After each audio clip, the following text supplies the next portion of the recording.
Everyone, we are about to start. Again, a reminder, please, to switch off your cell phones. Thank you.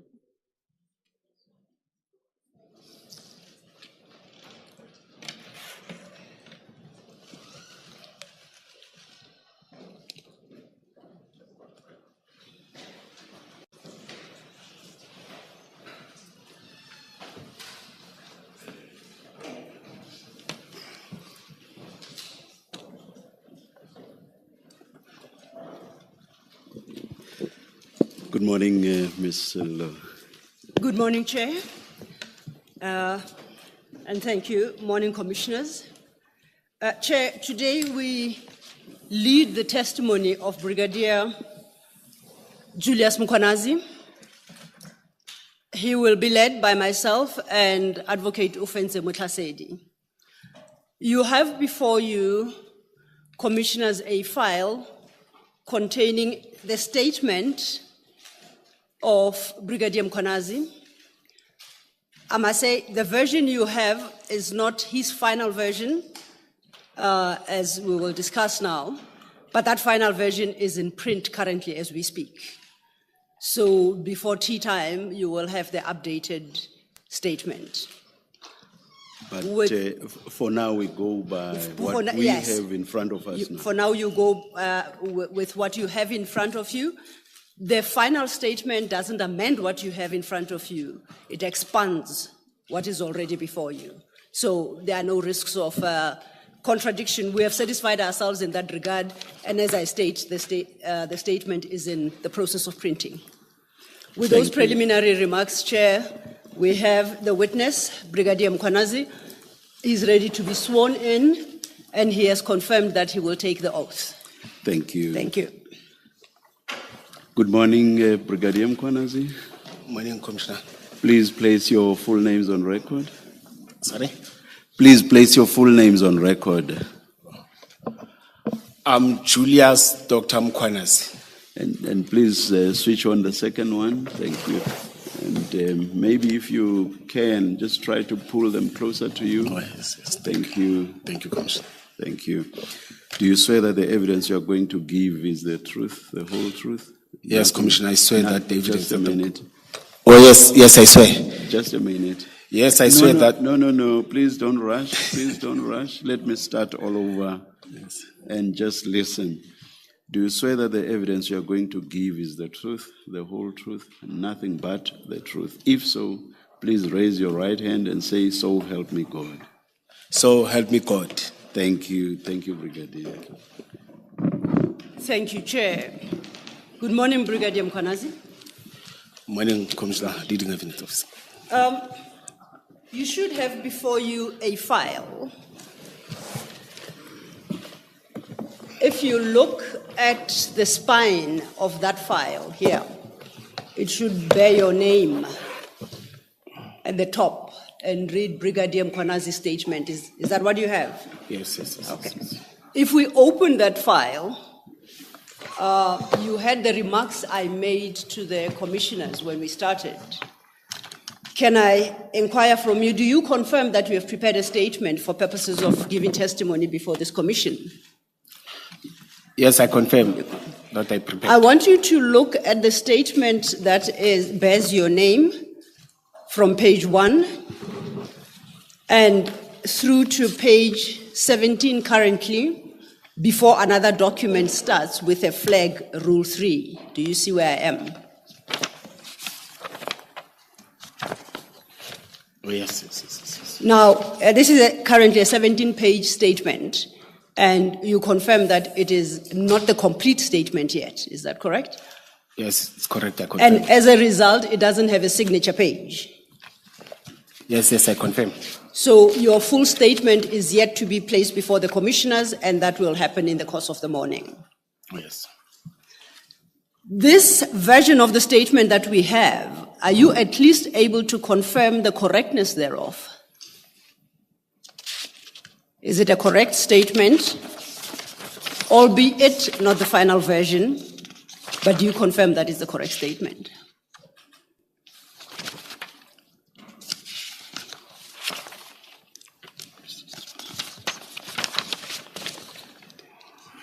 Take your time, Brigadier. Thank you, Commissioner.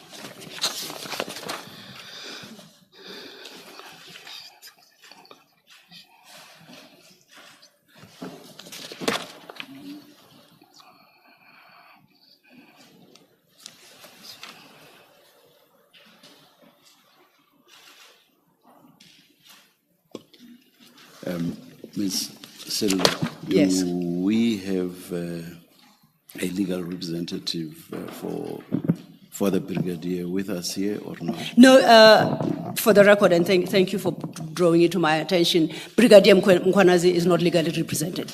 Oh, all right. Yes. I was asking because I see I guess the person closest to the Brigadier in terms of sitting. No, that's not the legal representative.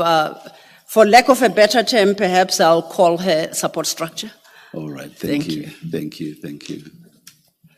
Yeah, if she was, I would have had to place on record. like I've done with Yes. all other legal representatives. Yes. I would have asked her to place herself on record and.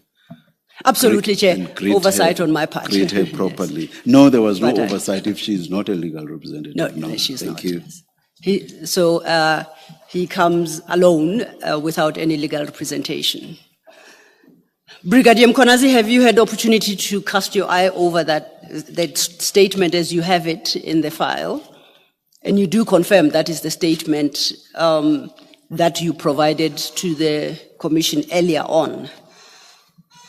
Is it correct? Yes, I confirm. Okay. It's the preliminary one that I provided earlier on. Okay. Just then to give a sense of how we approach your testimony today, would like to give you an opportunity. Now, before I do so, you have as a second document in that file, under a tag marked Rule 3, right? That is a Rule 3 notice that was served on you. If you could just once again cast your eye.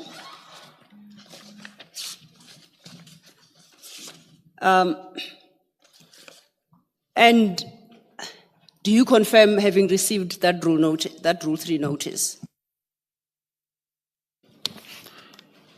Yes, I confirm. And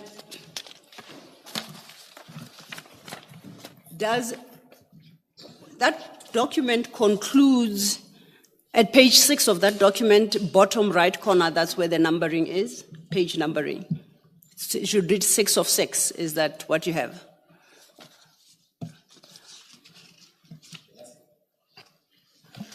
Yes, the one which is saving signature. Just to confirm, is it followed by another 3-page document? Leave your microphone on. Thank you. Is it followed by another 3-page document headed Issues to be Addressed by Brigadier Julius Mkhwanazi? Do you have that in your file? Yes, I do. Now, I just want to confirm, do you confirm that you received both the Rule 3 and this list of questions? And it's on the basis of these that you prepared your statement. Would I be correct to so assume? Yes, it is correct. Okay. Then, with that understanding, just to give a brief overview of how we will run today. You have structured your statement in a particular format. You have sought to respond to the specific questions that were put to you. In the course of today, I'll be engaging you on the contents of the statement, and so will the commissioners, as and when the necessity arises. Okay? But for the moment, I would like to give you an opportunity to put your own version across without interrogation and, to the extent possible, without interruption. So I would invite you to look at your statement, and under the respective headings, we deal with the issues that you address in summary form. When you have concluded that exercise, we will go back to the statement and then engage with the statement almost paragraph by paragraph. But for the moment, you talk and you explain to the commissioners what your version is on all the issues that were posed to you or you are called upon to answer. Do you understand each other? Yes, I understand. So I will lead you through the document and I indicate where we are in the document. Then I ask you then to speak to those issues. Okay. And I don't necessarily need you to read what's in the statement because, as I said, once you get to the conclusion, we'll then go once again back to the beginning of your statement, and this time we'll take what you set out in a systematic fashion, okay? Now, if you look at your page 1 up to page 3, you talk about yourself, and you give a brief CV and your qualifications. And I would like you to take the opportunity to properly introduce yourself, your service history, your qualifications, and the CV, as set out in pages 1 to 3. Before we do so, your statement currently reflects your full ID, please don't call it out, as well as your telephone number, your cell number. You don't have to read that out. So we do accept that this is the statement of Julius Mkhwanazi, bearing that ID number with that address and cell number, so you can skip that part. And you started paragraph 1.1, which is where you state you began your career as a Metropolitan Police Officer in 2002. Then you can address the issues set out in pages 1 to 3. You're welcome to start. Thank you. Good morning once more, Commissioners. I'm Julius Dr. Mkhwanazi, who began his career 2002 as the new recruit or the cadet. Brigadier Mkhwanazi, apologies for the interruption. Can you pull both microphones closer to yourself? I'll try and see if they can also increase the sound on the speakers. Oh, yes, please. Just to make sure that you are audible at all times. Thank you. Yes, as I've said that Julius Dr. Mkhwanazi, who started his career 2002 as a new recruit or a cadet, trained by Johannesburg Metropolis. By then, as the city of Kurulin, we didn't have a training college. They will recruit, then take us to the city of Johannesburg, because the city of Johannesburg had a recognized or registered training academy. We were all trained there. Then 2003, we passed out parade. Then we came back. Then we were deployed operationally. Operationally, when we come in, we are deployed in different precincts, just to get to know and do your field work and be trained in service training in terms of traffic law enforcement, in terms of crime prevention, in terms of bylaws of the city. It's when we will be taken to different institutions, or let me say security agencies, just to get to know the institutions that we'll be working with, state institutions that we'll be working with. Then I joined specialized services. Specialized services, it's the unit that are different from the normal police station. In SAPS, they call them police station. In the metropolis side, we call them precincts. You see, then we have the units that specializes in different fields. Then I joined 2005. I was promoted to an inspector. Then I went to college. I worked at the college for 6 months. Then I was recalled by then back to specialized unit. By then I worked for Public Order Policing Unit, POPs of EMPD. We were doing crowd management. We were doing crowd management to deal with protests, people that have applied for marches, spontaneous gatherings, anything that's to do with management of crowds. Events is part of it. Then I worked 2009. I request to refer because I forgot the state commissioners. Yes, Yes, 2009. you are at 1.2, your paragraph 1.2 at page 1. Yes. Yes. No, 2009, there were adverts. I applied for superintendent position. Then I was appointed as a superintendent. That's commissioners. Superintendent at Public Order Policing Unit. I became a unit commander of that unit. I commanded unit commander, you become a superintendent, you manage in terms of your deployment of your personnel, deployment of your resources, be able to attend meetings for events, meetings for special events, and interact with other stakeholders that are dealing with crowds, including internally within the city. You are interacting, you are engaging with different departments. But those that specifically deals with crowds and events and everything, because by then as the city, we didn't have events unit. Then crowd management was part of, or events were part of the responsibility of public order policing. Then again, 2014, there were adverts. I applied for chief superintendent position. You see, it was, they were part, all these positions, not one position, becomes 3, 4, 5, all the candidates, becomes different employees of the city that apply and they are called for interviews. I went for interviews, then we were appointed as chief superintendent, but I was appointed again as chief superintendent, responsible for public order policing and other units.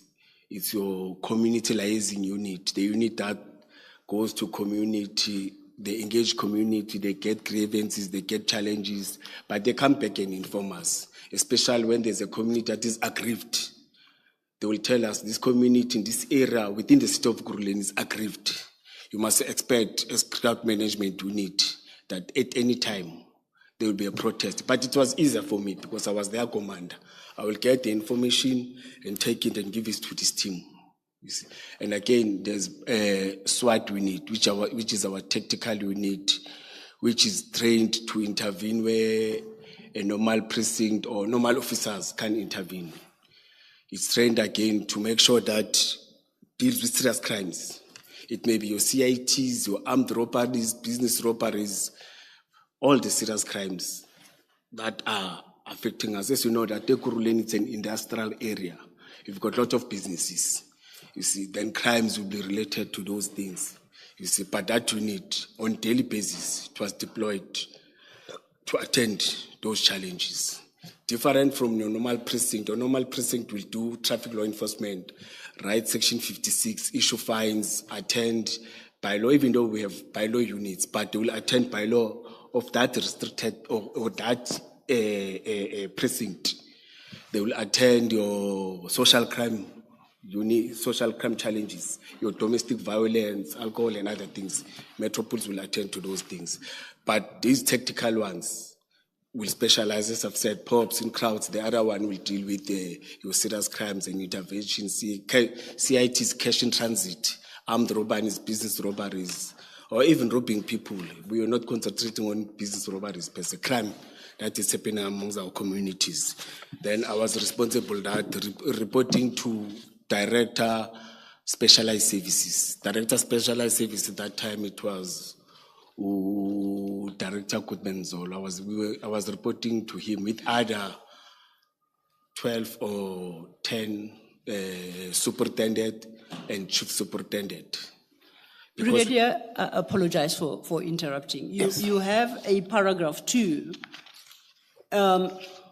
where you have summarized your progression within EMPD for quite over an extensive period, 2014, and if you see the end of that paragraph 2, it concludes with a position I continue to hold to date. So it spans 2014 to 2025, and you have summarized it quite succinctly, I believe, in paragraph 2.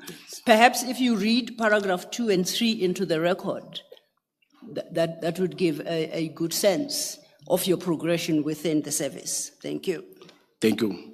My leadership journey continued in 2014 when I was appointed Chief Superintendent for Specialized Services at EMPD, reporting directly to the director until 2019. That year I was promoted to Director Specialized Services, overseeing 14 specialized units and task teams established to address critical challenges. These included the drug unit, taxi task team, truck hijacking task team, the illegal mining task team, among others. In this role, I reported to the Deputy Chief of Police. As a director, I reported to the Deputy Chief of Police. I was subsequently promoted to a Deputy Chief of Police for EMPD Operation and Specialized Services, position that I continued to date. I was appointed 2023. Thank you. To date. Can I just get clarity on Yes, your Commissioner. rank? Good morning. Good morning, Commissioner. Is it appropriate to still refer to you as Brigadier? Has your rank changed or are you still Brigadier? No, it has changed. What is it now? It's a Commissioner.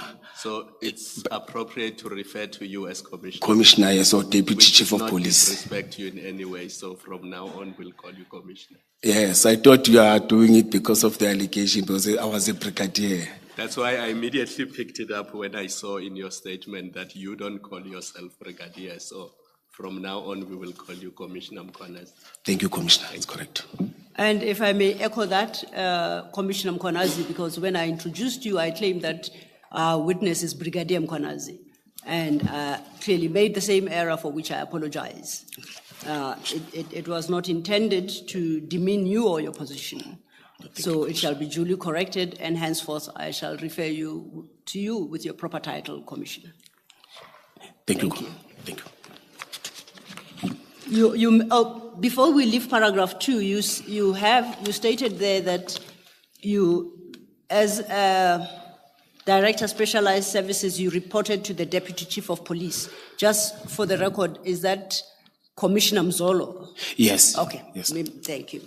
You were then going to deal with paragraph 3. Yes, but he has retired. Yes. Yes. I know that. Thank you. Thank you. And on that score, then, it is his position you have assumed. Yes. Okay. Thank you. Paragraph 3. Paragraph 3. The functions or 3 legal mandates of municipal police, which are traffic law enforcement, crime prevention, by law enforcement, but also added, as you know, that development in the country, the challenges are changing, you see, and you must be able to respond and be responsive to those challenges as a Metro Police Department. Part of those, it was crowd management, because by then we're doing 3 functions. VIP protection, there's also other responsibilities. As I've said, we've got illegal mining, we've got illegal mining task teams that is addressing the issue of illegal mining in the city of Ekurhuleni. But that's one of the challenges that we are having in the city of Ekurhuleni. Illegal mining, as you know, that it was a mining area before, but now all these mines are neglected, but illegal miners are there in full force in different areas. It may be your informal settlement. Inside that informal settlement or inside that house, you'll find a hole where they are busy with illegal mining. Inside those shacks, you'll find the same thing. Inside the parks, industrial areas, you'll find those challenges. And they're contributing to crime, they're contributing to illegal occupation or land invasion. Then we're forced again to have land invasion unit to respond on that. As you know that Gauteng metros, they become the attracting areas in terms of your jobs, people will come in terms of settlement and everything. Those units, again, I didn't mention land invasion unit. We are still having those. We are responding to the challenges that we are facing. That's what I like with EMPD. they allow you to be flexible and be able to respond to whatever challenges and create those teams that will respond to those challenges. As I've said, that your precinct will concentrate on this one, but we must still have this unit strictly focusing on that. Before you turn to the next sub-chapter, which deals with your qualifications, if I could just deal with your paragraph 3. You spoke earlier, and I think fairly extensively, about crowd management, and I think we understand. Yes. The other function you list there is VIP close protection. Can you just briefly state what that entails? In early 2000, or let me say, the city has took a decision that we need to protect our principals. We need to protect. In fact, it is the responsibility of the metropolis to protect the citizens of the city, the officials that are employed by the city, the politicians that are within the city. Then the city took a decision, an EMPD, to establish a VIP protection, which does close protection. Close protection, which deals with protecting the principals or those that are identified that are having threats. You may have an ordinary HOD that deals with your human resource, that deals with the finances of it, like for example the group CFO. That the city has identified that we've got a group CFO and the city is having challenges in terms of payment of finances. Then you may find that those as they provided services, they are not happy because they provided services, but the city is delaying to pay services. And they will come and want to meet with him and are angry. Then the city took a decision that let's identify all those and provide protection. But most importantly, we provide protection to all our MMCs, members of mayoral committee, the executive mayor, the speaker, the chief whip, and the 10 members of mayoral committee. It's MMCs of finance, MMCs of committee safety, MMCs of sport, and all these departments. We are protecting them on a daily basis. As a trained protector, qualified protector, we call them principals.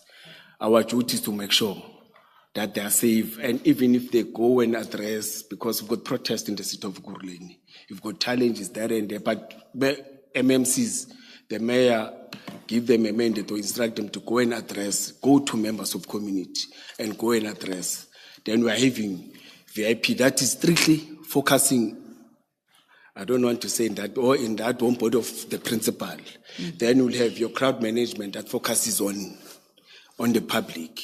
Then close protection, people are not focusing on members of public. If there's a challenge, they must move with the rescue their principal, run away with him. If there are challenges where they need to engage, but we never had that situation where we have to fight and shoot and engage the criminal, those that want to kill the principal. But their main responsibility is to do that. But we are not strictly focusing on that. If they see, or on them. But if the city says that we've got this witness, we've got this person that must come and testify in terms of whatever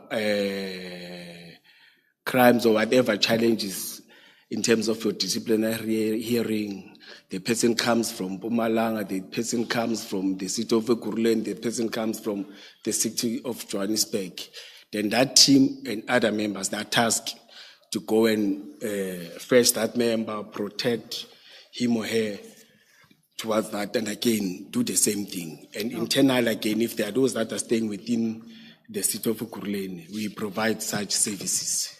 Thank you for that clarification. I think we understand the distinction in the various functions.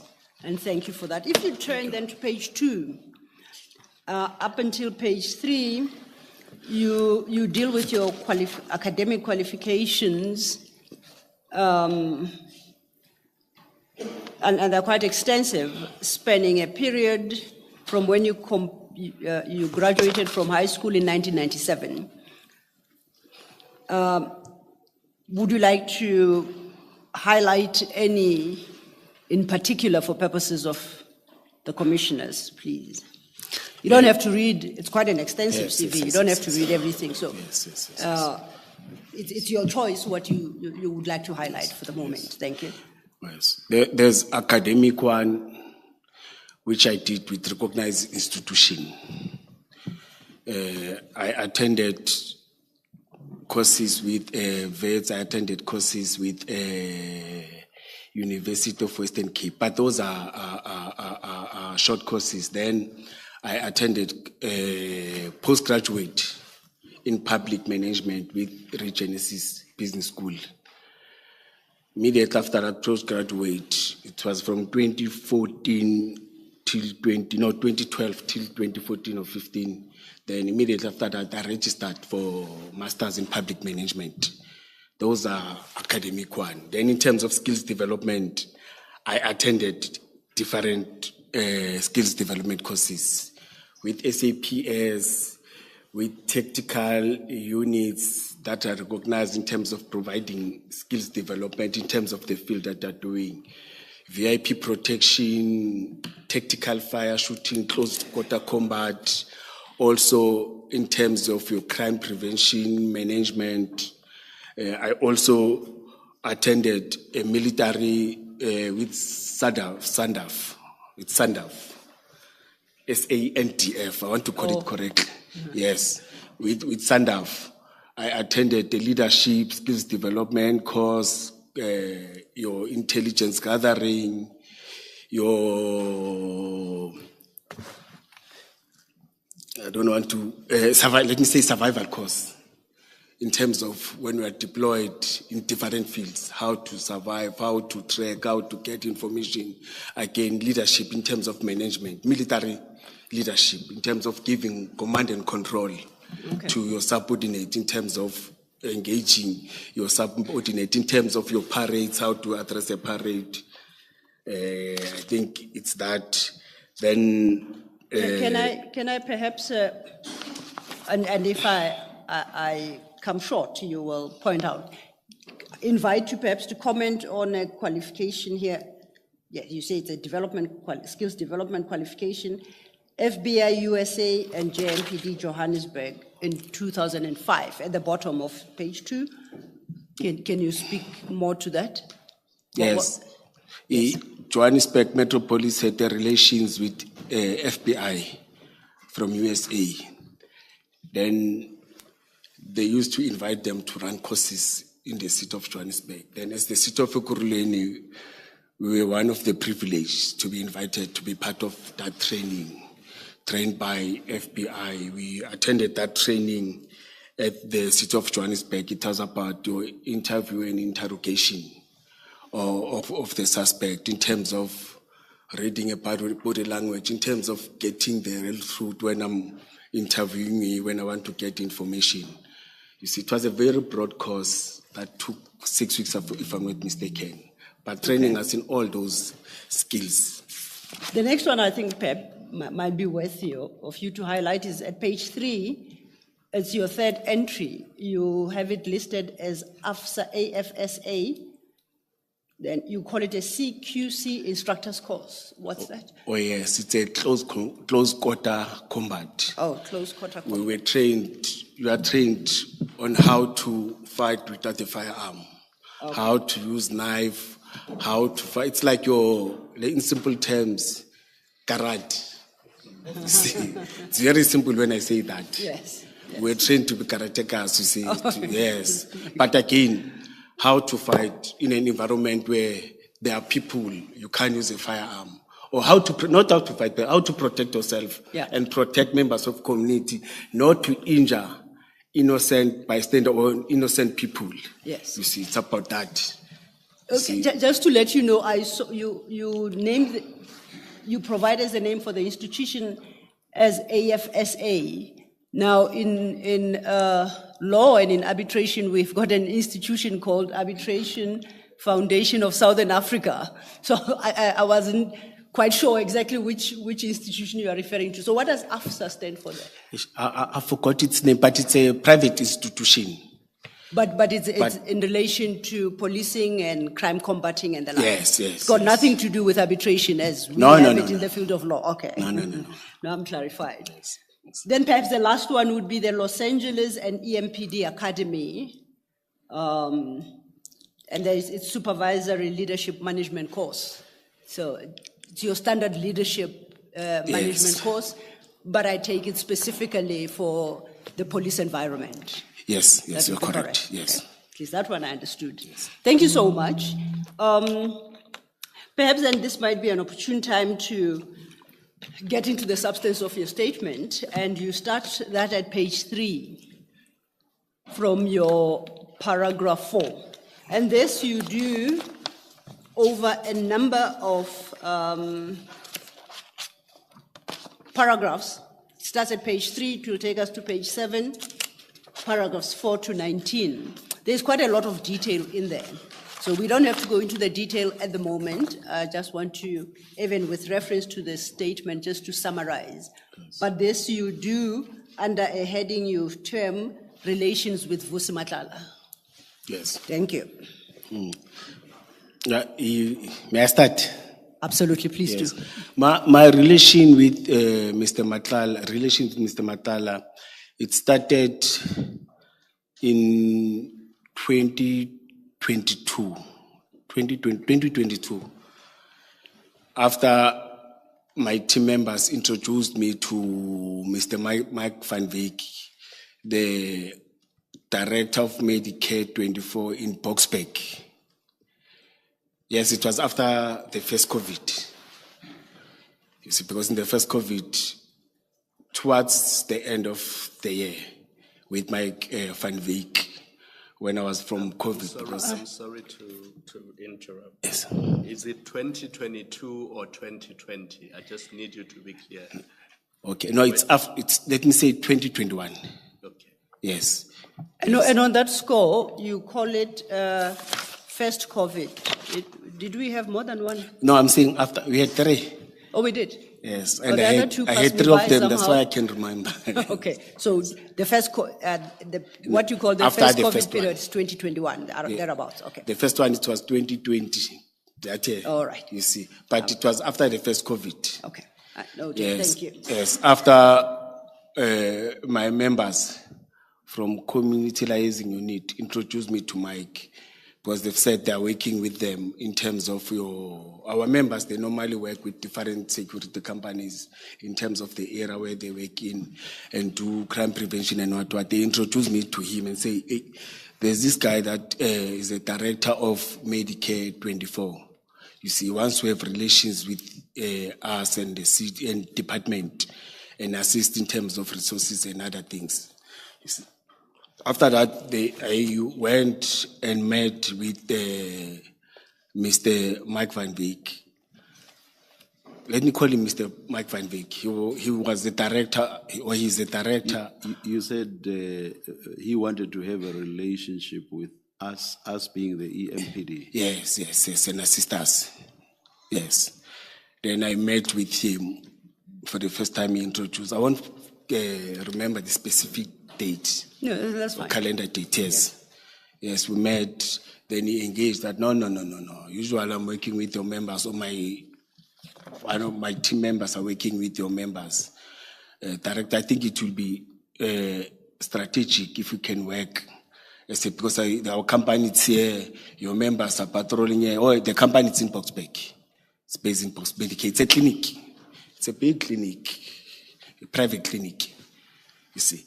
Then we can be happy if we can work. And I'm also interested in terms of establishing, or I'm in a process of establishing my security company. I forgot its name, but I think around the statement is there. Then we discussed. Sorry, Commissioner. Yes. Mkhwanazi, sorry, I missed. You said it's your members from which part of the metro? They introduced you and they were working with Mr. Van Wyk. Yes, that time it was community liaison unit. Okay, thank you. Yes, it was community liaison unit. Then I went, that's where he related his story. I said, no, it's fine.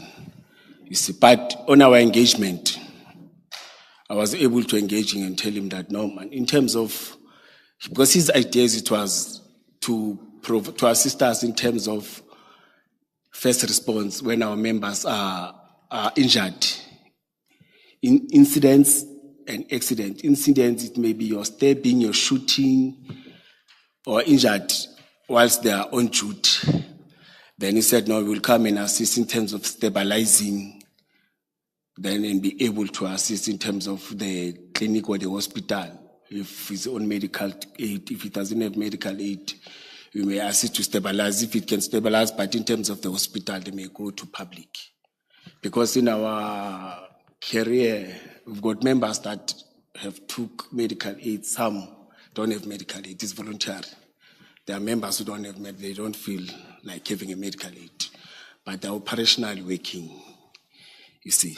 Then again, he mentioned in terms of assistance, again, where a person will need to be taken by chopper and everything. He said, no, we can facilitate or we can speed up those processes, you see. But out of that, we agreed that we are going to engage. Then I engaged my superior that time, Ubaba Mzolo. Then he said, no, Julius, this needs the city because it has to do again with issues of health, issues of medical aid and everything. Then I omitted it in the statement. There was a time where he went and presented in a senior management of the city. We've got our own management, the CMPD. He went and to present in the CSMT of the city where all HODs are sitting. Are you now talking about Mzolo? Yes. No. When I'm saying senior where the chief and other HODs, head of departments, are sitting. Perhaps let's do this, Commissioner, because I also was a bit confused. Let's take a step back. You say he went to present. Let's start there. Who is the he you are referring to here? Or Mike van Beek. Mark Van, okay. Mike van Beek So from then- Medicare 24. Yes, at Mike Van Boksburg. Beek got opportunity to present. Yes. And you mentioned a structure there. That's a bit I lost. Can you say Yes, it again, yes. please? He presented to who? CSMT. No, it's SMT. What is that? As senior management team. City Okay. senior management team, yes. So then, following on the inquiry from Commissioner Kumalo, you are saying this is not an EMPD structure. It is the city of Ikuruleni structure. Yeah, the deputy chief and his directors are not sitting there. Yes. Yes. So who sits there? There, before the institutional threat happened, it was the chief of police, Isaac Mapie. And he sits there with who? All other heads of departments.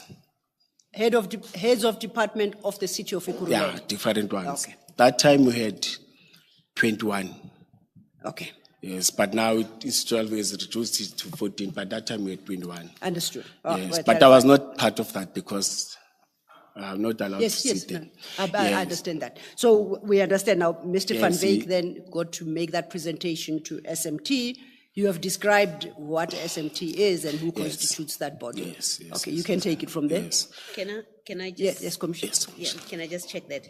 In this SMT, where the heads of department sit, the city manager also sits. Yes. Thank you. Yes. But I'm not part of that meeting. I was not sure. I can't tell who was part of that meeting, was not part of that meeting. But after he came back, you see, he arranged the meeting with me. Then we met. Then he presented whatever that he presented. But it was more or less the same thing that he told me. You see, just that it was on a presentation format. In that presentation format, I know that he showed me there were choppers, there were marked response vehicles, red with color red, or their emblem in colors, Medicare 24. So the commissioners I'm becoming pissed. No, you don't have to apologize. It is there for your consumption. Anytime you want to take a drink, please feel free to. Yes, he took me through the presentation that he presented. He took me through the presentation that he presented at CSMT. Can Commissioner. you please arrange for more water? Absolutely. Thank you. He took me through that. Yes, then he said, I must formalize it now, Apologies, Commissioner. You say he took you into that. I think because of the chair's request that you be provided with more water, I must have missed something.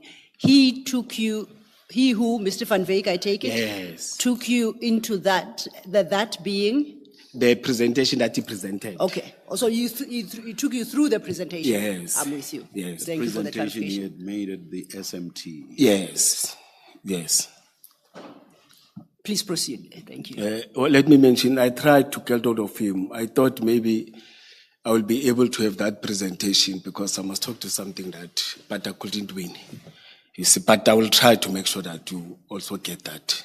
Yes. Because I can't talk something that you want to have. But after that, we had a proposal that can we formalize that thing by writing to the department, see, and start following the processes. You see, that's when there was communication of the proposed letter of MOU. You see, to communication between me, the project officer at Chief's office or at Chief's Mapie's office, the person who deals with all the projects, which is Mrs. Jermaine Fortain. Then on that again. Please say the name again. Jermaine Fortain. Okay. Thank you. Mrs. Jermaine Fortain. But I communicated, it's not Mike that's communicated with him first. I'm the one who communicated. That as we are dealing with projects, you see, there's this person and it's in the chief's office. But I also communicated by that time with Deputy Chief Mzolo. Then Deputy Chief Mzolo advised me, no, there's a project officer that does those things. Communicate with the project officer. She's the one that runs that. Then that's when I shared her work email and my email with Mike. Mike sent a proposal letter. Then there was a communication. It's just that I had one communique, but I attached that paper trail or that communication trail. You see. Then it was sent to Chief's office. It was on the 4th. Let me check the dates. But let me take it on high note because we're still going. No, to check. you don't Yes. have to guess. Yes. With But reference to the annexures, you'll get the specific date. Yeah. We just want to have a sense of sequence of events right now. Thank you, madam. So don't be too bothered with the detail of things such as dates. Thank you. It was shared, it was communicated to Chief's office, and I had bilateral with the deputy chief, and I also had bilateral. When I'm saying bilateral, like talking like this. Yes, I also talked like this with Chief Mapie. He said, no, Jules, or he was calling me Jay. He called me Jay. No, Jay, I will look at it, then I will see what to do. You see, then it happens. But after that, then my team again said there are guys that are working with Mike Van Wyk. But those guys are good, they're trained. They're from Special Task Force, SAPS, and Army. But they are recruited, they're working for a private company that is called CAT VIP Security. You see, it was after months. If I'm not mistaken, 2022 now. Yes. You see. Was this people also from the community liaison unit? No, they're working together. Remember, all of them, they were reporting to me. But those ones were from SWAT unit. Oh. Yes. As in SWAT unit is also... SWAT? SWAT? SWAT, yes. But we also call it intervention unit. SWAT or intervention unit. It's like Please remind me what SWAT stands for. I know it from the movies. No, let me call it intervention unit. They intervene where there are serious challenges, but it's one of the skilled unit that we depend on in terms of your shooting, in terms of fast intervention. Their responsibility is not go to an area and wait for 4 or 5 hours. It's to make sure that they come there, professionals solve the problem, and leave it to your normal precinct or your normal people that are doing normal processes in terms of serious crimes. You see, that's why we call them intervention. They intervene and solve the problem and go back and train or go back to do whatever that they're doing. Please don't forget the question from the chair. You referred to that unit as the SWAT team. SWAT, yes, I'll remember And then it, yes. he says I He must remind remembers him. that term from the movies, so could you please assist him? Yes, I will assist in now. understanding what it stands for. Thank you. Yes, I Or will you ask- two don't recall off the top of your head what stands Yeah. for? Okay, then I the call chair it doesn't in- have to feel that bad. I'm like the commissioner. Say, don't use your movie language. Your intervention unit. okay. But I know it. I will tell you now, commissioner. All right. You see. Thank you for that. So can I just check, is intervention unit their formal name? Yes. That's the, Yes, the name yes. we'll find on the records of the Yes. city. Yes. But when you look at the movies, they do the work of Yes. SWAT unit. Your security companies, they like to write SWAT, and Americans, they say SWAT unit in other countries. Yes, Yes. thank you. And our guys like to be called that SWAT unit. They are not happy with this intervention. Yes. I guess SWAT is fancier in the movies. It gives that.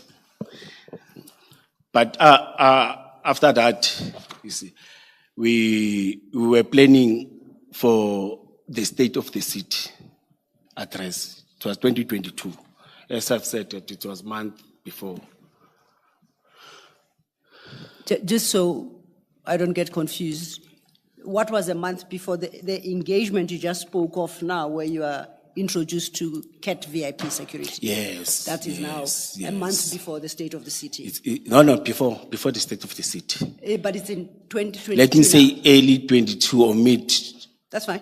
2022. Timeline. So we are now in 22. Remember, the first engagement was from 21? Yes. So now we are in 22. 2022. Thank you. Yes. But definitely before the state of the Yes, city. before the address. state of the address, you see. You may continue. Then they communicated that with me, you see.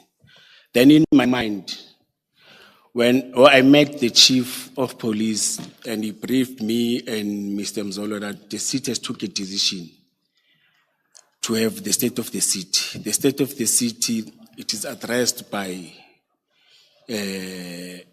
executive mayor of the city. And by then, we were after the elections of 2021. Around November, we had 2021 elections, where local government elections, where the new political parties after the election had collusions. In the city, it was for the first time for us to have a collusion government. Economic Freedom Front and Democratic Alliance formed a collusion immediately after elections. I don't think they will appreciate you calling them Economic Freedom Front, EFF. freedom fighters. Oh, sorry. Oh, thank you, Commissioner. Thank you for correcting me. Thank you for correcting me. I usually call EFF. Yes. Let me call it correctly. Economic Freedom Fighters. Yes, and Democratic Alliance. Thank you, Commissioner. Then they had the collusion. Then the mayor from the DA was able to get the mayor and other parties. They shared mayoral committee position, speaker's position, and chief whip position. Then Chief Mapie presented a document that is attached to the submissions, where the alderman or executive mayor that time raised concerns about the threats, about disruptions that were made by African National Congress in the city. It's that document, it was presented to me and Mr. Mzoli said, and the city has took a decision or a resolution to have the state of the city address around April, yes, or in April, yes. And that took place, then I thought of the engagement with SWAT unit or intervention unit. Then I called them and say, you remember those guys? I said, oh, they are good guys. When we do our own private shootings as teams, members, especially police, it becomes a sport. terms of playing with firearms. They attend competition and become shootings, and they get skills. They cheat one another in terms of your tactical movement, your shooting movement, how to be a best shooter, how all these things of handling firearm, tactical standing, and all these things. But it's about shooting. And those guys are good. They're giving us good theories, and they are very disciplined. Then I went to Mike again and said, Mike, man, we've got these guys, what will have the state of the seat? And I'm told that there are threats there.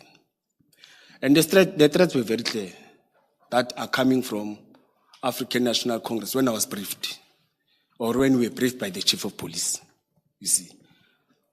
Then it was fine. Then I said, man, can I communicate with Vus, you see, because they said he's the owner of the CAT VIP Security. I think I still remember it correct. I'm just summarizing. Yes, you see. Just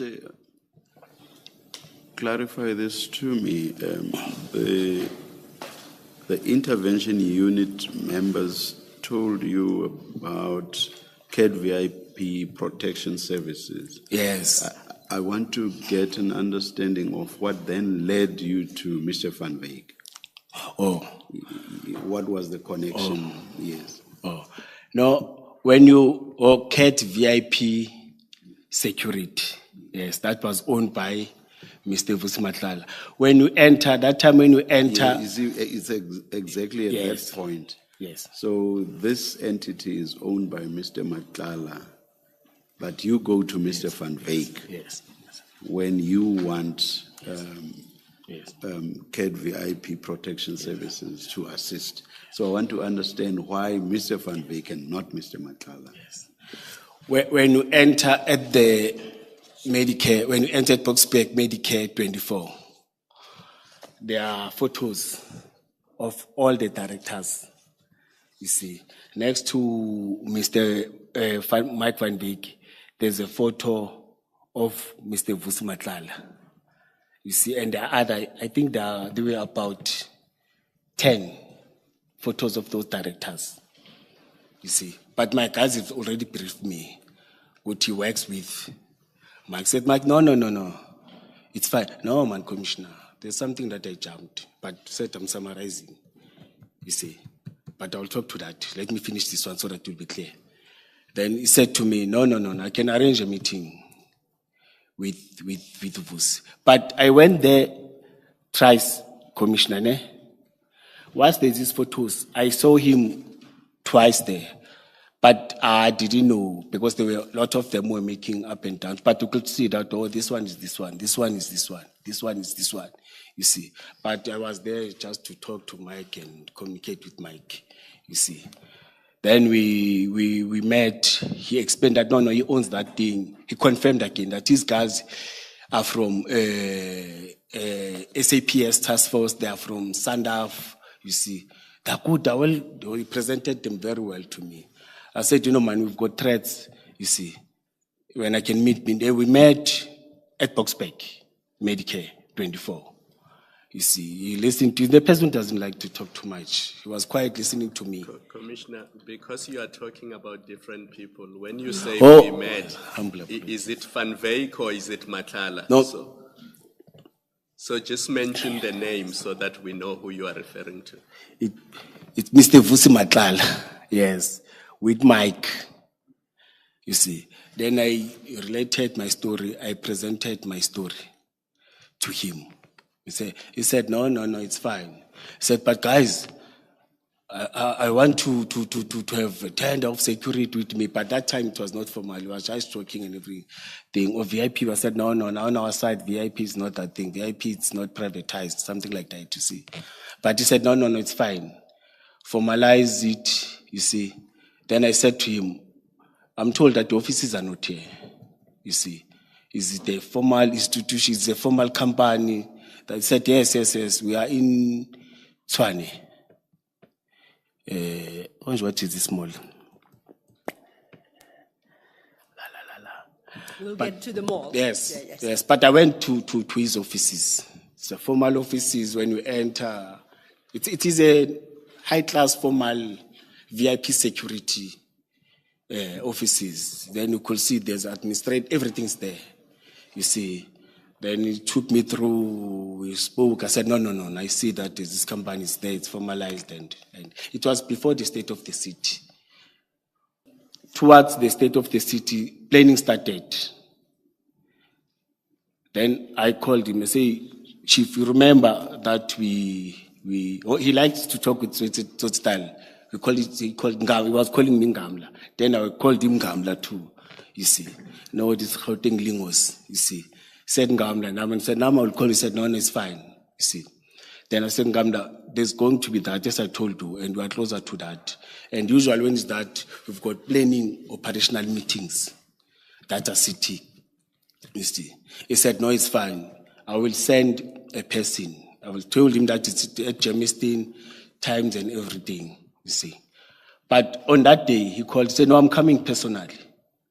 You see, he came personally at Germiston Civic Center where we were planning with all the commanders and all the people that are going to take part. It's private security, it's SAPS, it is us as EMPD. Because it was the city's event and it was done by us in terms of planning and everything, you see. Commissioner, just sorry to interrupt. You keep making reference to a he. He came personally. Who is the he in this instance? Vusi. Oh, Vusi Matlala, Matlala, that's yes. the he. Okay, thank you. Yes. I will try to move away from this he. I know. Yes. No, he came, and that time we had some members from Mayor's Office of Alderman Tanya Campbell. Our executive mayor was Alderman Tanya Campbell. In council, when you've got long service, they give you the status of Alderman. It's Alderwoman or Alderman. It's Alderwoman Tanya, so not Alderman, Alderwoman Tanya Campbell, who was the executive mayor at that time. Then we met with seniors from her office, you see. We have some members there and periphery that are going to assist us, that are going to take part in terms of providing the protection of the outer perimeters, you see, because part of the skills that we're having, task force, is the skill of snipers. They are good in terms of the targets, you see. You won't injure anyone, you see. But again, out of that engagement, we said they will be good in terms of beefing the VIP in terms of escorts. Whilst they are going, they will be doing advancing, so that the other ones will see that it's clear. Then there's a backup that is going to do that. Then we went back, after meeting them, we then went back to the whole meeting where I presented him. I introduced him to that team that no, the cat security that we discussed about, this is the owner of the cat security. It was for the first time for members to see him, you see. This is the owner of the cat security. But he confirmed that no, I'm not going to be part. I don't sit in this meeting, Gamla, you see. I will send a representative from task team that knows that will be operational. Excuse me. Because we prefer a person that will be operational in those meetings so that we don't put many things. Then it was like that. Then he left us. Then we remain, the next meeting. Just so that I don't lose you, the meeting you're referring to is the planning meeting. Yes. Because remember you said earlier there was a pre-meeting where seniors from the executive mayor's office were there. So in the pre-meeting you introduced Mr. Matlala to the seniors, and then there was another meeting again. Just clarify that. Oh, no. To this one. The other one I was talking about, Mike Van Veek, but this one to senior staff of the alderman or the executive mayor, I introduced Vus. And even to the operational ones, it was the same day. It's less than 30 minutes or 45 minutes, because there we didn't sit for long. You see, it was just introduction. You see that this person is going to work with us, or his team is going to work with us. Then when we went to the operational one, he said, no, I'm not going to take part, but I introduced him. You see, he said, no, I'm not going to take part, but the people the supervisor or senior person in my team is going to be one that sits in those meetings. that happened. Then the next meeting, Just for more clarity, and because there are issues around the involvement of Mr. Nhlanhla's security company, I just want to make sure who was there and who appeared to buy into the idea of the participation of Mr. Nhlanhla's entity. So please give us names as opposed to just broadly saying senior people, the executive mayor and so on. Just give us names, please. oh, thank you, Commissioner. There's an attachment which is having names. I may not recall all of them, but it's operational people. Some are from my team, some are from SAPS, some are from the security company that is contracted to do static, to stand and secure the buildings. But their names, telephone numbers and everything in that attached operational plan. So you say the executive mayor as well? No. No. Oh. No, it was after. No, the executive mayor was not part of any meetings. okay. The first one, let me clarify it. All right. Okay. No, thank you. Thank you Okay, very no. much. Thank you. Yes. No, the plenary is operational people that are going to do the combat work, your escort, your VIP protection, your crowd management, your K9 unit, all those units. You see, it's those people. But in our attached operational plan that we submitted, they are there. Then in that meeting, an operational plan, I was not part of that again because it's operational. I'm the director. I was the director by that time. But in that meeting, Apologies, and it's because I don't want to come back to this issue. I had a follow-up on the chair's question. You referred to it. You referred to the mayor's office. There's a word you use, Alder. Please say it. no, to the executive mayor. Yes, It's please. Alderwoman Tanya Campbell. The elder woman, and then you said. In fact, Alderwoman is like councillor with long service, Tanya Campbell. But they call them Alder. Now I Women, understand. aldermen, yes. Because you use that word to say that I think representatives of the elder woman attended this particular meeting. No, we went to them in her office because they wanted to know that they are supposed to be briefed. Remember, the person who briefs the executive mayor is the chief of police. Okay. But being at my position, I can communicate with officials.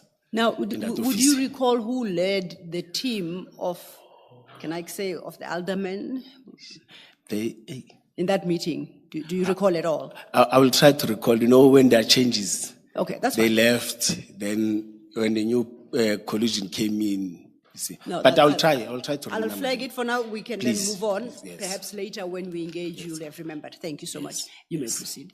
Yes, it was 2 or 3 officials. Okay. At her office, sorry.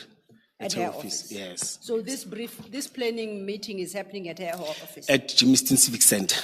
At her office? Yeah, Jamestown Civic Center, it's our legislature where politicians like Chief Whip, Executive Mayor, and the Speaker, and the chairperson of different portfolio committees of the city sits. Understood. But they sit in different offices. Yes, and their staff works there. Yes, it was that time.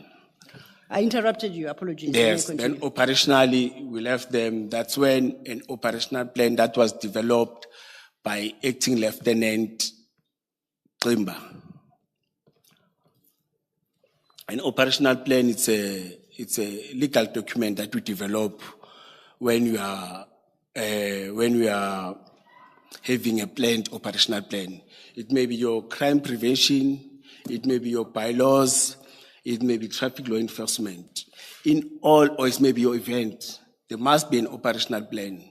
And the type of operational plan that we're having, it was developed after Marikana. Then we were all taken to training, not all of us. But I was one of those who were privileged, who went to that training. I talk about it, the operational commander's course, where they teach you from A to Z. You see how to develop that plan. You must have consultation, you must have a profile, you must understand the dynamics, the challenges in terms of the threats, And we must plan according to what we're having in terms of making sure that you eliminate the threat, you destabilize the disturbers or somebody who want to disrupt and cause chaos. As per briefing, as per document that we got, that's how I briefed my members. That's how, that time I was promoted as a director. I was no longer a commander of public order policing. But public order policing was responsible in terms of that. That's when I called her Madam Klimba, but it was acting chief superintendent. You see, the ranks that we use are lieutenant and what. Us, in fact, we're not supposed to use those words. There must be a council resolution that adopts that we can call ourselves general, brigadiers, lieutenant colonel. If there's no council resolution, I can't wake up and say, hey, I'm the deputy chief, I'm changing the structure, I'm changing the ranking and profile. Because there may be, in terms of the arm, I'm told that it goes with bigger benefits. Even if you go on pension, you go with that. But in terms of municipality, there must be council resolution. But that time, some people are still using the lieutenant colonels. Don't be confused. On our side, it's the chief superintendent, acting chief superintendent. That goes to commissioners and directors, and you see. But in terms of military one, it's your brigadier. I'm the major general in terms of those. But here, I'm the commissioner because the council or deputy chief, because the council didn't take any resolution to say we are changing our ranks now towards that. Then that time she was a acting chief superintendent.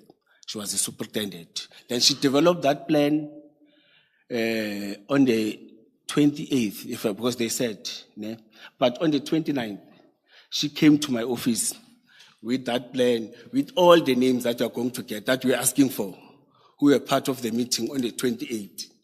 A plan that is developed. I know that, I must mention this, I know that Deputy Director presented a forged plan, and record me, a forged plan that he forged, because I'm trained in terms of developing that plan, you see, and showed us different fonts and what.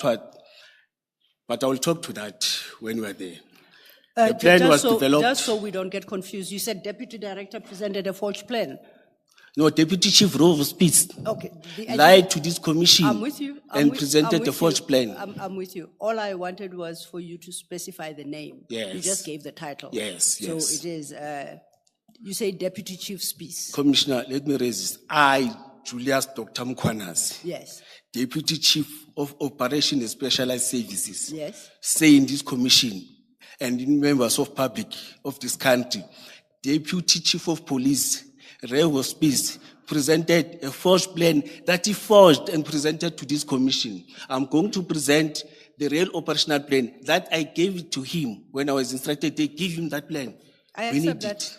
Yes, I'm going to do it. Commissioner Mkhwanazi, all I sought to do was to obtain from you the name of the person you say forged the document. Yes. That was all. Yes. Okay? Thank you. Thank you. Thank you. Humble apologies. Yes. Before we But- move on, have some water, please. Yes.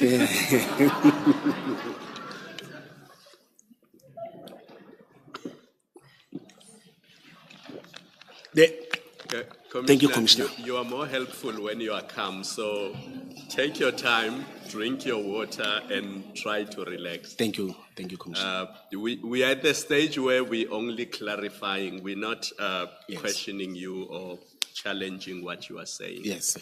So I just need to understand that it was you who brought in cat protection services. So you introduced them to the Elder Women's Senior Team. Yes. So that they know who cat services is, cat protection services. And then because you were at a level of a director, you don't sit in the operational planning meeting, but you introduced the team from cat protection services and they became part of that meeting that produced the operational plan. Do I have you correct? Yes, but that doesn't mean that I don't oversee. No, They still report to me. all I wanted to understand was that it was you who introduced cat Yes. protection Yes, services Commissioner. and you brought them in. Yes, Commissioner. Yes. thank you. And the plan was developed by, as I've said, acting Chief Superintendent Ximba. She compiled it. If you see the plan, the first page, she compiled it.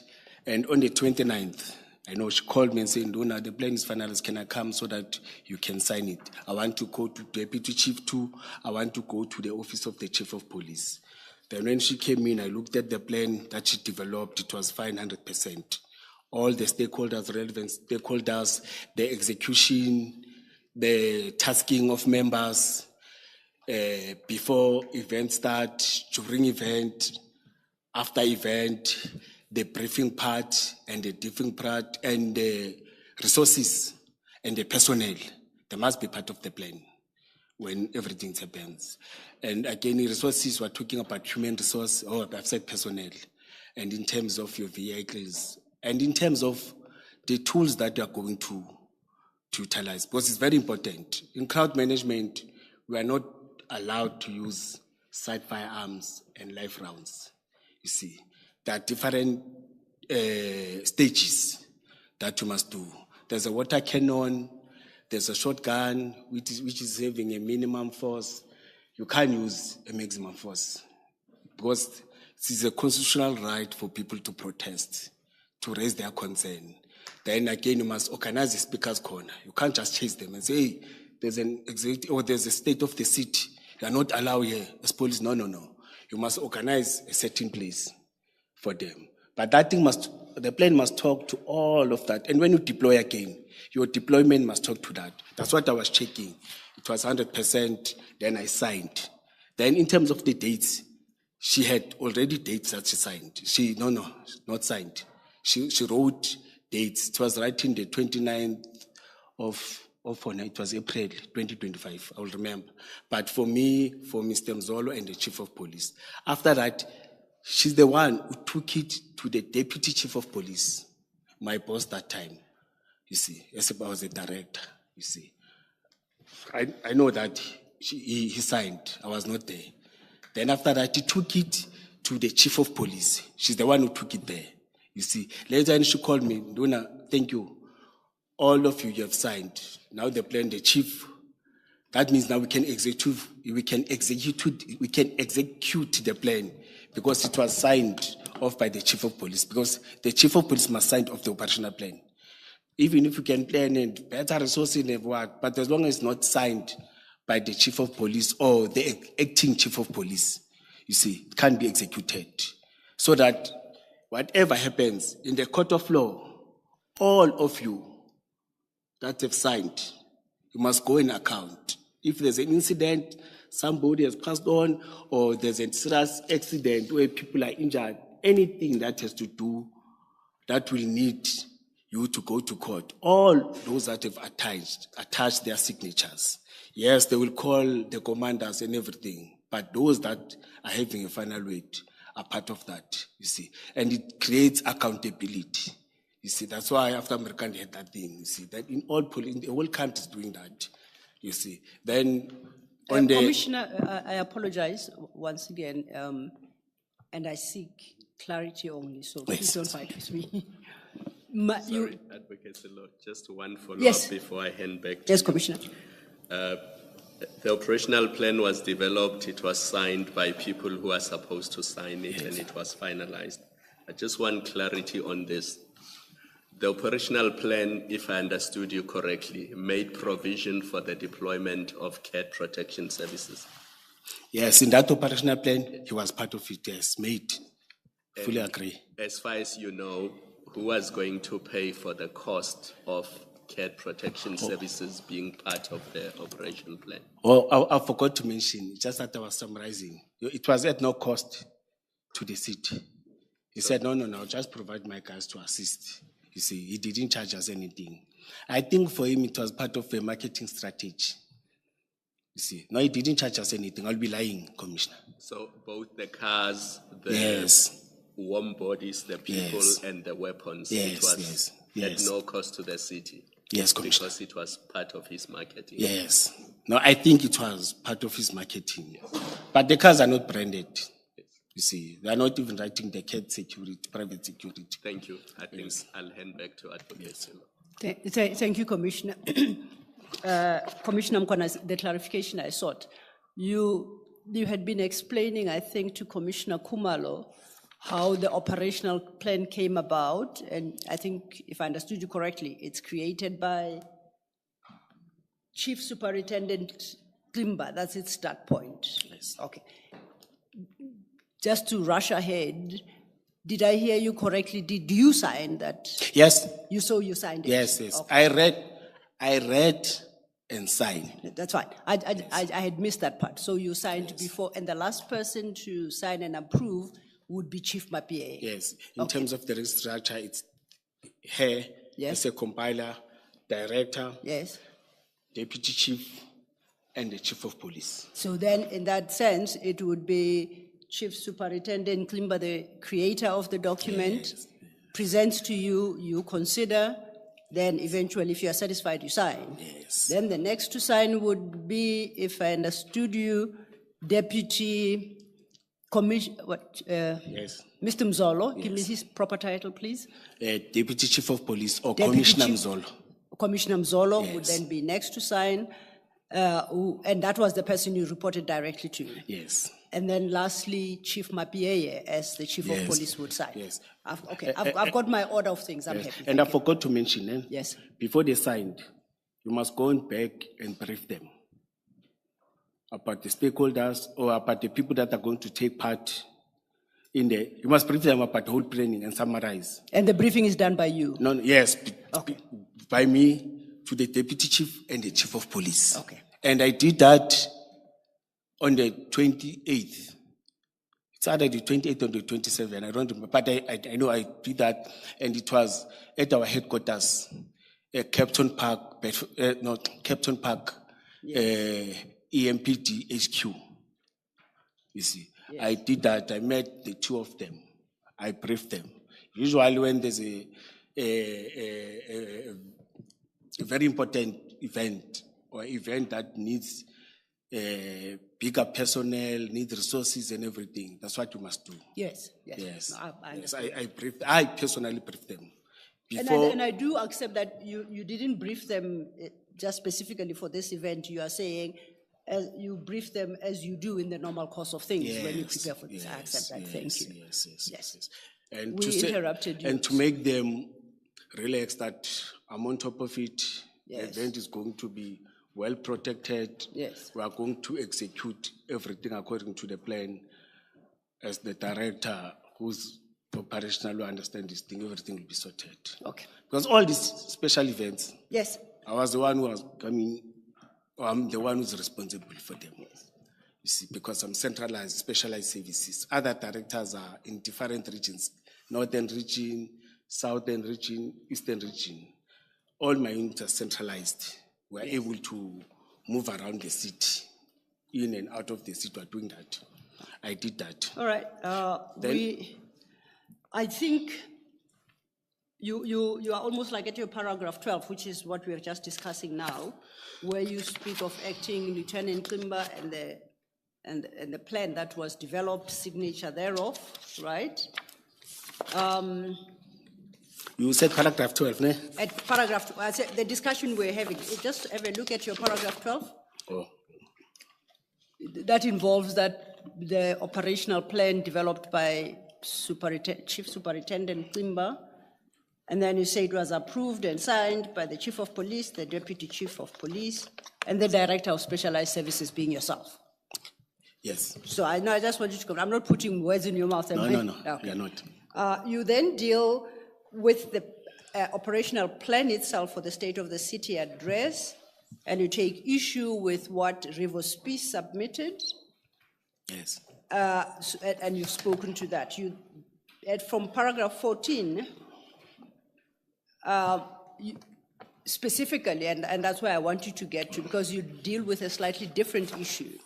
And this one specifically regards you say regarding the blue lights and registration of vehicles. So perhaps if you turn to your page 5, paragraph 14,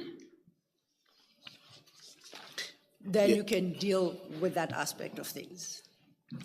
Yes, during, Commissioner will forgive me, between 2021 and 2022, but the attached documents, we'll talk to those dates, you see. We members again informed me that, I think it's 2022, that, Oh, apologies once again, based on the questions that have previously come. You say members. Please be more specific. What members are these? Mkhwanazi. Yes, my operational members from SWAT. SWAT. Intervention Okay. unit, yes. Please proceed. Thank you. Yes, inform me, our guys are telling us that they're going to, CAT is going to change.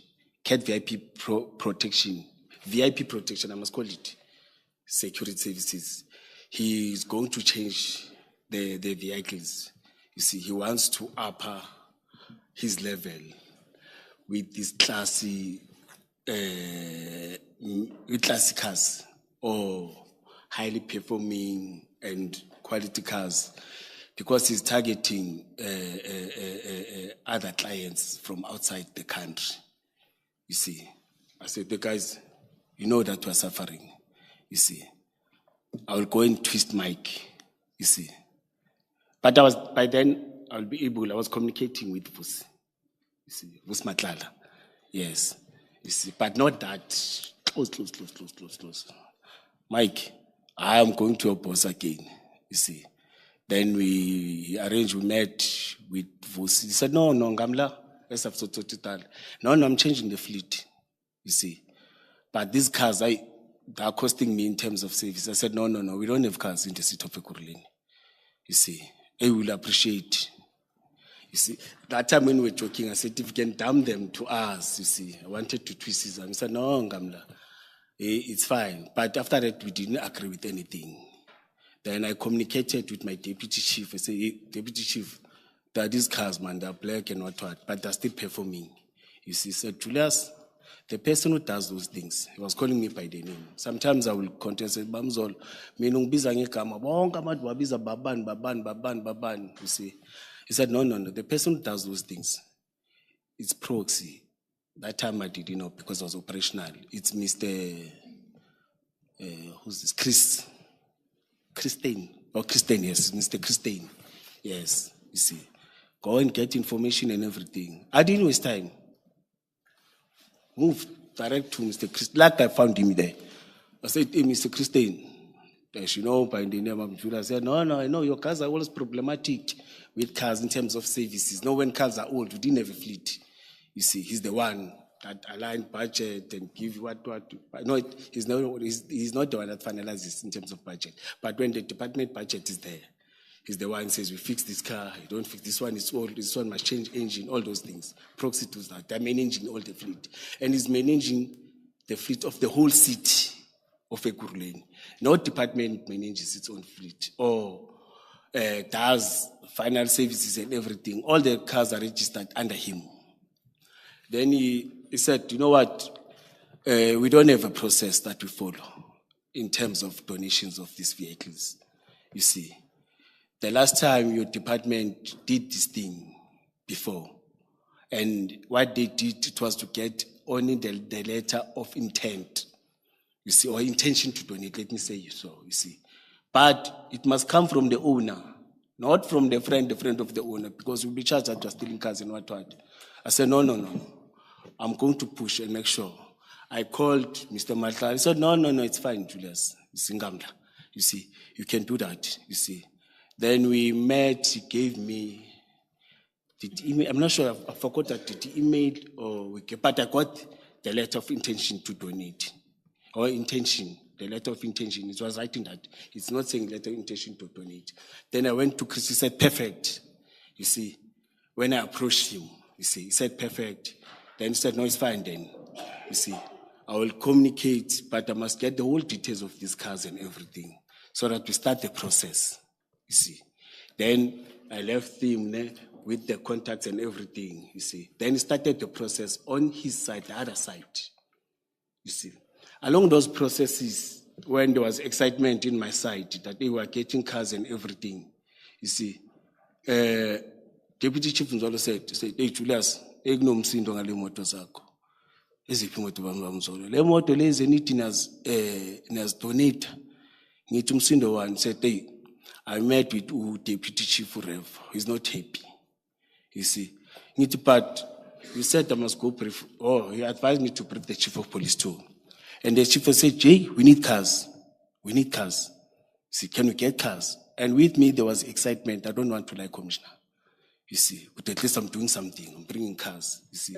Can I just understand? Are you saying you told Chief Mabia? Yes.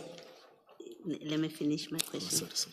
Are you saying you told Chief Mabia that Madlanga wants to donate cars and the chief said yes? I'm checking if I understood or I heard you correctly. I don't think I mentioned the name. I said there's a company, a security company, VIP security company that want to donate cars.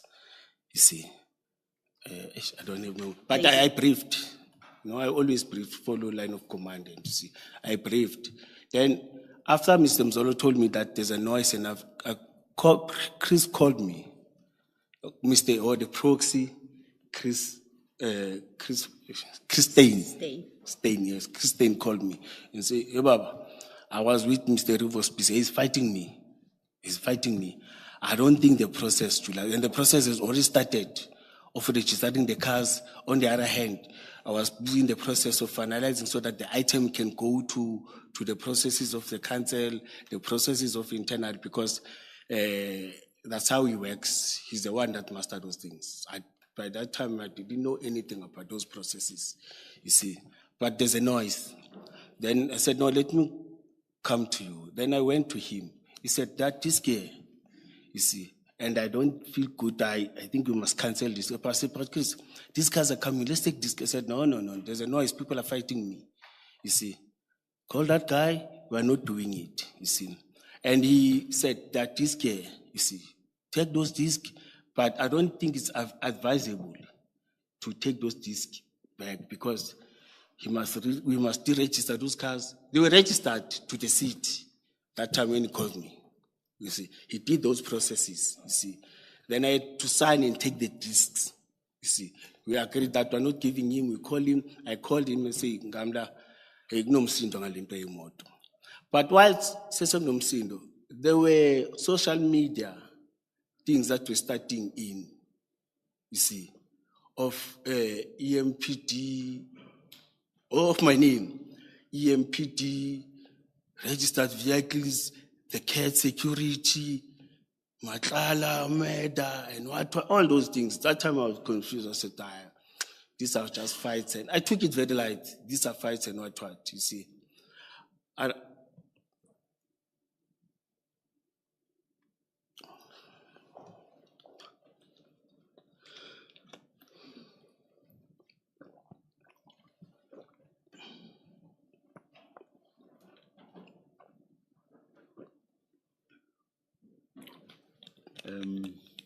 Commissioner, yes, Commissioner. please hold your thoughts. Don't forget where you were. We are going to adjourn and come back at 11:20. Let's adjourn. Thank you, Chair.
All right, it's 19 minutes past 11. Good morning again. We are ready to resume. A reminder about your cell phones, please switch them off. Thank you.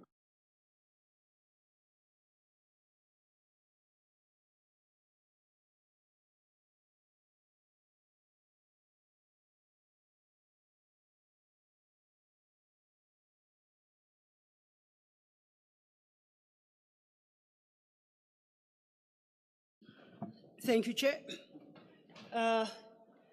Commissioner Mkhwanazi, before we broke for tea, you were still addressing the issue of the blue lights and your interaction with Christine, the city's proxy, you recall? I'm just trying to orientate you as to where we were so that we can conclude that part of your summary. You recall you said you received a call from Christine where he told you, hey, Baba, and then he advised you how he did. Yes. Now, on my reading of your statement, you should be around paragraph 16. If you could cast your eye there. So if you could just very, very briefly, and I guess I urge you to be very brief, because if I offered you to be before this commission for the next 3 days, you wouldn't take kindly to that offer. Yes. Right? You would want to be done today. That's your preference. So perhaps if we work together, we just might achieve that. Yes. Your statement is pretty long. So when you cast your eye to, in particular, paragraph 16, 17, up to 19, I need you to summarize as briefly as you can. As I showed you when we started, when the engagement commences, we start at the beginning of your statement once again.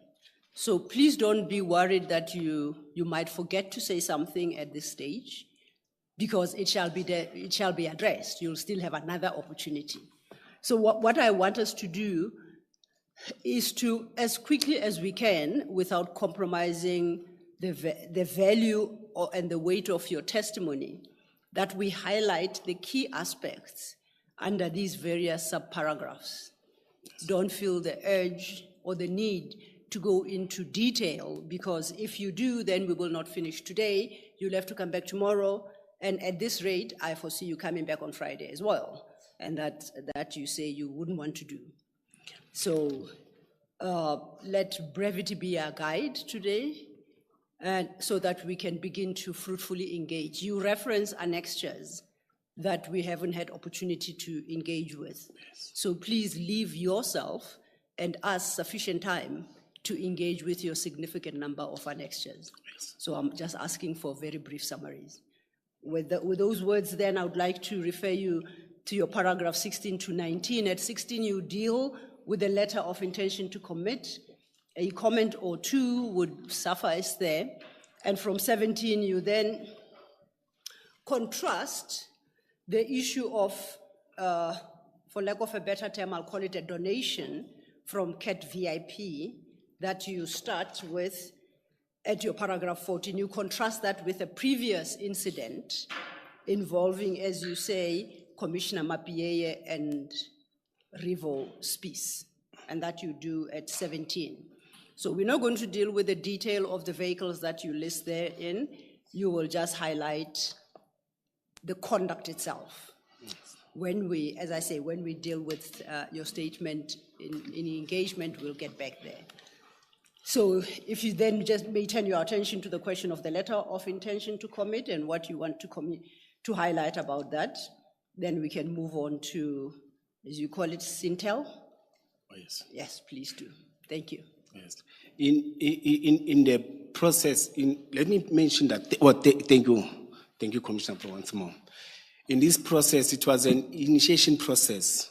See, I think I must mention it that we never received the cars, physically, the cars, you see, because the process was in initiation and the other side of Mr. Christian was busy with the process.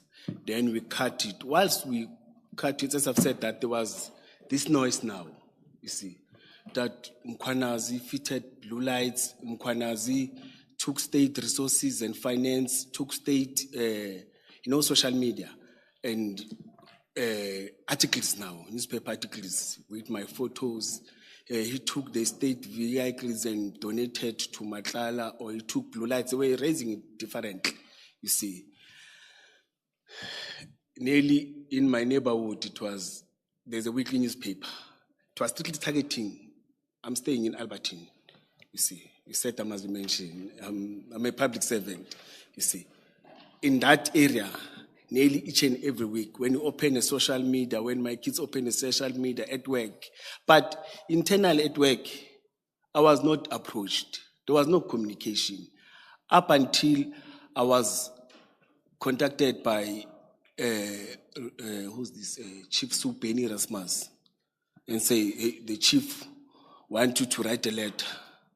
So a letter of what? A letter pastoral vehicle. I said, the chief is briefed. Mr. Mzolo is briefed. He's a chief superintendent doing investigations. To be honest, he didn't fight with me. He approached me like it is his work, you see. Then can you do a letter? I said, a letter of what? Say, things are not looking good. Sir, he was calling me sir because I'm his senior. You see, what do you mean? I say, no, this thing is all over, and now I'm starting to feel it, you see. Then within a day or two, another deputy director in the office of the chief of police, I'm called by, it was Monday, I'm called by Mzolo. We had our own operations and specialized services management meeting. All the directors, 6 or 7 directors, are sitting in that meeting, you see. Then he's chairing it. He said, Mkhwanazi kuphi? I'm stuck at Captain Park. The meeting sit at Captain Park. I'm stuck in the traffic. Then we moved towards that. I moved to a meeting. When I'm in the meeting, I found him sitting with the deputy director at chief's office, Mr. Ivan Duplessis. You see, I could see, man, the atmosphere. I know how the personality of Mr. Mzolo, you see. He has been with me for many years. You see, Mkhwanazi, often ukhuluma nawo undoda inzulu, you see. I said, no, it's fine, Mzolo, you see. But my eyes are fast, you see. I read the letter, intention to suspend. I said, intention to suspend for what? You see, no, for the statement that you wrote to Henny. Wrote to? You say for To the Henny. statement that you wrote to? To Henny. Who's Henny? Oh, Henny Rasmus, I said he's a chief, is our investigating officer in the department. Okay. He deals with investigations, you see. Then I said, no, it's fine. The process is that I'm supposed to write a letter. And then I took it, I signed it. But when I signed it, immediately after that, I was told, hey, you're not supposed to be in this building. You're not supposed to be at work. Within 48 hours, you must submit your response for us not to suspend. It is a procedure, cancel procedure. Say, Mzolo, the meeting, say, Mkhwanazi. Hey, my daughter. Then the police powers were gone. Then I had to drive back home and consult with the union. Then we responded. But now, immediately, with the intention to suspend, within an hour, 30 minutes, it was all over newspaper, all over South Africa. I said, Diamond, most this thing we did privately, so, and they said, I'm still going to respond. But I could tell with the tone and the language that the chief of police is suspending me, you see. No, it's fine. We responded within 48 hours with the representative of the union. Within that 48 hours, whilst we were submitting, it was the 24th, but there are dates in the documents. I saw the dates again when when the document was submitted to me, I saw that it's confirmed it's those dates. Then I had to stay at home for 3 months. Then I stayed at home for 3 months. Newspapers, article, photos of my kids, photos of me, photos of everyone. Social media, 2016. In fact, any photo that they could get, I had to delete now and not good. Ask the kids, my daughter. You see. Then I stayed for 3 months. No communication, no consultation, nothing. Getting and enjoying state money for staying at home. Then, around May, after 3 months, it was February. After 3 months, I had to come back as disciplinary processes. I think so. Then I had to come back. I came back. No, I was called by the deputy chief. Or I had to come back because it was after 3 months. You see, I came back. Or the deputy chief of police called me at night, day before. Said, Mkhwanazi, you must come. You are coming back. I said, Bele Bamzolo, 90 days is gone. So not 80 days, 90 days is gone. 3 months. You see. I came back. When I came back, I was told to report at chief's office. You see. Whilst I was going there, I got a call that I must meet Xolani Ncingisa from my deputy chief. You see. I know Xolani Ncingisa for a long time. He's our labor officer, DH labor. You see. He asked me, hey Mkhwanazi, wenzakalani? Why it? Xolani, you must greet me first. You see. By that time, I know that Xolani is a friend of Mr. Mapieye. He's a friend of Mr. Revo. They drink together because I was working them. They all stay in Pinoni when there are parties and what. You see. Yeah, wait. I've got an operational plan. We are standing outside Civic Center. You see. Opposite to it, it's HR office. Opposite to it, it's our legislature. Far left, when I'm looking like this, it is our CMs and other people's office. You see, other seniors, HOD's office. You see. Said, I said, Xolani, I'm having this. You see, he said, no, I letter. What letter is that? But it took my documents. Commissioner, in defense of our record, I think where you express yourself, Zulu, please say it in English again, because the record may not necessarily be able to reflect that, the typed record. Humble apologies. Please repeat it. Okay. Let me note it. Yes. He said, what documents are you having? Then he read the heading. Automatically, he called Mr. Revo's piece. You said Julius doesn't have documents. Julius is having documents. Where did he get this document? You see. I said, why are you saying that? He said, where did you get the operational plan? Who told you about the operational plan? Because I've got 2 documents. But whilst he was still communicating, I was called to sign at HR's office. You see. He read me, gave me the letter that says suspension, upliftment of suspension. Then I had to resume work. From that day, it was quiet, but I know that I've been getting articles every week again. My neighbor, so I understand other social media things, but at Albertine, I even had, or I have attached some of the Albertine records. DA has been making noise, you see. But by that time, they didn't know that protection of the executive mayor of DA, it was planned and it was executed perfectly so. You see, corrupt, what they mentioned many things, blue lights. Oh, there was a heading that I was given to blue light players. But in short, commissioners, I didn't install blue light.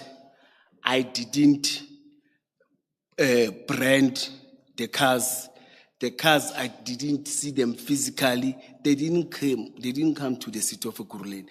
Even Mr. Christian didn't see those vehicles, you see. It was social media, and there was a document with it's a type document, but with a writing hand in terms of registration, and the article say Vusi Matlala's wife, Vusi what. By that time, I didn't know Vusi Matlala's wife and everything, see.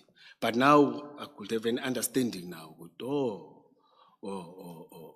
Then I stayed, but before, I'm jumping, but before I started to resume, I was called by IPT. It's the day after, you see.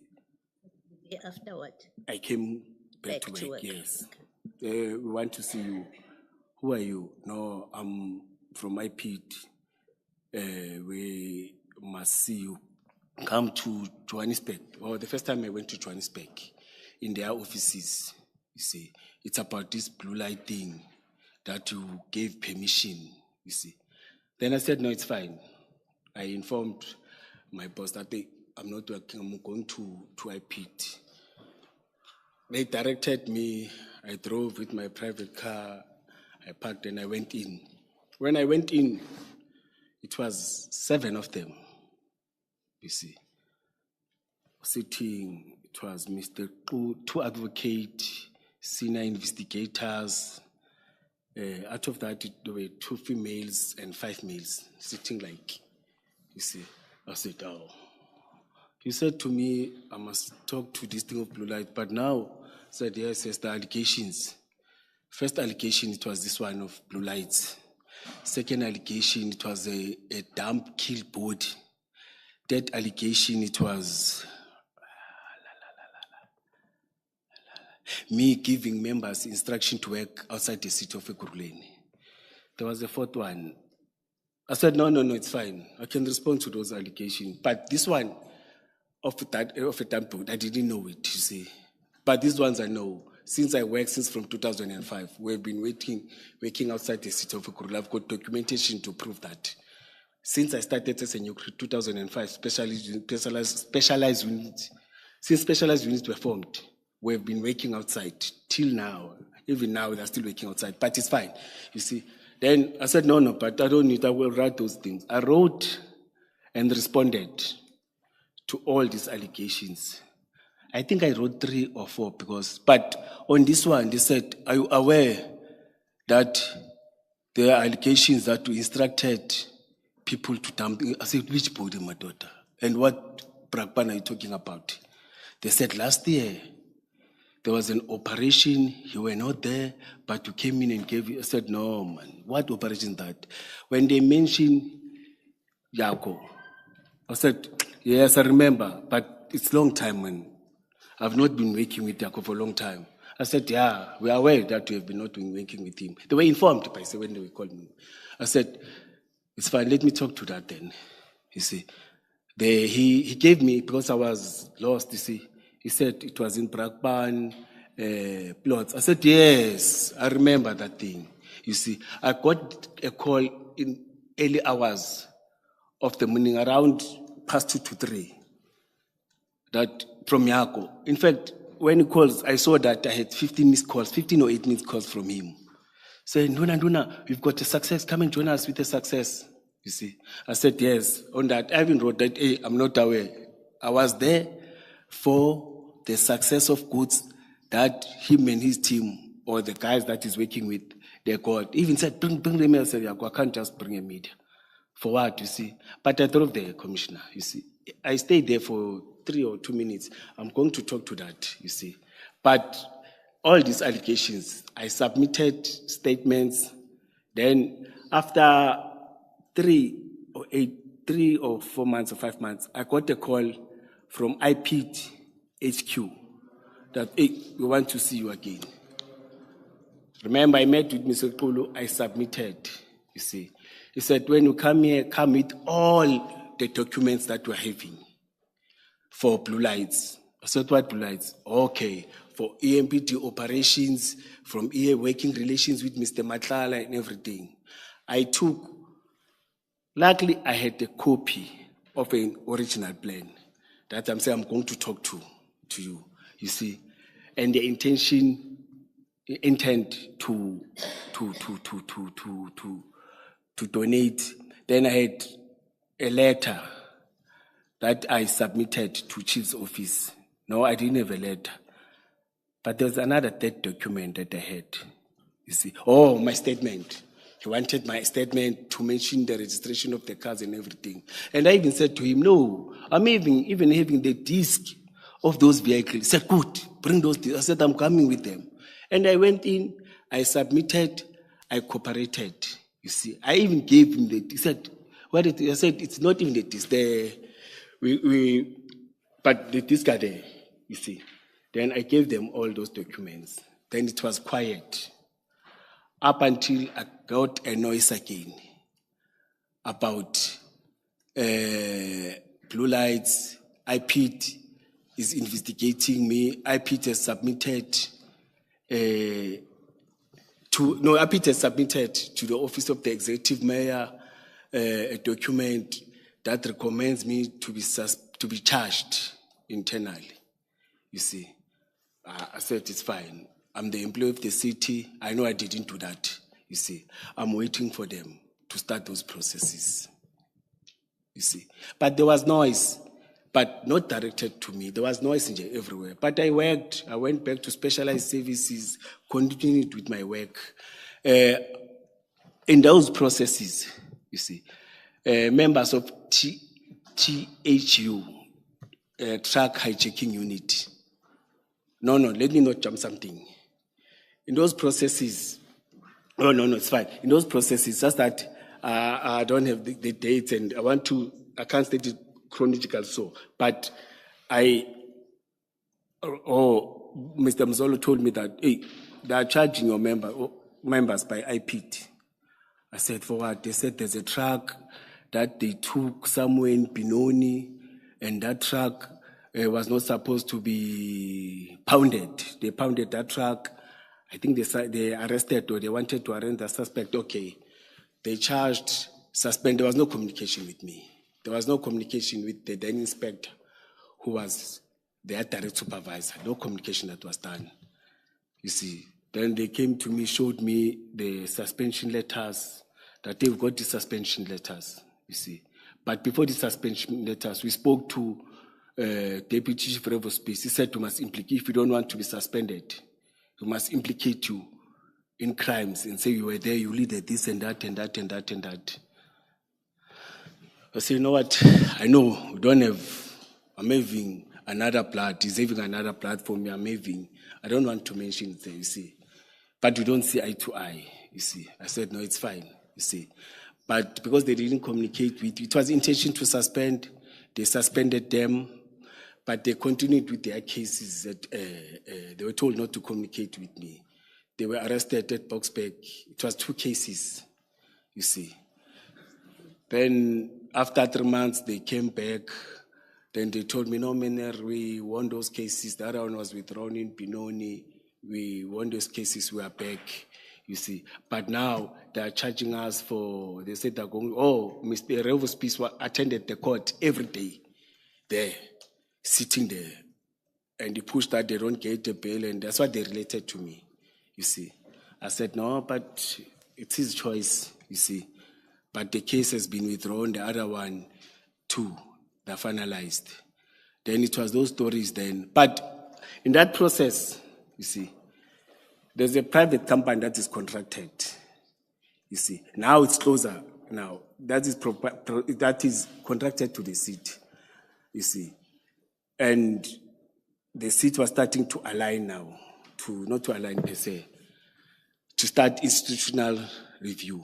You see, that institutional review, COCTA recommended that the city cuts, because they're duplicates, we're doing rhetoric, there are departments that are doing what other departments are doing, you see.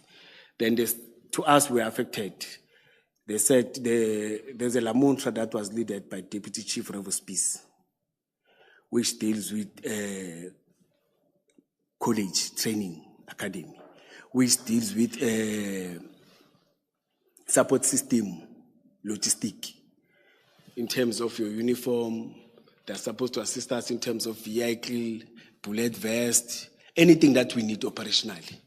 It was his responsibility to do that. Again, I said municipal court, you see, which is back office.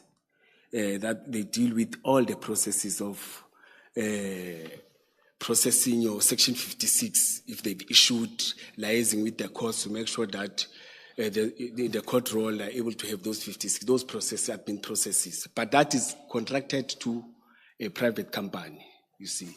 They will do warrants, they will do back office, they will process. It's a big, a very huge contract. I don't want to call it a tender, contract. That has been there since I came to the city. Commissioner Mkhwanazi, apologies for the interjection. I would like you to refer to your statement and just flip through and give an indication which part of your statement you are on now. Yes. If you could just look at that.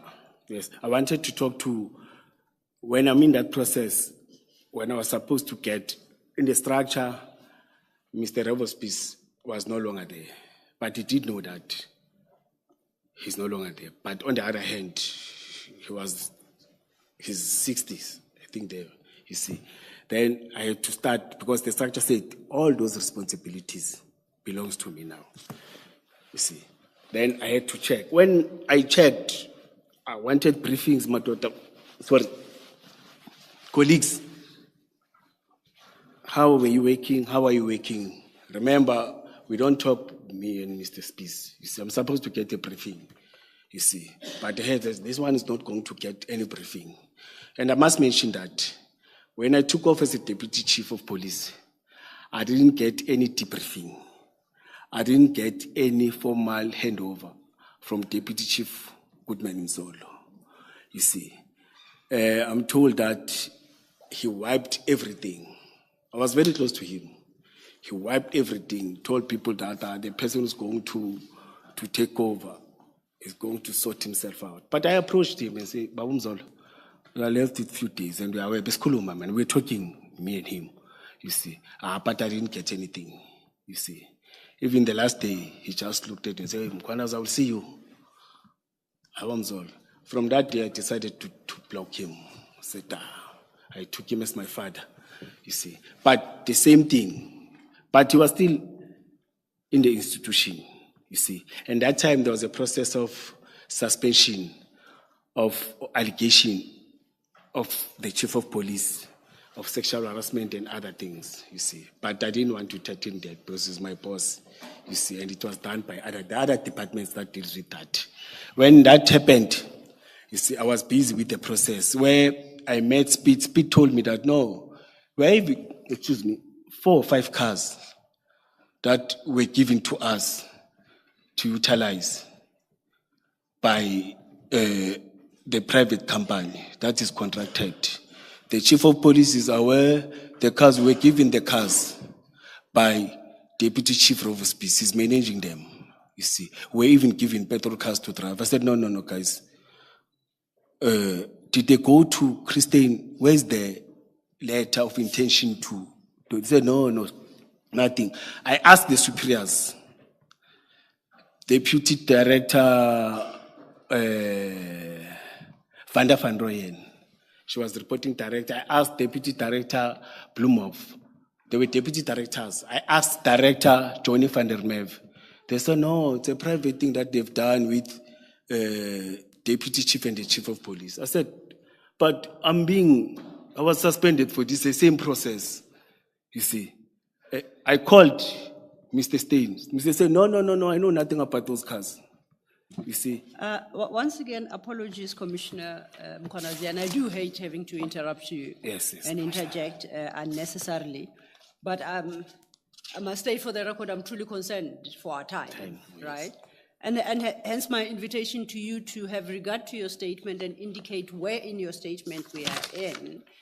And I want to make an assessment as to how much time you need for purposes of putting your version across. I have to indicate to the commissioners when the questioning should start. You recall that I indicated that we shall refrain from asking questions and we'll only try and confine ourselves to questions of clarity. Okay. And I think the commissioners have kept their part of the bargain in that regard, and I hope I have too. But we have to complete your free flow at some point. So perhaps if you look at your statement and I won't hold you strictly to what you say, but just give us an indication of where you are at so that we may know, because if you check your time now, we are headed for 12 o'clock. And I wouldn't want you to place yourself under unnecessary pressure, particularly when you now want to deal with your annexures. So please bear that in mind as you put your version across, that at some point we have to bring it to a close and allow you to substantiate what you are saying with reference to your annexures, which we haven't done thus far. Oh, thank you. Yes, it's paragraph 17. I will push for 20 minutes. Go ahead, please indicate the paragraph. It's 17, 17.1, 17.2, 17.3, 17.4, 17.5 for the cars. But I will push that. I push for 20 minutes on a high level. Oh, all right. All right, then I also wanted us to... Let me discipline and refer to this and not just wanted talk. us to discuss time. So if you say 20 minutes, that should take us to... let's go on until 1:15. Yes. For certainty, you are not saying you intend to deal for the next 20 minutes with paragraph 17, right? Are you asking 20 minutes to wrap up your... To wrap up, yes. To wrap up what? The high level. Okay. The high level. I just wanted to make sure that I don't misunderstand. Thank you. Yes. And thank you for keep on reminding me and calling me to order. Thank you. You're assisting me, yes. Yes. Then, Commissioner, I must mention that, you see, the tension between me and Rivers Peace, I'm talking about paragraph 18, you see, started when we were coming in. Our background and our history, I think he checked us. Before we joined the Metro, we were from different political parties. We were young, participating, and we're not apologetic for that, you see, against apartheid.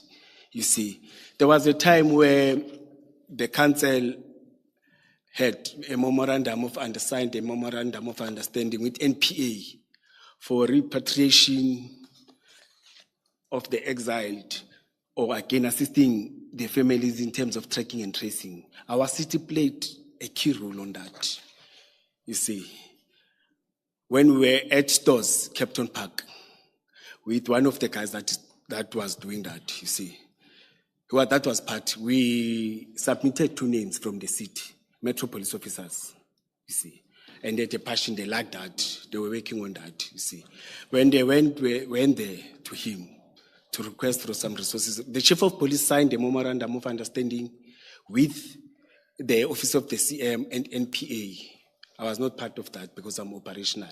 But when I was there with Mr. Ndlovu, or Officer Inspector Ndlovu, who was part of that, Revo approached, or Deputy Commissioner Revo approached, we were talking, you see, approached him, say, you want resources for doing communist work, for doing terrorist work, you are pushing a communist agenda. I said, what? You see, doing that. You see, and want to use the state. I said, no. These are not your resources. The city has committed, the department has committed, and we are going to execute that, you see. Then I was very angry, I left. I'm told that when I left, they physically fought with that inspector.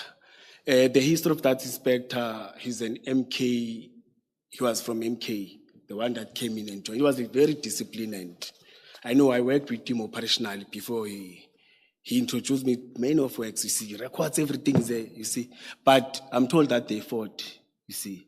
Then we were able to do our research. We discovered, I've got a document again that is attached, you see. That talks to that.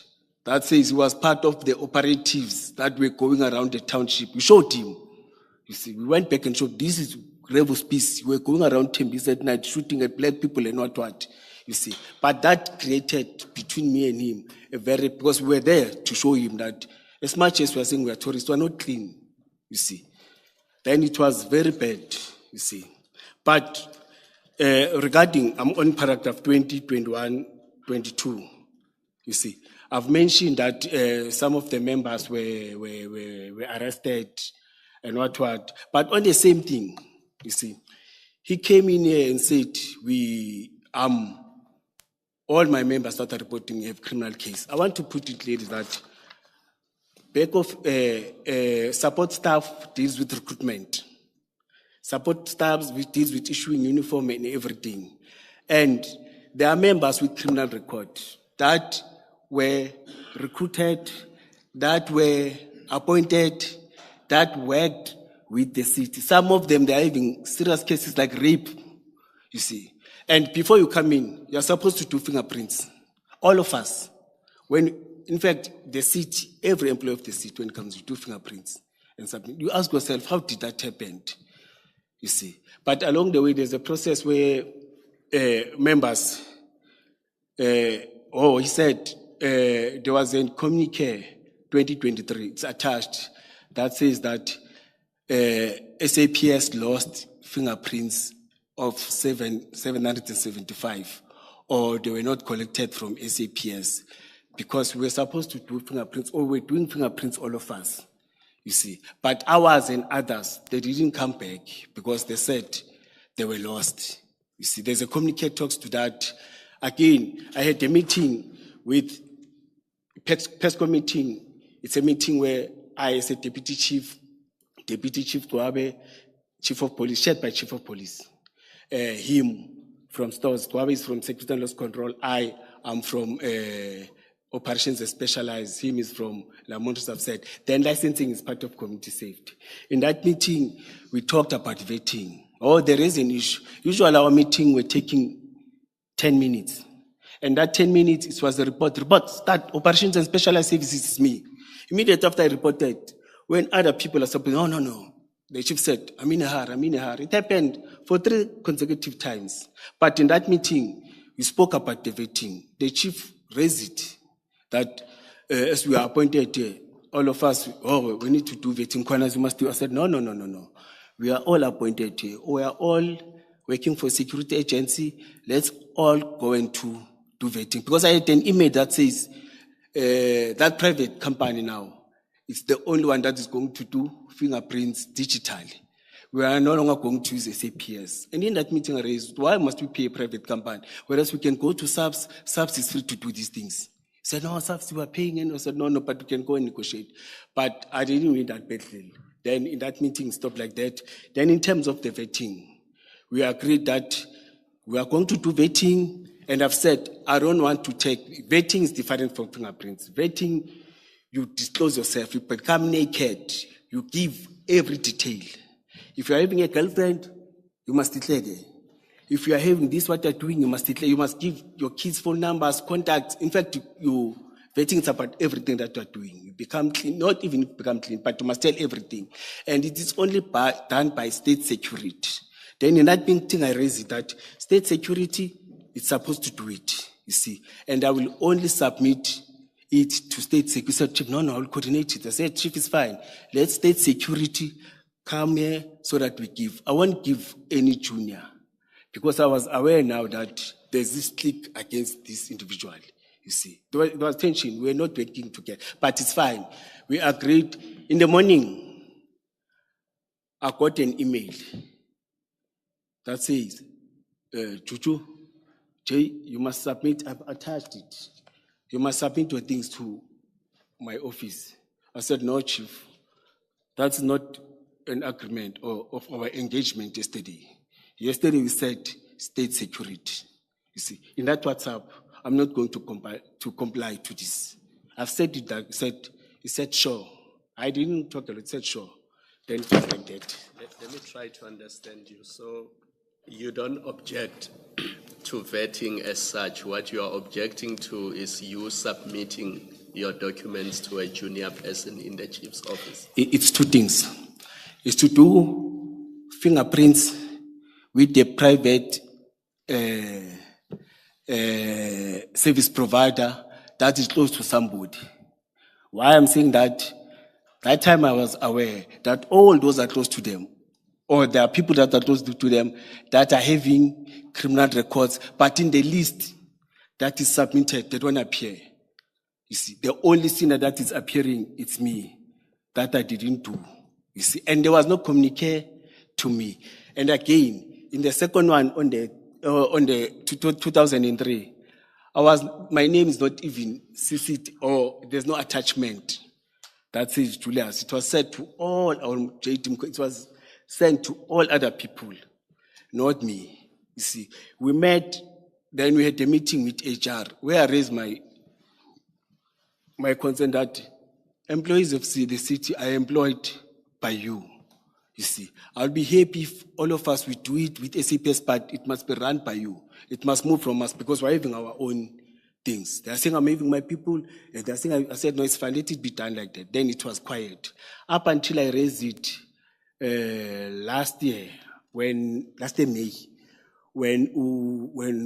this year, sorry, humble apologies. Up until I raised it this year, when Deputy Revo Spies was no longer there, because he took or he resigned or he claims that he's taking a retirement. When we were starting investigation, the city gave me instruction and said, let's investigate this thing of Sintel. No, let me say that private company, because there's something that is not good. Can I just interrupt you before you move on to speak about Sentinel? Yes. On this vetting issue, when you say you went to the city and told the city that they must do the vetting, they must manage the vetting, who in the city did you talk to? No, it's fingerprints. Even that? Yes. Who in the city? It was a meeting. Okay. It was a meeting between EMPD and HR. There were 4 officials, we were 4 from our side. Okay. Yes, we were talking about many issues, but it was part of it. And in fact, it became the main issue because I had to raise it in that meeting because I know that it created tensions. So you say you went to the city, and I'm just trying to understand. Yes. I'm not yet debating. I'm just trying to understand you, to follow your evidence and what you're saying. You say you didn't object to fingerprints being taken, yours and your teams. Is that what you're saying? Yes, and Commissioner, you must remember, I was appointed in December. I took my fingerprints. Just work with me, because I'm trying to make sure I understand, I follow what you're saying. When you were speaking to Commissioner Khumalo now, you were talking about vetting. Now you're talking about fingerprints, and I'm confused about which one do you say you took to the city to say we are employed by the city and the city must deal with this? Is it the vetting? Is it the fingerprinting? Okay, let me answer. I didn't object to any of the two. But I said, let's do it with a recognized institution, a government institution. You see, that the process won't be manipulated. Then there were articles before we went to HR. Hold your horses, Commissioner. Oh, yes. When you went to the city, you took it out of the EMPD and you went to the city because the city is the employer. That's what I think I heard you say. My question is, in the city, when you went to discuss it with the city as the employer, who in the city did you have that discussion with? No, yes, I'm going to answer that. Okay. Yes. When we went to HR, it's their function to employ, to recruit, to promote. It's not our function. Us is to request from them. But us as MP did that. Then there were articles, newspaper articles that said 300 and something EMPD officers are having criminal record. Okay. Then we were called to say, let's have a meeting with HR, and it was legal and corporate and HR to finalize this thing. Then we went to a meeting in Jimistin. It was 4 officials from HR. Hold on. I'm asking you, you say it's HR. You've now narrowed it down to you went to HR. Yes. Who in HR did you speak to about that the city must manage your fingerprinting, whether you're fingerprinting or vetting, who in HR? Yes, in that meeting, those that I can recall, it is Madam Futi, I forgot the surname, and Madam Dombi, and it was advocate from Legal and Corporate. It was Advocate Zulu, who were part of the meeting. Okay. Then from our side, it was the 3 or 4 of us, me, the Chief of Police, Deputy or Commissioner Revospice. I'm not sure that Commissioner Gwabe was part of the meeting, but it was a team of 8 or team of 7 in that meeting. Yes. I know you have given names of who yes, from yes, HR yes. dealt with. We may have others, but those that I can remember, you see. I accept that. Yes. Thank Then we discussed that the process is going to start them from their side because they are supporting staff. They will submit names and what. But till today, it was quiet. That never happened. Up until I asked the CMA, there was this process, guys, formal so, you see. We need to do those processes because on our oversight, each and every month, we sit at oversight account to councillors. You see, councillors want to know about challenges that we're having, progress that we're having. We must give report about our monthly operations, monthly program developments that are taking place in the department, you see. And there was no about this thing of fingerprints, the media, you see. But it's disappeared. But in an honest sense, it was 775 fingerprints that were not submitted, or they claim that SAPS lost them, or they were not collected. And there's another report that we submitted that talks to, for the past 5 years, as the department, we had 1,000 and something internal investigations. Some are external. Some they include IP. I've attached that report. Some are including IP. Some are talking about misconduct. Some are talking about those that are arrested and the court has found them guilty. Some are talking about those that are investigated. Some are talking about, but all those, the investigating team was requested to submit for the past 5 years. That's a report that was submitted and it is attached here, you see. But after that, nothing happened, commissioners. Then it was the challenge then of us and the investigation of stores or the contracts that are taking stores. Then there's a communication where we're instructed to run that. I instructed, because that time I was the acting chief of police, Mr. Mapie was suspended, you see. Then I requested that we appoint a person at a very senior level who will understand with the team of investigators to start those investigations and everything. Then there was a communication between us and the city. The city, I'm talking about other relevant office of the CM, office of the group CFO, and other relevant about these investigations. But there was no cooperation. The only cooperation we got is when we spoke to the director. The director said, no, I'm not managing that contract. The person who's managing in a formal meeting. And I think they spoke about that formal meeting where they said it was the CM and HODs and directors and I was part of that meeting.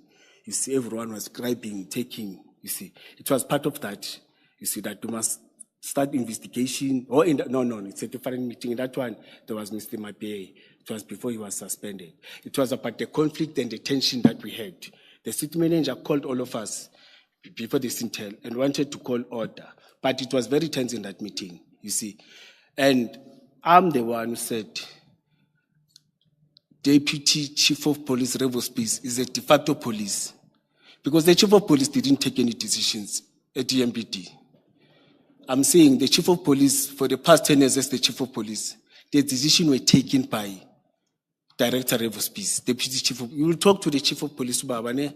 You will agree, he will understand you. But immediately when there's somebody, he will turn.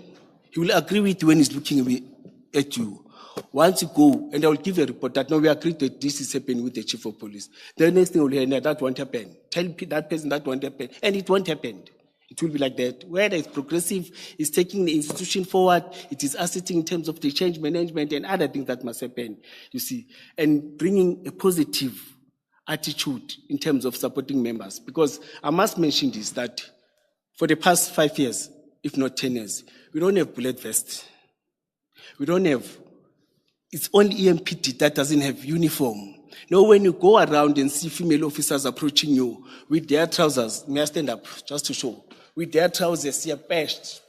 No, it doesn't give a good reflection of the ambassadors of the city. I call them ambassadors. You see, you send officers to respond in a very challenging situation. You don't have communication radio. And to be honest, the city does provide. There's somebody who's sleeping somewhere who doesn't think of those that are operational. You see, I will talk to the strike, just to summarize. Before you talk to the strike, I apologize. You reference a meeting where you said River Spies is the de facto chief of police. Yes. My only question is, can you give more detail around that meeting? What meeting was that? Who had called the meeting? Where was it? Yeah. Oh, yes. In fact, all of us were complaining to the CM. The other side, they were complaining. That is you are talking about why there was a meeting. I want to know Yes. what meeting is it? Yes. Let's just confine ourselves to that. Yes. What meeting was this and who had called it? The city manager called the meeting after he has tried many times. So it make was sure- called by the city manager? Yes. At the city manager's office, Boardroom, boardroom, whatever. office, yes. Do you have a sense of date? Guesswork. This It year, was- 2025, 24, 23, no. 22? No, it was last year, Okay. around August. Okay, 2024, August. August, September, early September or late August. Okay, that's very helpful. You see. Thank you. I won't take it No. any further. I interrupted you. You may get back to your narrative. Yeah. But it was after many concerns and frustrations that were raising to the Yes. city manager, all of us. He decided to call all of us. Okay.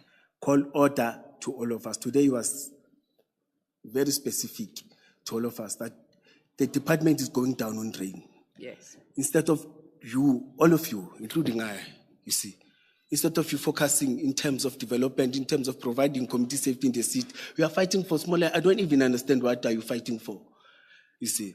But then we moved, then the meeting, as after raising concerns, all of us raised concerns, even other directors. It's arranged by concerns too. Then he said with the chief of police. But after that, the chief went on special leave, or he went, it was a special leave, something like that, you see. But it was after the frustration that we raised that we are not going anywhere, you see. And when you sit at oversight, they will tell you that you don't spend. See, we don't spend how? You see, all the budget that is allocated to EMPD is going back.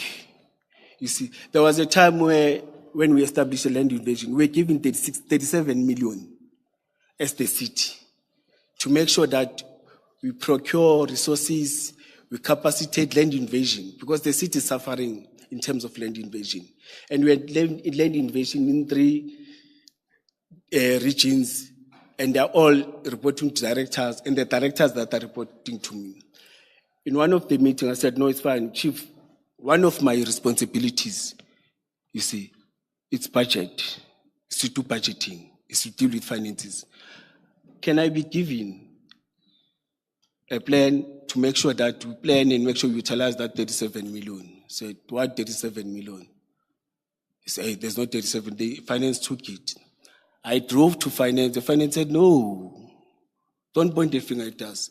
They said you must move that to security and loss control. I said, no, they can't move without money, without me knowing. But it happened. And secondly, operations is supposed to run this private, this contractor that I was talking about, because it has to do with operation. It is us that are doing traffic law enforcement and everything. But it was decided, no, we will manage that, but it's fine because it was having its own thing. The strike that came in last year, March, I'm summarizing, you see. The strike that came in last year, February, March, of the frustrations of officers in terms of they demanded salary increase, they demanded transport, they demanded promotions, they demanded, there were 5 or 6 demands. But it was the frustrations about the building that we're having. Commissioner, I invite you one day to come and do surprise visit. Food is good whilst I'm still suspended, you see.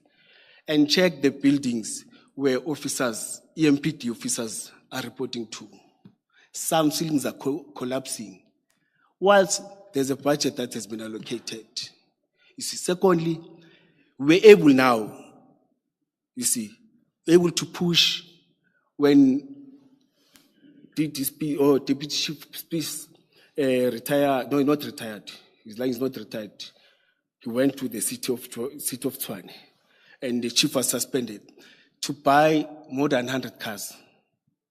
You see, the cars that we were unable to buy for 5, 7 years, 8 years. You see, now the guys that they are busy with the issue of uniform and other things, because we discovered that some of the uniform, not to say it's not there, the uniform is hiding somewhere in containers. The containers where we keep cars, stolen or not cars, damaged cars or cars that were impounded. You know why they were hiding there? So that we keep on pushing the service providers to provide uniform. But when we go and demand for uniform, there's a photo that I'm going to provide. I, as a deputy chief of police, it is difficult to get uniform. There's a photo that they presented that I was wearing sword, we're looking down we call them gadgets. Yes. Yeah, you see, it was like a joke. Commissioners, our gadgets or our sword must look down. Then that means everything must follow the same code. But our gadgets, it's an opposite. You see, and when you wait like this, not nice. I've provided photos. We'll see in terms of these photos. It leaves something like it's not supposed to follow your collar. It must be nice. When you look at the SAPS uniform, you may feel jealous, but ours it doesn't. It's not like that. You see, we raised it in the meeting. In that meeting, Sorry, Commissioner. You have the ones that run down like this. And then you have others, or I don't know the difference between Georges and all that. But I'm just referring to what has what do you call them? The sword. Eclipse. No. I'm referring to what's the on. swords. There's a sword, and then what else? It's a sword and 2 castles. And 2? Castles. Yes. 2 round castles for... Those Yes. You have them on the shoulder, and you have some running here. Yes. Now, which ones are you talking about? Those that run down here? Yes, and they must align. If this one is looking down, all of them must. I'm asking you this because I seem to recall that the evidence was that one of the 2, that is either the one on the shoulder or this one, that one of the 2, you had it correctly positioned. Yes. But that it was the other one that was wrongly positioned. Yes. That's my understanding of the evidence. You are correct, Commissioner. Yes. It's the one on the shoulder. Yes. I see you now focusing on the one because you've been indicating. I see you focusing on the one that sort of runs down like this. Do you want to focus on the one on the shoulder? Yes, no. Because according to your colleagues, the problem is with the one on the shoulder. Yes. You are correct, Commissioner. Yes. I'm saying the one at the collar and the shoulder, they must align. You see, you can't wear this one looking up and this one looking downwards.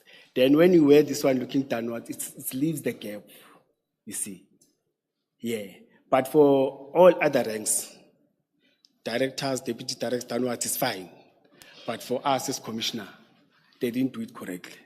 And we're issuing it, you see. But there's a photo I will show you. You can see that when I'm wearing the combat one is correct, but the step out one is not correct. But to summarize it, There's a question that I was asked that, hey, you are wearing this rank. Where did you take these ranks? It is now 19 minutes past. I will yes. allow you until past. Yes. At 5:30, I will stop you. Yes. Who conferred you? Who appointed you? I went to the interviews. I applied. We went to the interviews. On that day, it was me and the deputy director for this position. You see, we started the interviews. I attended the interviews. We were informed that, I was informed that I must go to somewhere in Sandhurst or something in Sandton. It's the second interviews with external. You see, but whilst I was still waiting, that I got an invite. It is attached. You see, that the processes of COCT says that for that position, you can't only do internal interviews. There's a second process, second phase, where they check in terms of your capacity, capable to lead, your management style, leadership style, understanding finances, understanding the economics management. We're able to do problem solving. It's about all those things. I think it's about 10. You see, I attended. It's like a psychiatrist, say what is called. There's a best terminology that I want. Psychometric. No, let's say it's psychometric test. Let me say so. But I wanted a better psychometric test. I did that. So apologies, Commissioner. Were you thinking of competency assessment? Yeah, let's say competency assessment. Okay. Yes. But the same test is part of it. You see. Then I attended it. They told me that, no, we are going to send the results to your employer, but we're also going to forward them to you. You see, they were forwarded to my employer, they were forwarded to me. Then I was called, Mr. Mkhwanazi, you are successful in terms of this position. You may come, it was November, because I was supposed to start. I started on the 1st. I went to HR, asked different commissioners with other metros. In Johannesburg, they've got their own HR. The chief of police is having powers of all HR. He can hire and fire. He can do all these things. Ours, we can't do that. Ours, in terms of HR, there's a department of HR, human resource, that deals with those things, promotion, labor, and other things. In terms of and in the interest of time, may I interject once again? Yes. Just to provide specificity. You say you were called by HR. Yes. Who called you? Let's just mark that. No, it's officials there.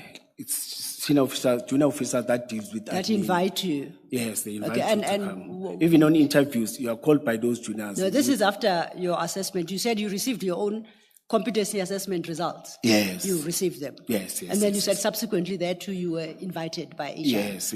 And now you're saying you were invited by junior officials. No, those that called is those that are doing admin work. No, that's fine. I'll accept Yes. that. I'm not having an issue. Yes. I just want to understand, did the junior official indicate for what purpose you are being invited? No, they're very clear that you have been successfully. There are documents and everything that you must come. Those are the junior officials that told do you admin. That's what they do. Every time when there's promotion, Okay. it is them that run administrative paperwork and everything. All right. You Thanks. see. I'm clarifying. But when I was there, you see, I think it was HR, DH. Yeah, it was DHHR, you see, who brought in the forms, And you see, DH who brought in the being- appointment letter. What is DH? Is it head of department? No. It's divisional head. Deputy, like your deputy HOD. Divisional head. It's at the divisional same head. rank with our deputy chief of police. Or same rank like I. You see. But he produced the letter that has been signed by the head of the department.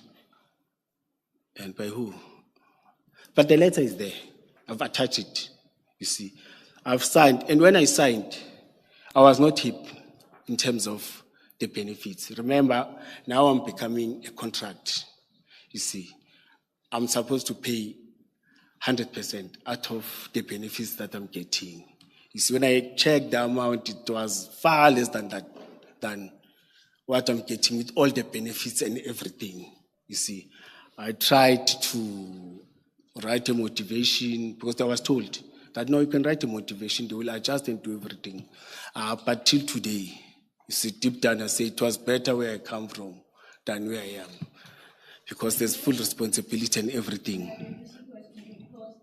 Oh, may I make this request to you? Because in our engagement with the retired city manager, I think I have a sense of which letter you are referring to. I think it is the letter appointing you to the position of deputy commissioner. Yes. Yes. Yes. So no, we've had sight of that letter, and actually, I say we have had sight of that letter. Oh. We have seen where, if that is what you are referring to, you, in handwriting, you made your motivation. Yes. Yeah? And we assure you that when we dealt with that letter, we did not call out the numbers listed therein so that people don't get a sense of what your offer was, how much you wanted increased by, and the like, right? Yes. And it was my question is, would you be able to provide at least the commissioners, even if it's on a written piece of paper, what you were earning before you were promoted on a permanent basis, yes, so that they can have an appreciation, yes, of the drop in salary you then were to experience by accepting this position? Yes. And yes, commissioners, one must mention that, when you are from inside, getting promoted from the director to that position, you are losing. That's why it can't even attract any other people. That's why it was the only two of us. It's the person from a deputy director downwards that will see something. But from the director position, you are only taking responsibility and a 5-year term. Unlike those that are having overtime benefits, housing allowance, and other allowances. And they know they're having them permanently so. You see. So, you Commissioner, you don't have a challenge, right, providing that at the right time? It doesn't have to be now. And then we can always verify the number that you provide with HR at City of Ekurhuleni. And really, it's for the benefit of the commissioners to have an appreciation of whether or not your motivation for an increased salary when you were promoted was justifiable. That's all. Yes. Right? And I also, but if I may, I'm looking at the time, and I remember the chair said that he's stopping you at 12:30. Yes. And I'm trying to save you and I your time. Yes. So we've covered this issue, I think, of your salary adjustment and the motivation thereof. Please proceed to the next point, because 12:30 is breathing down our necks now. Yes. I wanted to touch that. I even submitted the other one formally. I will try to ask and check, which I've done. Yeah, there I didn't do any calculations correct. But in that one formally, I did calculate it. It stressed me. But let me confirm to you that I was conferred by the chief of police. Do you have a date? Do you have a date, probably?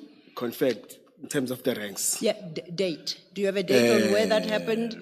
The process of conferment, and if that is in a ceremony, official ceremony, if you could just talk about that process of conferment, it would assist greatly. Yes, I think it was around January, because December we were very busy. You see, it was festive season. What? So that would I be can't give January you correct date, you see. 2024. Yes, let me go and check the correct date, you see. Okay. But I was conferred by him after our PESCO meeting. I've said the PESCO is the 4 of us that sits, you see. And there was Chief Superintendent Kilebogile Tipa in that meeting. She took photos, you see, because I can't focus when I was conferred. And we even discussed that these gadgets, they're wrong. You see, he even said to me, you see, no, Julius, Jay, he called me Jay. These things are not supposed to look, the swords, they're not supposed to look upwards. They must look downwards, because we're fighting with these officers. We must be strict against these officers, you see.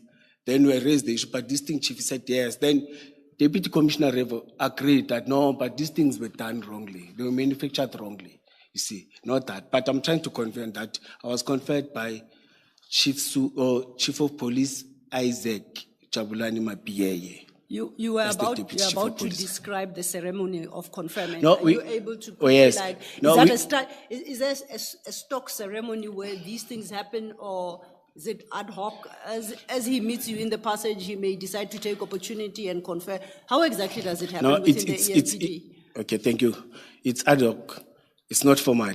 Okay. Some may come, even if you didn't come to that, it's a 30 minutes or 10-minute thing. What happens in that 30 minutes? I come and tell you that congratulations, you have been appointed as for that position. You see, please work and make sure that you conduct yourself good and what. But even those that don't come, there's nothing formal. It's not a must. Okay. You see, but we people like it because there's media, there's newspapers. But to mine, there was no media. There was only. But usually, even if it's not there, that time Kelebe Tipa, as the media officer, she sent these things to media. You see, she took me photos, but there was nothing that was sent. So does she get to share the photos with I'll call it the celebrant of the day? So she takes photos, Colonel Tipa. Yes, yes. And you say she sends it to the media. Yes. I assume some will go to Ekurhuleni archives, EMPD's archives. Yes. Does she share some with you? No, mine, it was not done. Okay. So when you say it's that haphazard and informal, at least yours was, didn't you feel shortchanged? It's quite an honor to be promoted, I would like to believe. How many levels were you left with to the top of the EMPD structure? It's one, okay. Just one. I mean, I would have insisted on a more formal engagement and conferment, because beyond that point, you become chief of police. And that's got to be a business. Yes. That has to be a serious business on any day. So didn't you feel shortchanged I did. Did you at least raise it with somebody that yes. you are aggrieved? No, and you felt, I did understand the politics and the challenges. Oh, you did understand? I said, it's fine. Okay. You see, my duty or my responsibility is to go and serve. Okay. So you're going to check the data. I won't hold you to this, but you had said that this happens beginning of 2024. Yes. No. At the 20, beginning of 20, yes, you are correct. Beginning of 2024. Yes. Okay. 2023 December, but at the beginning of 2024 January. That's where. Yes. I won't ask you for the date because you don't have the detail. Yes. But I started to wear the ranks. Yes. They are correct on the 1st because I was supposed to come and work. The contract says we are working on the 1st, and I was supposed to wear my rank. I worked my ranks. Then we. So you can wear them before they are officially conferred. Yes. Oh, yes. okay. There's nothing formal. There's no police. There's nothing that guides us. Okay. So how do your colleagues get to know if there is no formal conferment process? How do your colleagues get to know one day to the next that perhaps they should start saluting you now because they are junior? Will they just see you with different Georgettes and the like, and they know, oh, things have changed? I called our logistic. Yes. The deputy chief rev is correct and say, guys, I need ranks. They said, I'm appointed as the deputy chief of police. But they were aware. The top management was aware, but they didn't tell the juniors. So then if yes. you managed to get them before the chief of police conferred them onto you, what was the purpose of January 2024? You already had them. Yes. So what was the purpose of that entire exercise? I don't know. Because December, I was operational. It was festive season. We were everywhere. So why didn't you ask them, what's this shame all about? Why did you call me here? It's the chief. Maybe it's the formalities that you want. I know. Now, where did you obtain them from? Do you buy them in a shop? Huh? No, the stores. The stores. Yes, but they don't just give you, they want an appointment letter. Oh, I see. Yes, so, I had to give. They don't have to be instructed by the senior either confirming your appointment or who shall be conferring the rank. It is enough that you, the beneficiary, if I may call you that, presents yourself, waving your letter, and you say, I've come to get my Georgettes, and there's another name of the other thingies. I was not sure that time with their processes. But, which one did you adopt? To me, they were strict and say, Nduna, they respect him, they didn't fight with me. Nduna, we'll need a letter. Yes. So I had to give them a letter. Then that's when they started to give. But in fact, they didn't have. I had to take the one that were left by Mr. Mzolo then. Yes, the old ones. And where did you get those ones from? From the stores. Oh, okay. Mr. Mzolo handed them back into the store. Yes, you are supposed to hand them. Oh, Uniform. you don't keep them for life? No, Oh, it's what a not pity. yours. Yes, Now, no, it's we not are so yours. way past 12:30 No, it's not yours. that the chair is about to fight with us. So if I may then, you ask that perhaps we use the next 25 minutes or so engaging now with the content of your statement, hopefully to take us to lunch. I'm requesting for bathroom just for 1 minute. Yes, I don't know, it's not for me to say yes, I apologize. Oh, sorry.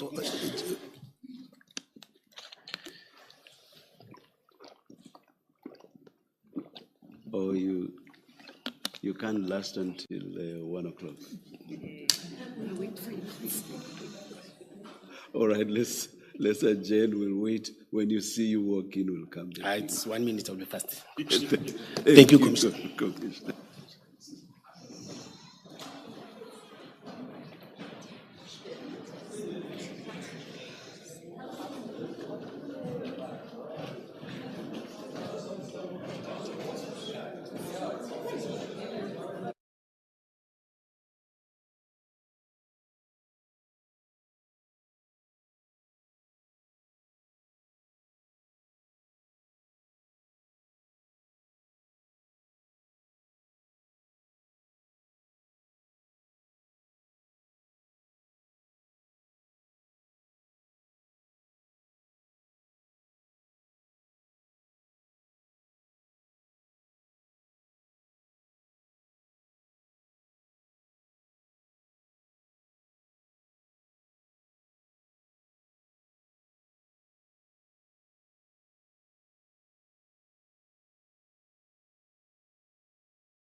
Phones on silent. Thank you so much.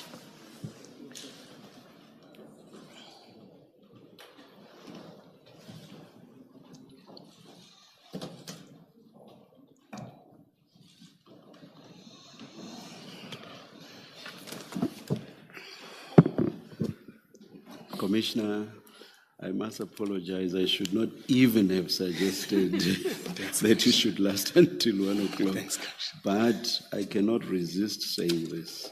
My colleague, Commissioner Kumalo, is the one to blame because he kept encouraging you to drink lots of water. So Thank you, Chair.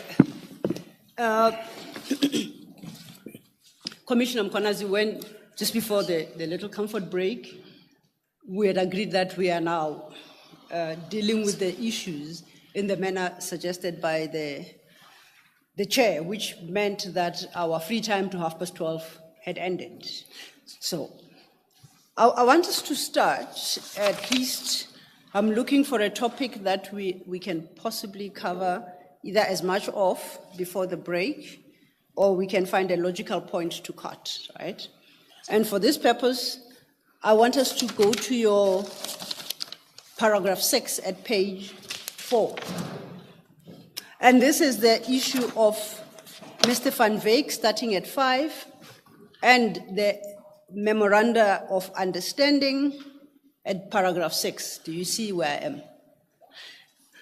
At paragraph 5, you talk about approaching Mr. Van Wyk for assistance of students. Do you see? Yes.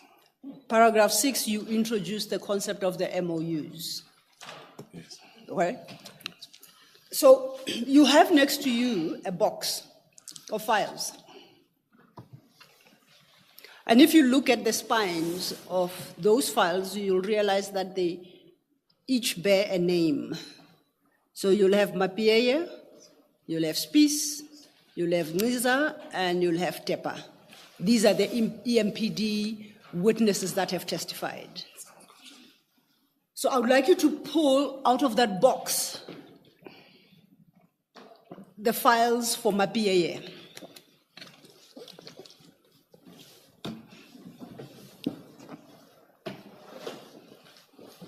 Now, there'll be two, I want the annexure file, really, for the moment. One is written statement, Mapieye statement, the other one is Mapieye annexures. Yes. You've got. So as soon then as we have located our Mapieye annexure file, you will notice that the documents in there are all flagged and numbered inside the file. Oh, yes. Do you see that? JM. Yes. They're all JMs, and they start from JM1, and they will run until JM35. Yes. Okay. So when I refer you to a document from a file like that, the annexures file, I'll identify the JM number, and I will also direct you to the page number where that annexure is, and I'll describe the annexure for the record. Yes. Are you happy with that? So now let's start at JM12. And no, sorry, JM11, I apologize. JM11 starts at page 55 of the Mapieye annexure file.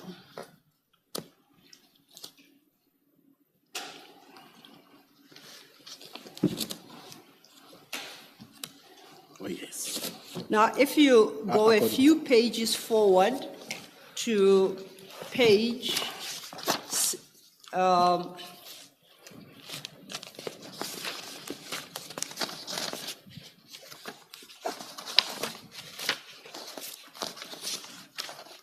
we've got I said JM11 at page 55, correct? I shouldn't confuse you. Yes.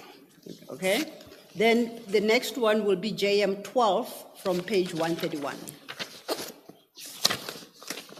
No, what? Page 62. Got too many markings here and I read the wrong number. Should be page 62.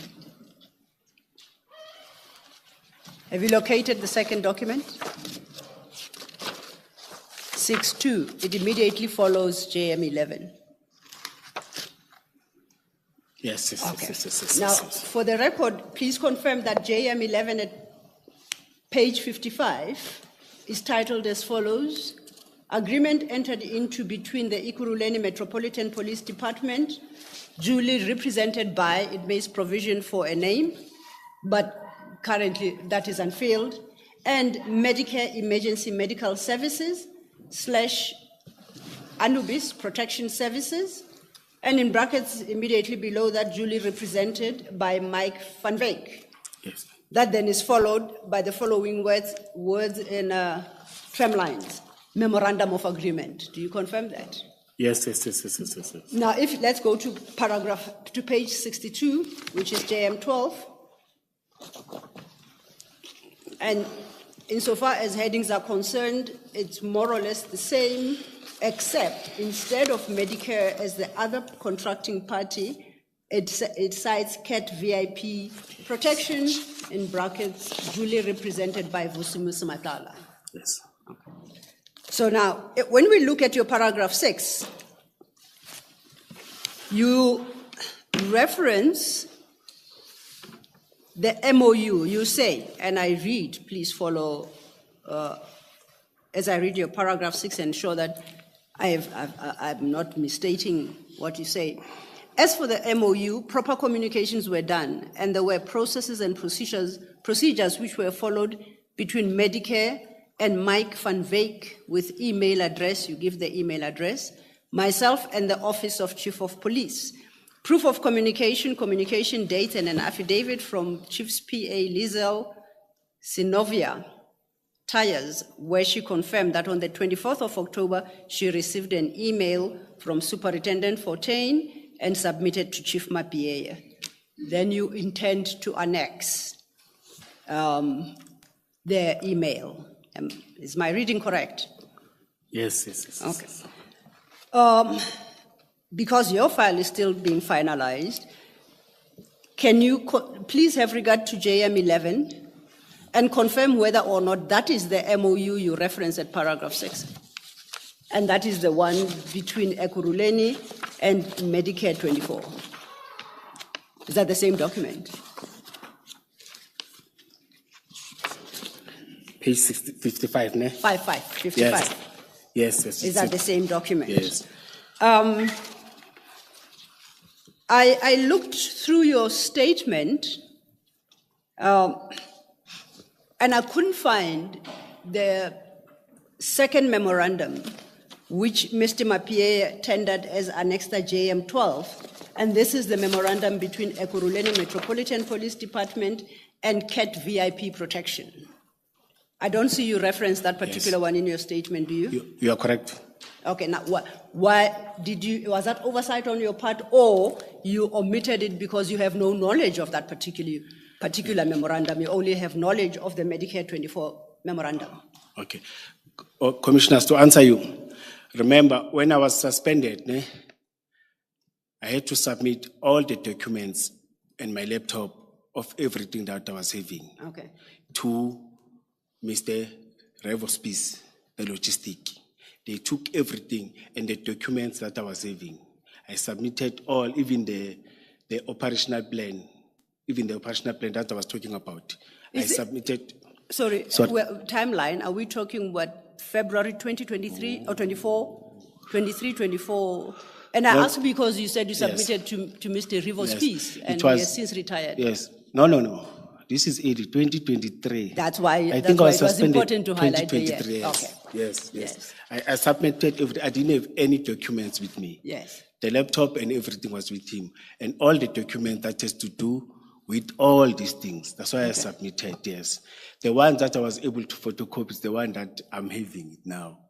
What does submitted mean? When you are suspended, you are required to leave your firearm, your tools of trade, computer, laptop, all those things. Okay. So the document, but he demanded, even before the suspension, he demanded all the document. Then Mr. Mzolo instructed me, go and submit them to him. Give all the documents that you sent. But other documents were already managed by Superintendent Fortain, like this one. You see, that's why they were able to get them through Fortain and submitting it to the Office of the Chief of Police. But on my side, I was having nothing, but documents were already there. So please help me work through this. You are a normal employee in the city, doing whatever job, and perhaps a job you've been in for about 10 years. Yes. One day, for some good or wrong, bad reason, you are suspended. Are you required, I can understand handing in your firearm, perhaps your work computer, these are all tools provided by your employer. I can wrap my mind around submitting those. Why would you have to submit all your documents? Do you clear your entire office, go to Commissioner's Peace and say, Here are all my files, 204 of them, and every paper I've ever written, because I'm on suspension. Is that how it works? Ms. Silo, please don't forget your question. I don't think your earlier question was answered, and I would love to get an answer. I'm saying I don't think you answered Ms. Silo's earlier question. So I would like to get an answer to that. It was a simple question as to why you do not reference the CAT VIP memorandum. Oh, thank you, Commissioner. I referenced those that I'm having and those that I remembered. That's why I was able to write. You see, and I even mentioned at the surely bottom you do deal with issues relating to CAT VIP in your testimony and also in your statement. Yes, correct. So what was so difficult simply saying there was also an agreement or memorandum that related to CAT VIP? I think that's the essence of the question. And you have not forgotten that fact, surely, the very fact that you do talk about CAT VIP. So why did you not reference the memorandum in that regard? Commissioner, when you check, I don't even talk about the cannabis protection services, you see, because even it's out of me. But I know that I have documents that were submitted to the office of the chief. Other documents were submitted as per instruction of my deputy chief, and I complied and said, no, take everything because I feel that I'm clear, there's nothing to hide. I'm not at the stage of the taking. Because this happens when? The taking.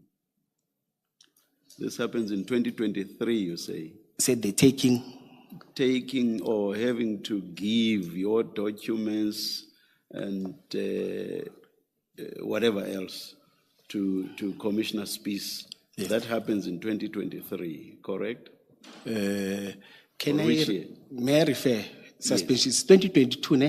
2020? 2023 February. Yes, 2023 February. 2023. February, yes. The 24 February. memoranda were concluded or purportedly concluded in 2021, not so? I may say so, but I don't have specific dates. The yes. dates that appear here, but I'm sure Ms. Silo is still going to take you there. Please. The dates appearing here, I think, say 2021. Yeah.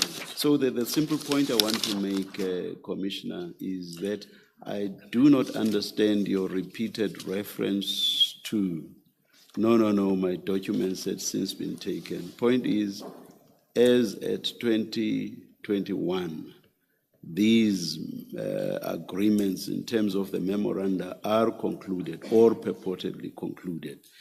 And surely you remember both incidents. So the simple question is, why do you not reference the memorandum relating to CAT VIP? That's the simple question. That has nothing to do with the later fact of you handing over the devices and whatever else. Commissioner, I want to say oversight, but I didn't have documents with me, you see. That's my challenge, you see. But I forwarded all the information that I'm having. Yeah, what I'm saying is, it's difficult for me to understand that you had forgotten because you do touch on matters that relate to CAT VIP. So you had not forgotten about the involvement of CAT VIP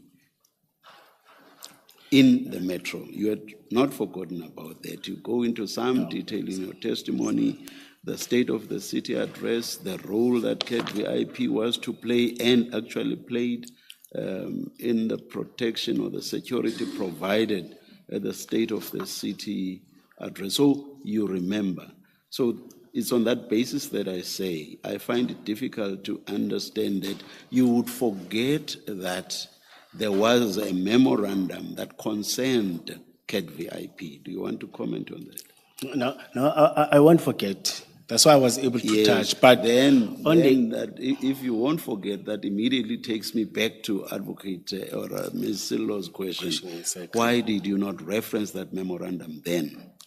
I think it may be my oversight when I was submitting yesterday. Thank you. That's the simple answer. Yes. Ms. Thank you, Sillo, Chair. Yes. Thank you. Thank you. So you referenced the Mike van Wyk Memorandum of Agreement, Medicare 24. Now, in trying to explain to me why it is you decided to reference one and not the other, you spoke about your suspension in 23 and handing over your tools of trade to Commissioner Spies. But then you said all your documents you also hand over to Commissioner Spies. And you were about to explain whether that's how it happens at Ekurhuleni, that you hand over all your files and every scrap of paper you have ever produced in that position. Once you are suspended, you are not dismissed, you are just purely suspended. Firstly, is that how it happens in Ekurhuleni or EMPD, if there's a difference? And secondly, when the suspension is uplifted, is possession restored to you, or what happens? They disappear into the deep black hole. How does it work? Oh, Commissioner, remember I told you that immediately when you get the letter, you are told that intention first, not suspension. You are told that you must automatically leave the building. Yes. Don't be anywhere next to the building. Yes. You see. Then within 48 hours, you are supposed to submit, or within 48 hours, you must respond in writing. Then within that 48 hours, you're supposed to submit everything, but you are not allowed in any building now, you see, or in any space of the municipality. Okay. You see, I can go to municipality to go and pay services because I'm a resident. Okay. You see, but they take it from our salary. You don't have to go there.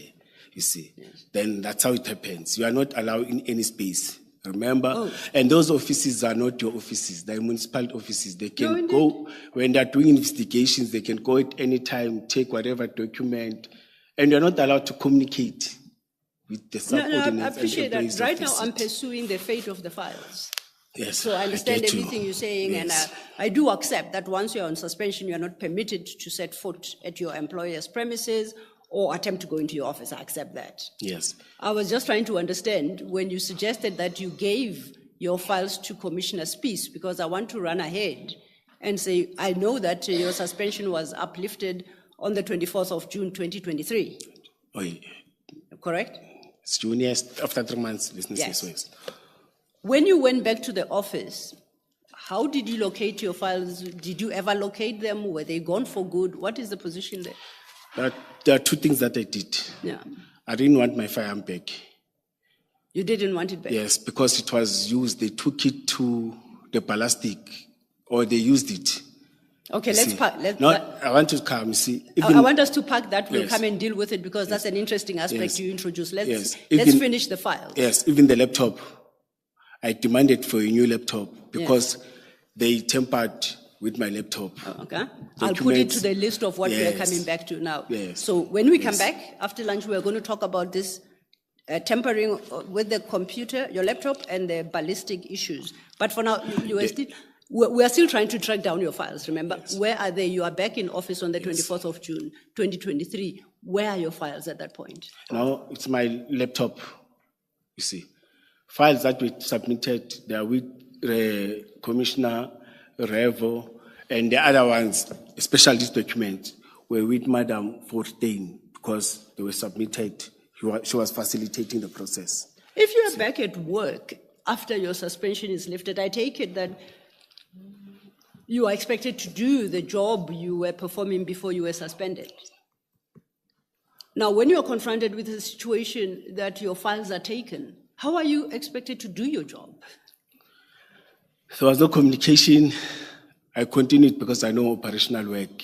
That's what you get. On So you daily just did basis. it off the top of your memory? Yes, You Commissioner. rejected the computer, the laptop, I'm hearing it for the first Yes. time. So you didn't rely on stored information in the computer. Spies made off with your files, or Commissioner Spies made off with your files. How do you continue with your work? That's an exceptional memory, No. if you rely on memory. Okay. No. When you come back, Yes. remember, they restore the new computer, they program it. You are able to retract some, Okay. able to get some. You All see. right. But remember, right time I'm back, there's nothing that is happening. I'm continuing. Oh, I had to respond to IPT, then I wrote that thing, then I continued with other things. And some document that I was able to submit, I submitted them. Now, this JM11, the Van Wyk, I'll call it the Van Wyk MOU, just purely so we don't confuse it with the other MOU, which is not part of your statement, the Nhlanhla MOU. Yes. Where did you get this MOU for purposes of this commission? No, I didn't submit it. I don't have. You don't have it? Yes. Except, no, let me be honest. I was able to get information from you, commissioners, from this commission. Anything that has to do with me and the documents, and I was so surprised. I even told the person that I consulted yesterday, he said, "What? No, what? It's like I got information from you of what was happening about me, what is taking place, and. There was nothing. It was quiet, except Okay. the newspaper and everything. So technically, therefore, this MOU you received from the commission when it served you with the notice that they would like you to present yourself, and the commission referenced in that document, you remember we called Rule 3. Yes. The witnesses that have testified and have implicated you. If you go to that document Yes. with the flag Rule 3 or second page, it lists the witnesses, Mapie, Spies, Niza, Tepa, and Witness D. Yes. So you are told that by the commission. Yes. The commission has assisted you to get full copies of their statements. Am I correct? They were provided to you, their statements Yes. with annexures Yes. and transcripts of their testimony. Yes, but it was very huge. I read some of them. Yes. You're not going to write an exam on that. No, I'm not going to test you on that. I just want to test that. Yes, I So got. are you suggesting then that you got, for instance, the Van Wyk MOU from what the commission provided to you? No, I submitted the documents that I'm having to you because I was told I'm going to get a file from you that is having all the documents. Yes. Yes. So That's then what I that did. takes us back to the chair's point. How do you remember the Van Wyk MOU in your statement, and you don't remember at all the Nhlanhla MOU, which in the documents made available to you by the commission follows immediately the Van Wyk's MOU? Please help me understand. Yes, Commissioner. That's why Yes. I've said maybe it's my oversight, but I spoke to those that I'm having. There's a letter that I'm having that spoke. I didn't get it from you. That Lizelle wrote. I'm having the Jamin 14 communication of the 21st October. I'm having those. I spoke to those that I'm having.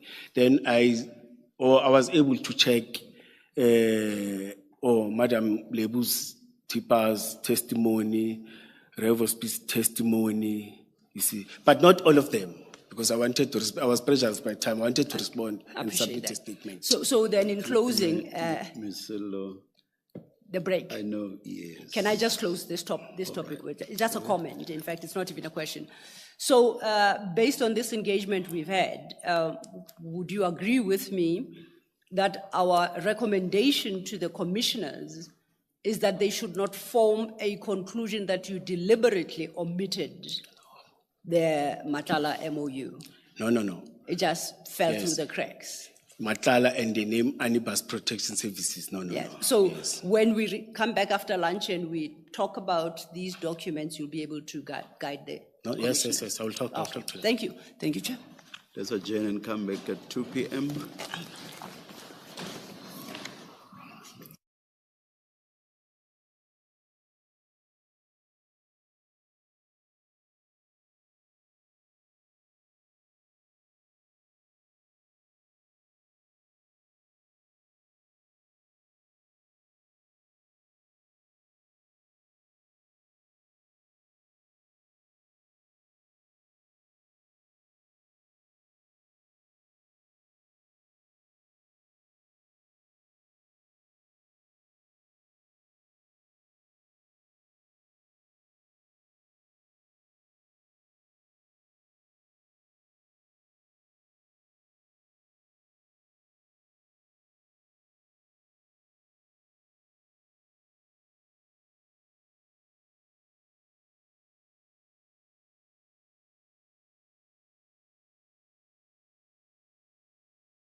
Yes, Mr. Thank you, Chair. Chair, before we proceed by way of update, the commissioners should have before them now Mr. Mkhwanazi's formal statement together with 2 bundles of annexures. And Mr. Mkhwanazi should have before him as well the same. Yes. So, Mr. Mkhwanazi, please Commissioner. Commissioner Mkhwanazi, my apologies, Commissioner Mkhwanazi, please confirm that you have there's been an update to your statement file with another statement. Has it been updated? Yes, yes, yes. Can we go to that statement, the updated one? On the front page, where the table of contents is listed, it states that it's a witness statement of Dr. Mkhwanazi. You see that? Yes. And it is a 36-page document. Yes. There is your name appears midway, page 36, and right above your name is a signature. Did you append that signature? Is that yours? Yes, the last page. Have you satisfied yourself that this is your statement as you intend to submit to the commission? Yes. Okay. Do you confirm the correctness of the contents of this statement? No, if I'm Are the contents of these statements true and correct? moving challenges or something that I'm not, I will raise it. But for now, Absolutely. I think I'm clear. Yes. I fully agree with that Yes. approach, yes. Yes. And please don't hesitate to, in the event that we discover an error. Yes. No, I'll do It's so. human I'll do to so. err, yes. But otherwise, do you stand by the contents of this statement? Yes, yes. Okay. Now, you should also have 2 files given to you. And they have got your name, Brigadier Mkhwanazi, annexures. You should have file 1 and file 2. Do you have that? File 1, or this one's not, but I hope it's 2. Oh, sorry, if it's unmarked, that will be file 2. So each time then I refer to file 2, it's the smaller of the 2 files. Okay. So now your statement to the commission is complete. And henceforth, when we deal with your statement, we will reference what I call the updated statement, not the one we were working on from morning, okay? Oh, Yes. oh, yes. But to the extent perhaps that the morning one might assist you because that's where we started, you are welcome to cast an eye and have regard there too. Yes. Yes. If it helps you, okay? So, before we broke for lunch, you recall I had referred you to what I call Mapieye file, the Mapieye annexures. Do you still have that file in front of you? Yes, I do have.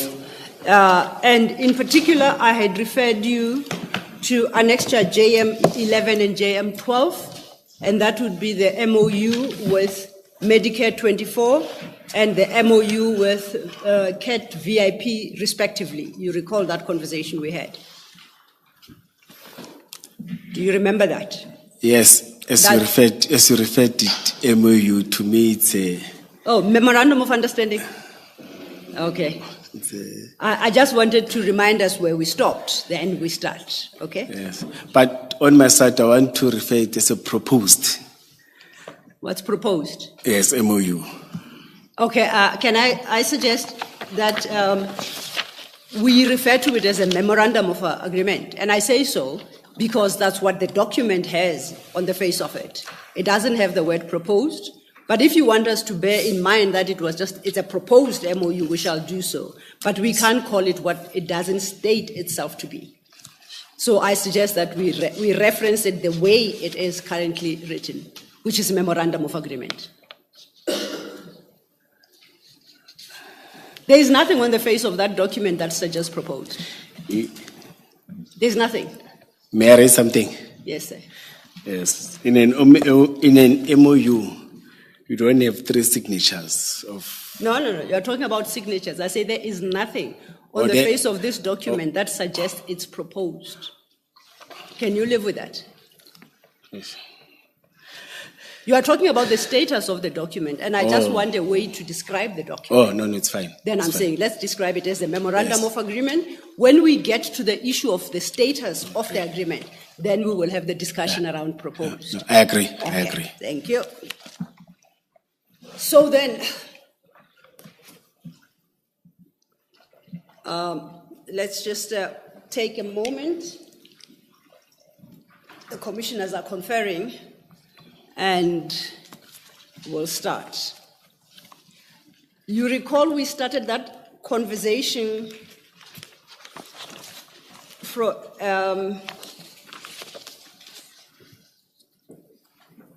with reference to in the old statement, it was paragraph 6.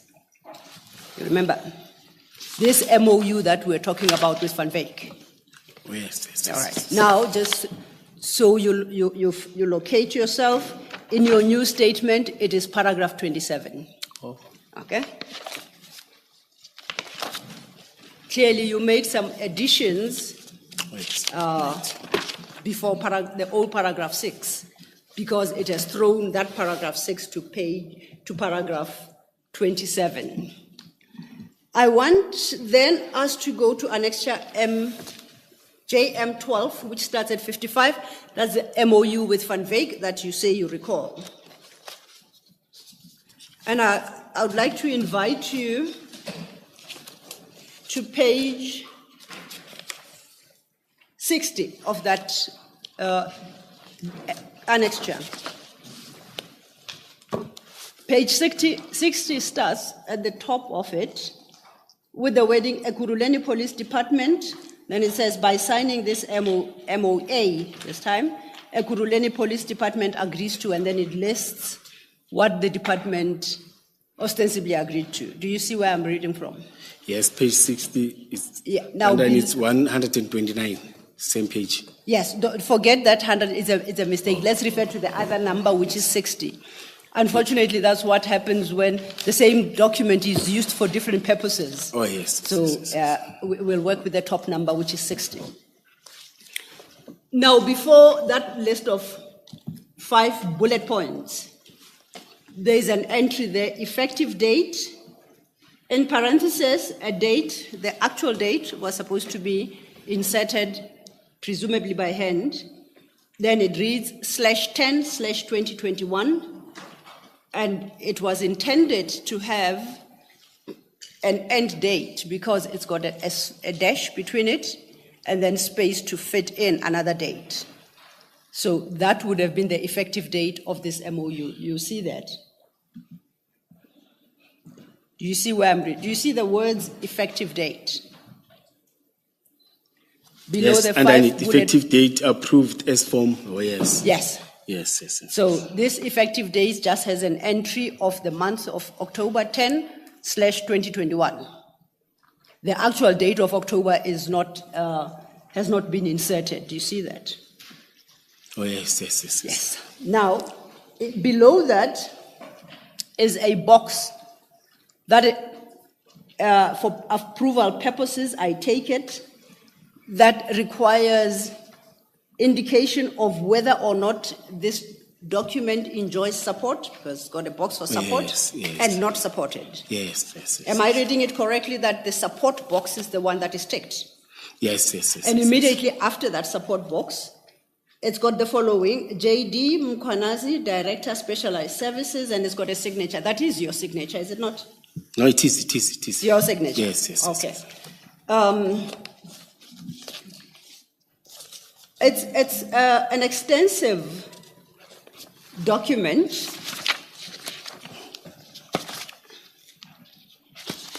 And if you go to page 58 at item 3,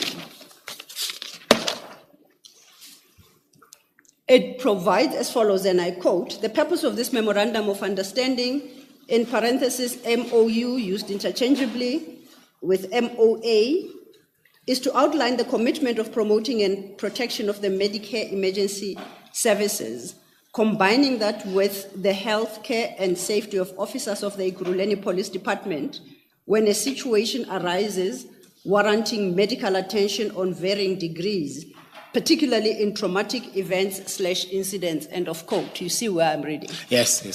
So I do understand this document correctly, that was the purpose of this MOU? Yes. Okay. Now, who is the author of this document? It was between Mike and project officer Fortain, but I happen to have access of it and read it. That's why I signed it as a supporting towards the deputy chief and the chief of police.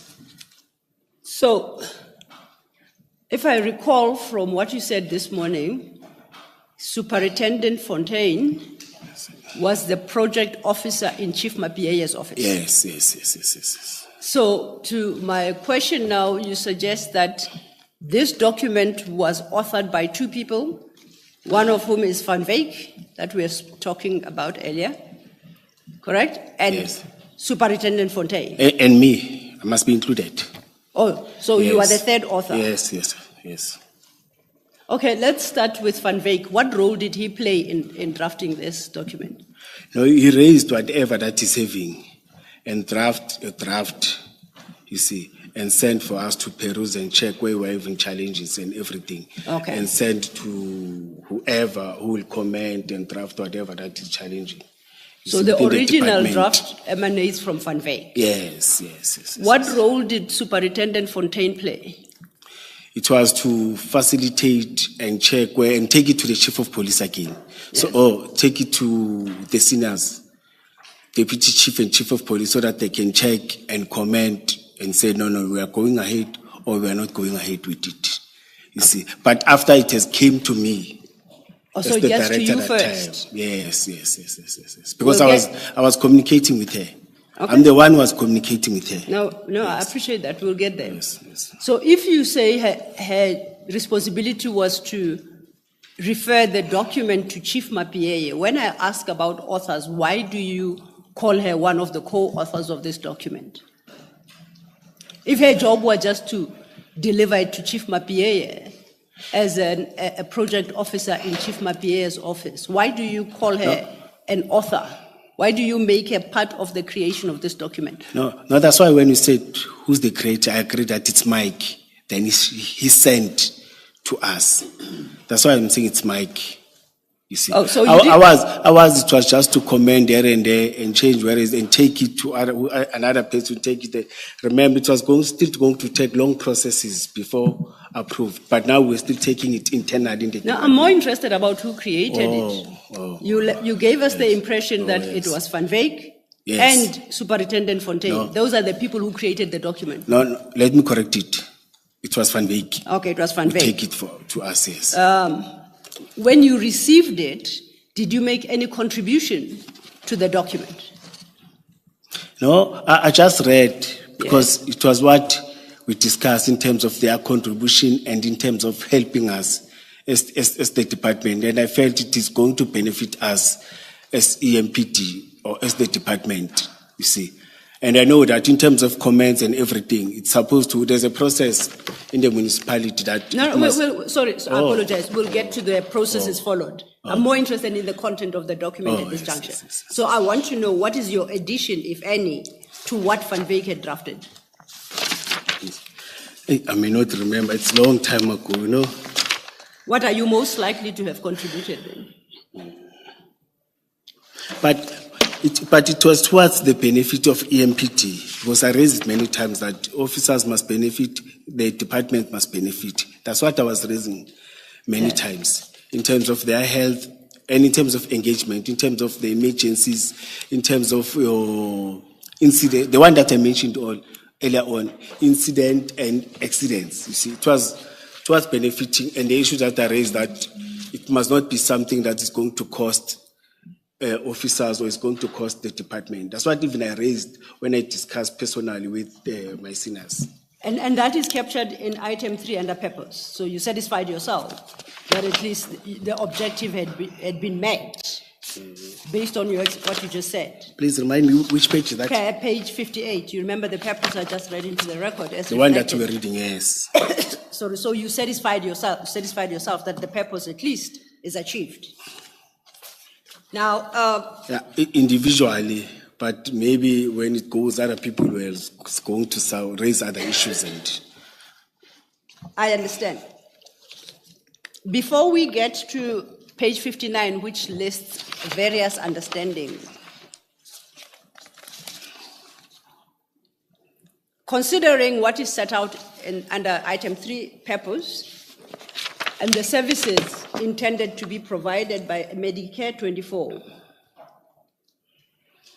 I think I understood you a short while ago to say the members were not intended to bear the costs of the service. Did I understand you correctly? Yes, yes. Would the service have come at a specified cost? No, because I know that whatever that it's happening, but you said I mustn't talk to another department. Because now the processes, you will stop me when. Okay. Yes.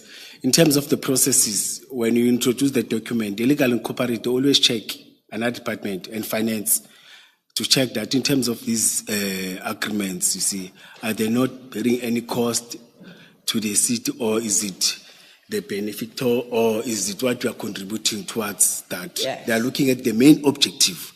That are we, because they know that in these things along the way when you go, some wording within these documents, they change, but they are able to check on that. Then finance comes in again and do thoroughly check in terms of the cost and other thing, what we are not expect on, you see. In terms of municipality, and such document, before it's finalized, we may agree all of us, let's say if at all of us were attached the signatures, it was not going to be final up until all other departments have commented and checked in terms of this document. Indeed. And I have no difficulty with that process. I'm still at the level of intention before it is even approved. So at the time, you and Mr. Van Wyk were agreeing about the contents of this document. What you have said that it was not intended for members to bear the cost of that service provided by Mr. Van Wyk, correct? Yes.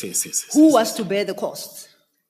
No, it was the contribution that they were contributing towards that. So neither the members, nor EMPD, nor the city were expected to bear costs? Yes. So it was a donation? It was a gift, a grant, it was, what can I call it? Service. Yeah, but you are deriving a benefit for which you bear no cost. And I understand perhaps it was out of the kindness of Mr. Van Wyk's heart. I don't have a difficulty with that. And out of the engagement that yes. Engaged, yes. So you are so nice as to offer Approach. members of EMPD this service for free, both for the members and for EMPD. Yes, remember I've said again, when I was talking, it was the issue of them gaining publicity, gaining recognition and Now, how many members did EMPD have at the time? Rough estimate? It was before 500. It was 2 point something. What's 2 point? 2000 and EMPD. Let's say EMPD officers, and currently I think we are 3.6. Okay. Including security and loss control. I don't count the back office staff. Then when you take those, it's plus minus 2,900. And there's this 500 that joined, the one that we communicated with. Minus that, it was, let's say 2.2, 2.3. Oh, 2.3. 2,000, so not 2,300 or 2,400, yes. I'll work with a figure of about 2,000, yes, 2,300. but remember, I've said some of them, they've got their own medical aids, benefits and other things, you see. Yes. You cannot guarantee that all of them were going to be that, because those that are having, some of them, they're having better benefits than what we can get from anyone. I'm trying to calculate in my head, what is the average cost of the service, as described here, that EMPD would have to pay for its members? What would that cost on average per member? No, it's not done by EMPD. It's done by you. So if it were to be done by EMPD, what would it cost the EMPD per member? I haven't done those calculations. For Okay. example, per member, it depends on a medical aid. Remember, it's you and the medical aid that you have signed or the benefits that you are getting from your different medical aids. It depends per medical aid that you are taking, you see. But in terms of emergency, there's still another benefit that the city is saving in terms of our insurances. You Yes. see, there's this insurance. Secondly, there's this other benefit that we're getting. No, it's okay. I don't want you perhaps think too deep. I was trying to get a sense of Yes, cost I understand for you myself. correctly. Because the question that's in my mind is why Mr. Van Wyk would bear that significant cost on behalf of EMPD members. Why would he do that? I cannot answer on behalf of him, but we No, I'm sure you can answer. communicate. No, yes. Commissioner, I'm sorry. You can answer. Because I expect logical people in conversation that you said you've had with Mr. Van Wyk before this whole thing was transferred to paper. These are the issues you spoke of.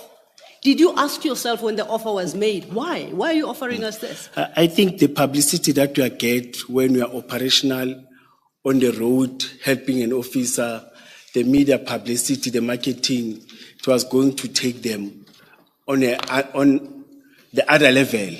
Remember, I think that's what I'm thinking, that in their spaces where they operate, Medicare is starting to be popular now because of all these things. But we know that there are net cares, 911, those are popular. I think in terms of their space and the competition, they were going to get that recognition and competing. That's what coming in, or that what came in my mind. You see. So effectively, you agreed for Medicare 24 to use EMPD for publicity purposes. That was because we're going to benefit for health purposes and in terms of the services that our members. Is it That's appropriate to do so with public systems and structures and infrastructure? That you go give a private sector entity opportunity for branding? Is that appropriate? No, there's no branding here from our side. How let me else listen. do you Can you repeat advertise? please repeat your comment? Did you consider it appropriate to allow Medicare to use EMPD for advertising purposes? No. Because that's exactly what you just said, because they'll be seen on the street associated with EMPD, their name will be up in lights, perfect branding, and I'm testing the appropriateness of all that. Did you at the time consider it appropriate? But life is more important than branding. We are going to benefit in terms of life. When we look at the number of officers that have died because of poor responses that we get when they are hit by cars, when they got incident and accidents, I think it was going to be better in terms of the life that we are going to save. Yes. Or the, not even life per se, the first response that we are going to save. I think we are going to benefit better than them. Okay, I accept that. Did you ever bring to anybody's attention, be it Chief Mapieye, be it City Manager, be it the Mayor of City of Ikuruleni, this gap that your members of EMPD who are out serving the public are exposed to these dangers, and it would only be appropriate that they be provided with emergency services? Did you ever have that conversation? Remember, I said earlier on, Mike went and presented the same idea in that meeting that they had. Then, yes? Yes. I think Okay. he sold and raised that. Now, yes. what communication- But departmentally, I raised it, you see. What was the outcome of that? They said, let's craft something, let's develop something. That's why it was crafted and developed. But I didn't get any signatures, any support. No, before we turn to Mike Van Wyk, you have got a problem. I expect that you'd raise it internally, that we've got men and women who put their lives on the line. And especially in these days when South African streets are so dangerous, it is wholly inappropriate that they are not catered for in cases of emergency.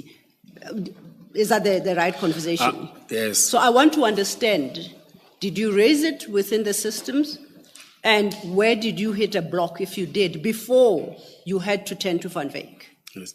I raise it. I'm still raising it, and I've Okay. raised it in front of the commission earlier on when I talked about bullet vest, when I talked type of the vehicle, I said the life of the officers comes first. Yeah. It must be taken to before you go and save the community. You see, because you can't save community with people. And I'm still raising it that whatever offer that can come, I'm wishing and praying that can assist in terms of taking us forward, in terms of all other resources and benefits like this that are going to make sure that our lives, or the officers' life, are taken care of. Okay, you said Mr. Van Wyk made a first presentation to who again? It's city's senior management team. Okay. Yes. Now, what was the communication to you from your city management team on this aspect, on these issues? I remember it's on a higher level. I can't go and ask and say, hey, what did you say? What did you say? What happened? Okay. But I've said, he briefed me that, no, it's positive. You see, they gave him an opportunity, then they were able to engage and talk to him. It's something positive. Remember, it was before Okay, this. but I'll ask it differently. Did senior management, that team, Yes. did it okay the relationship after Mr. Van Wyk presented to them? Did it okay? Did it confirm support, that presentation and the proposed solution? No, internally it was not signed. No, you are talking about the document. I say after presentation, did they say, oh, we support this? No, I engaged Mike and Mr. Mzolo confirmed that, no, he did present. He got the response from the chief of I'm police. waiting for the confirmation. Was it ever confirmed by the audience to which Mr. Van Wyk presented? Was it ever confirmed to your knowledge? To say that it is very positive. Yes, yes. Yes, Mr. Mzolo said it's very positive because I engaged the deputy chief of police. He Okay, said I so, see yes. you are avoiding the question. I'll pass. And I'm asking you this No, question. Can you Commissioner repeat it, Balwele? madam? Maybe. Yeah, maybe let me try and ask it Yes. differently. Yes. You said that Mr. Van Wyk made this presentation, Yes. and then he came back to you to report to you, to Yes. tell you he had a good presentation. They gave him the opportunity to speak. Did he say to you that the senior management has approved this project that he was presenting about? No, the answer that he gave is that it's something positive. They were very positive about it. In terms of approving, no, he didn't use those words. Did anyone ever say to you, anyone, whether Deputy Commissioner Mzolo, or is it Commissioner Mzolo, whether Commissioner Yeah, just Mzolo or Commissioner, anyone, yes. did they ever say to you they approved the proposal that Van Wyk made to the senior management meeting? Were you No. ever told that? No, he said he went in, it was presented, the chief heard it, all of them, they heard it, you see. Thank you. Yes. Ms. Silla, hope Thank that you, helps. thank you, Commissioner. Yes, it did. And I was testing all this with you because on the reading of the document, I draw my own conclusions as to why Mr. Van Wyk wanted this type of partnership. And that, in my reading, and you'll correct me if I'm wrong, because you know about the contents of this document and the purpose for its creation. I'll refer you to page 60 of the same document, 60. And are we at 60? Yes. That section starts with Ekurhuleni Police Department. By signing this MOA, Ekurhuleni Police Department agrees to their 5 bullet points underneath that. And I would like to draw your attention to the last bullet point. And my interpretation is this is why Mr. Van Wyk wanted to conclude this. And it reads, I quote, EMPD will assist with registration of vehicles under EMPD as official vehicles, quote unquote, and we will be permitted to use blue and red lights to respond for and on behalf of EMPD. The cost of this will be for Medicare 24/Annabis Protection Services, end of quote. So the benefit to Medicare was the right and the permission to use blue and red light. Do you have a comment to that? Medicare is using red lights as a registered institution. It could, It could be using purple lights for all I care. I'm reading here.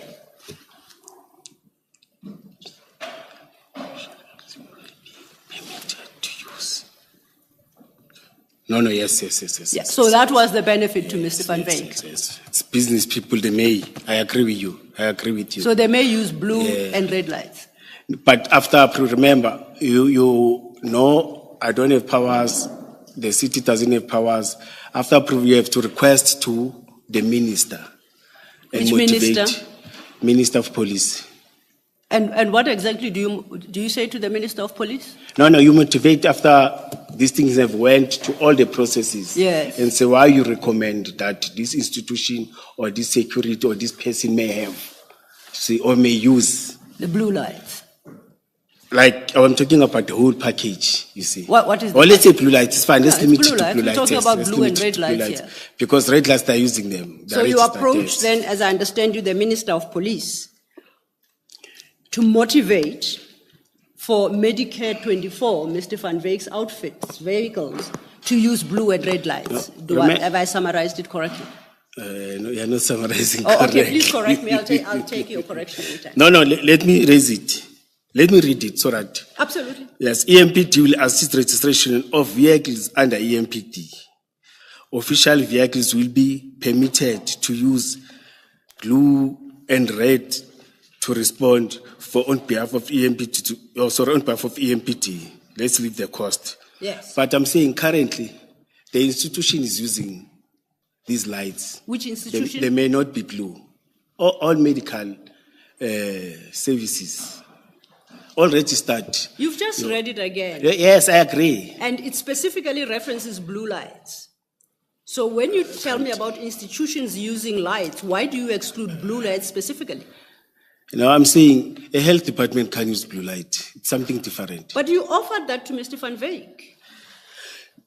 No, that's what he wanted. You see, now I understand what you're saying. I'm getting you. I understand you. Yes. I understand very clearly. And you said he was the author, you read it, you satisfied yourself that it is proper. Yes. And it's a propriety of that I want us to speak And about it's now. going to follow the processes. So you were fine to offer Mr. Van Wyk blue lights? But remember, Eleanor, let me listen to you, Commissioner, so that I can respond. Yes. Yes. Apologies.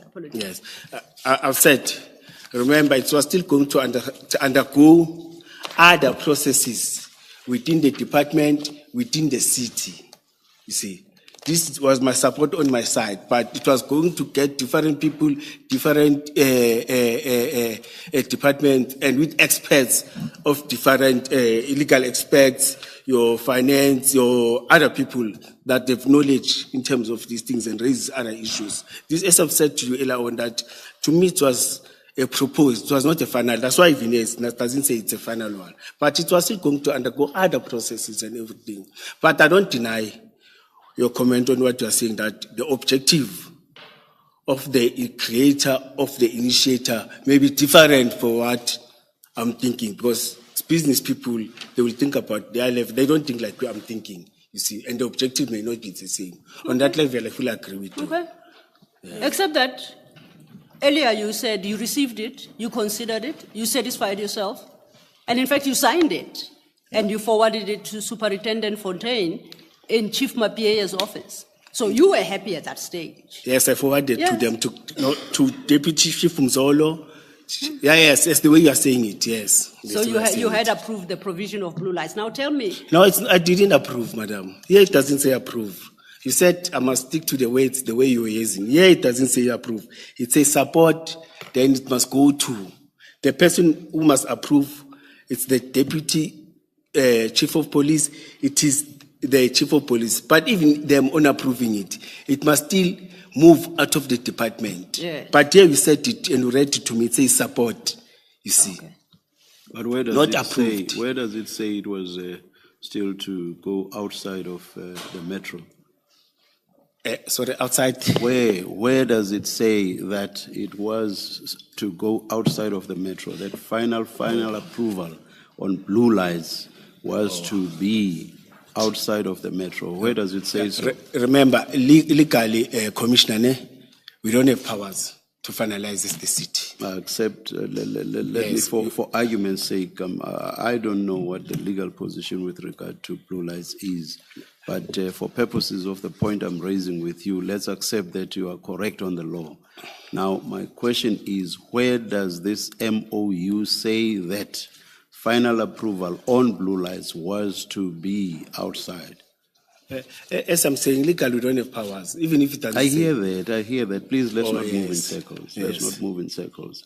Where does the MOU say final approval with regard to the use of blue lights by Medicare 24 was to be done by or given by an outside entity?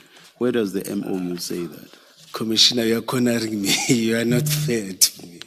Because legally, you can't just If it doesn't finalize- say so, simply say it does nowhere, or it doesn't. Sorry, Commissioner. If it does not say so, simply say it does not say so, or nowhere does it say so. It's as simple as all Okay, that. if it says so, I agree. There's no cornering. Yes, if you say so, I agree. It does not say so. Yes, if you say so, I agree. Yes. Thank you. Commissioner Baloyi wanted to say something. Thank you. Commissioner Mkhwanazi, still in that paragraph, or about that paragraph, you confirmed to Ms. Silo that that's your signature there, supporting Yes. that the city should enter into this memorandum, right? That's what you're supporting? Yes. Okay. Must take. Now, that paragraph there, which says the Medicare will be permitted to use blue lights. Remember that Yes. paragraph? Now, when you support this proposal, what you say is a proposal, when you show that you support this, is it because you consider that it is permissible for private vehicles to have blue lights on them? That's why you have no difficulty supporting this? No. I don't say so. Okay. That's why we put a 3 signatures so that it must be taken to different levels of the department. See, they will reject it. They will say it's not approved. Like now, it was not signed. That's why it disappeared. No, I hear that. Oh. You signed this as director, specialized services. Yes. So I'm asking the director of specialized services now that when he supports that blue lights should be fitted in private vehicles, is it because he sees nothing wrong with that? No. The law permits blue lights to be in private vehicles, and the director of specialized services says there's nothing wrong with that. That's why he's prepared to support this. That's what I'm asking. It's because you saw nothing wrong with it. No, Commissioner, I think on my side, there may be an oversight because the main objective that I was looking at is now I understand the approach that we are coming in with. On my side, it was the question of making sure that there's emergency response to the lives of those that we are leading. You see, I look at it in that perspective, you see. But now I understand on the angle because you are seeing it out that there's blue light, there's emergency. Emergency, there's a vote, but this blue light, I agree with you. The way I look at it, it was not the way you. In fairness to you, Yes. Commissioner, I accept that with hindsight, we are all wiser. I'm not asking you about hindsight. You negotiated with, you spoke to Mr. Van Wyk. That's what you told us earlier, Yes, right? yes, You went and Commissioner. spoke to him Yes.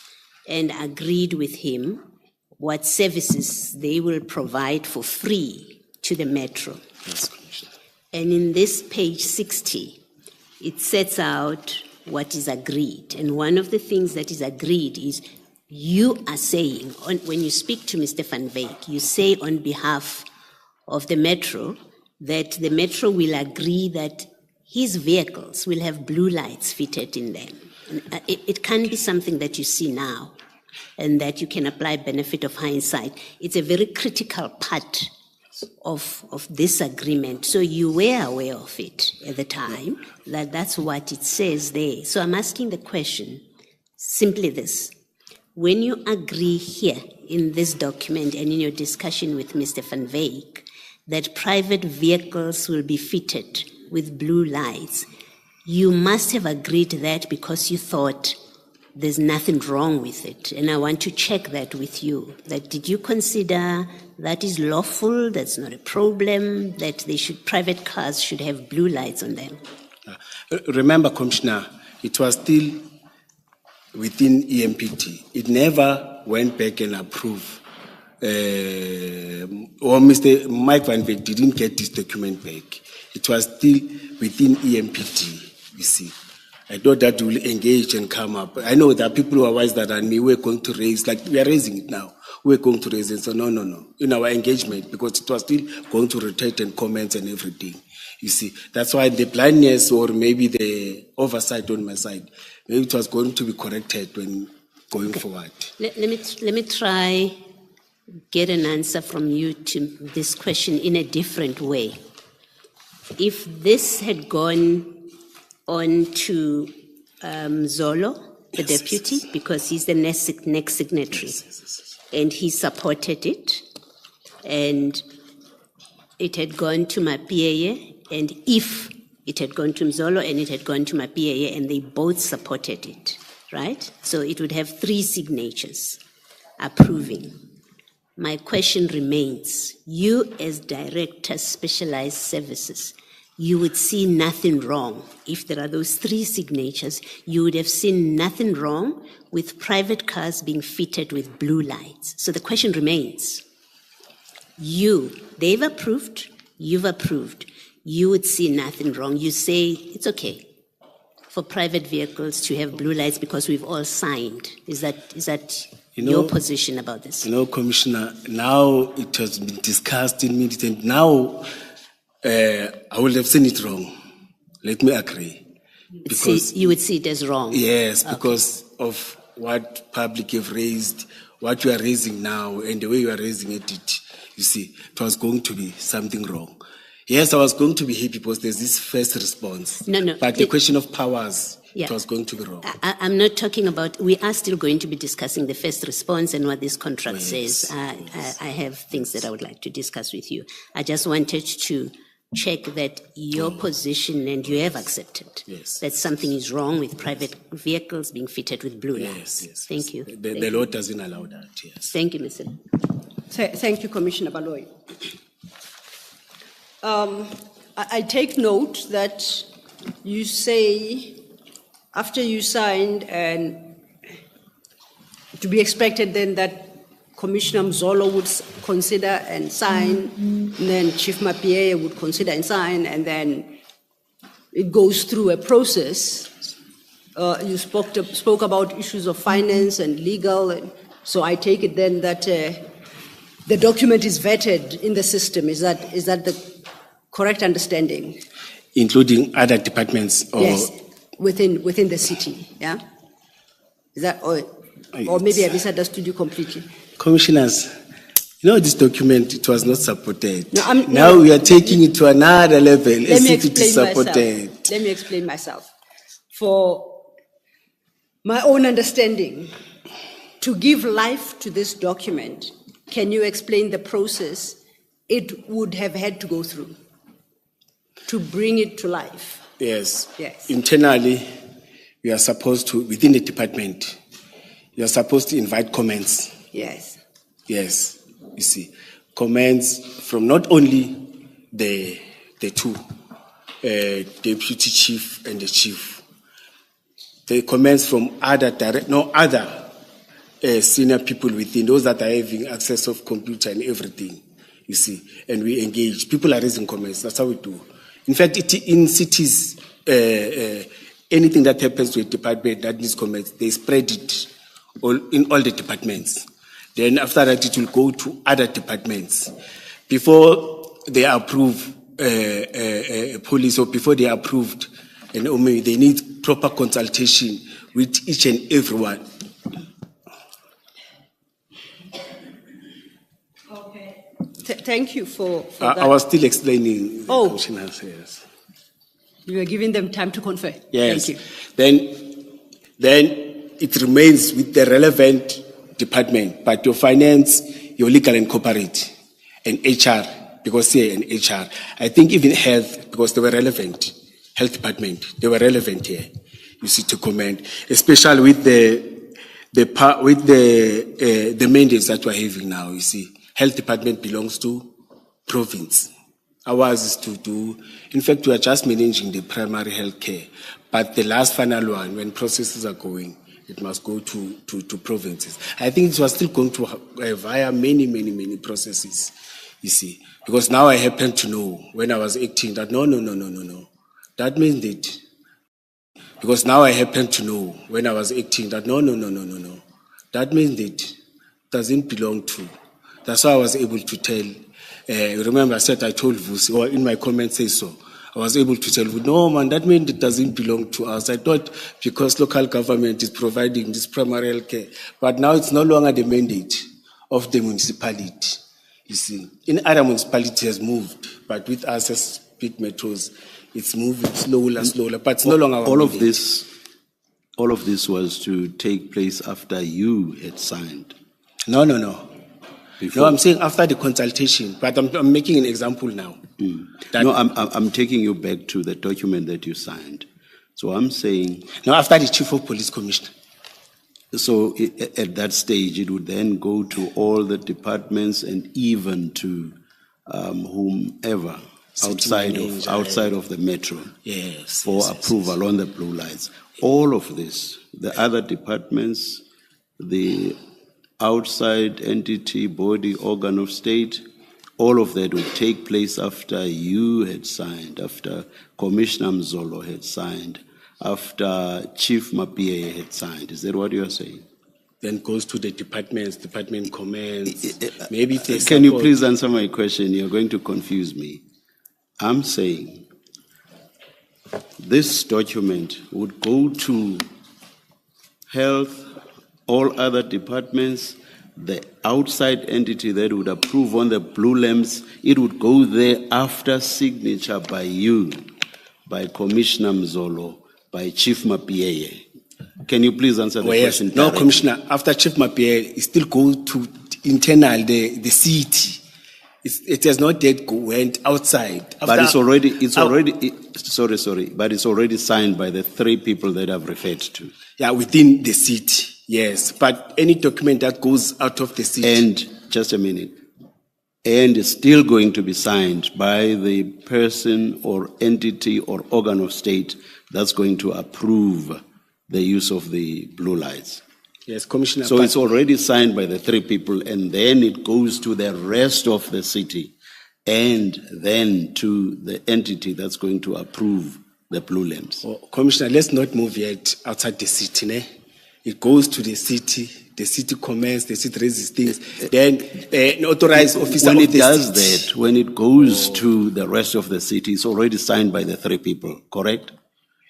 Out of the department to the city. Correct. Is it signed by the people? Yes, but not out of the city. Out of the department. Yes, out of the department. The three people are within the department, not so. Yes, I agree on that. Yes, so why do you keep... No, I think what's so difficult with simply saying yes? No, you don't get me. You don't understand. Let me get you then. Yes, I'm saying the mandate of the HOD or the Chief of Police, the mandate of the Deputy Chief, it's limited within the department.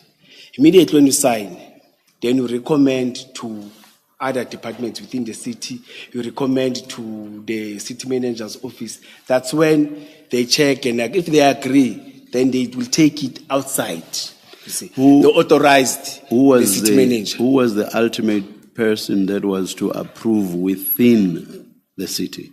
Maybe it's the city manager or legal and corporate, because they're the one that deals with finalization of all these documents. Now I get you, yes. And what would the point be for all of these people, that is those within the EMPD and the final approver within the metro?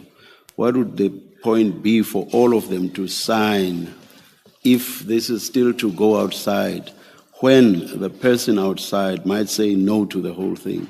What would the point of it be? No, Should it not have been the other way around? You first get approval from outside. This is what we propose to conclude. This is the agreement we propose to conclude. That is, you are saying to the outside person or entity or organ of state, we seek your approval. Currently it's happening like that, Commissioner. Within different departments, we propose with their development policy, developing something, then they take it to upper level, taken from local government up until nationally. See, sometimes they don't even go there around the proof, they turn it back. Then you have to think about other strategies. It's happening like that. You see, that's why I find that sometimes some of the policies, they take 5 years, 6 years, or 10 years. If there are changes of political power, it's ended up not even implemented. Okay, all right. That's what happens. All right, thank you. Thank you, Mr. Thank you, Chair. But I think as you state, or maybe just to check, it's not my assumption from reading the document, besides you signing the document, nobody else signed it. Did you mention that? This one? Yes. Yes, no, nobody. So effectively it was never approved? Yes, it was never approved. I remember on this one, there's something that I forgot, Commissioner, that I'm not sure is it this one or the other one. There's a document like this that I submitted even to IP. They wanted to check that there's no one in the city, you see. Yeah, they took it, they said, no, I want to check, you see. They said, those that I was having, you see, all the documents those that I was having, they wanted to check that there's no one, you see. But I don't think there's anyone, Commissioner. Because nothing came. Nothing came? Yes. Okay. Yes. I'm now at your paragraph 27, and at 27 you are dealing with some of the issues you have raised already. Sorry, Ms. Lo, Yes, are you moving away from this document? No, well, Yes, still on it. the physical document, yes. But I'm going to talk about documents relating to the same document, but I won't be going back to the document itself. You won't be going back? Yeah. Okay, so I can ask my question? Yes, All right. Commissioner. Commissioner, I'm really quite, and I might have missed it when you explained, but I'm confused about what you say was the purpose of entering into an MOU, or what you say was a proposed MOU, this document. What do you say was the purpose of this relationship that was sought to be created? It was to assist in terms of emergency response when our officers are involved in accident and incidents, so that they can get an effective or a very fast and efficient response. You see, because they even said it's just a call away. Because they're around Boxback and it's central. Yes. It was going to assist us and our officers. Now let me say not officers per se, because I'm operational too. Yes. You see, it was going to assist us operationally. But it would assist employees, let's say. Let's use that general term, employees. Yes. All right. Now, can you just look at paragraph 3 at page 58? 58. Yes.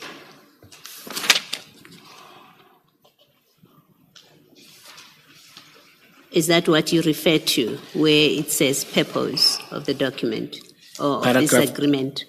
Paragraph 3, under the heading purpose. Oh, yes, I see it. Is that what you're referring to? May I read it? Yes, sure. Because it's long, I don't even remember. No, please read it. Yes. The purpose of this memorandum MOU is to outline the commitment of promoting protection of Medicare service, combining with the health care safety of officers of a good department when such situation arises. Medical attention of rank decrease, particularly in traumatic events and incidents. Yes, I think it's talking to that. That's what you refer to? Yes, I think it's talking to that. And then go to the next page, page 59.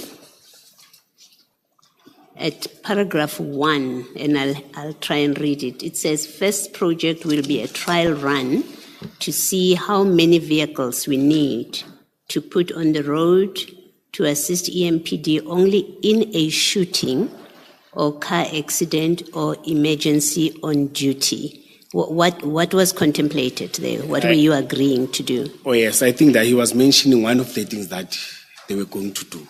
For who? Not only that, say, one of the things that they were saying is that they were going to assist us. So that's why I was talking about incident and accident. Incident is part of it. The shooting is part of it, an accident. So if a member is shot, if an EMPD member is shot, they would come and help. Yes, is that what that paragraph means? Yes, to stabilize. And we had Commissioner, we had many incidents of that where we lost members because of poor response. Okay, I understand. Yes. And then go to paragraph 2, Paragraph 2, the same. the same page. Yes. We conduct testing and drug busts. Oh, yes. Were they going to conduct drug busts of employees? No, Of we- EMPD? No, we do drug bust, but the challenge is that we are not trained in terms of testing and checking. That is it the correct stuff? You know what happened operational? You arrest, you get drugs, which is a powder. Along the way, when you take it for SAPT and what, when you go there and testify, it's grandpa now. It's done longer, but them, they will assist in terms of making sure that before you even take there, once they put and everything, it's the real thing that you know. Because we can't test it, you don't have those tools. And private sector, especially, like now, if you want to, we are taking them to different, we're doing that per se, members are doing that. They go to different private hospital or different, and request that, can you check this? Even if those take process, it take a time, but it is done, but at least in the court of law, you are able to present something that you are sure. But now if you take it and leave it SAP 13, even the storage part of it, you don't have that professional storage. You must take and put it. Then in the court of law, the day when the proceedings are starting, you are not able to, because they will ask you, how did you test? How are you sure that is grandpa or what? Because when we tested it is grandpa, is not Yes. what. They were going to assist us because... Okay, let me carry on with my questions. So these private people, private business, who are not police, would be allowed in terms of this agreement to handle crime exhibits. So a drug bust is conducted, there's drugs on the scene. You're agreeing to have a private company test this. These are not the police, these are not crime scene unit of the police, it's a private body. It was going to be handling material that is the product of crime on the scene. Yes, Commissioner, it's happening. For simple example, when... No, I'm answering you. No. I'm saying... No, Commissioner, please allow me. We have to finish. So when I ask you a direct question, please do your best to answer. It doesn't help me understand your answer if you say it's happening now. Maybe it is happening, and maybe it's bad that it's happening. Maybe it's against the law that it's happening. I don't know. I'm asking you. You agreed to this in this document. You were agreeing to this. So I'm asking you the simple fact question. You were prepared to agree that at a scene of a drug bust, you would have a private company, which is not accredited and is not part of the unit of the SAPS, to handle what would ultimately end up being evidence in court. You were prepared to agree to that. Commissioner, allow me to talk. You'll correct me. Okay. You'll say, no. Yes. I'm saying currently, for example, we arrest a person for drink and driving. We go to an institution. We use private hospital. You get a registered. You don't just get any nurse. Yes. You get a registered person who's allowed in terms of the law to do that.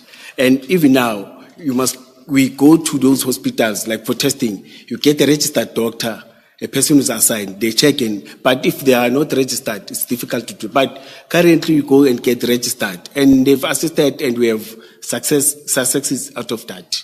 But I understand in terms of your question when you're saying coming to the scene, tampering with the scene when we are not registered and everything, it's a different story. Do you agree that paragraph 2 means that Medicare 24 and Abion something security will be part of your drug busts and they will do the testing of drugs? You agree that's what that paragraph 2 says? Yes, that is why it's not a must, can assist. Okay. If it's not registered, then it's a different story. Okay. Yes. And then paragraph 3, it says they can assist when tactical units are in operation. So they do more than provide support. I lost you, Commissioner. No, Paragraph 3, Let me finish. Page 59. We're still on the same page. 59. Yes. paragraph 3. We were looking at 2 now, so I'm asking you to look at 3. Can you read it? I will follow you. I will Okay, tell you that. 3. Yeah, wait, if you're I'm not waiting. there, please Yes. let me know. 3 says few members are trained. This is what Medicare is telling you. Few members are trained in tactical medical emergency management and therefore can assist when tactical units are on operations. What were you agreeing to there? There are those security companies that are having tactical trained officers that are patrolling within the areas in terms of response, in terms of crime. We usually work with them, and they assist in terms of arresting. They also put statement. They also assist in terms of arresting, in terms of providing information and everything. That's what it's happening. Yes, we're going to assist in terms of that. Yes. And in paragraph 6, they will take blood. They will draw bloods at roadblocks. So this is not support to employees. Remember, you said the purpose of the agreement is so that when members are involved in shootings and accidents, then Medicare will help. But paragraph 6 is to draw blood from members of the public. Commissioner, as I've said, that currently we use institutions that have registered nurses. This is happening. If they're having registered nurses, maybe if they're having registered nurses, even currently, members are going to them. Because the challenge that we're having, I can't say that in public, but the challenge is we're having is that you don't have registered nurses as EMPT. Even now, we don't have registered nurses. And you were prepared to have Medicare. Because you don't have registered nurses in the city, in paragraph 6, you are prepared or you are giving Medicare the ability to draw blood from members of the public. Because that's what paragraph 6 No, means. we are doing that even now. We go to different institutions, different private clinic, and get registered, or public clinic. But public clinic are always busy. At least in private clinics, at least we've got this registered nurse that always assist, and they are able to present in terms of in court the evidence. But Yes. with private hospital, they don't want, because they're busy. They say we can't allow our registered nurse to go and spend the whole week or 2 days in court instead of assisting. But privately, they go and present. Or there's a format of a form that we are using, you see, where you fill in and you put its details, registered nurse, I did this and this and this. You present it in court. Then your magistrate will decide that, am I calling him or am I calling the registered nurse or no? Yes. Yes. I think the simple point I'm trying to establish with you is that this agreement, this MOU, does more than provide services to EMPD employees. Oh, yeah. It's not just about helping them out when they've been shot or they've been in accidents. It includes Medicare handling members of the public when they draw blood. That's the only point I'm making, that it's not correct to say all this was just about supporting. Oh, yes. You understand what I'm yes, saying? Yes. With the service that And you see that No, from I the agree, service. yes. Okay. And maybe lastly, just to confirm that point, if you look at under 7 and you read the second bullet point from the bottom, the one that reads regional plan from the bottom. I lost. Oh, starting from the bottom, yes. Yeah. Yes. You see where it says regional plan? It says, and I'll read it. Well, firstly, the heading up there, it says, all the above will be done for you as we really believe in the cause and that we want to assist the Ekurhuleni Metro. And then if you read that bullet point, which says regional plan, second from the bottom, you see where I'm reading? We started from all. Okay, so if you... I see the second from the Okay, bottom. let's just focus on that. Yes, I'm yes, happy yes, to read that. So that says regional plan, participate in the recent developed public-private partnership with a continuous understanding of promoting and protecting the officers and public alike. Yes. So we've just agreed, you and I, that this document doesn't only confine itself to officers, it also means handling members of the public. And then it says, by implementing and developmental assessments of regional plans that address natural disasters, mass fatality, or other mass casualty hazards. This is further proof that this company, while you were contracting here or you were agreeing to do more than just provide health services to officers, but in fact, to deal with the public as well, matters that concern the public. Commissioner, you want me to limit to this, or I can give, are you allowing me to give an example?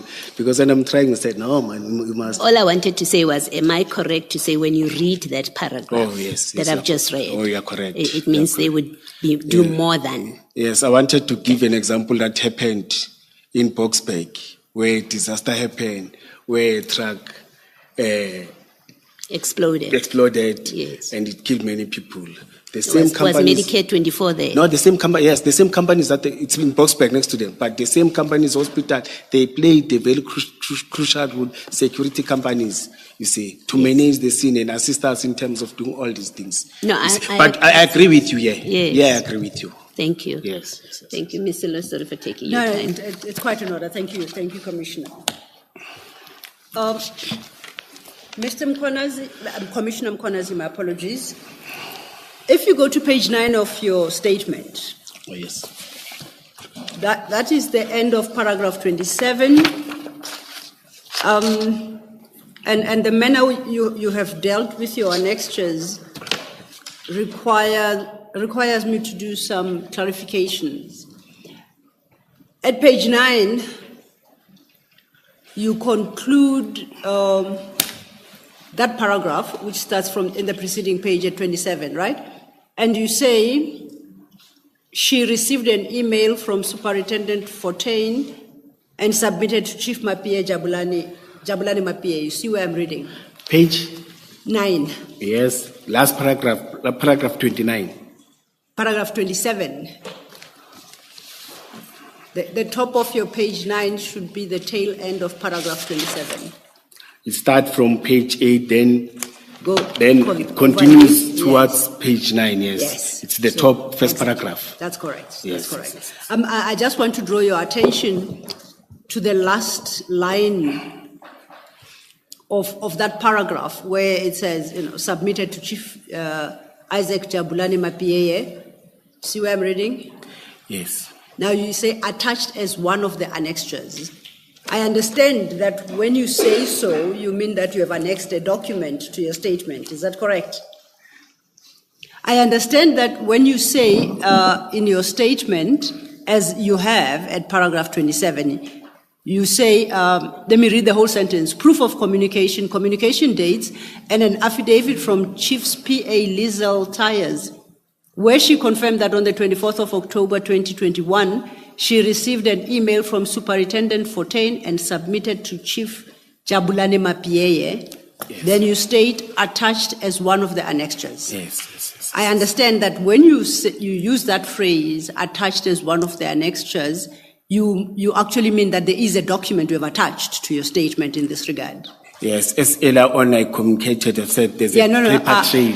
Yes, I'm with you. I'm not taking issue with that. I'm just trying to help the commissioners go through your statement. Oh, yes. Because normally we would say we attach it as annexure and we give it a number. But you don't give numbers to your annexures, and I just need us to quickly help them navigate the annexures file. Yes. So if you go to the annexures file, the big file with your annexures, that would have flags marked JD1, which is your range, to JD13. You see that file? JD, yes. Okay. 1 to 37. Oh, yes. Goes up The whole until file, the yes. The whole file.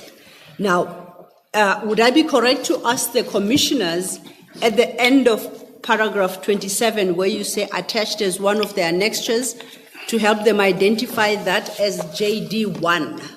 Is that the document you want them to refer to when they consider what you have stated in that paragraph?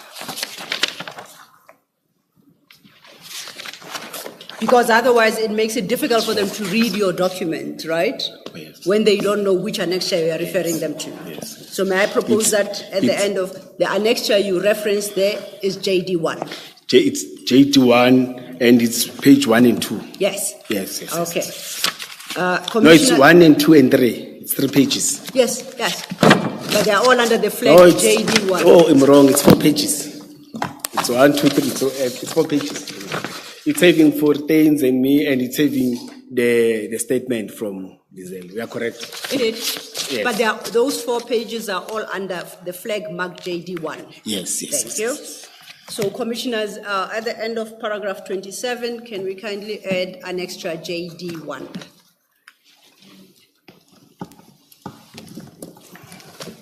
And because of your approach to annexures, we will do that periodically so that we assist the commissioners. I think, and you assisted us a lot in terms of doing this. Thank you. So then, we go to your paragraph 28, still on page 9. And I'll just quickly read the start part of that. You say the formal instructions from my superior, in parentheses, Goodman Mzolo, close parentheses, which were issued to me on the 15th of October 2021, clearly outline the task and the due date for the quote-unquote to-do list concerning the SOP for Operational Security Division, other responsibilities.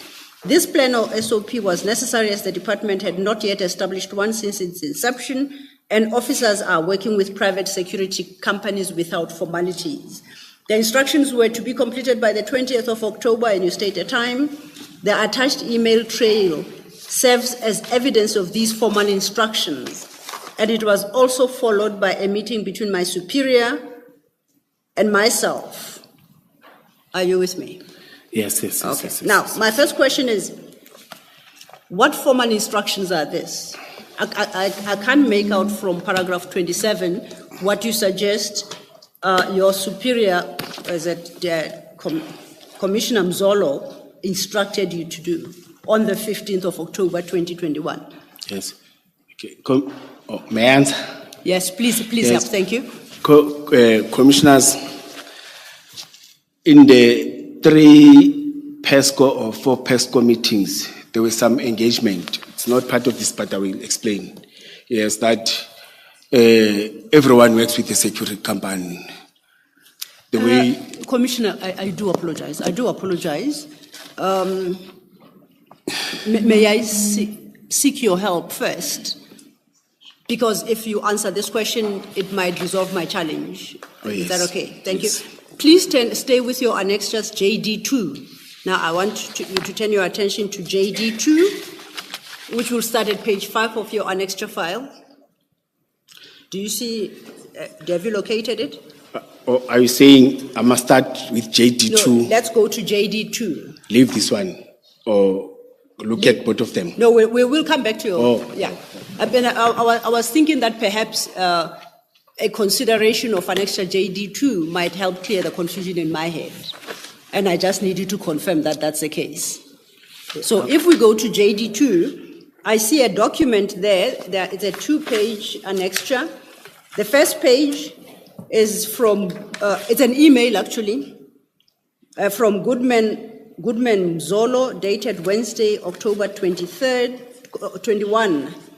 And it's addressed to you, Julius Mkhwanazi, and the subject line is to-do list 15 October 2021. Correct? It's not page 2, ne? It's JD2. The one that I was having. Commissioner? Page 5. Yes. Page 5. Yes. Oh, I'm sorry if I sowed confusion. Yes. I wanted to draw your attention to annexure JD2. Oh, yes.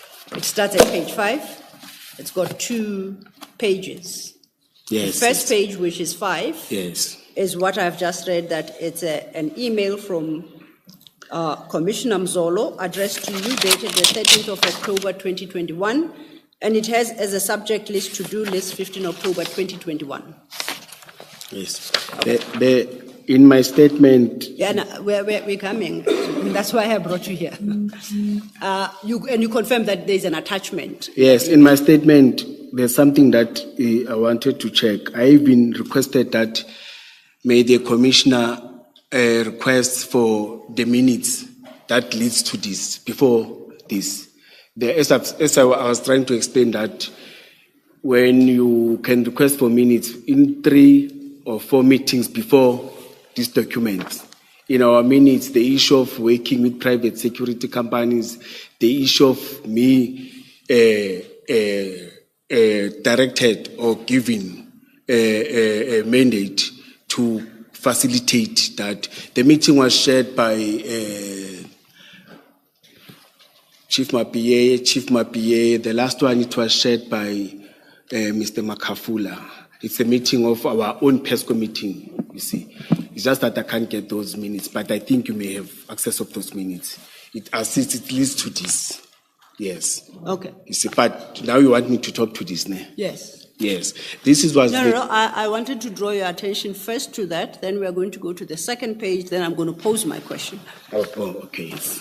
Is that approach acceptable to you? The second page is 6, number 6. Yeah, page exactly. 6. So page 5 is the email. Yes. The email indicates there's an attachment. Yes. And the attachment in terms of the subject line is quote unquote to-do list 15 October 2021. We're together thus far.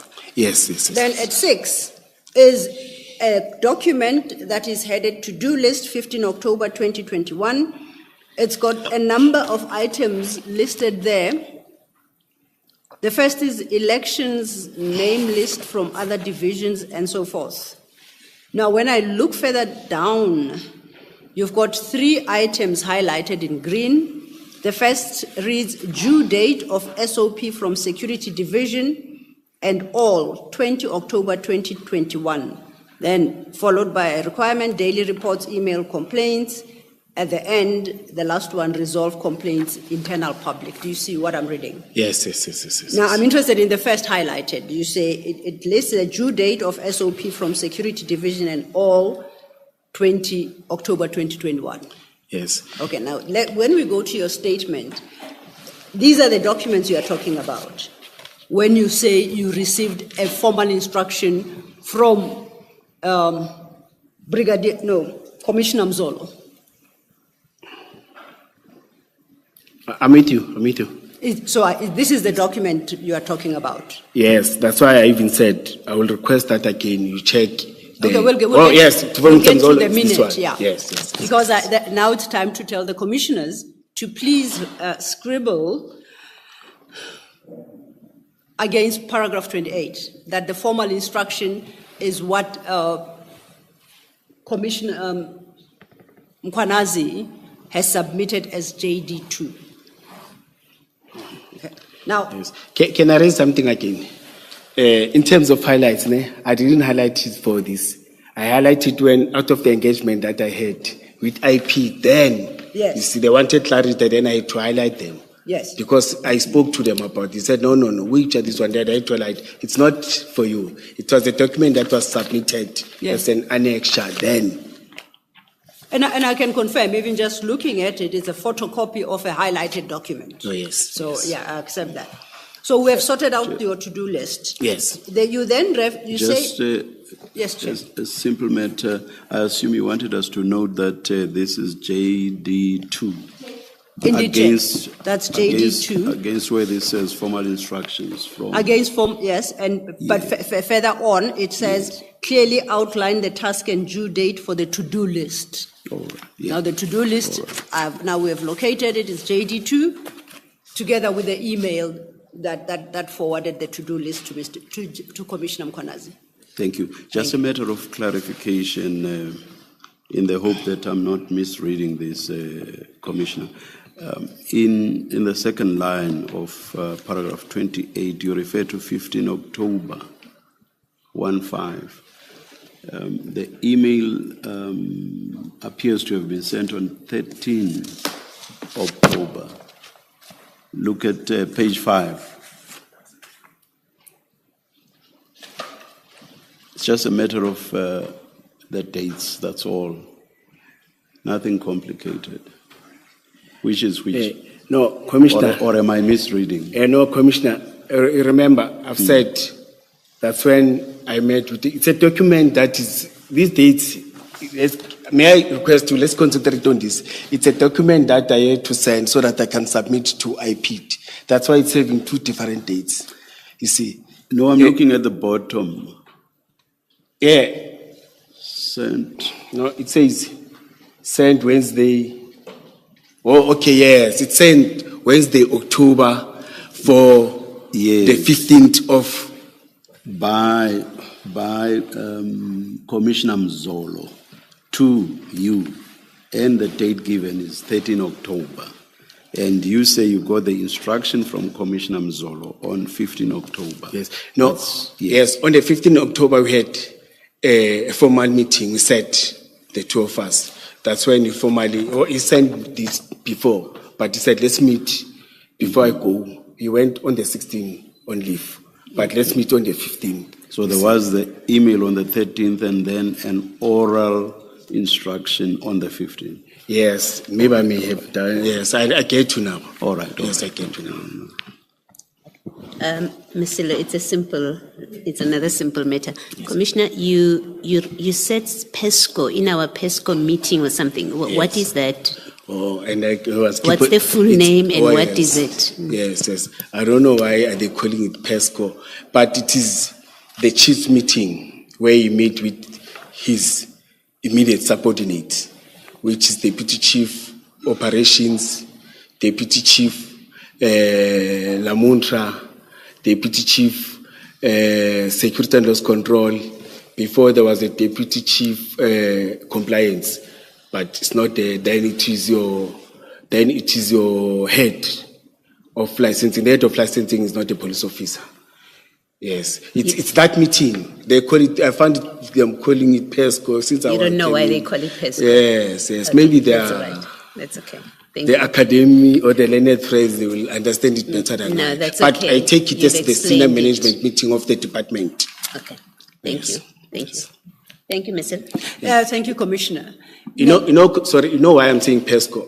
It will be simple if you want those documents. When you say PESCO, they will take it very fast because it is PESCO. The reason, but it's going to be easier for you when you say, I want PESCO meeting, they will assist in terms of getting. Thank you, Commissioner Mkhwanazi. So still staying on paragraph 28, you conclude that paragraph with the following. Also, CSMT September/October minutes. Firstly, what is CSMT? It's the same explanation that I was this giving. PESCO. Yes, departmental senior management or meeting. But it's SMT, not CSMT. It says CSMT. It says CSMT. No, it's SMT. So we cancel this. Yeah, All right, SMT. the type. Departmental That's fine. SMT, yes. And what would the minutes tell? You don't annex them. What would they tell us if we locate them? No, I was tasked to develop and work with the operational and security companies to develop an SOP and a plan. I still feel that I didn't execute it very well because of elections and. But I was tasked to sit down, call all of them, develop something, and we make sure that we have an agreement between us and the system operational, not an MOU, but just an operational, so that we can know in this area it's the security companies, in this area it's the security companies, registered security companies in this area, then they can work. Because the challenges that we're having, they arrest, beat people, our officers come in and take the person, and because one success, they go to SAP 14, want to detain the suspect. When we are there, the suspect is injured. When they check, it's MPD who detained the suspect. Then litigations are coming to us as the department. Okay. But it was to develop something like that, to see and formalize it and say, we know that we're working to 1, 2, 3, 4, 5. So, if I understand you correctly, SMT, that meeting, authorized you, Commissioner Mkhwanazi, to go form relationships with private security companies. Is that what we'll find in that minute? Yes. Are you absolutely certain of that? Yes, I was asked. On what basis, on what authority did this authorize you? Remember, in SMT, we all sit there. I was raising it that the litigations that we are getting, or the challenges that we are getting, we are working with security companies that we don't know. Security companies that we work, there's no formal relations between us and the stakeholders or in the security agencies with those that we are working with. And it's a good idea that we copied from SAPS. SAPS knows all the security agencies that are working with. They know who this is the person, they know the owners and everything. With us, somebody can come and say, I'm the owner. Then we say, yes, it's the owner, we continue with that. And it puts us in a... Commissioner Mkhwanazi, I want to come back to this issue because Yes, I'm talking to in you. trying to answer this issue, you raised more concerning issues. You stated that the concern was that you as EMPD were working with security companies that you don't know. Yes, So it was already happening. No, our members are working on the ground, like even With currently. security companies that EMPD doesn't know. Yes, our members are... Was yes, that the correct position? Factually, was that what was happening? I'm saying even now it's happening. So your members, as they are executing their duties along the streets of EMPD, they could be doing so in conjunction with private security companies in circumstances where there is no formal relationship by EMPD. Yes, there's an attachment, either Please- of photos of a photo here with the security company for illegal mining. You see that I can see it's a branded security company, the guys, but there's no formal. They will say, no, we work with illegal mining and our officers, it's a multiple force. There's the excitement, at least we are executing these duties, we will have an arrest. But at the end of the day, when you're in court, they will ask you, who are those people? You can't even identify them. Say, no, it was a security that assisted you. It's happening, it's giving us challenges. Sorry to interrupt you, Indigent. and I'm probably going to interrupt your flow, Ms. No, not at all. I just want to get an idea of the timing. So this is of around the 15th of October, 2021, and that's when you then get the mandate, which I assume was intended to result in the formalization of this situation. Yes. Where members are working with security companies with no formal arrangement that existed. Yes. So, are you saying at that stage there was no formal arrangement with any security company whatsoever at that stage? No, there was. Operationally, members are working, there's no formal. Even on the 16th of October 2021, no such formal arrangement? No, I started to engage, but I didn't. No, please answer the question directly, Commissioner. No, even your 28 refers to 15 October. Oh, no, but I just want to take you to the following day, and you've already said, as at the 15th of October 2021, there was no formal arrangement with any of the security companies. Now I want to take you to the very following day, the 16th of October 2021. That was still the position. There was no development. No, As at 16 October 2021. Commissioner, as I've said, that Still no formal arrangement with any security company. no, there was, but I didn't execute it the way we wanted it to be executed. You see, I think elections disturbed me because I was supposed, when I was preparing for election, I was supposed. Commissioner, it's either there was or there wasn't. By that you can't say there was, but I had not. But by that time, sorry. It is either there was or there wasn't. Was there, as at 16 October 2021, a formal arrangement with one or more security companies? No, there was. Formal arrangement. There was a communique. There was. Yes, There was a what? A communique. There was a communique. Yes. But what communique? What was the nature of this communique? that we are working with these security companies, those that I have met, you see, there was a communique. Written by whom? Sorry? Written by whom? No, those that I work with, I met with different security companies as I was working with them. No, you referred to a communique. I'm trying to establish who the author of that communique was. I wrote to some of the security companies requesting to meet them and engaging them and formalize the meetings with them to check in different areas. In other areas, they met with different directors of the regions. Like when you are in Eastern region, you know the security companies that do, because I may not know all of them, you see.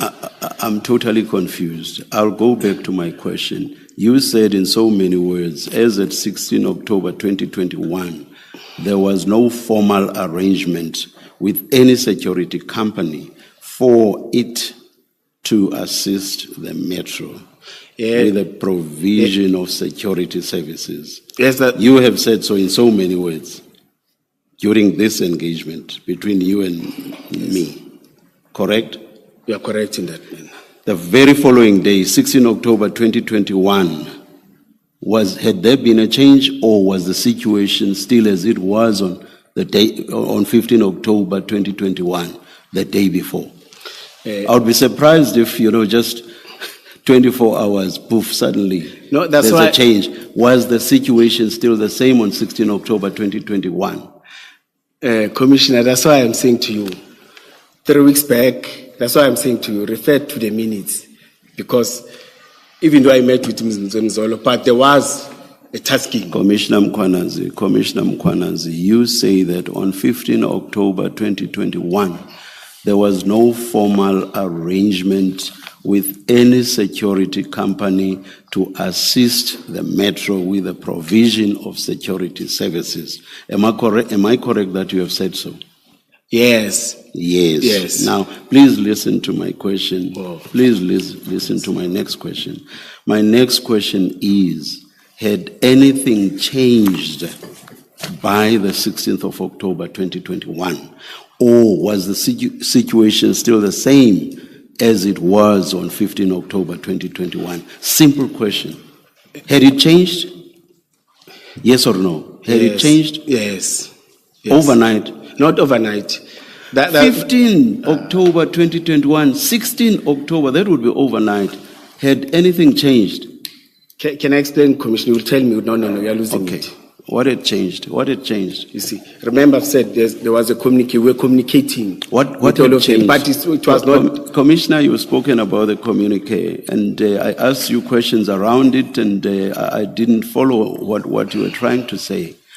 I am saying, what had changed? It's a simple question. What had changed from the 15th of October 2021 to the 16th of October 2021, the very following day? What had changed? It's a simple question. Are you saying in terms of the numbers? Or In terms of the answer that you gave when I first engaged you, I asked you if there was in existence any formal arrangement with any security company for it to provide security services to the Metro. I'm talking 15 October 2021, and you said there was not. Commissioner, Correct? Can I correct you on something? I'm asking you this for the third time now. Yes. Is it correct that you said, no, there was not, as at 15 October 2021? Am I correct that you said so? Yes or no? No, I think we are losing it. Can I clarify something? No. I'm losing nothing. I want to know whether you said so or not. There's nothing I'm losing. No, can I clarify something? You'll get me. No. Please answer the question. Did you or did you not say so? Remember, you've already said more than once. You've already said more than once that there wasn't. But So I'm repeating the question now because when I go to the 16th of October 2021, you confuse me. That is why I keep going back to the 15th of October 2021. Do you confirm that you said that as at 15 October 2021, there was no formal relationship or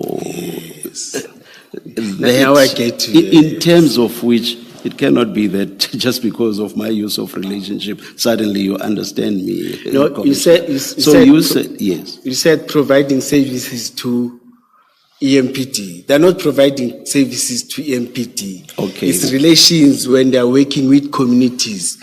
Because we've got different companies that are contracted, that are providing services to us. I don't want to go out here having another thing. They said, Okay, maybe then Yes. please clarify what the Yes. issue about 28 was. It was what exactly? 20. Paragraph 28, your paragraph 28. What was No, lacking? oh yes, What yes. was lacking? It was about working relations with them when they are operating on the ground, not providing services to the city, but working Working with them.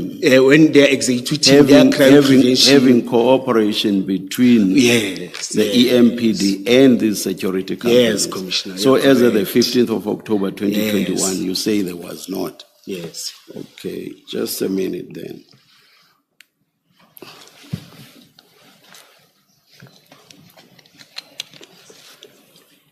So the operative words are open quote, working relationship, close quote. Those are the operative words. Yes, yes, Commissioner. All right.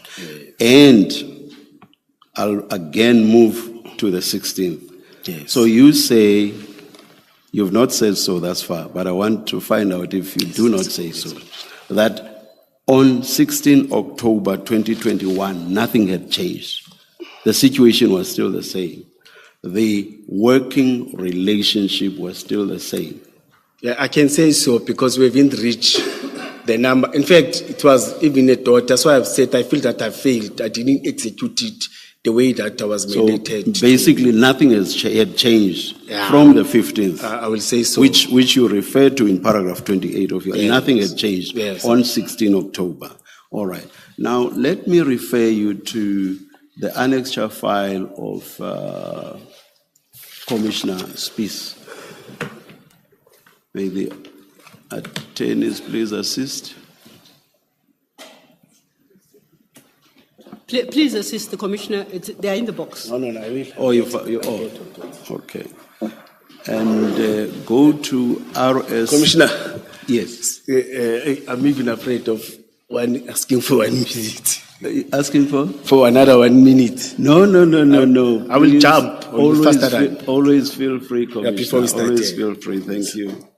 Chair, if I may, it completely escaped my mind when we came back from lunch to point out that we are not finishing Commissioner Mkhwanazi by 1600 today. So we're going to have to sit longer. I was going to propose a break around 4. Please ask us and don't dictate to us.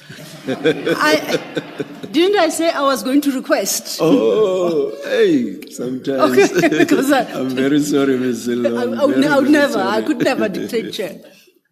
So Shouldn't. I was saying, should it be a comfort break because it's 15:35 now? The one should would it be otherwise a have longer taken a break? 4. Yes, that's what the question is.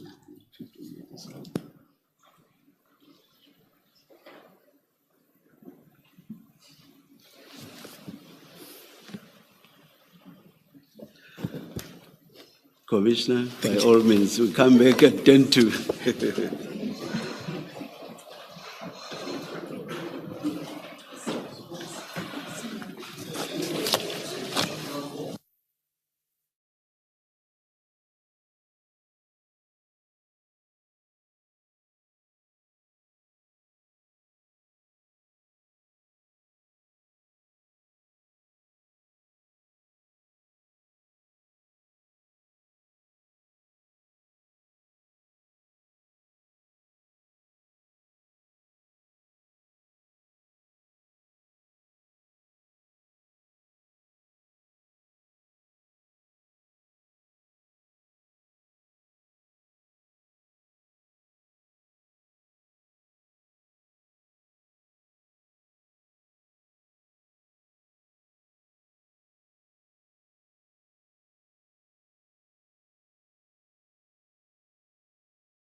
Commissioner,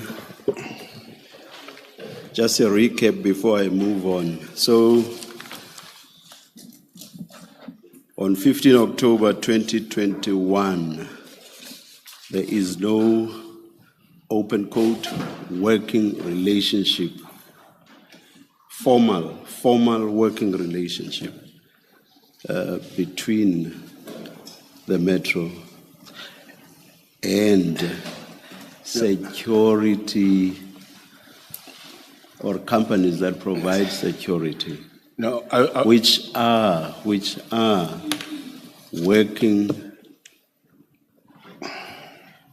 in conjunction with or in cooperation with the Metro on certain issues or certain areas. There is no formal relationship. 15 October 2021 and 16 October 2021, there is still no such formal relationship. no, I'm not saying providing security to the Metro. You made a point of making that clear. So I'm not talking about providing security to the Metro. I will prefer the way that you used when nothing has changed dramatically, all right. because All right. there was something, but they didn't. As I'm saying that it didn't make any impact. I feel that I didn't execute to my best because of elections, and I was disturbed. You see. All right. So nothing formal. And what you were asked to do was to formalize the situation, as I understand it. Correct? Commissioner, you're changing it now. All right, okay, let me move on. You answered me earlier, and it's clear what your answer was. Now, let me take you to, or rather, before I do that, let me find this out and just be clear in my mind. What exactly would the arrangement that you were being asked by your superiors to put in place, what form exactly would it have taken? What form would it exactly have taken? Is to formalize a standard operational procedures with all those security companies that we feel, or all those security companies that are there, that we are executing different duties and providing it to our citizens, to our communities, to our area, or to those that we are servicing, you see. Not the one of those that do contract. There are those that do contracted, that are only doing static. They are paid by this different thing. But those that are providing services to different business people, communities, whoever that approach, just to work with. Would I be wrong to say it was to formalize the working relationship that was in existence, but which was not formal? Oh, yes. I'm correct to say I understand so. you. Yes. Thank you. Thank you very much. Thank you for being patient and putting me along. Thank you. I'm happy. Now I'll take you to the file that I referred you to, the annexures of Commissioner Revo's piece. And I'm referring you particularly to RS2, small Roman numeral 2, which is at page 4. Page 4 of the annexures bundle. Page 4 of RS. That's RS2, 2 small Roman 2. Page 4.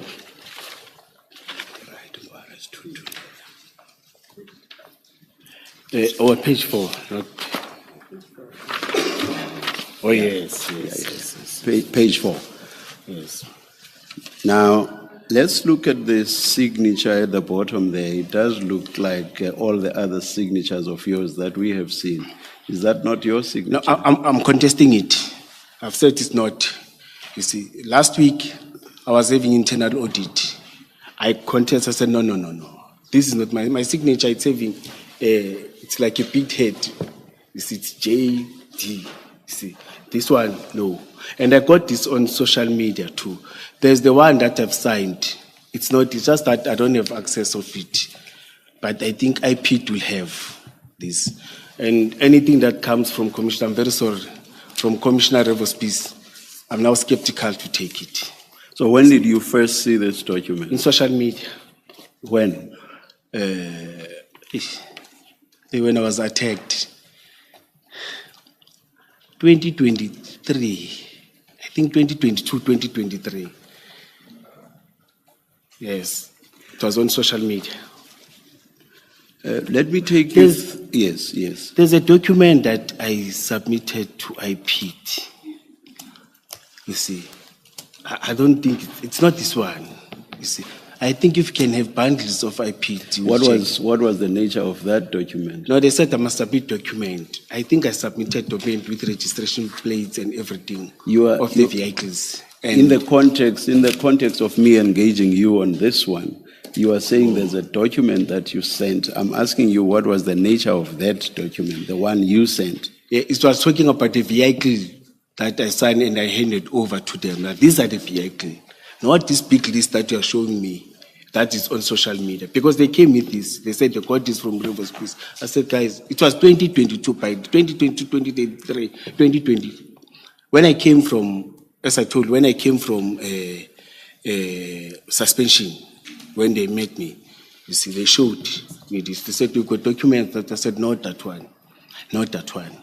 You see, even last week, I met with auditors, commissioners, you see. They said, I've been contesting, I've been saying, not this document, you see. But last week when he presented, or 2 weeks back, that forged plan, I said it so, that this man is forging my documents. I will take you through it in case down the line the question of the authenticity of the document is addressed. So I'll still take you through the document.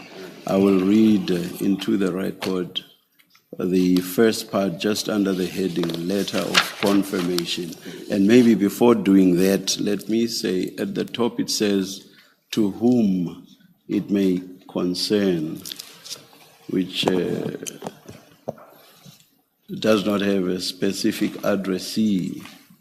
So the top part after the heading says, this letter serves to confirm that the Ekurhuleni Metropolitan Police Department, under the command of Acting Deputy Municipal Police Commissioner Brigadier J.T. Mkhwanazi of Specialized Services, open quote, has an endless working relationship and memorandum of understanding with CAT VIP to assist EMPD officers in any VIP protection and security services in and out of the city of Ekurhuleni, close quote.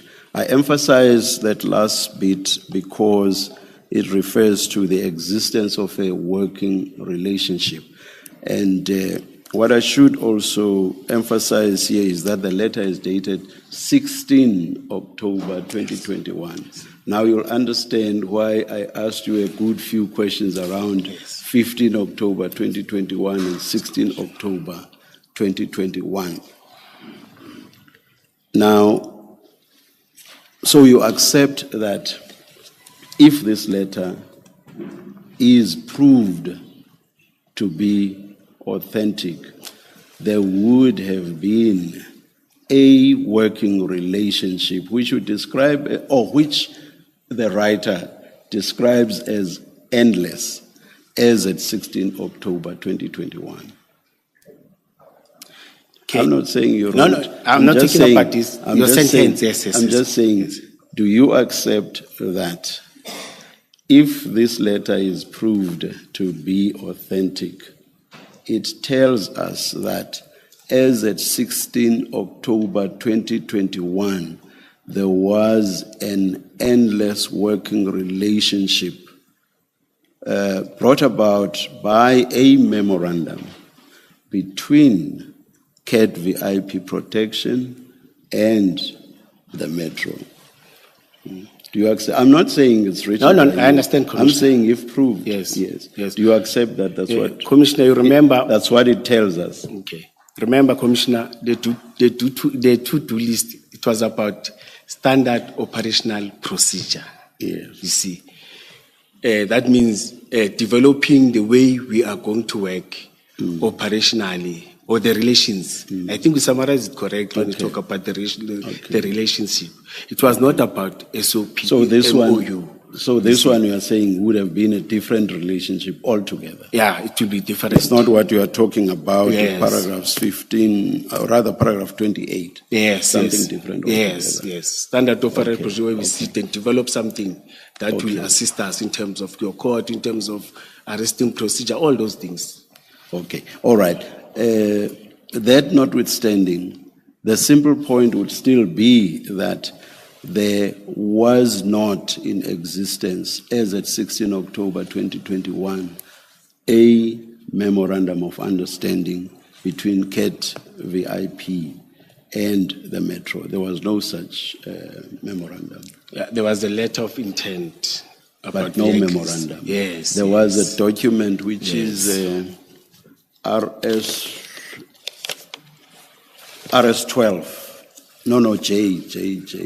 JM12. JM12 in the annexures of Commissioner Mapie, starting at page 62. So all there was at that stage was a document signed again only by you, and it's headed Memorandum of Agreement.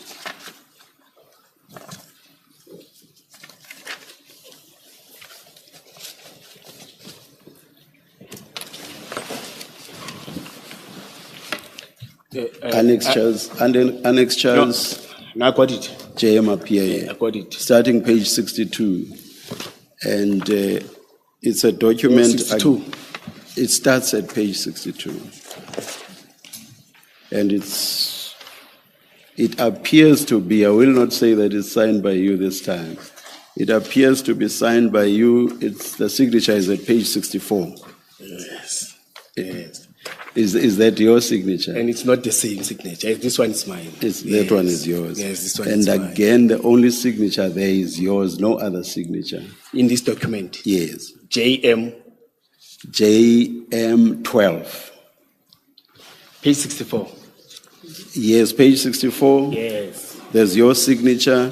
And then when you page through to the end, there is no other signature. It's just your signature only. I agree, yes. Yes. So my question was, do you accept then that as at 16 October 2021, the date of the disputed letter, the to whom it may concern letter? These are two different documents. Please, can you listen to me, Commissioner? Yes. Can you please listen to me? I'm saying, as a date of this disputed letter, and I'm using disputed advisedly. Yes. As at the date of this disputed letter, which is 16 October 2021, there was no memorandum of understanding with CAT VIP. As at 16 October 2021, do you accept that? Accept it, yes. Yes, I Yes, accept it. is that I simple accept it. question. So that if this letter is proved to be authentic, its contents are therefore a lie. Do you accept that? If proved to be authentic. I'm not saying it has been. I'm saying if proved to be, its contents would be a lie. I agree, Commissioner. Both in terms of the existence of the memorandum of agreement and also in terms of the many listed motor vehicles that are said to be used by CAT VIP in assisting the Metro with protection services. All of that would be a lie. No, Commissioner. In the letter of intent, there are registration plates. I'm not talking about a letter of intent. No, I'm talking about registration plate, the cars. I'm not talking about, let me look at this. Following that we work with. I'm not talking about a letter of intent. I'm talking about this letter which you dispute, Commissioner. So I'm saying its contents would therefore be a lie if this letter is proved to be authentic. It will be a lie that there is in existence an endless working relationship with CAD VIP. It will also be a lie that the CAD VIP motor vehicles that the Metro works with are the 7 vehicles listed in this disputed letter. Do you accept that as well? Yes, because when they donated, when the letter of intent, it was 4 vehicles. No. This one is not about the donation. This one here, the letter, let me take you through what I read in full. The next part, please also have a look at the disputed letter. The very next part says, these are the following vehicles that we work with. That has nothing to do with a donation, with the 4 vehicles that you say were to be donated. So this has nothing to do with it. These are totally different vehicles, and there are 7 in number. And this letter says that those are the vehicles belonging to CAD VIP, which I used to work with the Metro. Do you get me now? Yes, do you get that? Yes, Commissioner. And do you get that? Do you get it that this has nothing to do with the 4 vehicles that were to be donated? Do you follow that? But they are part of these vehicles. Sorry? But some are part of these vehicles. Some are part of it. But the point, though, the point in here is not about the donation. Do you see that? I agree on that. The point here is that these vehicles are used by CAD VIP when it works with you, with the Metro. That's what this says. Do you see that? Yes. I see that. On So the I'll 16th. go back to my point, which was, so if this letter is proved to be true, even this part of the content of the letter will be a lie. That's my second point. Do you accept that? Yes, Commissioner, because there's the letter that is circulated. It's just that I don't have this video. I think you are having it. You play it with blue lights, and there's a registration plate that is appearing there. So I said, I don't know. Maybe we don't even need to go there. We don't even need to go there. I'm saying to the extent that this disputed letter says that these vehicles work with the Metro or are used in working with the Metro, if this letter is proven to be true, that too will be a lie. Yes, simple. I agree. You understand? I agree. Thank you. Now, assuming that I'm not stating it as a fact, I'm just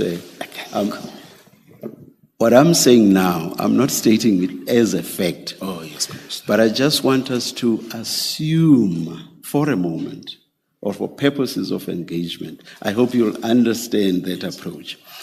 Assuming that the contents of this letter were true, and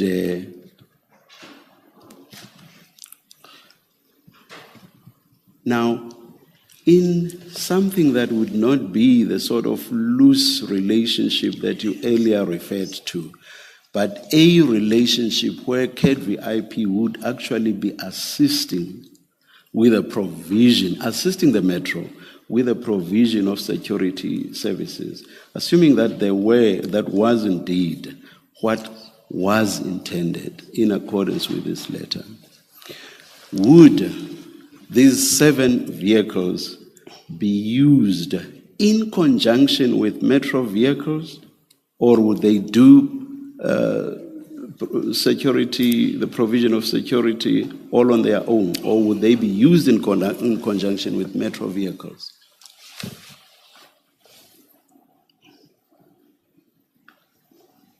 And bear in mind, this is not just security services, it actually refers even to VIP protection. Yes. Would these CAD VIP motor vehicles be used in conjunction with Metro vehicles? Yes or no? In conjunction, I agree with you. In conjunction. Yes. Now let's single out in the broad idea of the provision of security. Let's zoom in on VIP protection. Now, if these vehicles were to be used in conjunction with metro vehicles that provide VIP protection, would it make practical sense for them not to have blue lights, or would they also have to have blue lights?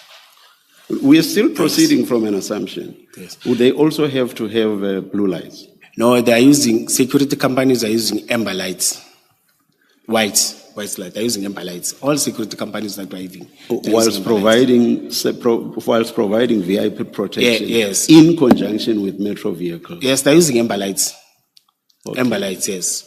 Everywhere when you see a security company, there are those naughty ones, but the law allows them to use amber lights. But Commissioner, I want to read something. I'm not diverting. You get an amber light at a flea market for 150. It's a practical that is happening. Just like you can buy blue lights as well. No, it's simple. From ordinary shops, but of course the legal installation is something In fact, I was going there. It's 100 rand, 150. You just put what is that you put when you do a vehicle? You put the blue one, it becomes blue lights. It's very simple, it's everywhere. But I'm not diverting.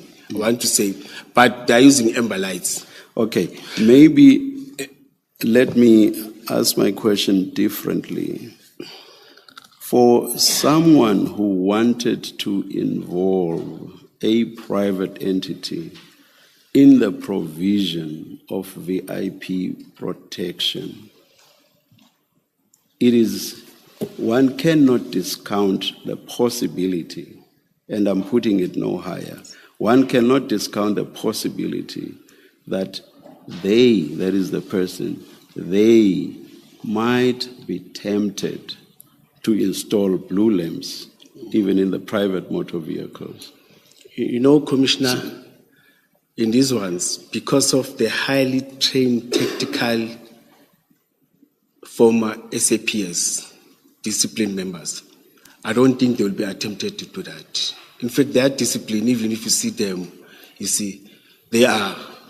You can tell, even though there's this noise. I'm actually thinking more about someone within the municipality than someone outside of the municipality. Would they not be tempted to use blue lights? It's human being, I can't confirm them. But those ones I still have a trust because I happen to engage, see them, you see. You even feel that I can be and work like them. You could see that they are from a task force, you see. It's a pity we're working on the basis of assumptions because the letter is disputed, but we will see whether or not it's possible to get to the bottom of who might have authored the letter. Yes. I will stop here, Mr. But on that one, it's human beings. Human beings, they will be tempted. You know, when you want to get money as a business, you will do everything to make sure that, you see, you attract. They believe and trust in you, and you see, you may sit with me, but behind my back, you may do something different, you see. That one, I can't contest it. I agree with you 100%, Commissioner. Thank you. Sorry, Commissioner, just to make sure that I heard you properly, and if it becomes a subject of discussion later, did you just say to the chair that you know and you interacted with the Madlanga Cat VIP people, and so you know that they will not do what the chair is suggesting? Did you just say you interact with them? You know them and you interact with them? Yes, you remember I've said we worked with them in the state of the city. Then I was able to talk to them. Okay, so in when the you chambers and outside perimeters, yes. Okay. Yes. So when you say you interact, you know them, it's from that one I don't know engagement. Yes, I don't know all of them, but those that I talked, 2 or 3 of them, especially that supervisor and the 2 of them, you see, I know. And the way they raise issues of, so you could see that they come from the police service. They understand no police service. Okay. It's just that but you say you know only that 3, and you know them just from that day. You interacted with them just on that day.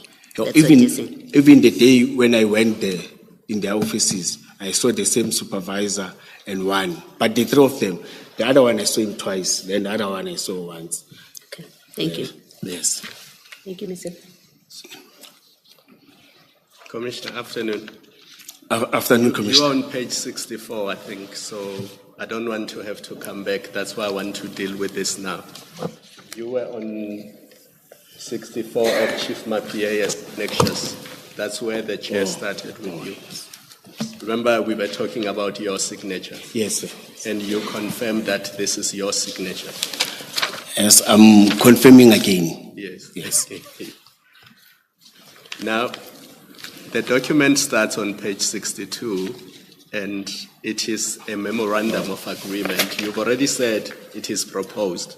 I don't have any issue with that. Now, are you authorized in your position, or were you authorized then in your position as Director Specialized Services to sign memoranda of agreement on behalf of the Ekurhuleni municipality?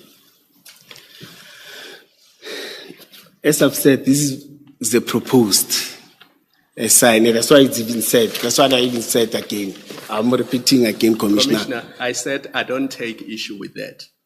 I accept that it is proposed. Oh, yes. My question is, were you authorized to sign memoranda on behalf of the Ekurhuleni Metropolitan Police Department? Were you authorized, yes or no?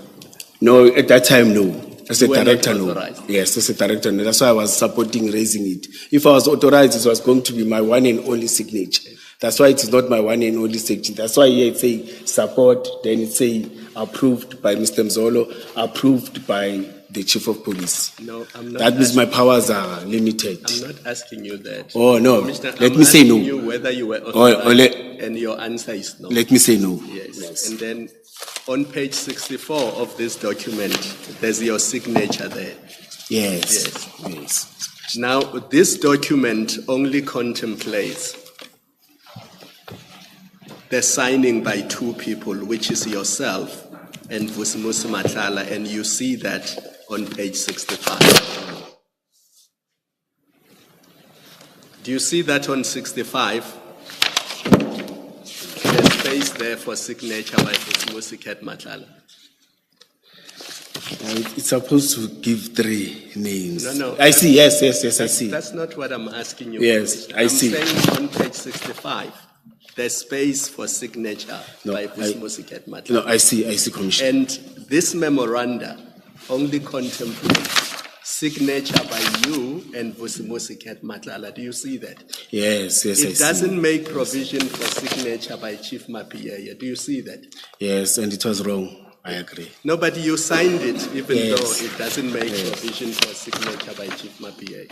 Yes. No, in my mind, it's always said, I support, it must be approved and approved. It can't be a document that is having powers within that time as a director, or even as a deputy director, it can't be. Or as a deputy chief So superintendent. you did something wrong by signing a document that does not make provision for approval by Chief Mapiaye. Yeah, I accept 100%. Yes. I accept. No, that's all I wanted Yes, to I accept establish with 100%. you. Yes. And then let's go to page 88, same bundle. Mr. Mapie again. Yes, same bundle.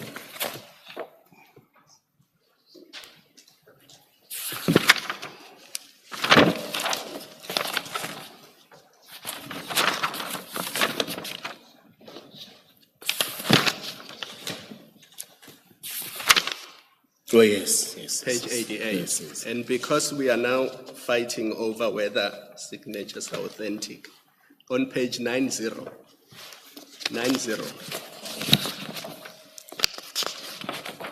is that your signature? Yes, this one is mine. So you don't have a problem? No, I don't. Now let's go back to 88.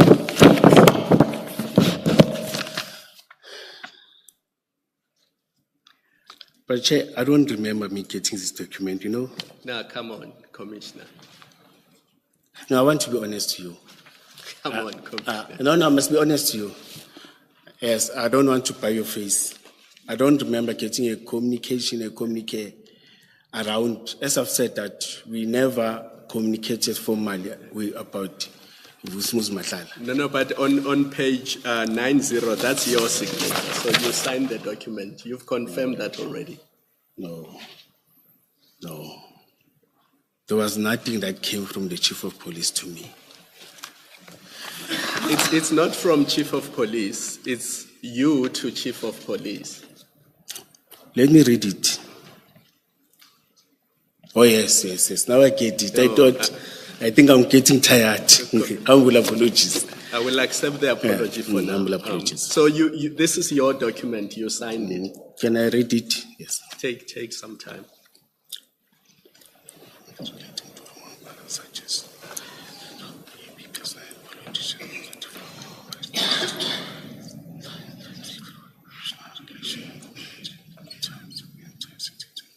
The first paragraph. I'm not asking. You said, can you? Oh.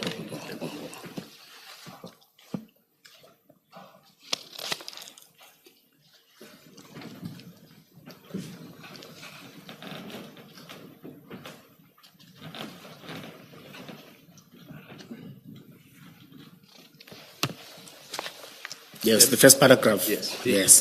The second paragraph, heading background, and it says, I would like to confirm that we have a working relationship with CAT Security Services and its subsidiaries, Medicare 24 Emergency Medical Services. Now, if there was no memorandum of understanding concluded between EMPD and CAT or Medicare Emergency Medical Services, what is the document that governed that relationship that you describe in the first sentence of that paragraph? There is no document. It was just me communicating and relating that we are working with them and everything. I think it was when I responded when I was about to be suspended. I wrote documents in order to inform him.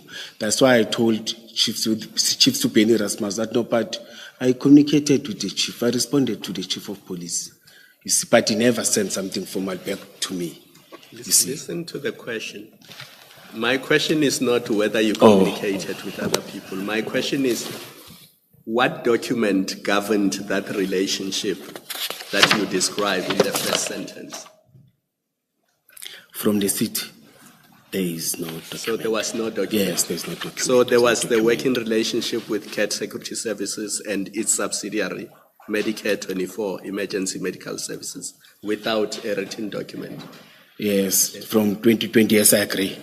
And who represented the city of Ekurhuleni or EMPD in entering into that working relationship? It's different. We 2020, 2021, 2022, in terms of college, it was another director. But in terms of VIP and everything, yes, as I've said earlier on, I said it is me who communicated this. Yes. Because I suspect Advocate Sillo might come back to this document, I won't deal with all of this. Let's go to 89. I'm going to skip the next 2 pages.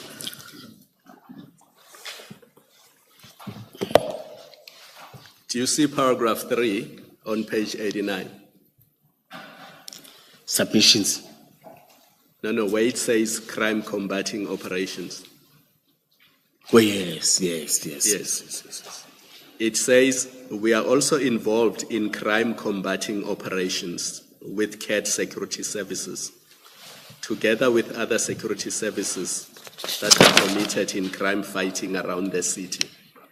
Now, what document governed that relationship which allowed you to be involved in crime combating operations with CAT services? There's no document, but I've said, Commissioner, operational on the ground members are working with these members and everything, but there's no formal document. There's no formal document. Yes. And then on the next page, you continue, you say, CAT Security Services is assisting EMPD. It's page 90. Yes. Oh, yes. By providing additional technology. What is that technology that CAT Protection Services was providing to MPD? It was not yet implemented, you see, but we were promised that they will assist us in terms of tracking and tracing the wanted suspects. In fact, we are working with other companies, like, for example, the digital, where you are parking a car, you are able to detect cars that are moving. And it tells you, no, this is a stolen. Commissioner, my That's question was technology. what document? Either there's a document or there's no document. So what document governed that relationship? I've said there's no document. There's no document. Yes. And then my next question was, what is the technology that was being provided? And you can say there was no technology that was being Or provided. there was no technology yet, yes. So why do you say that CAT Security is providing technology? No, Why no. do you not say in the future they might do so? I think it's my English. No, Sekgowa. it But bothers it's- me. It bothers me Yes. because you were asked to give reasons why you should not be suspended in 2023. And you were asked to explain EMPD's relationship with CAT services, CAT Security Services, which means in this document, you were describing the relationship that was existing. You were not talking about things that were to happen or might happen in the future. And what you are describing here is quite serious because it suggests that although there was no written document between EMPD and CAT Security Services, CAT was in fact doing crime fighting together with EMPD. And the only way they could have done that is because you gave them permission to do so, because you are the one who brought them to EMPD. On that, I agree. I agree. That worries me. Yes. That worries me. Because forget all the other things that we have been debating, whether MOUs were entered into or not.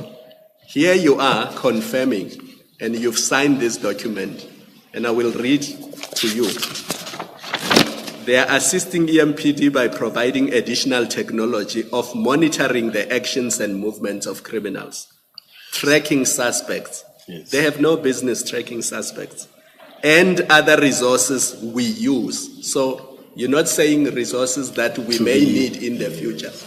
You're saying the resources you are using at the time. When engaging, chasing, and arresting of these highly trained, skilled, and repeat offenders that are not afraid to fight back with the police when cornered. I agree. So these are the things that EMPD was doing with CAT Security Services. No, we have not yet worked with them on this. We have not yet. But this is what your letter says. Yes, yes. In fact, it was supposed to say we are intending in future. You are correct when you say I was supposed to say. Now, where is that intent recorded? Yes, that's what I'm saying. You are correct when you say it was supposed to say. But now it's saying we are working. I'm saying you are correct, Commissioner. But was CAT doing those things? No, not yet. No. He hasn't. He never did that with us. Sorry, I just want to ask a Yes, indeed, a indeed, question now that there's been this discussion about VIP CAT. I know that's not what you were on, but Quite just so not. that I don't forget this Yes. question. Commissioner, can you hear me? Yes, now, yes. You said to us that you went to CAT VIP offices. This is in Pretoria. Yes. That's the one in Pretoria. Yes. Next to Mendimon, yes. Why would you use the services of a company that is based in Pretoria when you are a completely different metropolitan and you have your own security companies in Ekurhuleni? Why would you go out there?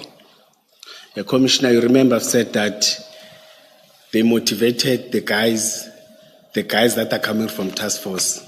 You see, we wanted the service of the guys that they are able to, in shooting range, they're working with them, that's very good. The guys that are employed, you see. We wanted that service of those guys. In fact, not the company per se, but the experience and the skills and everything in that. Yes. Is that why you went to? Yes, You didn't check other companies in Ekurhuleni, other security companies. You didn't ask you guys, what about the other companies? Do they not have special task force people? If that's what you were interested in. No. My guys motivated those guys because they know them. And you had no problem procuring a service for the Metropolitan of Ekurhuleni from a Pretoria company. No, You remember, didn't see any problem with that? yes, Commissioner, some are residing within the area. That's why they know them. No, the company, no. Oh, the company, no, Let's no. not. Oh, yes. The company is in Pretoria. Yes. It's out of your metropolitan area. Maybe let me put this to you. It is of curiosity, at the very least, that you would go out to a company that you tell us you knew nothing about. You didn't. Your members told you about it, but it's not in Ekurhuleni. You go to Pretoria and you agree to enter into an agreement with them, an agreement that's deeply problematic. And that later on we know is quite controversial. It's the point of curiosity that you would have gone to Pretoria. Yes. Commissioner, I think again to be close to Mike and motivating and my members, it led me. I didn't even think it on that way that they're far, but to be close to Mike and say, no. There's this guy, these guys, and my guys again. You see, I took it that, but I didn't think the way that they're too far, and you see. Thank you, Mr. Thank you, Commissioners. We were at your paragraph 28 of the statement. We'll get back there. Yes, of your statement. We will get back there eventually because we have to close that loop. But before we do so, please don't remove the files before you.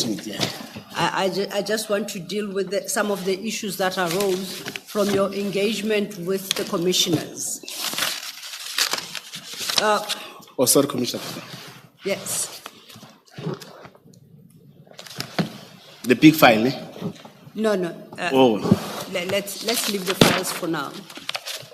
And if you could try and stay with me for a second, Commissioner. Okay, let's leave the files. We'll get to the files, right? I'll direct you.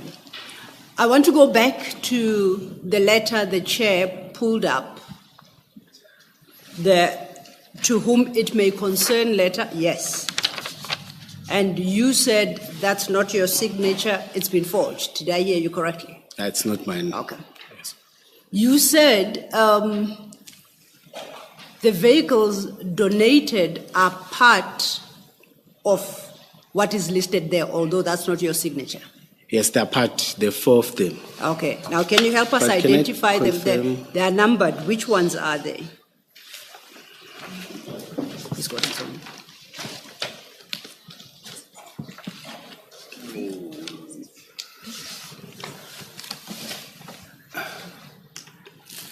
Oh, I understand that there is a challenge in that.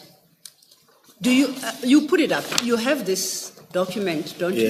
Yes, I may not name them by her. Yes. Yes, that's a challenge that I made. Okay, no, so Yes. in this document, could you help us identify the 4 vehicles that you say were donated, are the ones that were donated? You can do so with reference to, say, number 1, number 5, okay, that's all, because they are numbered. The Mercedes Kumbi, because it's different, I can. Please say that again. Mercedes Benz Yes, Kumbi. so number 2. Yes. Okay, the next. Commissioner, it will be difficult because I don't know the registration plates by Oh, okay. heart. Yes, but the Kumbi, the VR and the Kumbi. Then there's a BMW station. Maybe even if it's not, but if I have that, I was going to confirm. Okay, no. You don't have to guess. Perhaps we can do it slightly differently. When the chair was engaging you on this letter, you kept insisting about the letter of intention to commit, Yes. you remember? So maybe if we consider the question from that perspective, if you still have my PAS file, right? Yes. Let's try and locate JM 1717.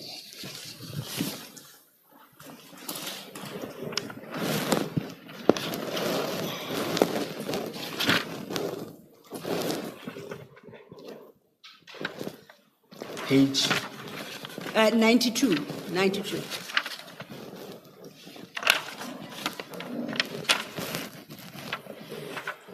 It's 91. It starts at 91, yes, the mark is at 91, but the actual document starts at 92, right? No. JM 17. 17. No, it's only one. It's this one.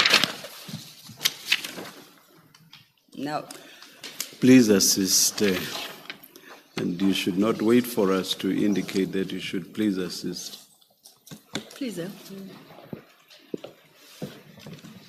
Are you looking at MAPA annexures? Annexure says, Chief Mapia annexes DRJ on stream file 2 of 2. We're looking for JM 17? Page 92. Yes. Oh, yes. It's 92. Yes, Yes. not 91. Yes. So that is the letter of intent you kept referring to and you wanted to refer the chair to, correct? Yes, it will assist me. So I want us to then, if you, the board, item 3 of that letter, to the bottom, it lists some vehicles. Would that help you determine whether it's these 2 BMWs, 1 Mercedes-Benz, 1 Golf, and then we check to see which of these are, because It will not, because it must specify registration plate. I thought it's saving registration plate. It doesn't. It's not going to assist me. Because I'll end up pointing wrong cars, then I must dance for that. it's because you kept insisting that to the chair that you go to this letter. We are No, at this letter now. Yes, No, I it thought, doesn't work. Yes, no, Ambula, but I thought I'm having it's saving registration plate. Okay, let's stay with this letter. 2 BMWs, 1 Mercedes-Benz, 1 VW Golf. Yes. I look at the letter you say, on which you say your signature was forged. I see a BMW Mercedes-Benz Kumbi, that one you have recognized immediately, we have marked it. BMW station wagon, VW, another BMW, a BMW, and a VW. So they sort of correspond in a sense that none of the 2 lists speak of I don't know, Suzuki or something. So they may potentially be in that list, but you can't confirm. I may get this letter and say that 2 people and add registration plate. Hence I'm saying, Doesn't assist me. because Yes. it doesn't have registration numbers, you can't Yes. confirm. Yes, Okay, yes, we'll yes, accept that. Yes. You earlier in the morning to a question. Sorry, Mr. Lo, can I Yes. just check something about this letter? I think when you were referring to a letter of intention to commit, Yes. this is the letter you were referring to? Yes, yes, yes. Okay, so this letter did get to the municipality, whether to you or somebody? Well, yes, this one that went to Christine. Yes. Yes. Okay, so you know this letter? Yeah, I know this letter. Yes, Okay, yes, I know and this and letter. you and those cars they are listed, and this is what went to Christine. No, not cars. Or the letter, but we didn't physically. Yes, no, I understand Yes, that. yes. All I'm checking with you is that this is a letter that you took to Christine, Yes. and it relates to those vehicles that are Yes, listed. yes, Commissioner. All Yes, right, Commissioner. Thank you. That's Yes, all right. Commissioner. Thank you, Mr. Thank you. And, okay, we tried. Clearly, we can't identify these vehicles. And in the morning, at the time, we were dealing with what was your paragraph 8. And you don't have to go sorry, there. Commissioner. Just Yes. leading up, just for 1 second. Oh, and absolutely. Because now they are now scattered and I'm going to mix them.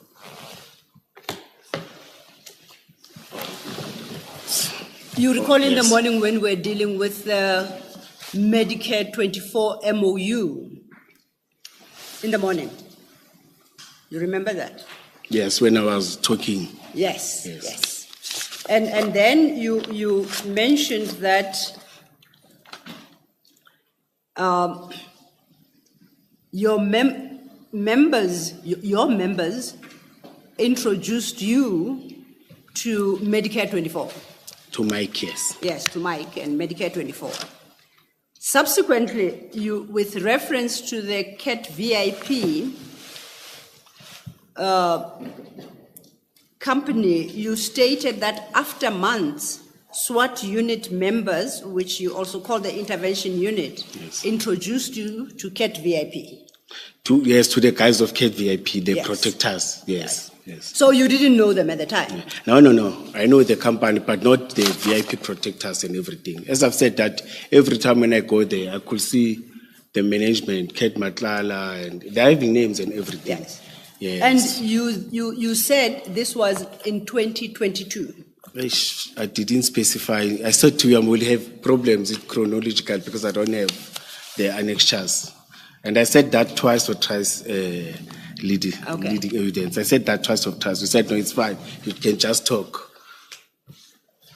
So you said you could have been wrong, may not have been in 2022, correct? 2021, 2022, yes. And we know the MOU that you signed in respect of CAT VIP is dated October 2021. So perhaps they introduced you in 2021. Yeah, let's say so, because of the dates, yes. October. Yes. Okay, now October.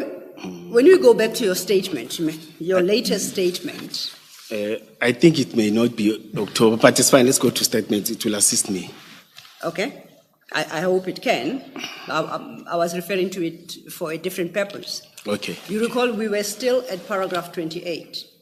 Oh, sorry. And, Oh, sorry. yes.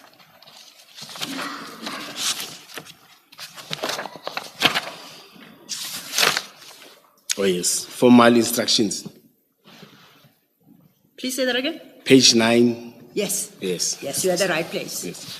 The question really was, you also referred us to SMT September-October minutes.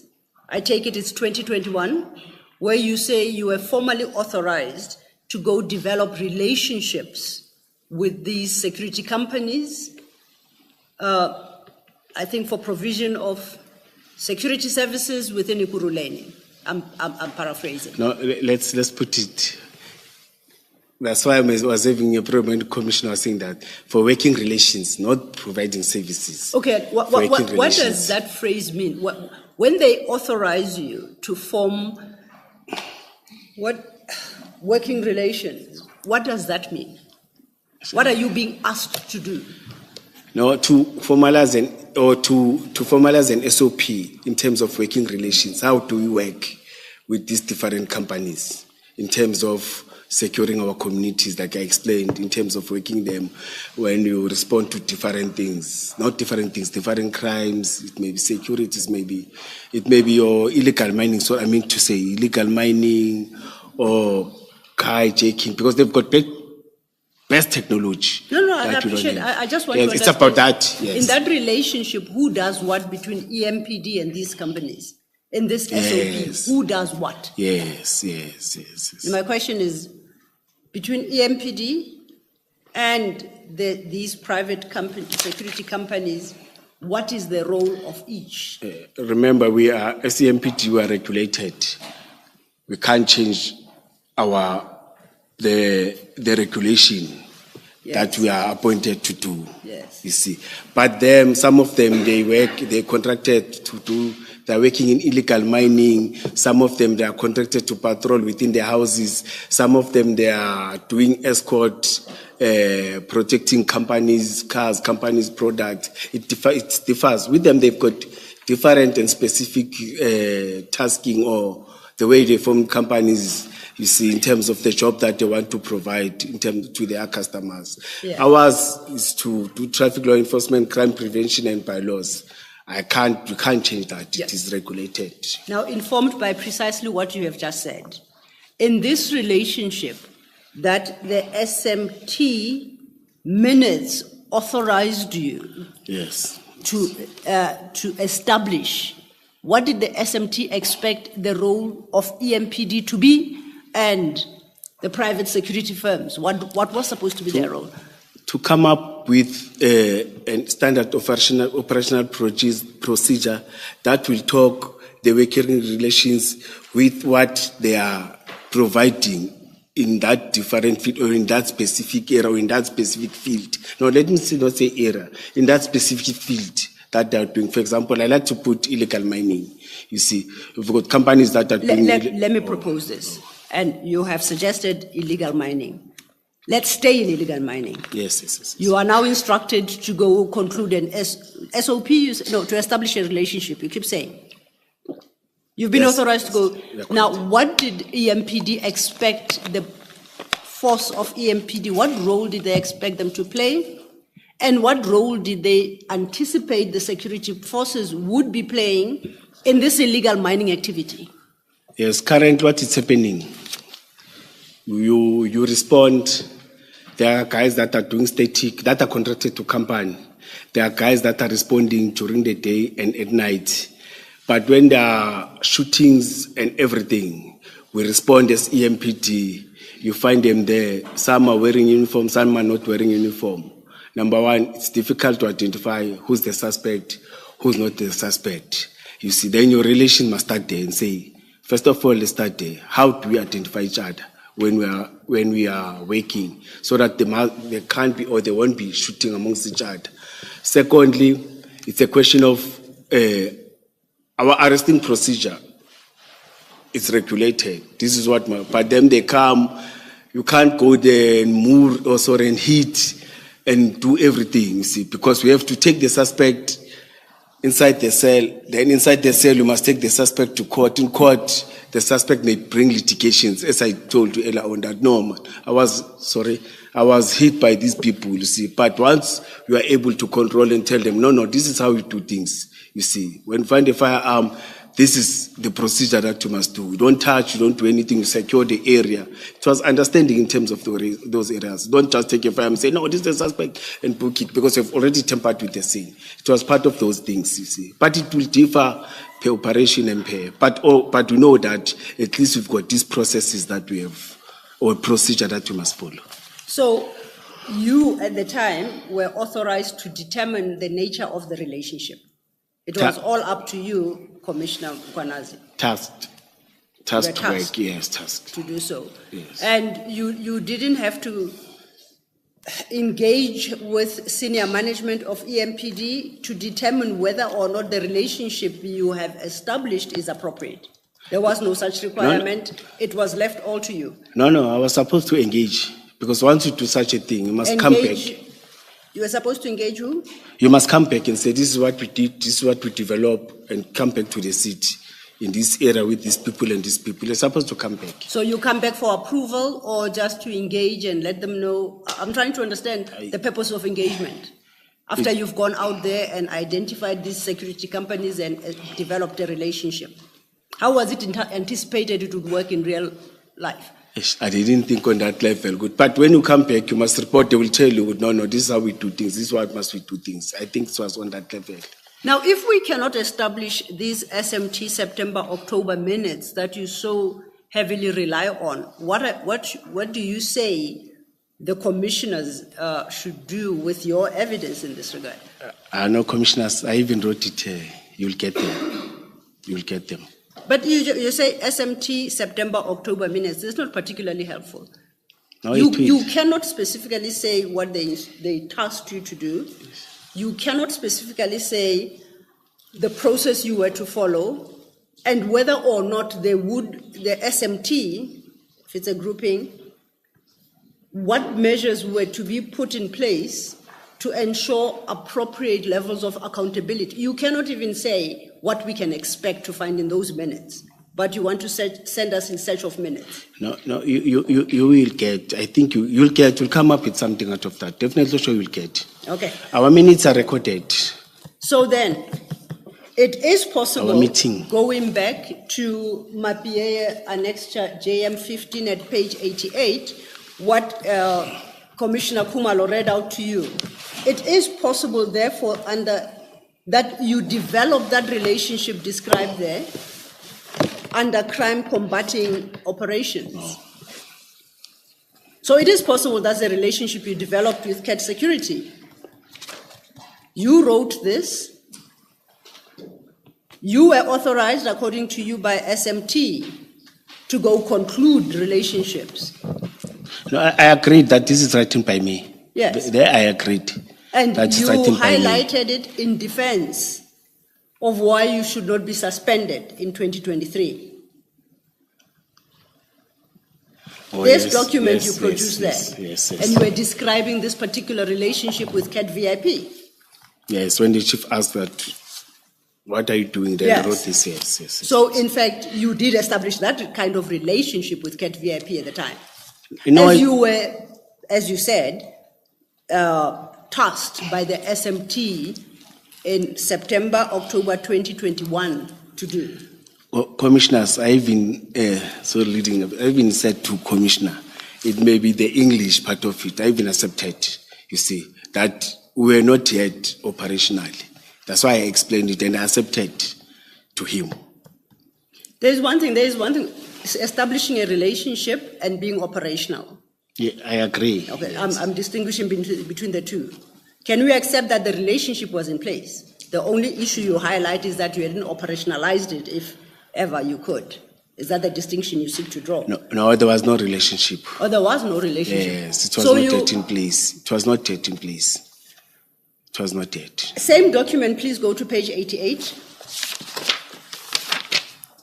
Under background, you state as follows, and I quote, I would like to confirm that we have a working relationship with CATS Security Services and its subsidiaries, Medicare 24 Emergency Medical Services. This relationship started in 2020 during COVID-19. The aforementioned entities were entitled to assist our members with free testing at the time. And then you say these services were offered at no cost. So you say this relationship actually started in 2020? The relationship with Medicare, as I've said earlier on, you see, I've said immediately after COVID, you see, first COVID. That's what I said earlier on to you. Please read your... No, I agree. No, read the first line. Yes, I read it. The commissioner read it, and I've said, yes, I accept. But the relationship that we had, it was with Medicare 24, immediately after COVID, as I articulated, or as I've said earlier on, Commissioner, and even my statement when you said talk, I said that. You're right, and I really am getting confused now, and I want to finish this topic. I would like to confirm that we have a working relationship with CATS Security Services. Full stop. Let's stop it right there. That's what you tell Chief Mapie. And you said it's that entity and its subsidiaries, Medicare 24 Emergency Medical Services. So it's with two. Then you continue and say this relationship with these entities started in 2020. Yes, 2020. So we worked with Mike. You Medicare misled 24. Chief Mapie in that document. No, I think it was me including them here, you see. But with Medicare 24, we worked. And I can even, the way results. No, I don't want what? we are off Medicare. It's CATS that we're talking about. Okay. So, CATS services, security services doesn't offer COVID-related services, does it? Nhlanhla was part of the, as I've said, when you come in that Medicare 24, you will see the faces of the directors, there were many directors. Okay, I got that. So then Yes. that relationship, this COVID relationship started in 2020? Yes, after COVID, immediately after the serious COVID, because COVID I was not around. I came back after COVID. When you say after COVID, I mean, you do say in 2020, we had the first, I think it was called the first wave and shutdown in 2020. Yes. You're talking about that? Yes. In 2020 Yes, still? I got sick. I stayed for 7 weeks or 8 weeks. I was bad. Yes. And when I came back, it took 2 weeks to come back. But immediately after that, that's where I was operationally. Okay. But- No, I think what I'm trying to clear, which I think Ms. Sidlo is yes. seeking to clear with you, is in 2020, in that period, 2020, you already had a working Yes. relationship with Medicare. Yes. 2020. Yes, Okay, yes. thank you. And so with CATS Security Services? Or do you want me to delete that from your report? You never meant to reference CAT. Yeah, please, I will Why? appreciate it. How did this error come about?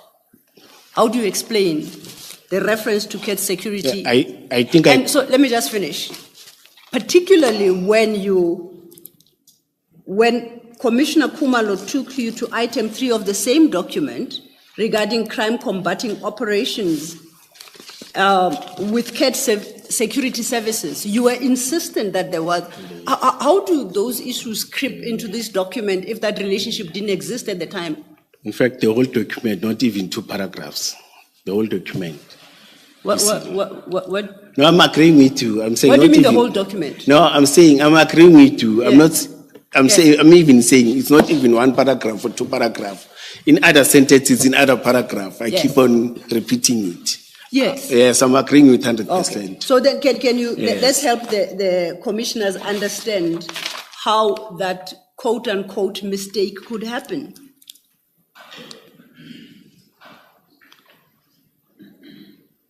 I think the engagement, as I've said, that I worked with Mike, you see.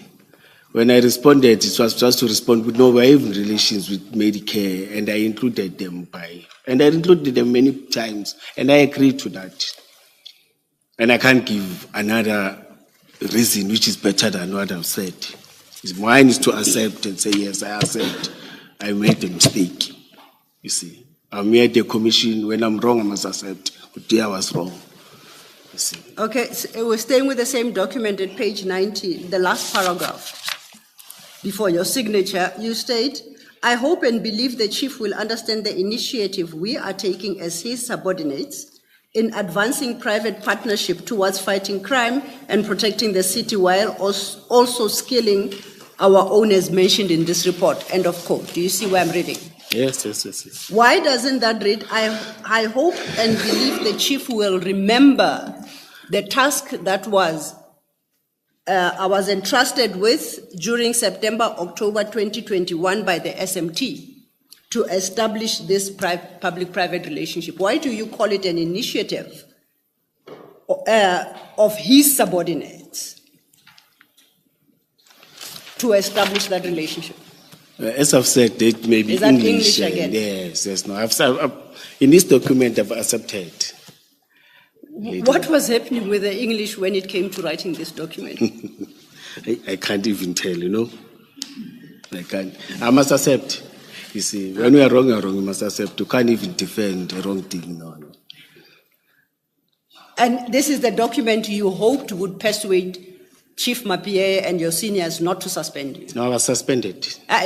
When you submitted it, you were hoping it will stop the suspension. No, this was the first one, yes. Then they continued with the pre-suspension because he engaged before pre-suspension.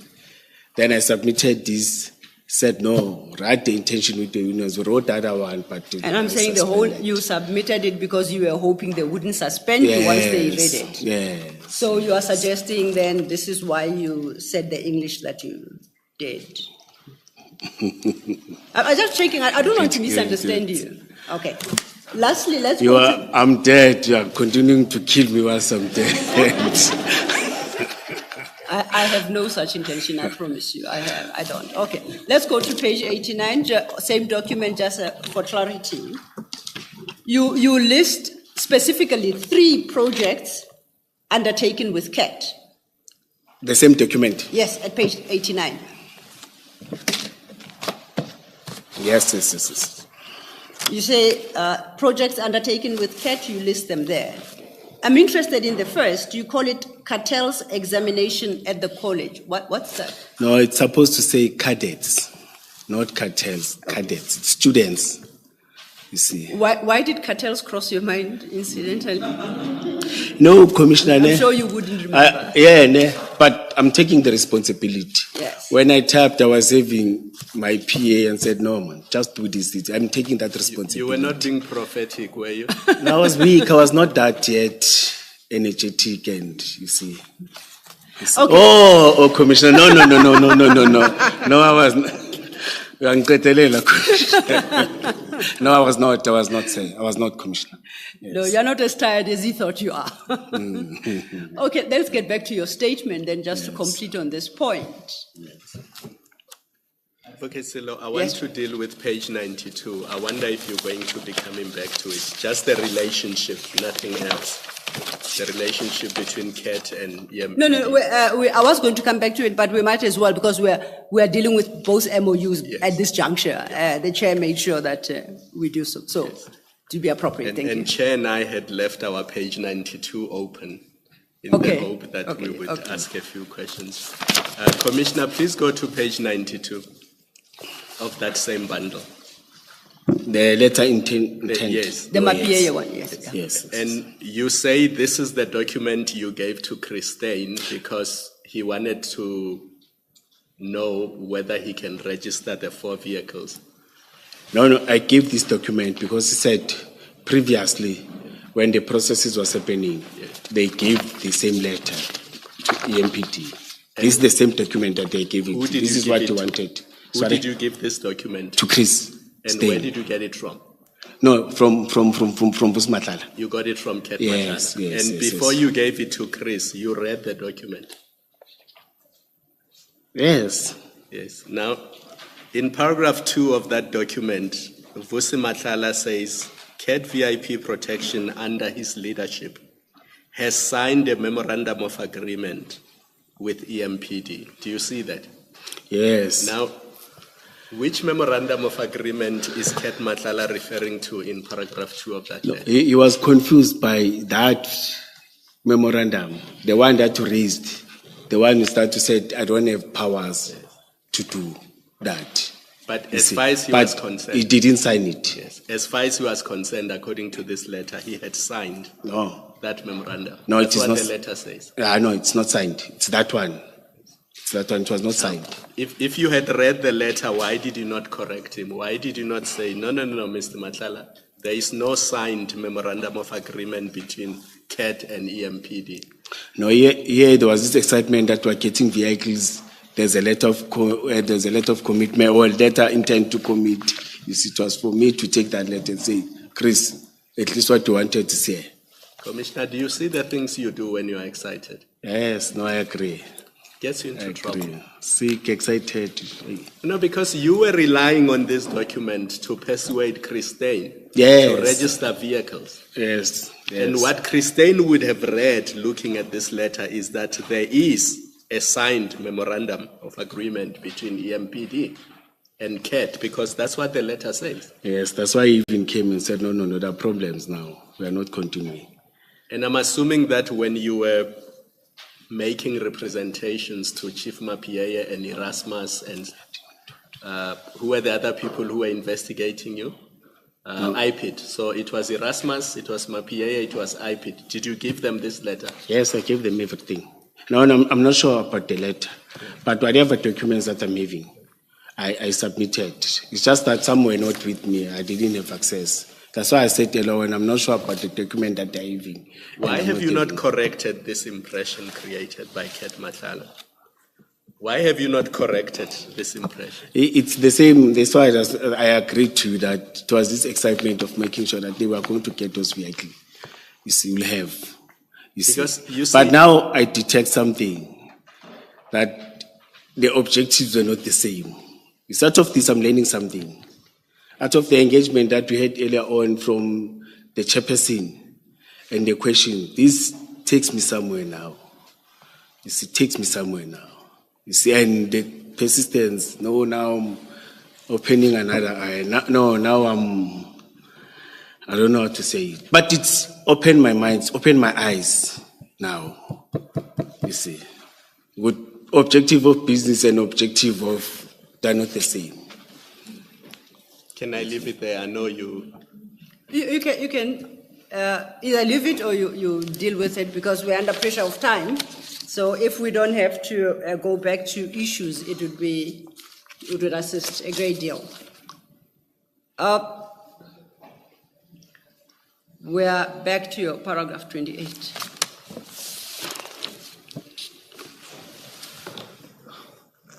Okay, now I think we've exhausted that paragraph. Okay. But I want you to read Before you do that, before you say you've exhausted this the paragraph. actual paragraph, indeed, Commissioner. I just wanted to check this.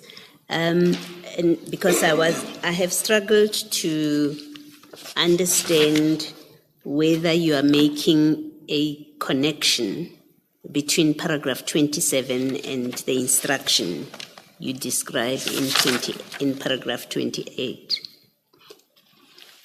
Is there any relationship between the two? Page 27 of my statement. Paragraph 27?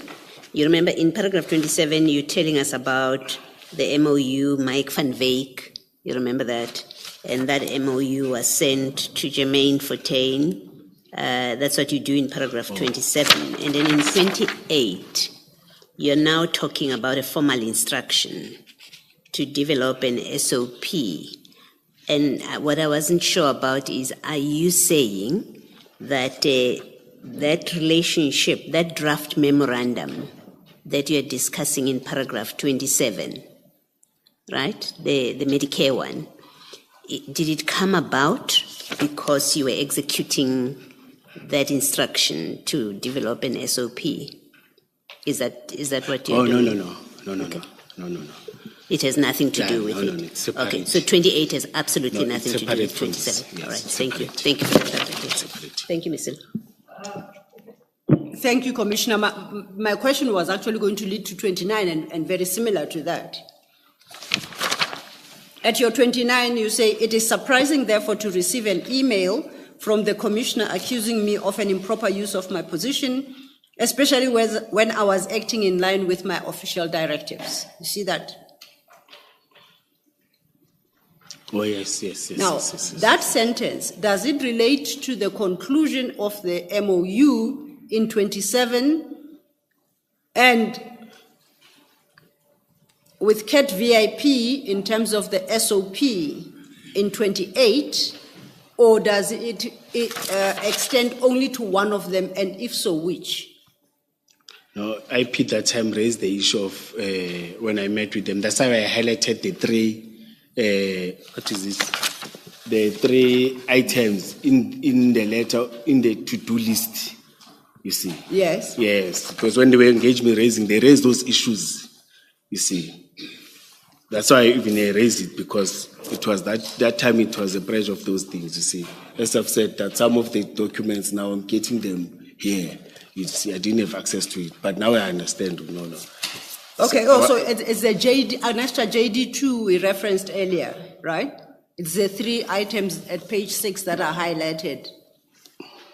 And that's a due date of SOP from Security Division and all October 2011, daily reports, emails, complaints, and the last third item, resolve complaints, internal public. That's what you've highlighted. Oh, yes, let me say so. So, and you say your paragraph 29 is in respect of those issues. Yes, with Mr. Mzolo, it's in respect of those issues. But the issues I've read out, what was there for you to execute? Because you are saying that you are being accused of improper use of your position when you were acting in line with official directives. But the things you have highlighted do not call on you to execute anything. Oh, sorry. Yes. I was trying to get. Okay. Yes. What were you trying to locate? It is separate. Oh.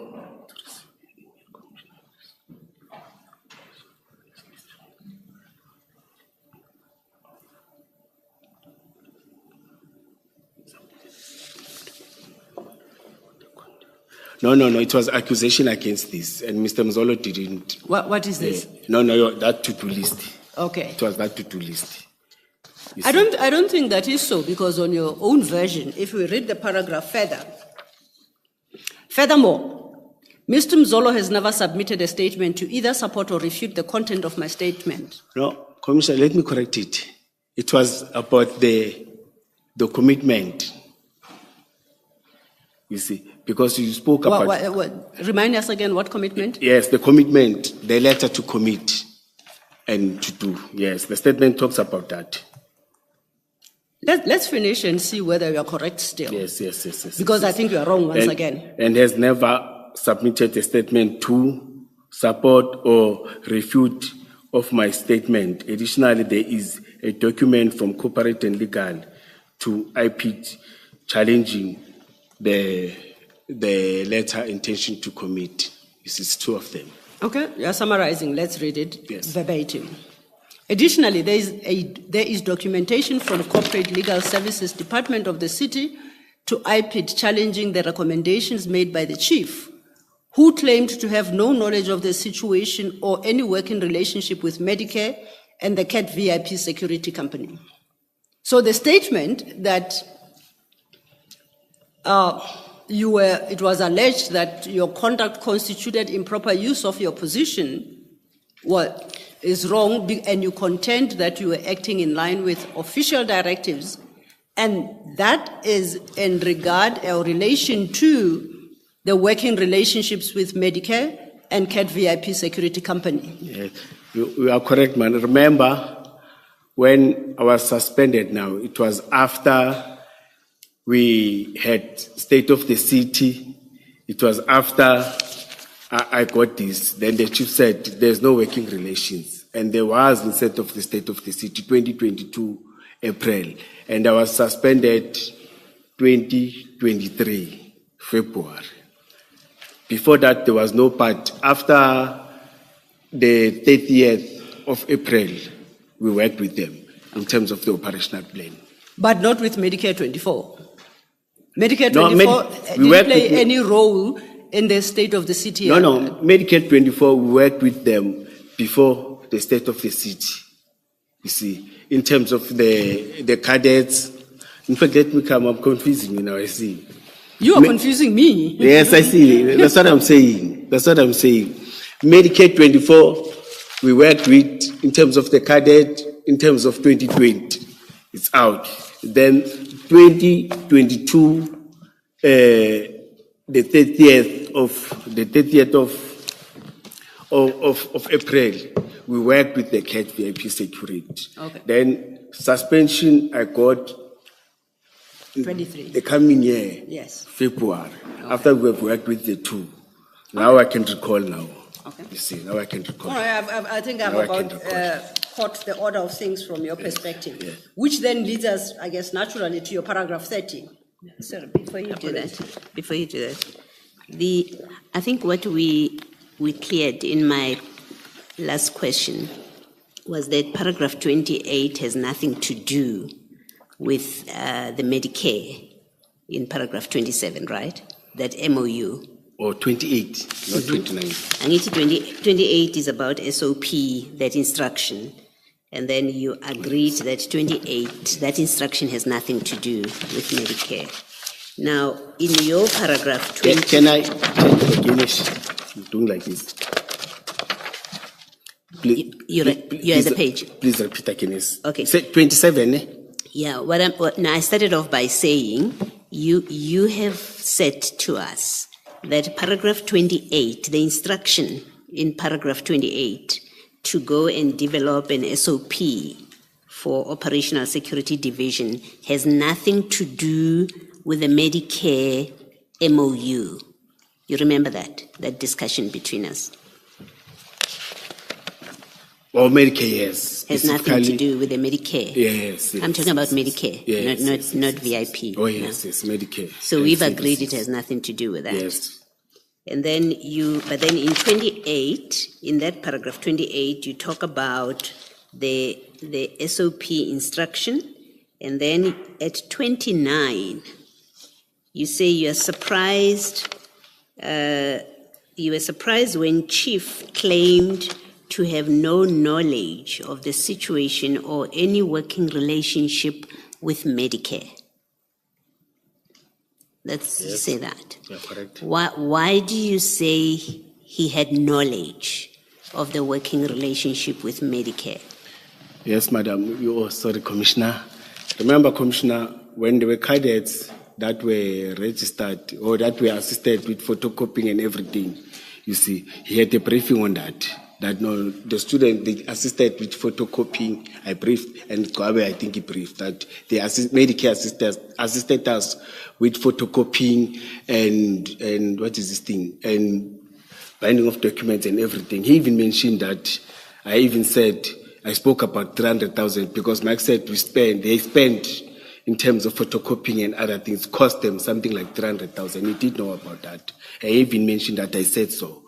Yes. So that is the only relationship that you say the chief knew, the relationship between your working relationship with Medicare. It's that printing. No, thing. even the one of officers testing and doing everything. I briefed him. I briefed them about that. Okay. Yes. So you say the two I briefed. Yes. you mean the 2020 COVID? Yes. Okay. Yes. And it was not only the 20. It was 2020. I think even after the up until, because COVID was there, up until 2022. There, I think it was there. It's just that I won't go to officers and say, did you go there when it was private? No, that's fine. Yes.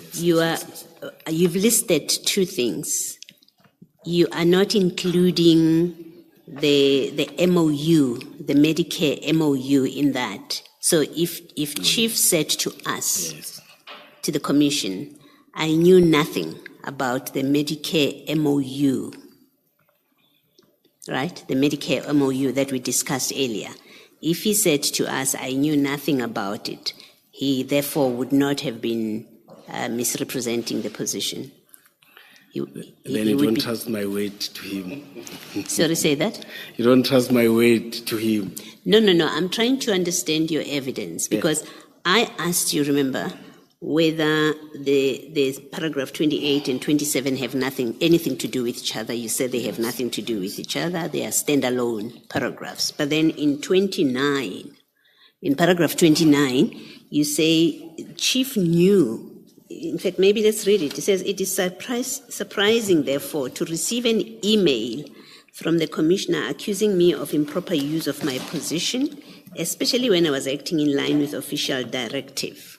You see where I'm reading? Your paragraph 29. Yes, I'm following you.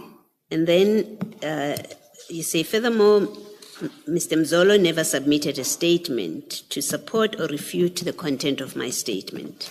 Additionally, there is documentation from Corporate Legal Services, Department of the City, to IPED, challenging the recommendations made by the Chief, who claimed to have no knowledge of the situation or any working relationship with Medicare.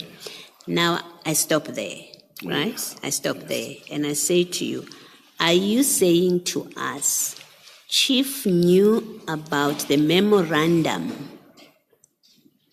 with Medicare that you wanted to be entered into with Medicare? Are you saying he knew about that? This memorandum was submitted to, this proposal was submitted to his office. Yes. You see, but in his testimony, he even said that Julius said the company spent 300,000 to me. Okay. You see, I did that. Okay. Yes, that's what I'm saying. So you're saying he wasn't being truthful if he said he didn't know about the memorandum of understanding with Medicare? Yes, because even his PA or the PA and 14, they said they submitted to his office. You're saying Chief was not being truthful That's what I'm saying. if he said he didn't know anything about the memorandum with Medicare. That's what I'm saying, yes, because it was submitted to his office. So you say he knew because it was submitted to his PA. But- Is that your basis for saying he knew about the MOU? Yes, because it was submitted. Okay. And there's an affidavit that confirms that it was submitted. Okay, I'm sure Ms. Silo will discuss the Yeah. affidavit But with you. No, carry on. But I also informed, as I've said, and he has confirmed that no, the working relation, it's not a memorandum, but the working relations. I spoke All right. about that. On that one, I'm correct, yes. I was just checking Yes. about the memorandum. Yes. Okay, thank you. Ms. Silo, thank you. Thank you, Commissioner. As I said, this then leads us into your paragraph 30. And we are now in April 2022, and we are dealing with the State of the City address. Correct? You see where I am? In your Page? statement, page 10, Yes. paragraph 30. Oh, yes. It says the EMPD engaged the CAP VIP protection security with company whatever Yes. as additional support to ensure the safety of the State of the City address, which took place on the 30th of April 2022 in Ekurhuleni. Yes. Now, so you had established a relationship by 2022 then with CAT VIP. in line with the task given you by SMT in September, October 2021. Here's our relationship.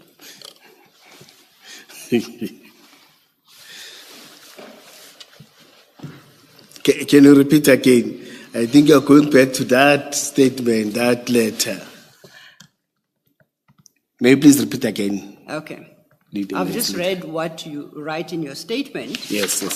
That EMPD engaged CAP, it's supposed to be CAT, it's a typo, VIP yes. protection security as additional support to ensure the safety of the State of the City address, which took place on the 30th of April 2022 in the city of Ekurhuleni. Yes. So I'm yes, reading. yes, So I'm yes, saying yes. now, by now, there is that formal relationship. Yes, and as I've said to you, that I went there before we start and communicated with UNIDO guys. And I just Yes. now I see that relationship being formed. Am I correct? Yes. At least by the 30th of April Yes. 22, the relationship is there. Yeah. But remember, that time I know him, and I know that there's a VIP, CAT VIP I security. know. Yeah. Yes. So you've satisfied yourself. Yes, to formalize for that operation. Okay. Yes. So when Commissioner Kumalo took you to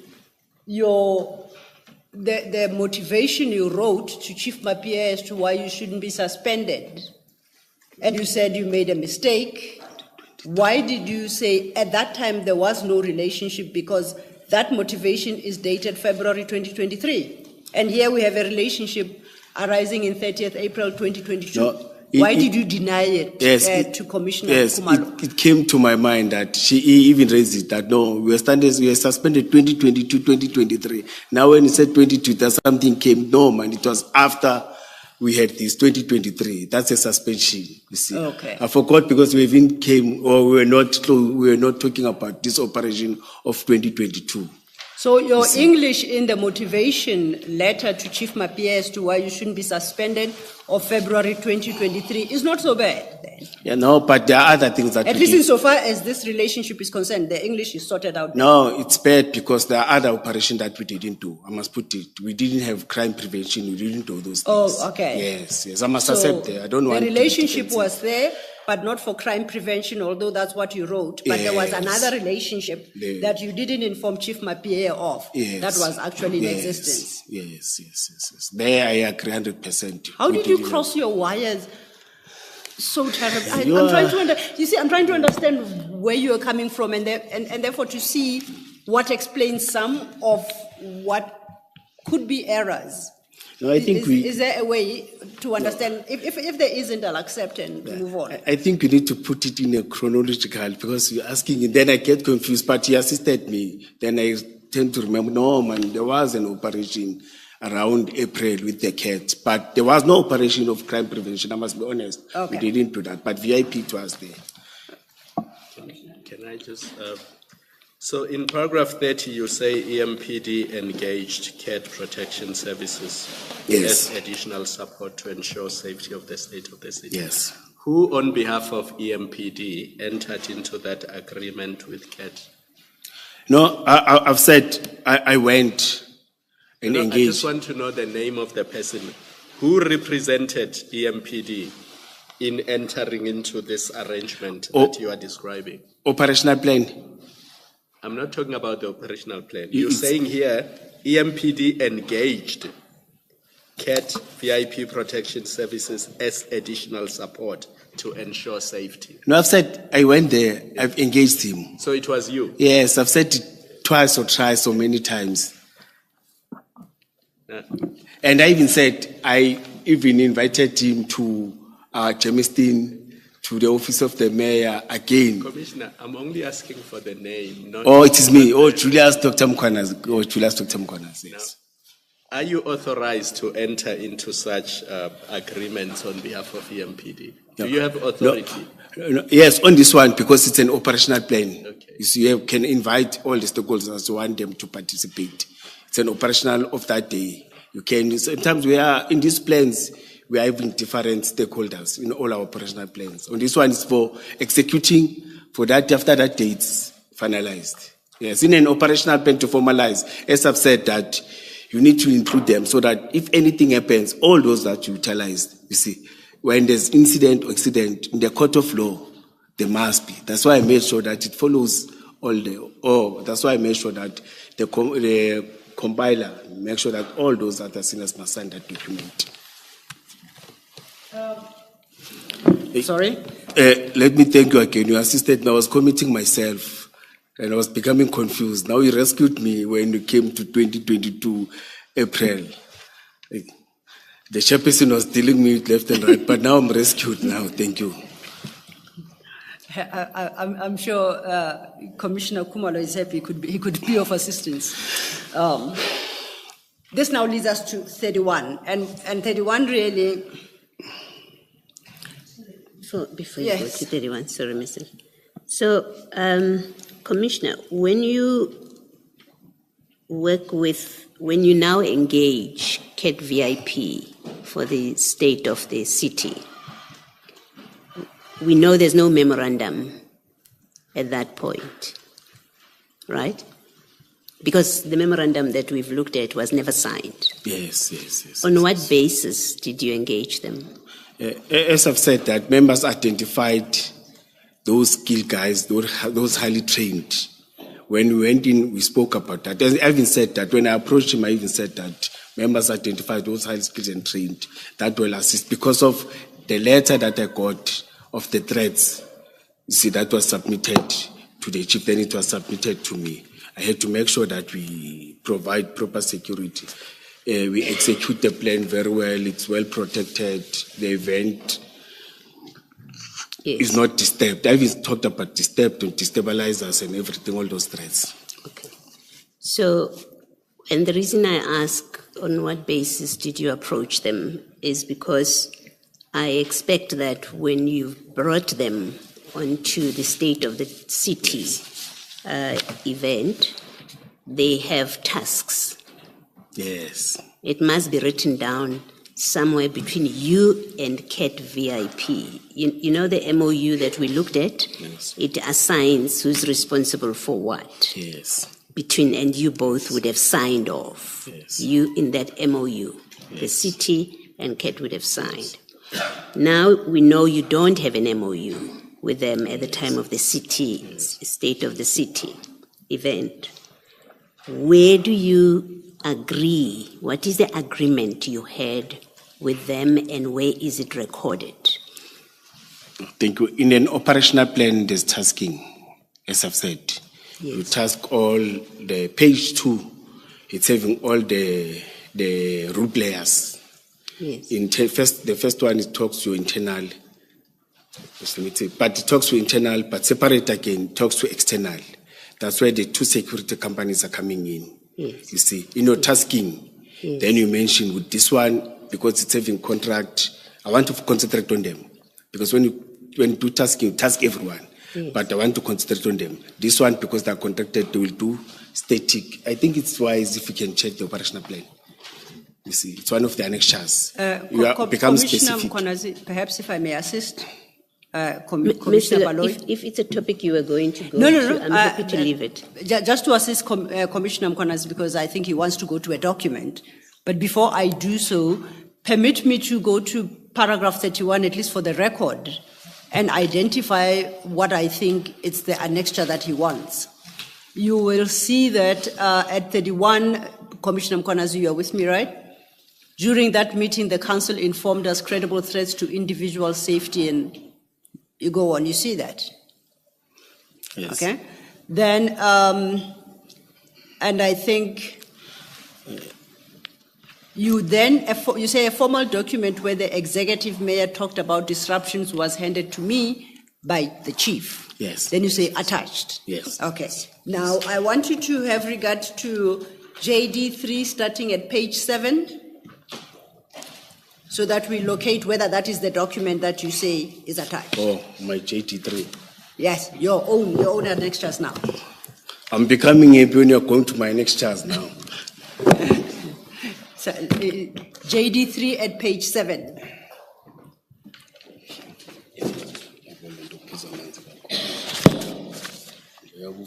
Okay? Oh, yes. Is that the document? Yes. So can I then advise the commissioners to write against the word attached, just to mark it JD3? That's an extra JD3, correct? Yes. Now, that annexure JD3 is actually made up of two documents, if I interpret it correctly. At page 7 is the statement by Ald Tanya Campbell, Executive Mayor of the City of Ekurhuleni, dated at the 31st of March 2022, correct? Yes. When I flip over, there is an operational related document, name of operation, Kurula, State of the City Address, Specialized Services, correct? Yes. All right. Now, both of these documents make up JD3. They talk to each other, yes. Okay. Now, getting back, now that I have You put it in JD4. Please say that again. There's JD4 and JD3. Operational plan, it's in different. It's supposed to be JD4. Yes. Okay. I'm not sure. Yes, but yeah, it's like that. They're not in the same. Chances are that you are correct, because there is nothing under the flag of JD4. So perhaps this operational plan is in the wrong place.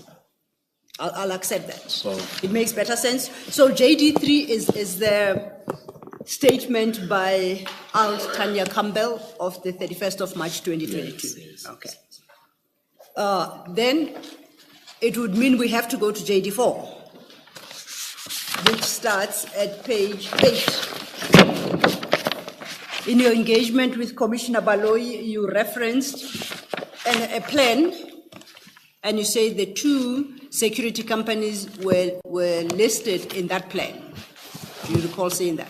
No, all the stakeholders, all those that Yes. are participating. Yes. But I'm saying there were two security. I want to be specific in terms of Yes. the two security companies. Okay. Yes. And it is in response to precisely that I draw your attention to JD4 to consider then whether that is the document you are looking for, where you say the two security companies were listed.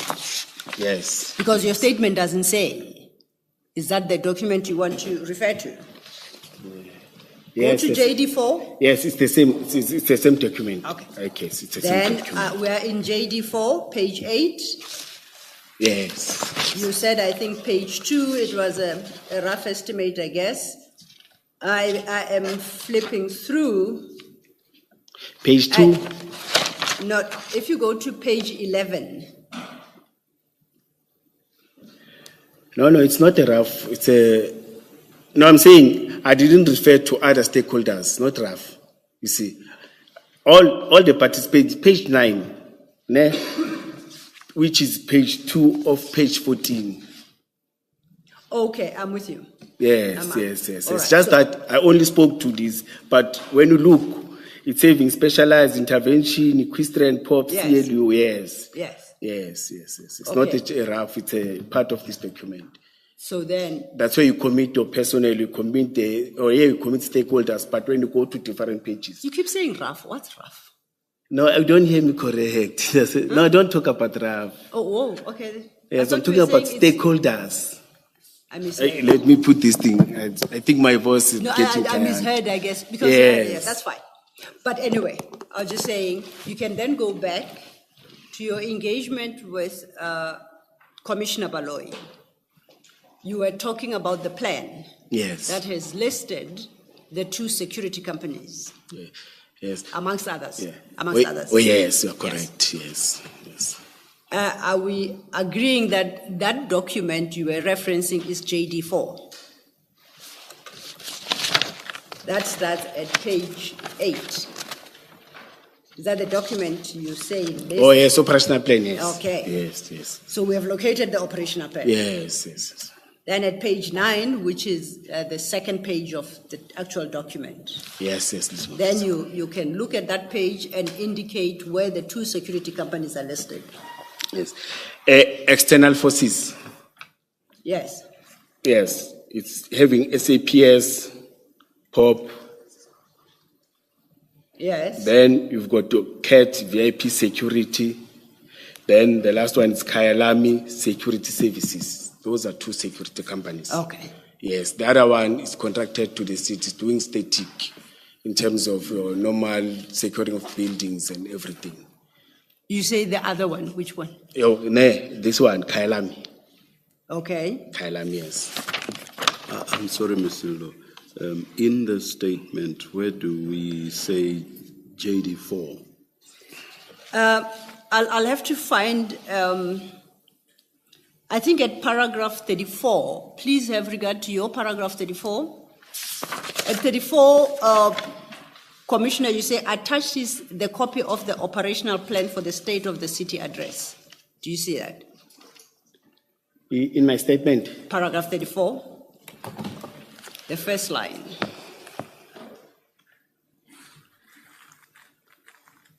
Trained special task force officers were now awake, yes.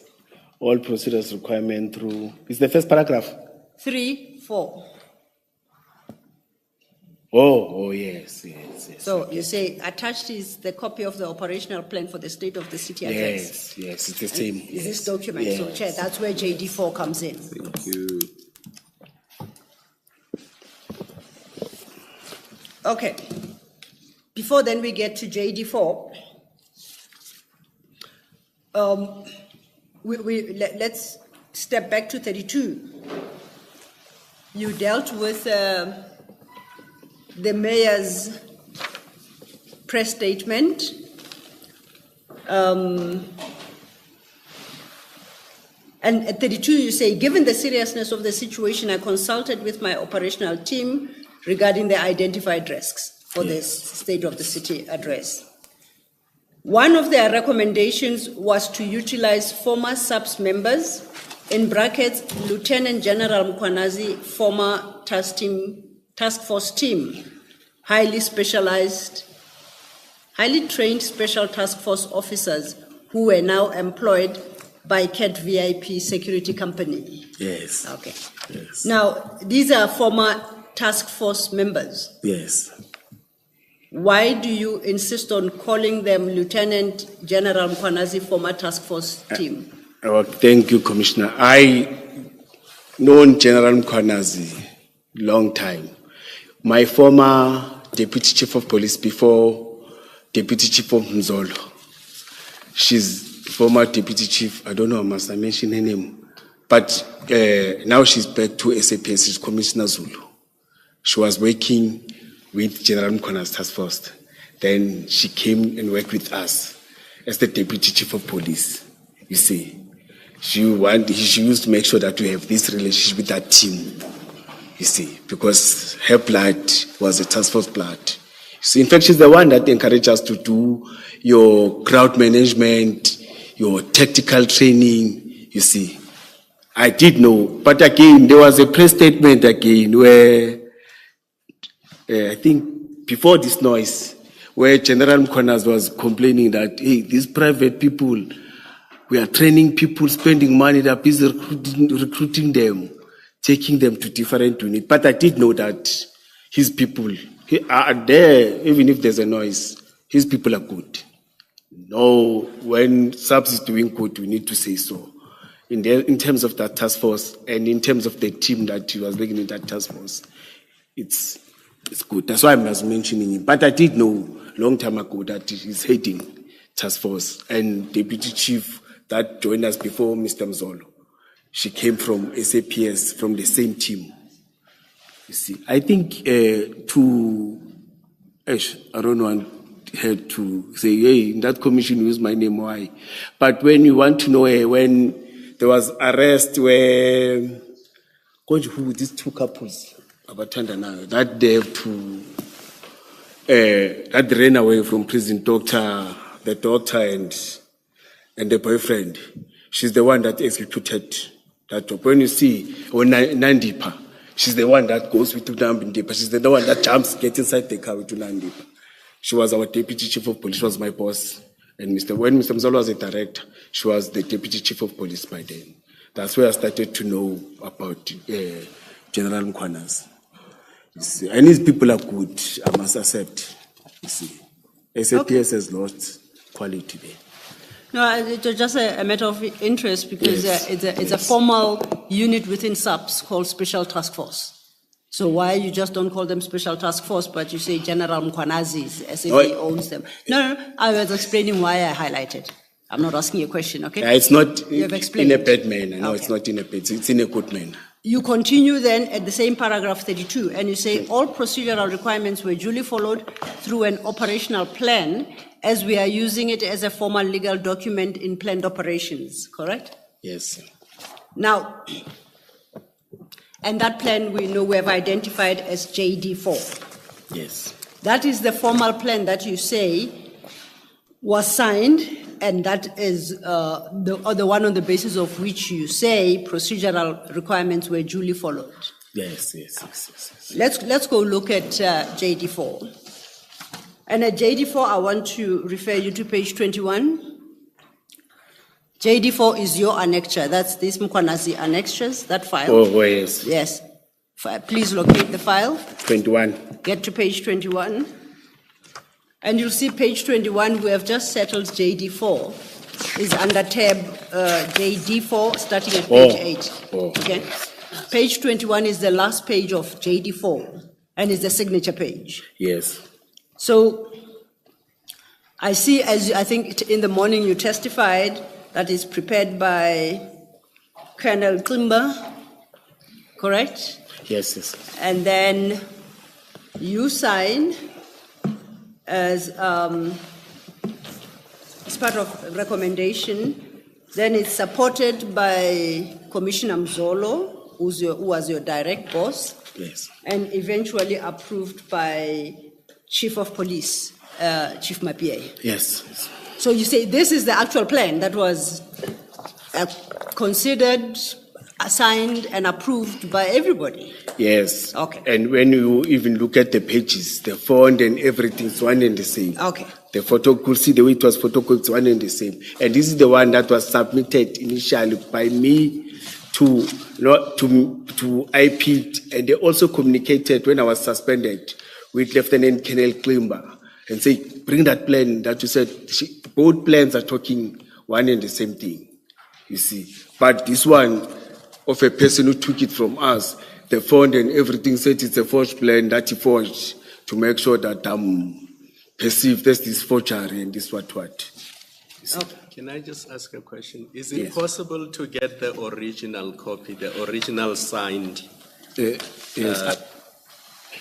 I spoke to Colonel Nhlanhla because this copy I got it. He said she submitted the original to IPID. So it's with IPID. Yes. Okay.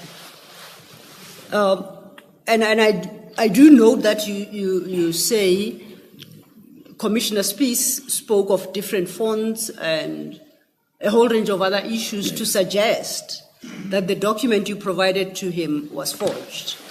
And this, in the morning, you said that, I think you accused him directly of the forgery. I still do that. Yes. Yes. And I accept that, it's on record. And I hear about the different fonts. Please go to page 20 of JD4.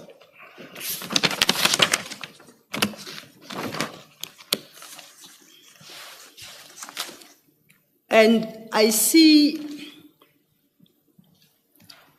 at JD20, the last entry on that page is item 18, administration and logistics, it's headed, proper record of all incidents to be safely kept. You see where I'm reading? Yes, madam. I go overleaf. At page 21, it continues. Operational commander. Then it's got the next item, item 18, administration and logistics, proper record of all incidents to be safely kept.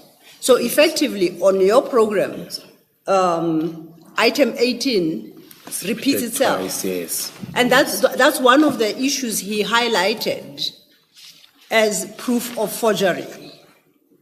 How do you explain Yes. The fact that item 18 repeats on two separate pages? If if this is the original, the true copy of the true original. Yes. Page 13 and 14. It says page 13 of page 14. It's a separate one. I think it was an oversight to repeat one and the same thing. You say, I saw that even on the first day, or that this is one and the same, but it doesn't say something different. And you also mentioned that page 11 font, I think it's 11 font, when he was presenting, it was not the same as the other pages. He even mentioned, he put out something that is different. The words were bigger. Yes, yes. Yes, the words were bigger and the shape was not one and the same, you see. That's what he was emphasizing too much, you see. But this one I did notice that the pages are not different. That's why I'm saying even if you go to IP, you'll get the same, that she submitted, the original that she submitted, and this one I got it from her too. And it's one and the same thing with those ones. You see. Can I? The other unusual thing with the 2 pages, if you start at page 20. Yes.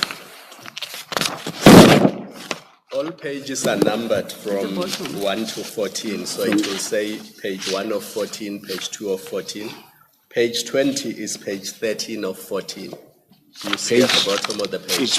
Page 20. Yes. At the bottom of that page, it says page 13 of 14 of the operational plan. Yes, and page 19 says, oh yes. But when you go to page 21, the next page,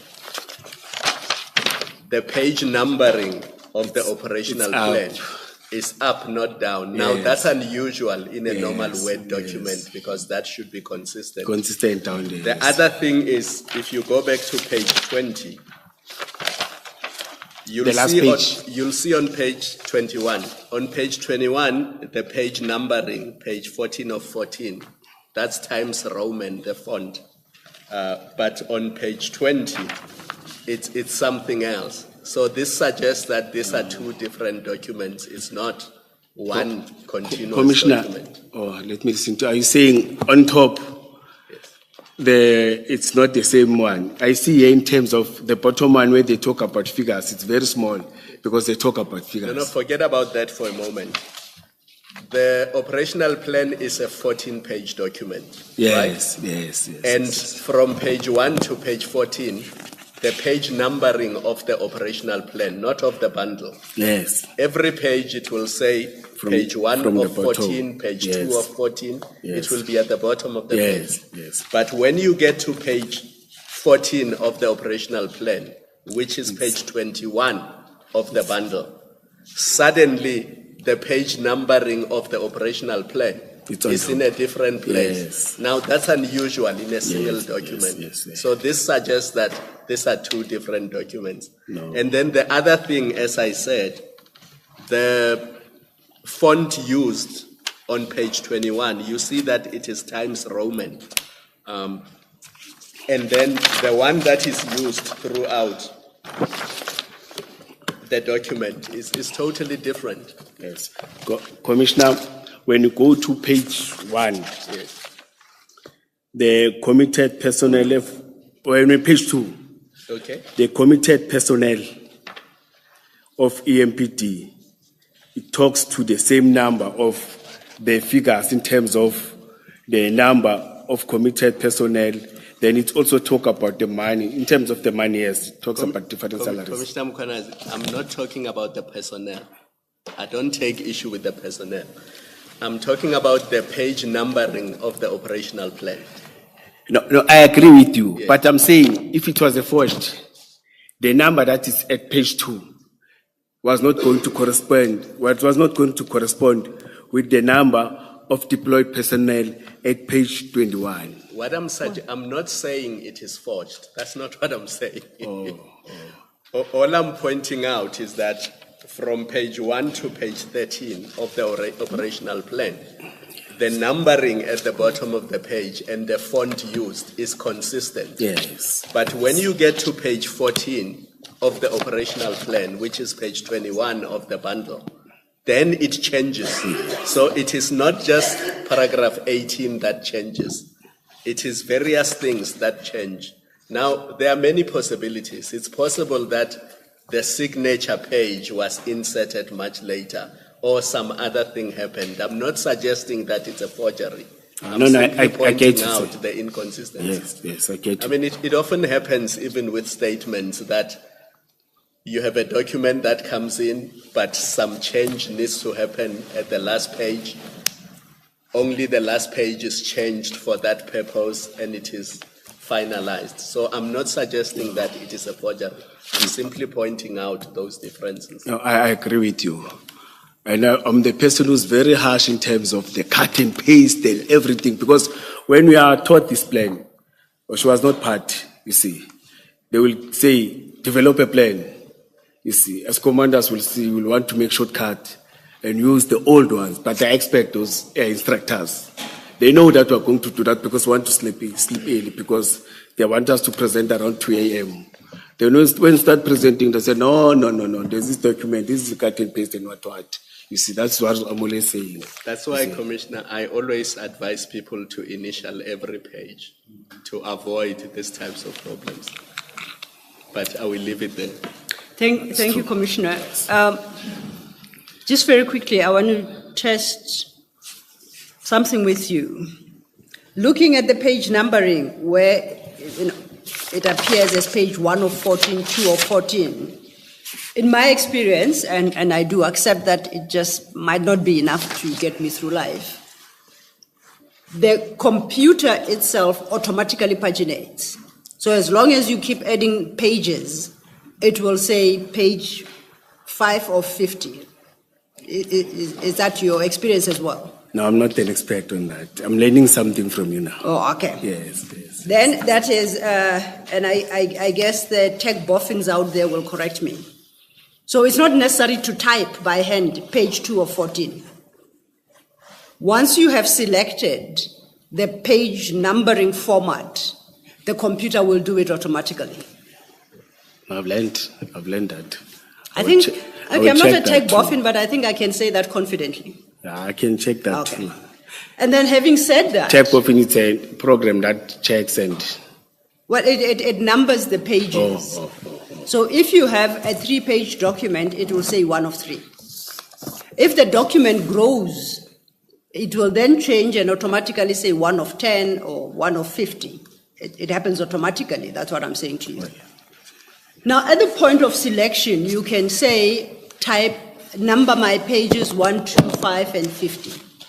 It's that simple. Yes. Or you choose a format that says, number them in the manner they appear here, page 1 of 14, page 2 of 14. Okay? Yes. You can go further and, in formatting, decide where you want the page numbering to be on the page. So you click and you choose that on the computer. And the computer will consistently obey your instruction. You accept that? No, I'm learning from you. That's what I'm saying. No, I'm saying, do you accept? Yes, I'm telling you. yes, I mean, yes, yes. That's why I'm saying I'm learning. And then it will require you to indicate whether you want the numbering at the top of the page or at the bottom of the page. Yes. And perhaps we'll put it out there, the tech boffins will tell us, never, ever have I seen a computer that goes schizophrenic or new when it gets to a certain page number. It says page 13 of 14 at the top, as with all that came before it, at the bottom right corner. When it gets to the next page, it throws that numbering to the top. I've never seen that happen. Have you ever? I'm saying I'm learning. I'm not. No. I say, have you ever seen that oddity? I've never. No, I'm having people that are doing, secretaries that are doing these documentations for me. And I didn't say, have you ever created that? I say, have you ever seen that with your 2 eyes? What we are experiencing on this. No, I'm learning from you now. I've never noticed that. You can't learn from me what you have seen, Mr. Mkhwanazi. No, I've seen now, as the commissioner is saying. I maintain, have you ever seen what we are looking at here? This kind of numbering? I've not noticed that. Oh, you haven't noticed? Yes, that's why I say it's highly unlikely that a computer would do that. Yes, but I would recommend that. Because I want to put a proposition to you. Oh, yes. This very document that you have put before this commission is itself highly suspect. Page 14 of 14, as currently appears here, was not created at the same time as pages 1 to 13 of that very document. These are two separate documents, and that is what you call a true copy of the original. Yes. And Yes. in fact, it is exactly the same document that, the same oddity that appears in the operational plan that Commissioner Spies said he received from you. No. I saw when he was presenting, there was something about page 11. It's far different. No, I'm just staying on these two, yes. 13 and 14. Yes. Now, yes. you will I'm not accept sure. that while your computer whoever created this, while the computer is going weird on them and changing the position of the numbering, and when Commissioner Spies, as you suggest, is busy with his forgery, Yes. that one thing they'll have in common is this oddity. The likelihood of that happening, I'm sure you'll agree, The auditing. the oddity, this strange thing. Yes. Because both are happening separately. You are not suggesting that the two were conferring to make the same mistake in two separate documents, the one being the original, yours, the other being Species document, which is the forged document. But the audit is exactly the same. Both have got paragraph 18 that repeats on two separate pages. And on the very two pages where item 18 appears, the numbering once again, I don't know what happens, I can't even give it a term. Yes. It is But- highly improbable that it would happen on two different systems. Yes.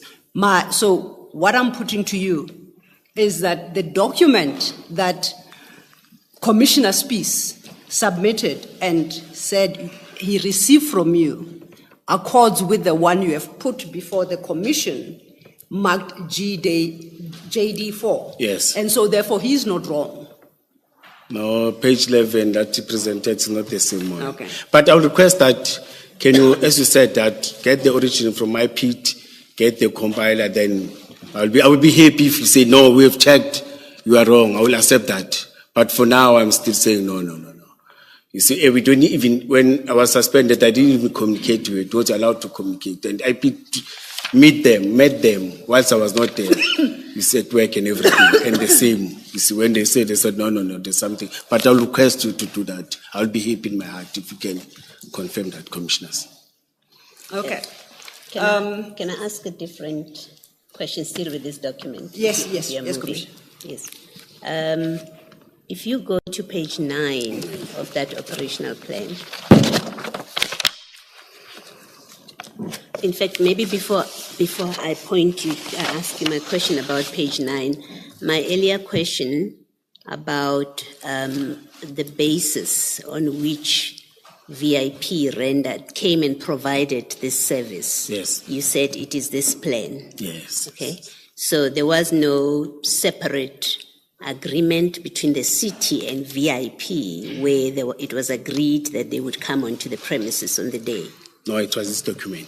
No, this is an operational plan. Yes. It just sets out what their role is going to be. Yes. My question is about how do they even come to this point? What was the agreement before they became part of this? Is there a contract, a written or verbal contract with them which sets out who's going to do what, other than this plan? Yes. No, there is no one. It's this operational plan, Commissioner. All right, thank you. Now, if you look at page 9 of that document, and under the heading Operational Command Structure, from the bottom of that heading, I don't know how else to direct you, but if you look right to the end of that heading Operational Command Structure, you see where it's written EMPD Security. Yes. Okay, and then you've got FRU, and then you've got VIP.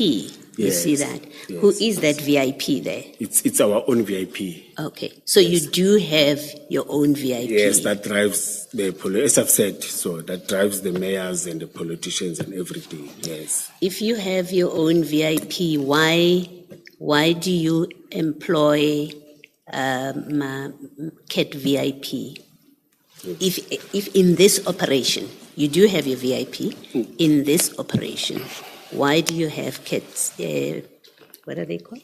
Cats VIP.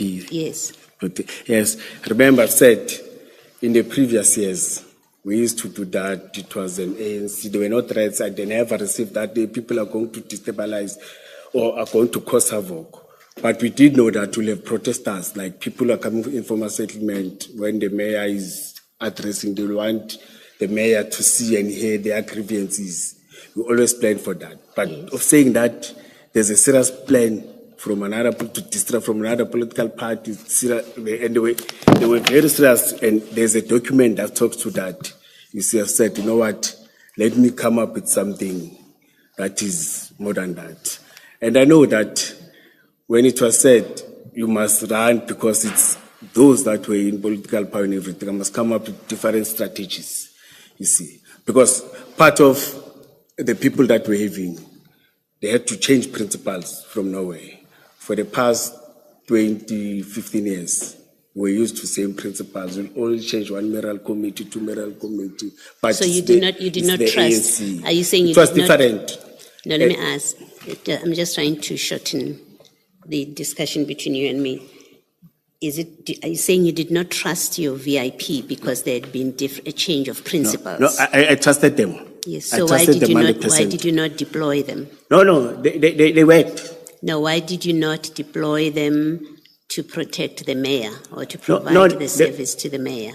No, they were deployed to protect the mayor and other principals. So what was VIP doing? Yes, they were just wanted a backup in terms of the roads and advancing and everything. You see, that's what we did. And in terms of deploying them, in terms of the deployment, security deployment.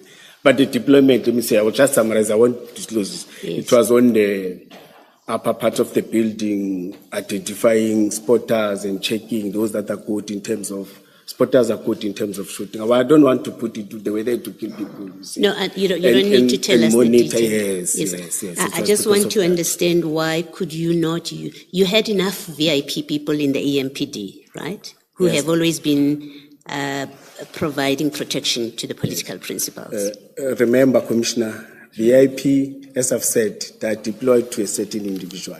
Yes. Not to do a general, not to be everywhere. Yes. You see, each and every principal is having his or her own VIP. Yes. You can't have VIPs that are floating and doing nothing.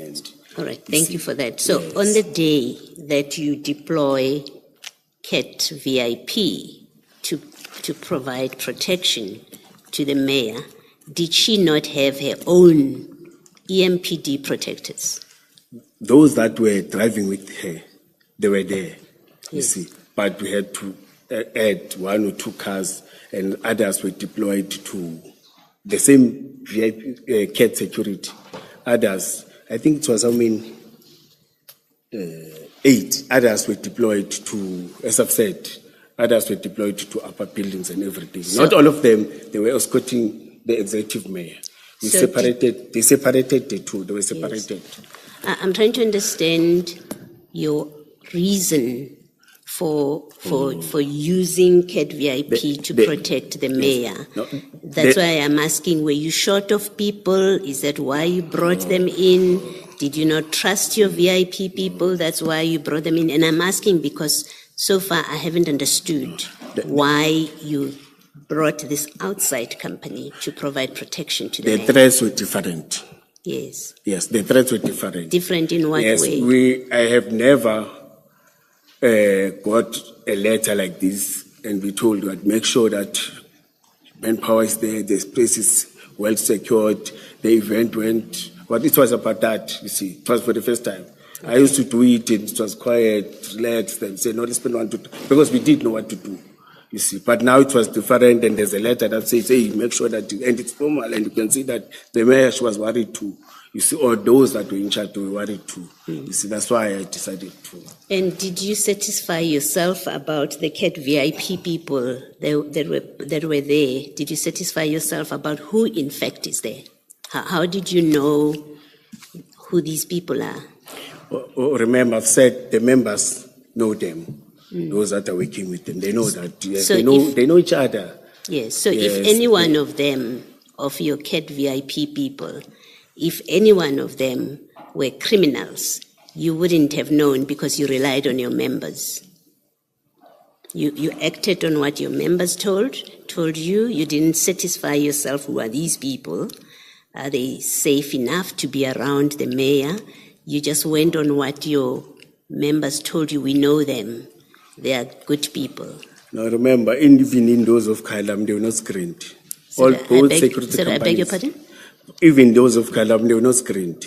No, I'm not talking about Kailami. You've told us Kailami was static. Yes. So we're not talking about Kailami. I'm very specific to, you brought CAT VIP to provide security to Mayor Campbell. You do have VIP, and they are part of the deployment on the day, right? Now, I'm asking you, why do you assign these people you don't verify, you don't know them? You say your members knew them. That's what you've said. You don't know them. You bring them to be protectors of the first citizen of the city. You don't know them, and yet you've got your people. I would like to understand how you thought that is right to do. But I said to you, I know the three of them earlier on, and I know the team leader, not Madlanga, the team leader. And I confirmed that, I know that is coming from task. The three of them, they are coming task force, but especially the two that I know, I did confirm that. As I told you that I know them. I was meeting them for the third time. Okay. Yes, and I engaged them then on that day. Yeah, you had 8 people, so you didn't, I think you say you had 8 people? Yes. And you're talking about 3. 3, You yes. knew 3. You didn't know the other 5. Yes. Okay. Now, I see when you look under the heading external forces, you have in the first line, so these are forces from outside, Yes, by the, not by the name EMPD. of that heading. They are not EMPD. Yes. They come from outside. And you've got, in the first line, you've got SAPS POP. Yes. Okay. How do you get them involved? How do they get involved? Were they approached in writing or in a meeting for them to be part of this operation? No, we work with them nearly on every day. It's just a communication, it's just a phone call. Yes. And when there are events like this, they're always there. In terms, they work with our public order policing. Yes. We've got our own public policing, but they become a multi. Yes, sorry, my God. Yes. They become a force multiplier. I've learned that word in this commission. yes. All right. So you've got SAPS POP, which means SAPS does participate in your operation. Yes. Why, if you thought you needed STF, why didn't you ask the SAPS to give you vetted people that are contracted to the SAPS? And if they did anything wrong, the SAPS would be liable for them. Why did you not ask the SAPS to give you Mkhwanazi's STF? No, remember, they're national. They don't just come. I won't get them. Did you ask? No, we know them. They're deployed by the National Commissioner or with the President, not any other. There is the TRT. Why did you not ask if you are looking for trained people? Why did you not ask the SEPs? But please don't miss the point of what I'm asking you. You've got a statutorily authorized body, entity, that has employees who are well trained. And you have one of their units, you have SAPS POP. You ask them and they come into the operation. Why did you not ask and be told no? Why did you not ask for support from the other highly trained units of the SEPs? No. TRT work them in crime prevention. They don't do static work because event is about you taking the manpower, they must be static. TRT work them, but in terms of crime prevention, they're outside and everything. And remember, we've got a local police station. They've got TRT in terms of patrolling around, driving in the streets and everything, they do that. Even though they're not included there. But they become aware that we inform the station commander, we inform the district commission that we are going to have this. You didn't? Okay. They deploy in terms of your outer perimeters, their own deployment, you don't interfere. All right, no. Because you can't take them. No, that's fine. You've answered. I don't need to know how they work. You didn't ask. What I wanted to establish with you is there's nothing that prevented you asking the SAPS to provide you with STF members, even if you thought they would say no, there was nothing that prevented you. If you were so worried about getting highly trained people and to do it lawfully, because you didn't have an agreement with CAT VIP, the municipality didn't. You don't have authority to enter into contracts. Your municipal manager told us that yesterday, city manager rather, told us that yesterday. You don't have authority to enter into contracts with external parties. You went and contracted with CAT VIP to come and be part of this operation. So you do something that in terms of the law you're not allowed to do, but there is a force which in terms of the law is responsible for certain things. You don't ask them.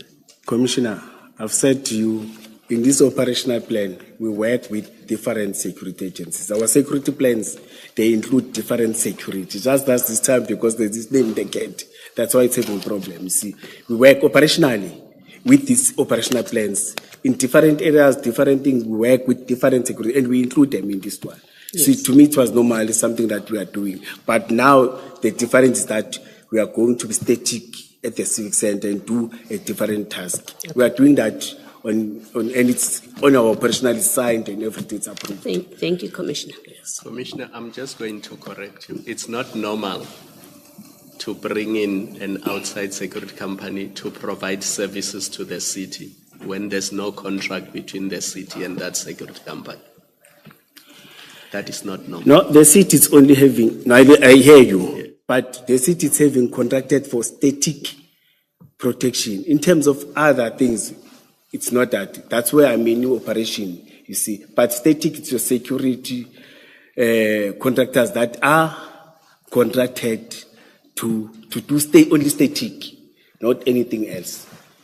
Let me ask you this. Who told CAT Protection Services that you need 2 cars from them and 8 warm bodies? We need? That you need 2 cars, 2 vehicles from them and 8 warm bodies. No. Who told CAT Okay. That? No, they committed when they were planning operationally. And then who on behalf of EMPD agreed that that is sufficient? No, all of us we signed and said it's sufficient because we're having a plan. Yes, we signed all of us. As you see that all of us we signed. Director, deputy, thank you. Thank you, Commissioners. Just to follow up on a question posed by Commissioner Baloyi. Ms. Silo, may I Yes, Chief. ask you to again hold your thought? Yes, I shall. May we take a brief adjournment? We just want to, just to get an idea of where we are and how far we are still to go. Indeed, Chief. That will help us decide whether to continue and if so, for how long. May we adjourn? Yeah.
Thank Yes, you, Mr. Chair. Lord. Thank you. Commissioner Mkhwanazi, I want us to turn to my PA annexure file. Please locate it.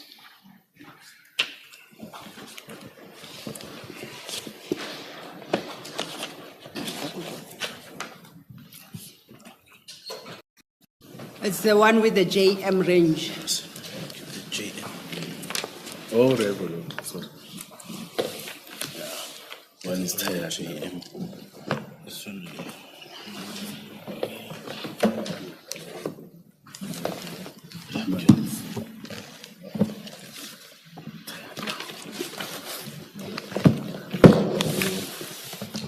This one too. This one. Take this.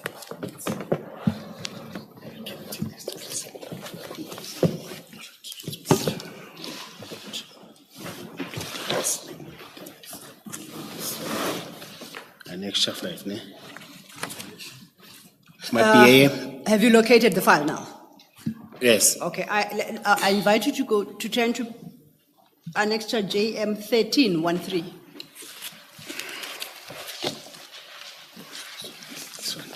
And we're going to consider JM 13 together with JM 14. Okay? Now, just to tell you what JM 13 is at page 66, Oh, yes. it was tendered by Chief Mapieye, and he says these are the 10 security companies that were selected following a public tender issued by Ekurhuleni for services.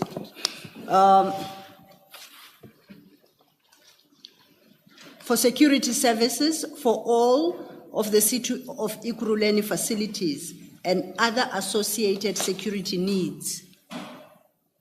From the date of award, which is in this instance the 12th of August 2020, until the 30th of June 2023. Do you accept that? Let's do this. Look at annexure JM 13. You see the list of entities there. Yes. Turn over, leaf to JM 14, starting at page 67.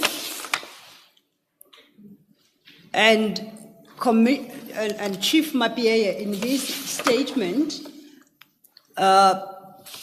witness statement, at paragraph 44.2, states as follows. You don't have to go there. I'll just quickly read it out for you so that we understand. Do you have his statement close to you, Chief Mapieye? Chief. If it is not close, I'll just read. I just need to help you understand these documents. Yes. Then we'll deal with them. Chief Mapieye states, during 2020, the city of Ekurhuleni had issued a public tender for the appointment of service providers for the provision of security services for all of the city of Ekurhuleni's facilities and other associated security services. On 12 August 2020, 10 service providers were awarded contracts to provide these services at various city of Ekurhuleni facilities. That's what he says. So that is the list that you are looking at page 66. You see that? Yes. And if you go, JM 14 then, he says, I also attach marked collectively annexures JM 14 Roman 1 to JM 14 Roman 10, the respective appointment letters of these service providers that are listed at page 66. You've got no challenge with that, correct?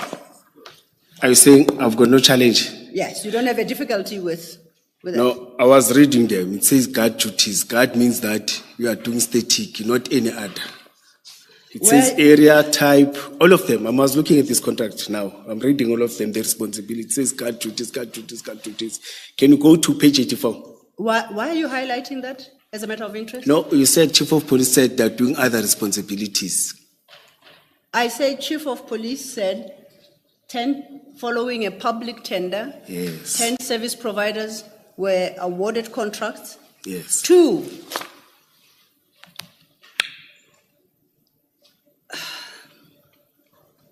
render security services for all of the city of Ekurhuleni facilities and other associated security needs from the date of award being the 12th of August 2020 until 30th June 2023, Why are you telling me about guard duties? I'm saying it's not true, madam.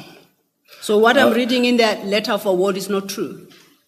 I'm saying I've been in this metro, all these companies are I'm reading the letter of award. Okay, you can Is read the letter them. of award not true? You can say that if that's how you think. All of them, all the security card companies are doing guard duties. And in terms of other responsibilities, in terms of your cable theft, infrastructure. It's late in the day. We are both tired, Commissioner Mkhwanazi. Let's be fair to one another and to ourselves, right? So let's cut through this. You are addressing a question I never posed, and I don't understand why. Perhaps let's start here. Please turn to page 67. That's an award letter issued by the city of Ekurhuleni. It's dated the 12th of August 2020. It's got all formalities, our reference, inquiries, telephone number. You see that at the top left corner? Yes. Okay. Under the salutation, sir, it reads, Ekurhuleni Metropolitan Police Department, the award of bid for contract AEMPD 03/2020, the appointment of service providers on an as and when required basis for the rendering of security services for all of the city of Ekurhuleni facilities and other associated security needs from date of award, 12 August 2020, until 30th June 2020. Now you are saying that is wrong. No, you may continue. I'll comment after. No, comment me now. not disturb you. I invite you now to comment. Yes. You say that part is wrong, what I've just read for you. No, I'm saying I've been in the city. When they're appointed, for example, your contract says 50. I apologize, I interject. I have an official City of Ekurhuleni document that tells me about a specific tender, and that defines the scope of the tender for me. And now I must leave what Ekurhuleni City tells me, and I must come listen to you based on the years you have been in Ekurhuleni. Why are we having this conversation? Please listen to me and No, relax. I'm tired. I'm talking to what you are reading. Please address yourself to what is written. Yes, I'm talking to what you are reading. Ms. Sildo, Hey, Commissioner, I'm please shouted. don't speak when the commissioner is speaking. I do apologize. You know we'll have transcription I problems. do apologize. I apologize. I apologize, Mr. Mkhwanazi. May I try again to explain myself? Can I read B just to summarize? What's B? You'll understand me. In the page 67, eh? Say that again? It's page 67 that Yes, you are I'm at reading. 67. Yes. The bid number 113 Calvin and Family Security 226 Nokachi Street, Sprayview, telephone number, yes, and a cell phone number. Scoring the highest points, pushing contract, I don't want to talk about, but appointment on and when required for rendering security for Brakpan. You see, the contract says for Brakpan. You can't take them and utilize because it's not part of the contract for other work at Jamestown or for other work at Captain Park. That means they've changed the contract. Okay, That's why I'm saying to you, I've been in this contract. When they're saying 20 for these duties in this era, they stick to that. And you can't come as operational, they don't work with us. They work with those of security and not control, another division. That is not part of officers and EMPT. It's only security guards and which are part of that. Then we don't utilize, we can't utilize them for any other duties. It has happened. I wanted to make you even an example that. Commissioner Mkhwanazi, I beg to interject. You are answering a question I have never posed. I referred you to this letter, and I'm still to pose my question. Okay. And you are explaining, I don't know what it is you're explaining. Humble apologies. You do not disagree, you do not take issue with the suggestion that in 2020 a public tender was issued for the provision of the services as described. You don't take issue with that, do you? No, I don't. Okay. You do not take These are issue. two contractors. You don't take issue with the fact that JM13 lists the 10 successful entities in that tender bid. Yes, yes. I take it that once awarded, as you correctly point out, is for specific facilities and based on the decision of Ekurhuleni. Yes. Earlier, when Commissioner Baloyi asked you about the two security companies, CAT VIP Security and Kyalani Security Services, and the risk of exposing a person such as the mayor of Ekurhuleni to persons that have not been vetted by Ekurhuleni, and in circumstances, therefore, where you cannot guarantee that you're not exposing the mayor to risk. You said both were not vetted. You recall that? I didn't use vetted. Yeah, There's this terminology. Vetting is too deep. Yes. Okay, yes. perhaps I wrong word. What you used a word to say when she posed a question to you, but you didn't satisfy yourself whether the people in CAT VIP were appropriate people to expose to the person of the mayor. And then you said neither was the other entity, which is Kyalani Security Services. I'm listening to you, Commissioner. Yes. That's what you stated, correct? Yes. And I'm summarizing. I don't want to put words in your mouth.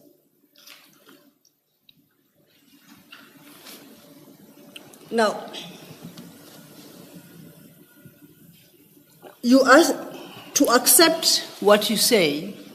We must accept that the companies listed at page 66, of which Kyalami Security Services is one, are not vetted, or I won't say vetted, are not checked, or EMPD does not satisfy itself that they do not pose a risk both to the facilities and the people of the city of Ekurhuleni Council and perhaps people living in the surrounds. Do you want us to accept that? That you select these 10 companies following a public tender, you allocate facilities to them, and EMPD or the city of Ekurhuleni does not check that they are the appropriate people, they satisfy all the requirements insofar as they could potentially pose a danger to others. You don't undertake such an exercise. You want me to respond? Yes, please. I would Yes. appreciate it. Understand me from the perspective where I was coming from. We're talking about VIP protection and the escort of the mayor. Then that's when the question came that, do you trust those people? What if one of them was a criminal or they're linked to criminal activities? Indeed. That's why I started to respond with, no, those ones. I was not saying, I didn't say no, Commissioner, sorry. I've said those ones, we know they are coming from SAPs, they are highly trained in skills. I've been saying that. And in terms of those responsibilities to add, you can't take a security guard that is trained to do guarding here and deploy him to do other responsibilities. I'm not saying in terms of the area. Let's put the area. Like I'm trained as a security guard to do static. And I won't take you to utilize you to go and do other duties. Like when there's crowd management, there's everything. What if somebody creates, it's the same question that she was asking. What if somebody panics, a security guard hit a person or use a life round to kill? That's what I'm saying. That's what I'm raising again here in terms of that security. Again, the other argument that I'm saying, it's those ones that in terms of contracts, they are located in different sites, you see. And they are working with other divisions, not with us as police, not with us operational. Even if they are there, they just take instruction from a division that is called security and loss control, not from police. You see, it's two different. The chief of police is correct that these companies are appointed by the city. It's true. But appointed the city to do which responsibilities to the city? I've said to you, the commissioner asked me that It was talking about crowd management. I've said I like it. You see, when it's crowd management, you see, we take people that are trained, and we want SAPS POPs unit to work with EMPD for those responsibilities. You can't take, because you've got contracts, you've got 3,000 private security that I then say I'm going to take 50 to assist because they're contracted. But they are contracted for a different job and they are trained for different responsibilities.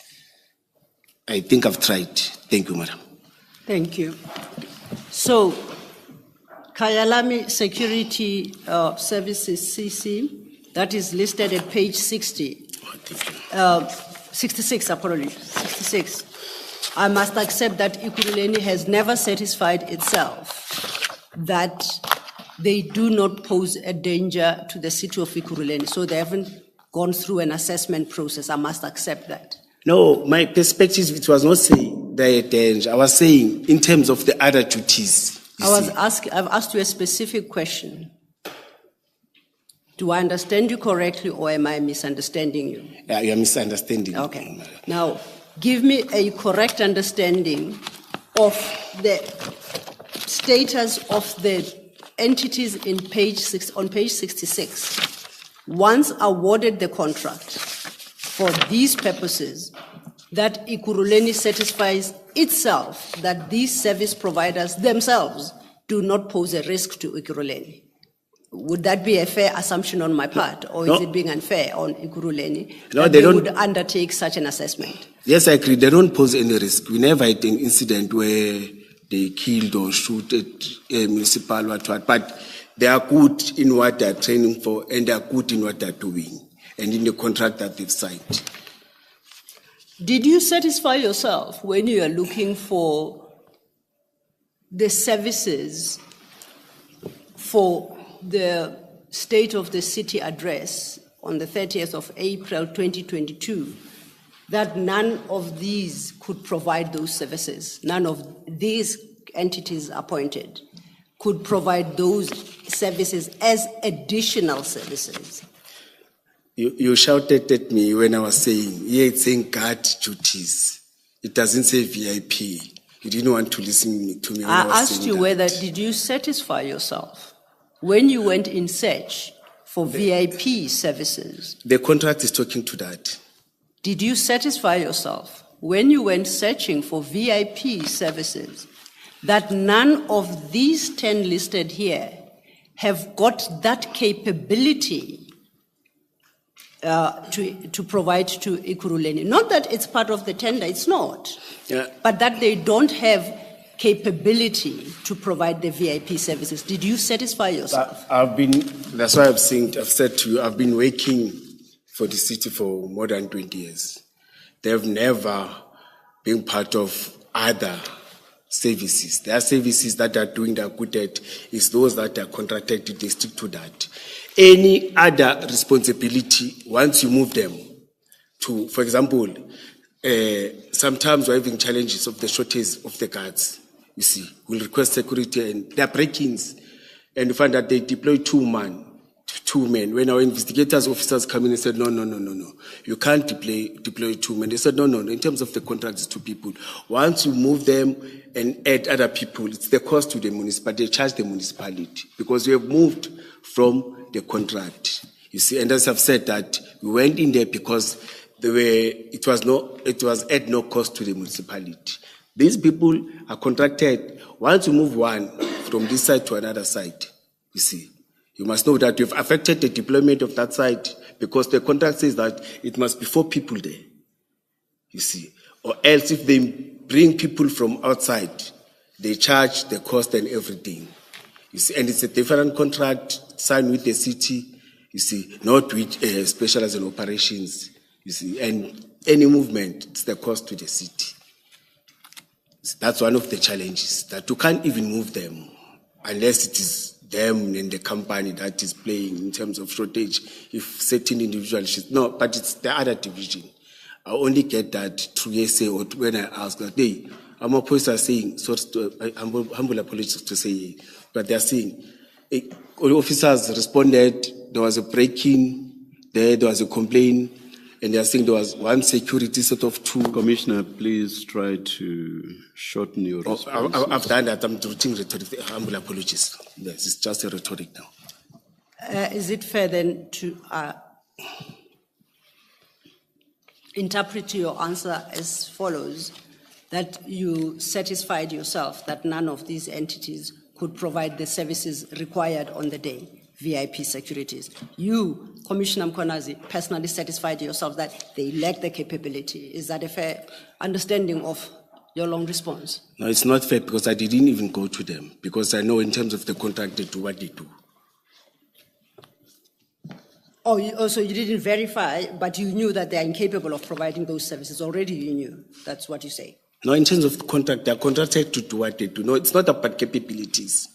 In terms of the contract with the city, capabilities is another thing. But I wasn't expecting them to provide in terms of the contract because I understand the contract. Why do you keep saying in terms of the contract as if that's what I suggested?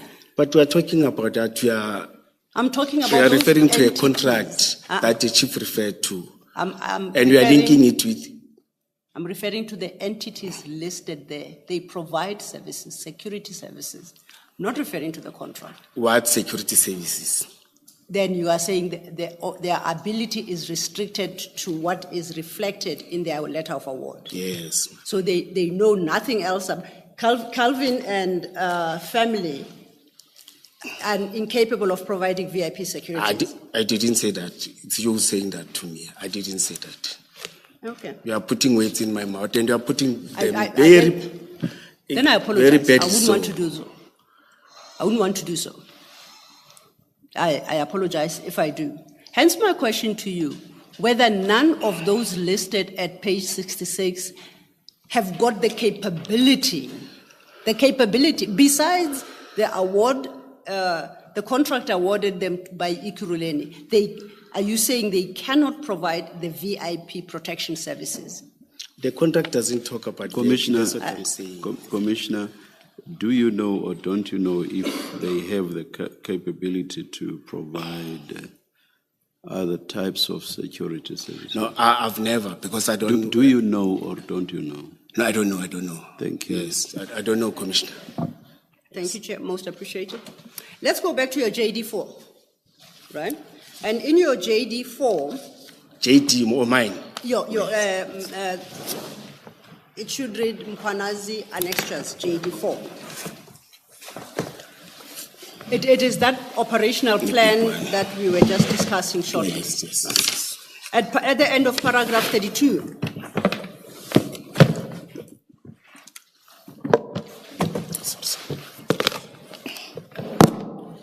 JD4. JD4. That is the operational plan we have Yes. just been discussing a short while ago. Oh, yes. Correct. And at page 11 of your statement, end of paragraph 32, you conclude all procedural requirements were duly followed through an operational plan as we are using it as a formal legal document in planned operations. Correct? I'm reading your statement, page 11. When you say I as a compiler, or me, I concluded when I read this. Please find page 11 of your statement. Oh, statement. Yes. So, it's page 11 of JD. Oh, I'm reading JD4. Humble apologies. No, it's okay. And at the top of page 11 is the conclusion of paragraph 32 that starts from the preceding page. Each paragraph 33, 34 is that one. No, I'm looking at the paragraph above 33. Commissioner, it's me now. I'm confused. I think one is tired. I'm reading Mr. Mapie's one. Do you have your statement? Yes, I do. I was reading Mr. Mapie's one. Oh. Sorry, humble apologies. Yes. You found your statement? Yes. Page 11. Yes. Please go to page 11 of your statement. Yes. And if you go a page back at 10, you'll see that paragraph 32 starts at the bottom of page 10 and continues to the top of page 11. Or start from page 30 there, okay. Yes. I know, I just wanted to locate that bit. The part I'm interested in that paragraph is where you say at page 11, all procedural requirements were duly followed through an operational plan as we are using it as a formal legal document in planned operations. I'm requesting it to start from page 32 because it's the same paragraph. Is there? Same paragraph. Okay, start from page 32 then. Yes. Given the seriousness of the situation, I consulted with my operational team regarding the identified risks. One of their recommendations was to utilize former SAPS members. Yes, we talk about that, General. I don't want to mention the names now. Trained special task force who were now employed by the CAT VIP security. Then again, all procedural requirements were duly followed through an operational plan as we are using it as a formal legal document in operations. Okay. I'm yours. Fine. Yes. Then you say at paragraph 34, attached is the copy of the operational plan for the state of the city address. Yes. And I'm saying that is annexure JD4 that we engaged on. Yes. That is signed by Superintendent, apologize if I get the title wrong, Klimba, yourself, Yes. Commissioner Mzolo, Yes. and Chief Mapie. Correct? Yes. So that is the plan. Yes. And this plan contains everything about the city, the state of the city address, the security arrangements, and Yes.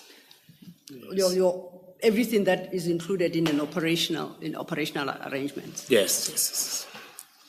And it is approved by Chief, including others, Chief Mapie himself. And yes. And I think it's dated that their state of address was scheduled for the 30th of April. Yes. And the signatures here, all of them, are the 29th of March, 2022. Yes. Even yourself, you signed on the same day. Accepting that is, then neither you, Commissioner Mkhwanazi, nor Lieutenant Colonel Klimba, nor Commissioner Mzolo, and definitely not Chief Mapie, could ever ask who authorized the deployment of CAT VIP. They could never, because they did in this document. Yes. Okay. I hear you. So, and none could ever ask who gave the instructions for deployment of additional security. None of those four. Didn't make sense for them to ask because the document suggests that they did. Do you agree with me? Yes. You remember I've said there was a briefing before Yes. the finalization of the plan. Yes. Yes.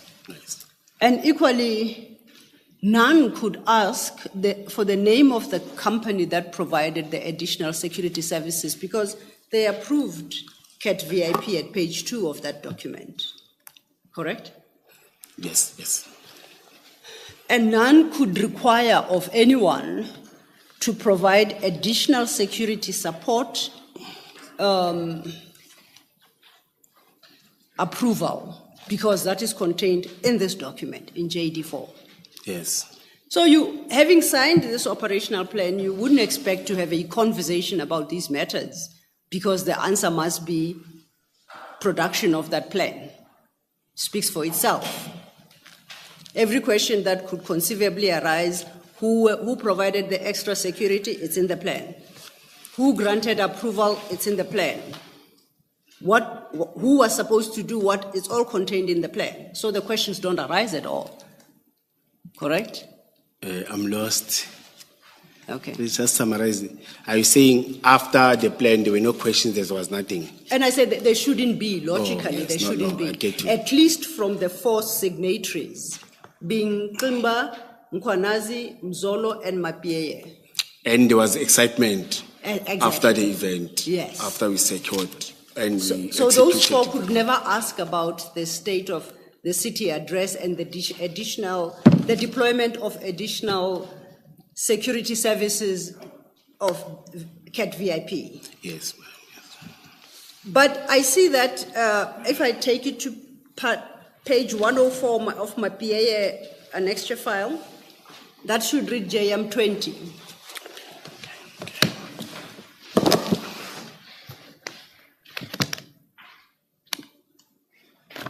JM 20 starts at 104. My PA.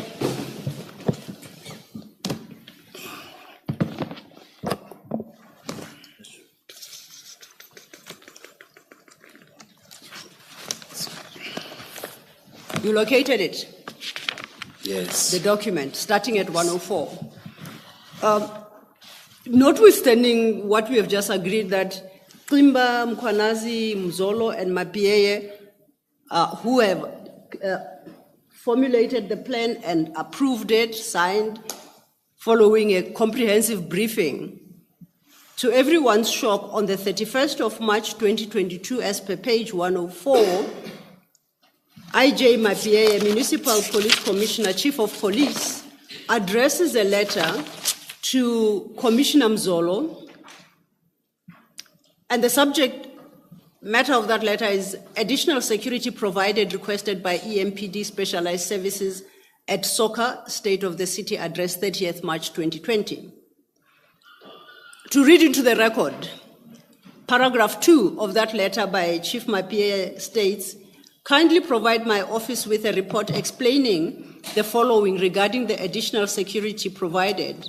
1, who gave the instruction for additional security? 2, what is the name of the company that provided the security services? 3, provide a list of all the security officers from this private institution that were deployed at this council event. 4, provide registration numbers of the private security vehicles that were utilized at this event. 5, please provide details if the additional security support was included in the SASRIA committee event application operational plan for approval. Report due by Monday, 4th of April 2022 at close of business. This is a day after the State of City address. It's dated the 31st.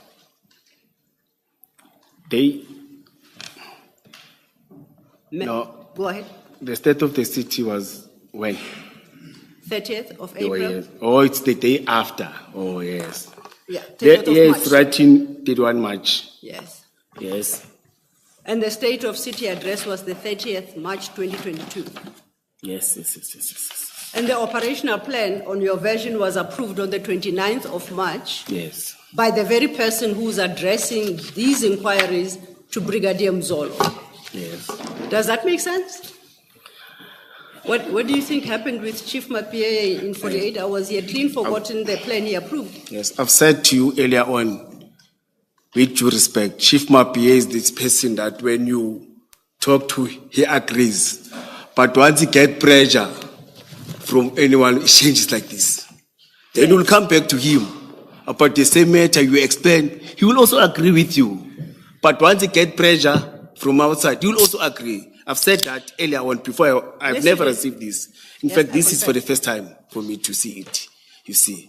And I appreciate, you see, and electronical signed. But I will talk to that later on. So because we're having problem with these instructions that the electrical signed. No, I'm saying that. Sorry, let me raise it to the commission. I missed that. Please repeat. Yes, let me raise it to the commission. You will sit with Chief Mapieye in a meeting. You discuss issues. You agreed in the same meeting.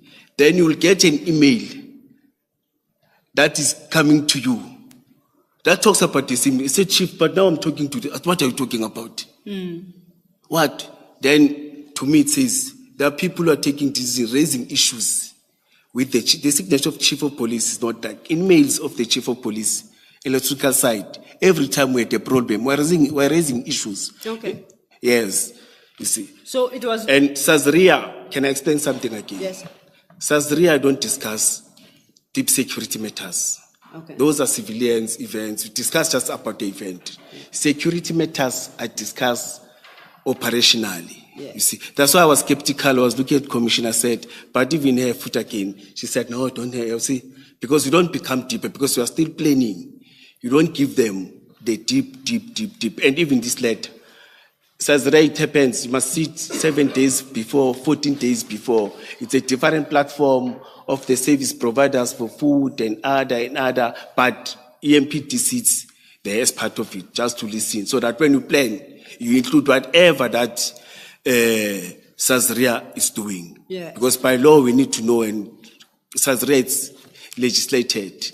It came, as I've said, but I'm talking, this thing after the football, Kaizer Chiefs and what. But now all of us who must comply and make sure that, but you don't discuss deep security. Even that meeting, they tell you, no, don't want security matters. Yes, Just confirm that there will be safety, officers will be there, it's only that, you see.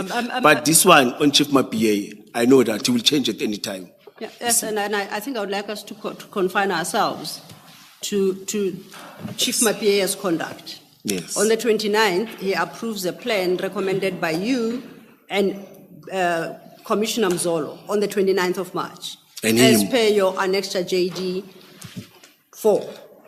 We've agreed on that. Yes. Okay. We have the state of the city address on the next day, on the 30th of March 2022. All goes well. Chief Mapia is questioning himself. All goes well. We are still on the 30th. Oh, yes. Yes. On the 31st, Chief Mapia issues this letter to Commissioner Mzolo and, as you say, questioning himself. Yes. And that is very strange. And you say that he did quite often.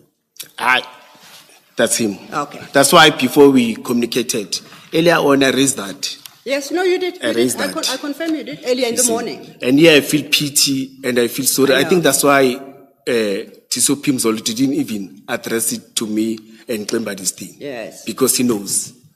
Yeah, he addressed it to Commissioner Mzolo. It says, it just has him at the top of the document. And as a chief of police, he was supposed to call all of us, and he failed to. because I don't believe it's coming from him. Okay. You see, I don't believe. Well, let's accept for now that it is from him. He tendered into evidence before the commission. He says, I am the author of that document.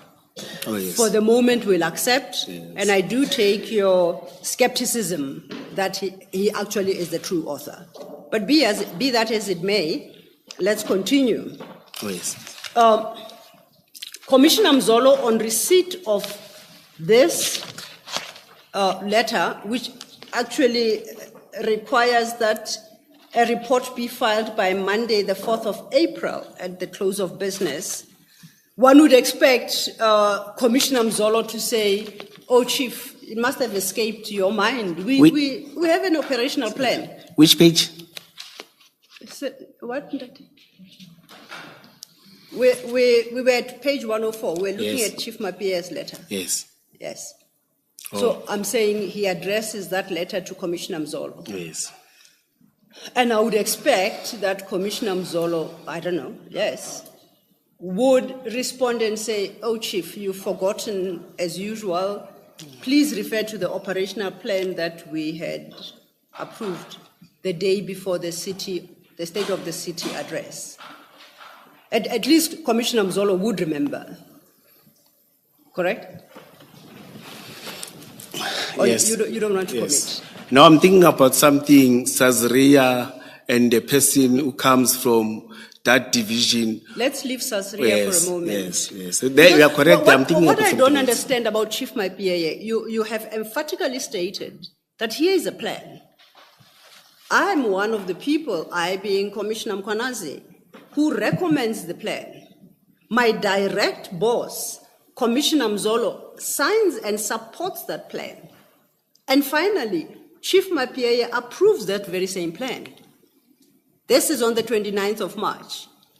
On the 31st of March, 48 hours later, Chief Mapia turns and addresses a letter to Commissioner Mzolo asking who gave the instruction for additional security. What is the name of the company that provided all that detail? that the detail that by right ought to be covered in the operational plan that he approved. We've just dealt with that. And we're wondering what exactly is happening. Now, if we go to page 105, it's an email. And I see this one as an email from Commissioner Mzolo. It's dated the 4th of April, 2022 at 11:11. And it is addressed to Ivan Duplessis, I take and copied to Isaac Mapieye. And one of the people copied here is Julius Mkhwanazi at julius.mkhwanazi@ekurhuleni.gov.za. That's you, is that not so? Is that you, Commissioner Mkhwanazi? Yes. That email reads, Deputy Director Duplessis, and that is because if we go to 105, I, Duplessis, was listed as a person for inquiries. It reads, please know that I wasn't aware of the deployments of the private security company till I was asked by the Chief of Police. I thereafter spoke with Director Mkhwanazi, who confirmed the presence of the private security company at the soccer. I spoke with Director Mkhwanazi to respond to the attached memo from the Chief of Police before close of business on 4th April 2022. Kind regards, Goodman Mzolo, Deputy Chief of Police, Operations and Specialized Services, Ekurhuleni Metropolitan Police Department. It would appear from this document, this email, Yes. that so too had Commissioner Mzolo forgotten about the operational plan.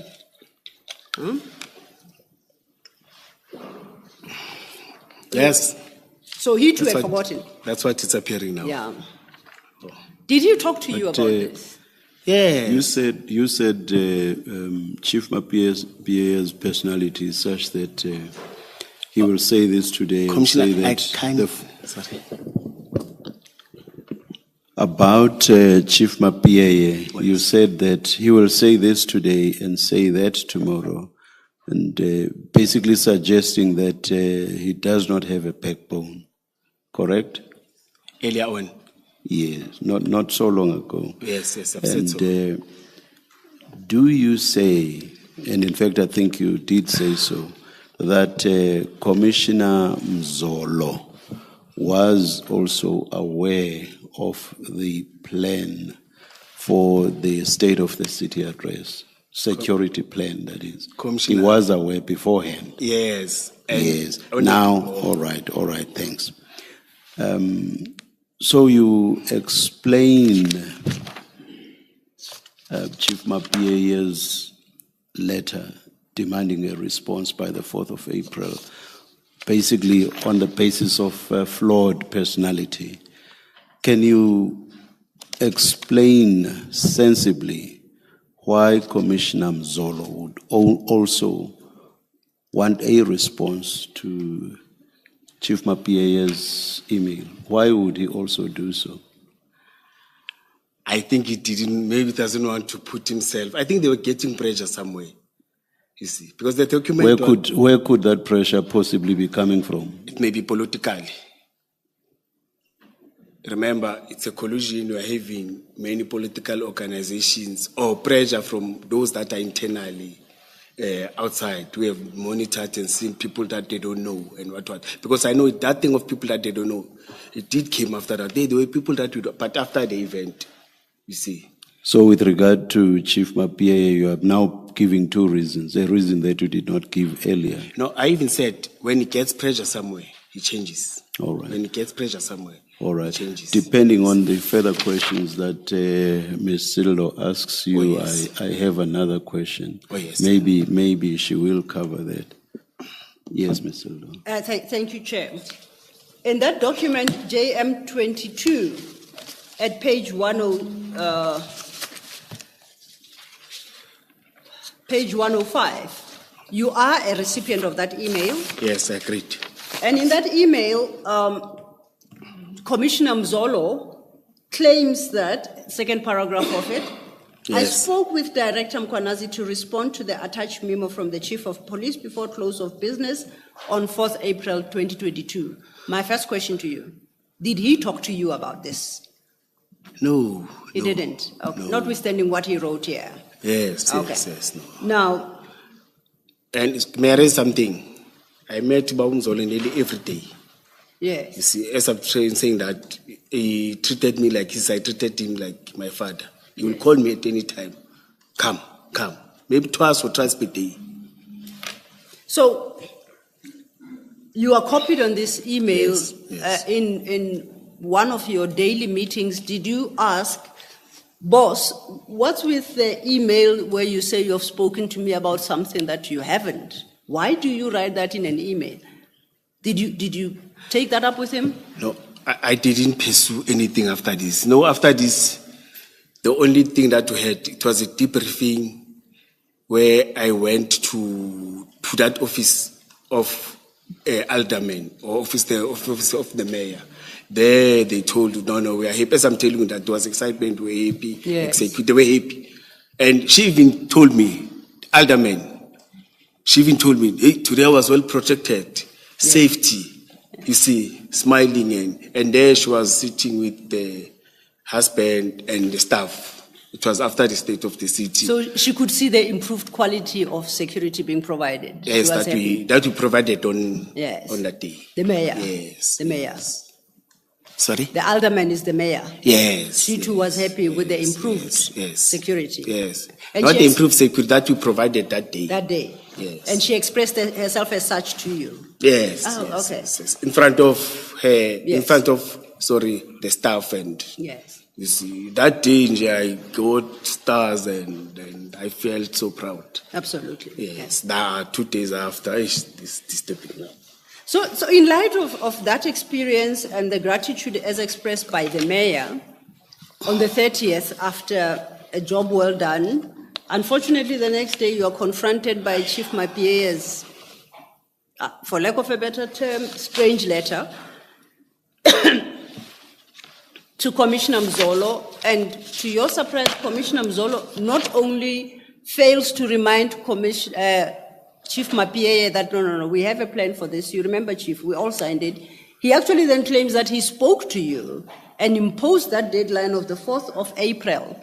I told Commissioner Mkhwanazi that he must file a report in response to that memo before close of business on 4th of April 2022. And this he communicates to Chief Mapie on the 4th of April at 11:11 in the morning. So you have about 5 hours before the day is up when he tells Chief Mapie this. Firstly, you say he never had that conversation with you. Or on the 4th. Yes. Yes, the mail says on the 4th. Yes. Yes. So you never had that Yes. conversation. No. You say that you never was picked it up 4 with him. days. I say, you said that contrary to what Commissioner Mzolo states here, that I spoke with Director Mkhwanazi to respond to the memo. You say No, it's a mistake, he didn't. No, we never communicated. Maybe he forgot, or maybe he wanted to address it formally like this. Yeah. Yes. And you say you never had opportunity to raise it with him and say, Commissioner Mzolo, I think something went wrong here. That is not the correct position. You never had that opportunity. No, after the state of the city, we continued normal as in, like, after that weekend, you see, like we used to do. So then Yes. it should mean, it should mean that you, oh. I apologize. It should mean, therefore, that this is where the matter died. You didn't engage Commissioner Mzolo about it. So the matter died here. No, it didn't die. What happened? Remember, we talk about suspensions and, and that means it continued. All right. I said earlier on, some of the things here. Now it's for the first time to see. Apologies, perhaps let me put it in proper context when I say the matter died. There was a memo from Chief Mapie demanding accountability. Commissioner Mzolo says, I have no clue. I only found out when I read your memo, but I have directed Commissioner Mkhwanazi to respond to this memo by close of business today. But then you say he didn't talk to you about that, and as far as the response to the memo is concerned, that is where the matter died. Yeah, but in terms of the email, I know he's a very strict person, you see. Who's that, sorry? Bamzolo. Okay. When he send an email, he wanted to respond. Yes. He Did doesn't, you? he's not a person who just send an email to me. As I'm saying to you, he will call me if he's having issues. But when there's an email, you see, even after that means there was something serious. But then this wasn't directed to you, really. You were copied. It was directed to Duplessis. I don't remember. I apologize. I've forgotten the title. So you were just copied in an email to Chief Mapie. Yes, but this tells me that there was something serious. Okay. I know how he operates. But then, I have a note here that Ivan Duplessis is the staff officer running activities in the office of the Chief of Police. okay, I accept. Maybe you can put it in. You heard what Commissioner Kumalo said in trying to assist me to identify. Yes. Yes. And in fact, I did point out that in Chief Mapie's own letter, he identifies ID Duplessis as staff officer, gives his rank as colonel. So it's somebody within the chief's office. Yes, earlier on I said there was someone, just a comment, Yeah. who was working at sport and recreation for many years and came back to be a staff. I was talking about him. He was working with Sazria. Okay. He's an expert, and that's why I wanted to comment when I say Sazria. Yes. That means it's coming. I wanted to say that, but it's not relevant to this. But in my mind, you say, if you even notice that I'm thinking now, you see. I was thinking about that, Sazria, you see. And say electronically signed, something came in my mind and say, Eish. And now, because at least now we understand why these strange happenings, based on your version, it's because both Chief Mapie and Commissioner Mzolo were experiencing pressure from somewhere. Correct? Yes. But as you say, Which of course is pure speculation thus far. I'm saying which of course is Yes. pure speculation Yes, thus far. yes. Yes. I agree, Commissioner. thank you, Chair. And it's with that appreciation in mind you decided, I'm not going to engage with this matter further. No, I decided not to do that. Yeah. It's just that I'm thinking that have I ever responded to Babu Mzolo? Because I know that if he writes an email, you see, to him, that means it's something that is disturbing him. You see, he doesn't mind to call me 3-4 times. Yes. Yes, you see. But one thing you can say for a fact is you did not provide a response to Chief Mapie's questions as Commissioner Mzolo states that you will at page 105. You never did that one. I can't remember of that. Okay, let's. Whether it's verbally or I can't remember. Yes, we'll engage in terms of what, you see. We'll engage in terms of that. The event and... This is 2022, it's about 3 years ago, so yes, memories fade. So let's speculate a bit. If you did respond, what would your response to him have been? Would it have been something like, oh, Chief, oversight on your part, here is the operational plan we signed on the 29th of March? Or what do you think your response would most likely have been? To Chief Mapie? Yes. Or to Commissioner Mzolo, who's your direct boss, to say, please remind Chief Mapie of this. Well, would you likely have done that? I would have been disturbed because I communicated. Yeah, remember now we are in the arena of conjecture. You don't remember whether or not you responded, and I'm asking if, let's say, you did respond, what would have been the content of your response? I wouldn't even have responded Oh, you because I would wouldn't? be Okay. shocked Yes. and say, this they know. They were there. You know, in the state of the city, the mayor and the chief of police, they work like this. They become twins. It's a parade where the mayor parade with the chief of police. They stand in fact, the whole day, Yes. he's with the mayor goes with the chief of police. You see, anything that happens, you see, you are aware about environment and everything. Yes. Yes. Okay. And he's the one that welcomes the mayor. When the mayor parks the vehicle and everyone, the chief goes and welcomes him and takes him to mayor's parlor From mayor's parlor, or executive mayor moves to the chamber. From the chamber, Sorry, what's that got to do with what your possible response would have been? I'm saying he's aware about every dynamics, anything that, even the cars and everything. I'm asking because you're going on, and I'm not sure at all. Humble apologies, Commissioner. I'm sorry? Humble apologies. Thank you, Chair. Okay, so we've settled that. Likely you did not respond. I think that Yes. because maybe I've responded, but it's out of. Okay.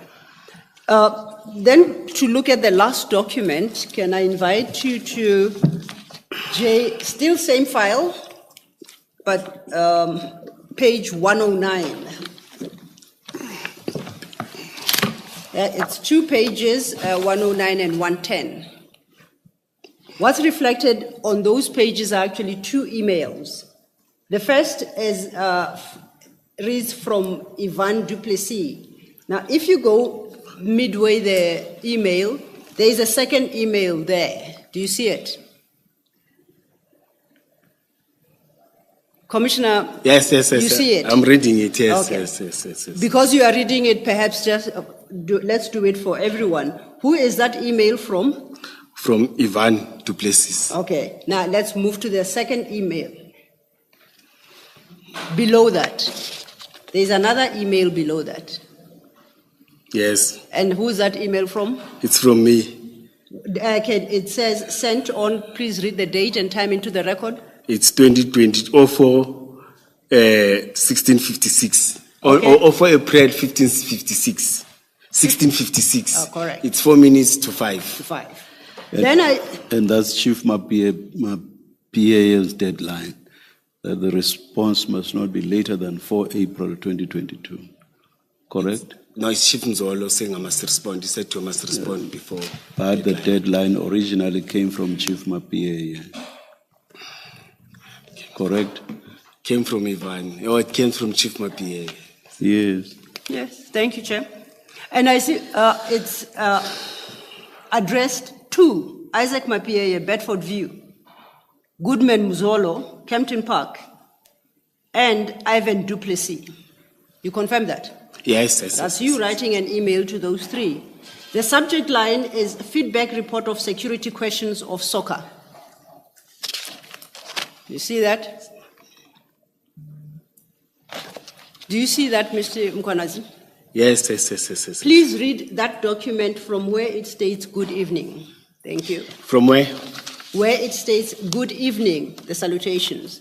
Good evening. Yes, please read the rest Kindly of it. receive the response to the question of additional security that assisted state security address from city or state of the city address held on Wednesday 30th to requested CAT VIP unit to assist our team of VIP with 8 specialized members after receiving information on the 29th afternoon of collapsing a state of the city. Oh, yes.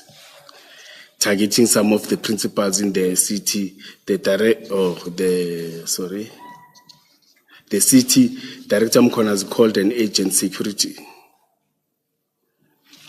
Director Mkhwanazi called an agent security meeting of specialized services on the 29th to respond to development threats against the soccer principals after identifying that threats were not only inner parameters but included outer parameters. We requested CAT VIP security to assist us with the team of well-trained protectors after former members of SANDAF Task Force, SAPS Tactical Unit,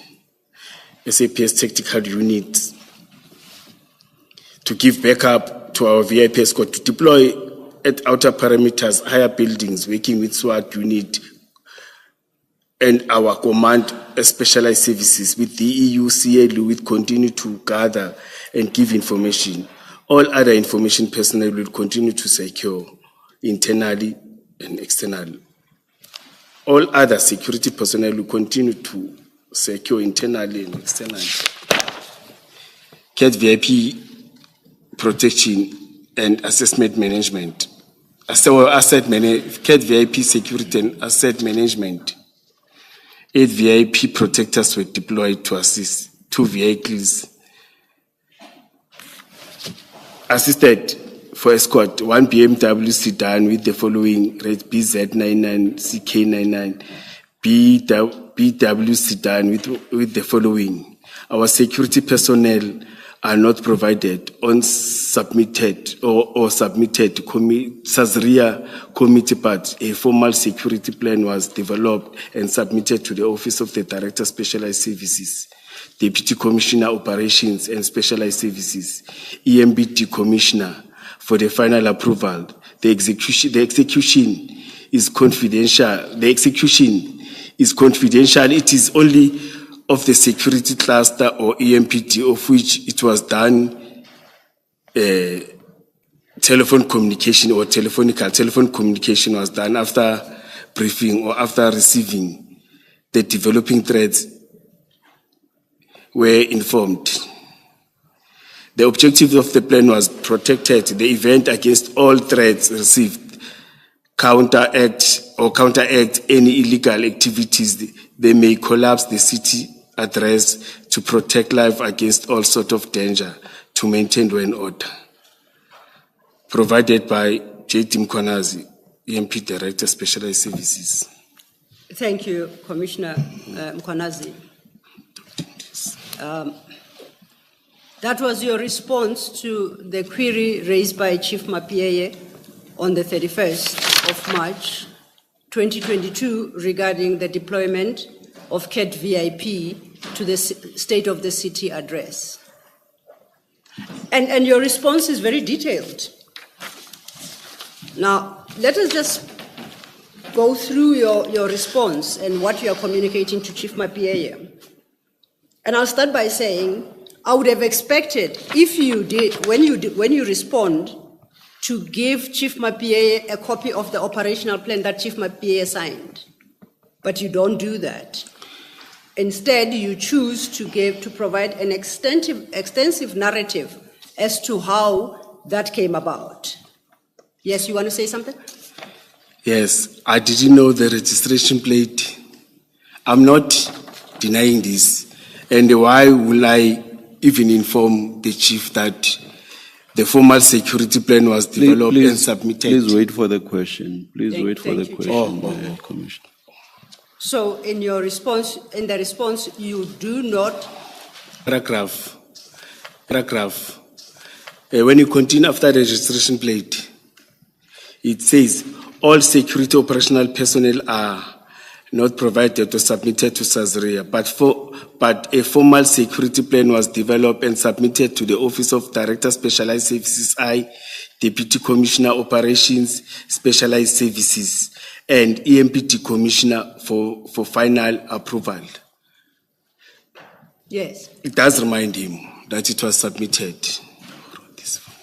But what it doesn't do is say, here is the plan submitted to you that you approved. That it doesn't do. It does on this paragraph, madam. Where does it say, attached, please find the operational plan that you, Chief Mapieye, approved? It doesn't do that. Yes, it doesn't say attached.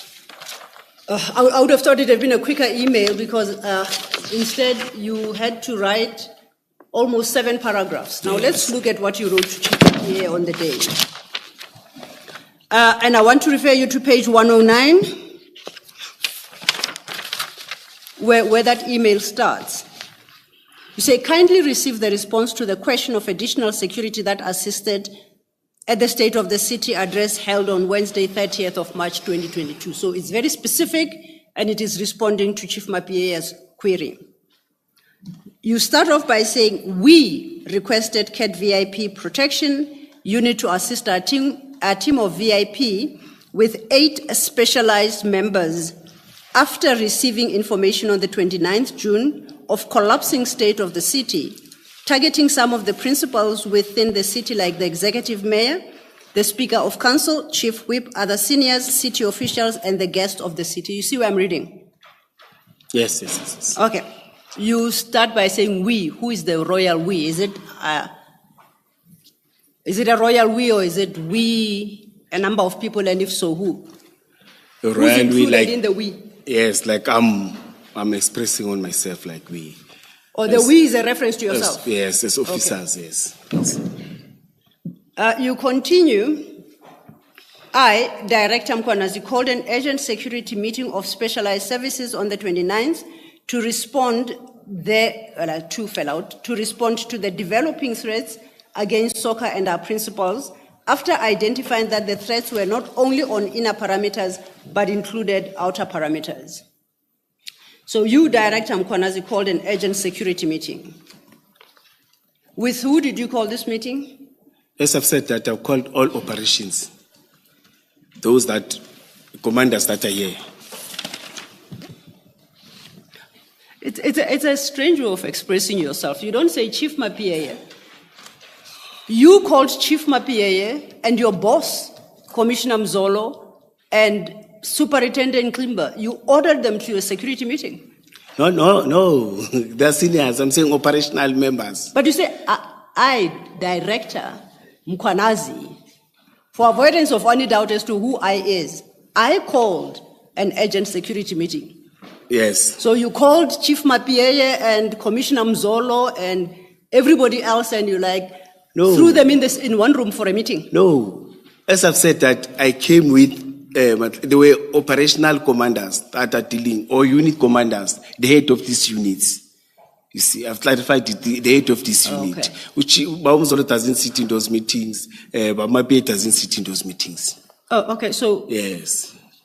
So then you were not in that security meeting with Chief Mapieye, with Commissioner Mzolo? No. You were with other people? I met with them, not in the same meeting. No, they were not okay. part of this meeting. No, they don't All sit right. in this meeting. All right. So Yes. you, Director Mkhwanazi, called this security meeting with other key persons, right? Yes.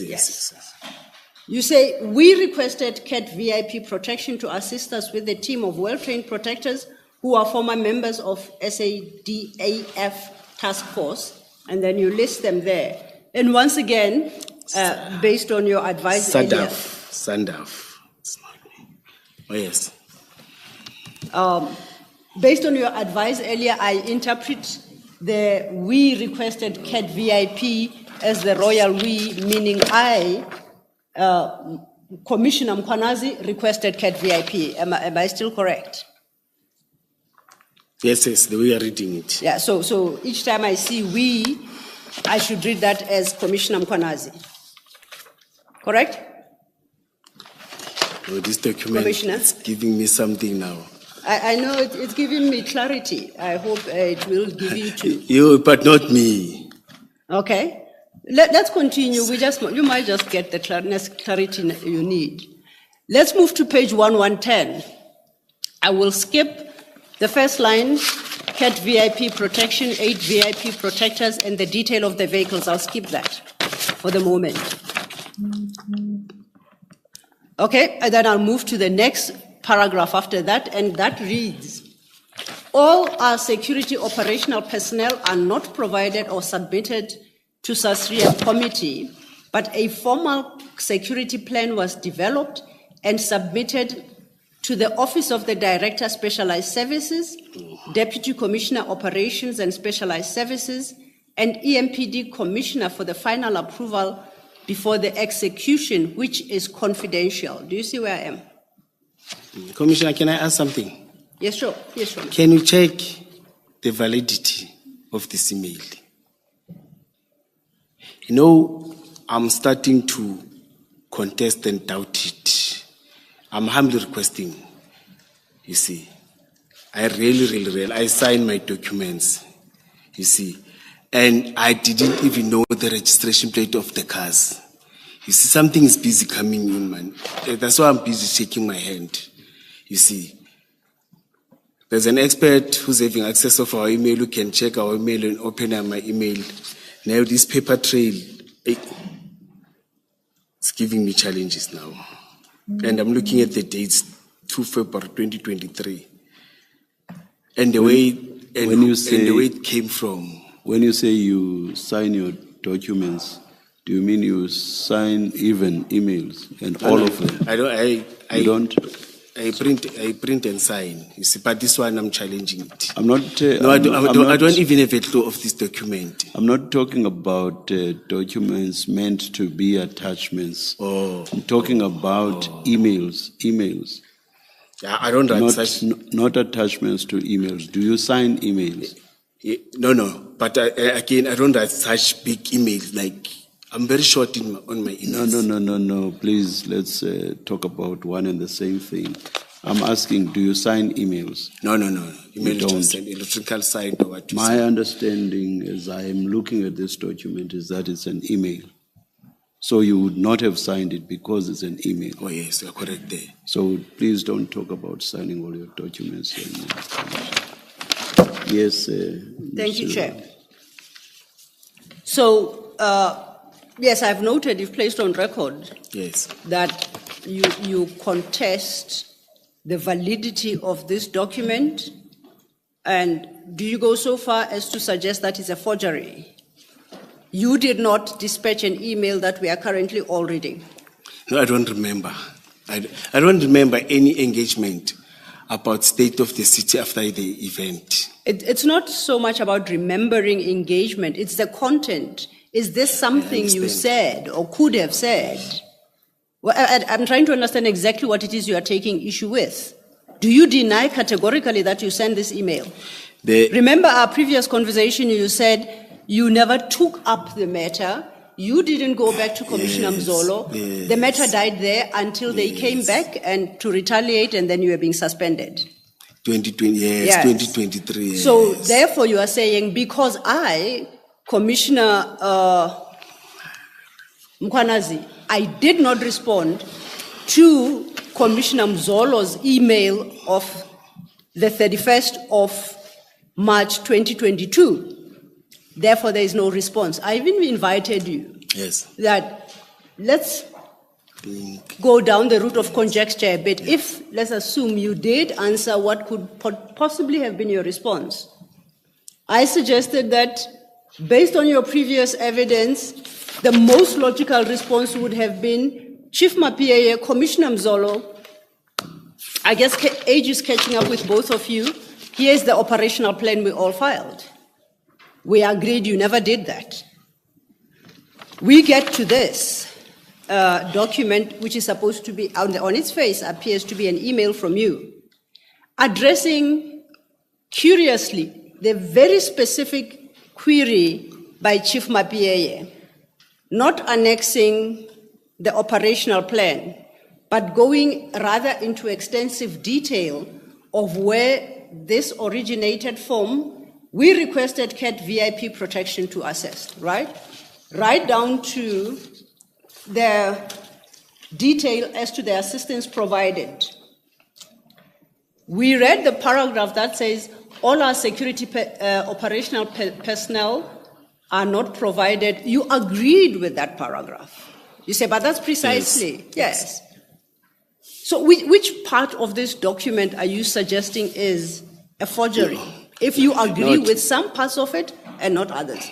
You know what I'm thinking? I'm thinking I'm going to check who was my PA and ask about this. You see, I think it's very important on my side. Yes. You see, let me not point a finger. Yes. You see, let me go and do my own verification and confirm that. But how am I going to track all the emails? And when will you come back to us on that?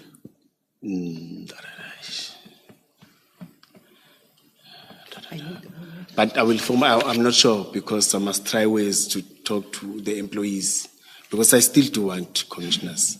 For now, I'll take it, but I want to satisfy myself. Suggesting because what, even the type of English, the way suggesting what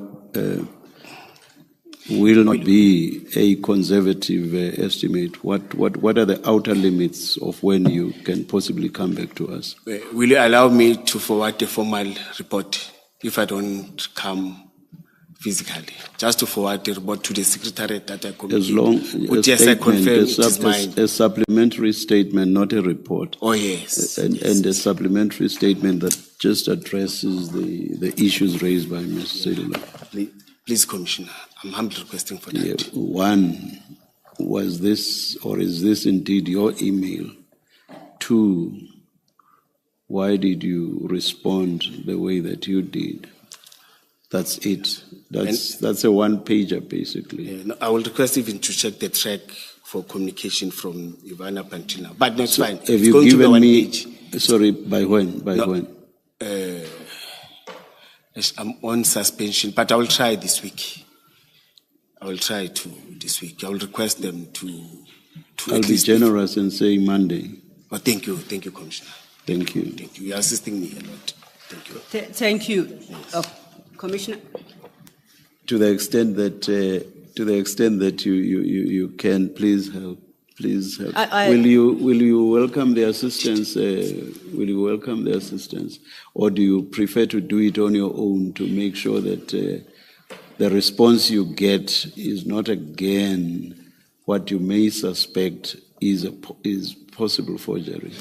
In fact, thank you. You're assisting me a lot because I'm outside. When it comes from her, at least she will be able to communicate within the city. All right. Thank you, Commissioner. You'll interact Yes. with the Thank you, We Commissioner. will talk and arrange. Thank you. Absolutely. Thank you. Thank you. We shall. Because Thank the you. English here, I know my English, not this one. Sorry. And Ms. Lo, I was by no means imputing possibly impropriety on your part. Not at all. I was addressing myself more to the commissioner's suspicions. Yes. Not, No, I'm no confusion at all Thank on you. that. Thank you, Chair. Yes. Thank you. Commissioner Khumalo? I'm reluctant to put it to Commissioner because I suspect that you are going there. So I will wait for you to finish. Okay. And then I need to say something. It's All right. really the consequences if this email is authentic. Yes. Okay. I was going to go there. That would have been my last question, but I'll reserve it for Commissioner Khumalo because it shouldn't have been accompanied by another. We are now at page 110, and we are going to deal with this letter or this email cautiously. We are going to assume for the moment that it's authentic, particularly in respect of the paragraph that you admitted to, which is the one at 1110. The one that reads, all our security operational personnel are not provided. So I'll just confine myself to that one because we've already admitted the truthfulness or the correctness of that paragraph, right? You know what makes me doubt it again? Asset management. Why asset management in that operational? It's page 10. Oh yes, the first entry on The page first, 1110, yes. yeah.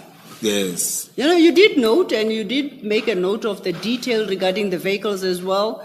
And these are matters that make you seriously question the validity of this document. That is noted. But I just want to confine myself to the paragraph that you did not challenge and you seemed to be in agreement with. Now, it says... I don't call them commissioners. I call them chief of police. This thing of commissioner is starting now. You see, in those days, deputy chief of police, deputy chief of police.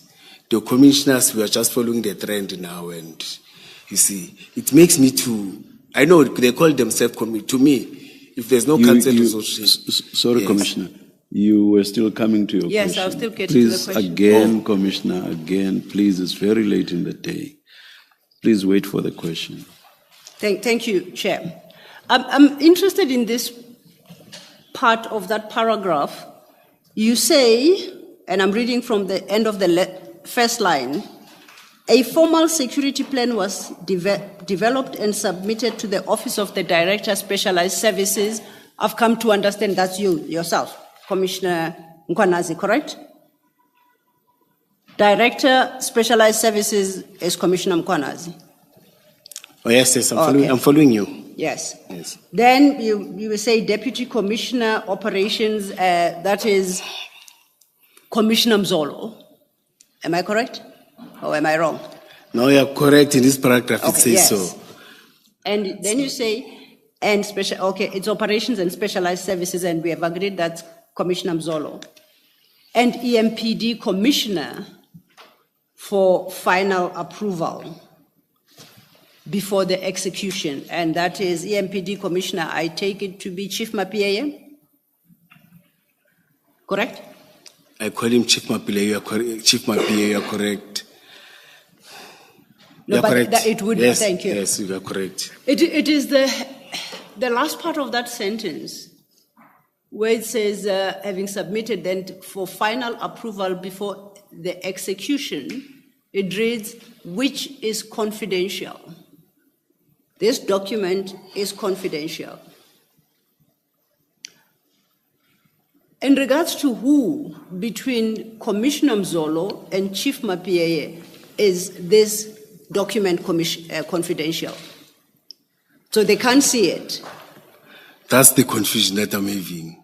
You can't have. My confusion is worse. I can't say the document is confidential to the high authority who's commanding EMPD. There's no confidentiality.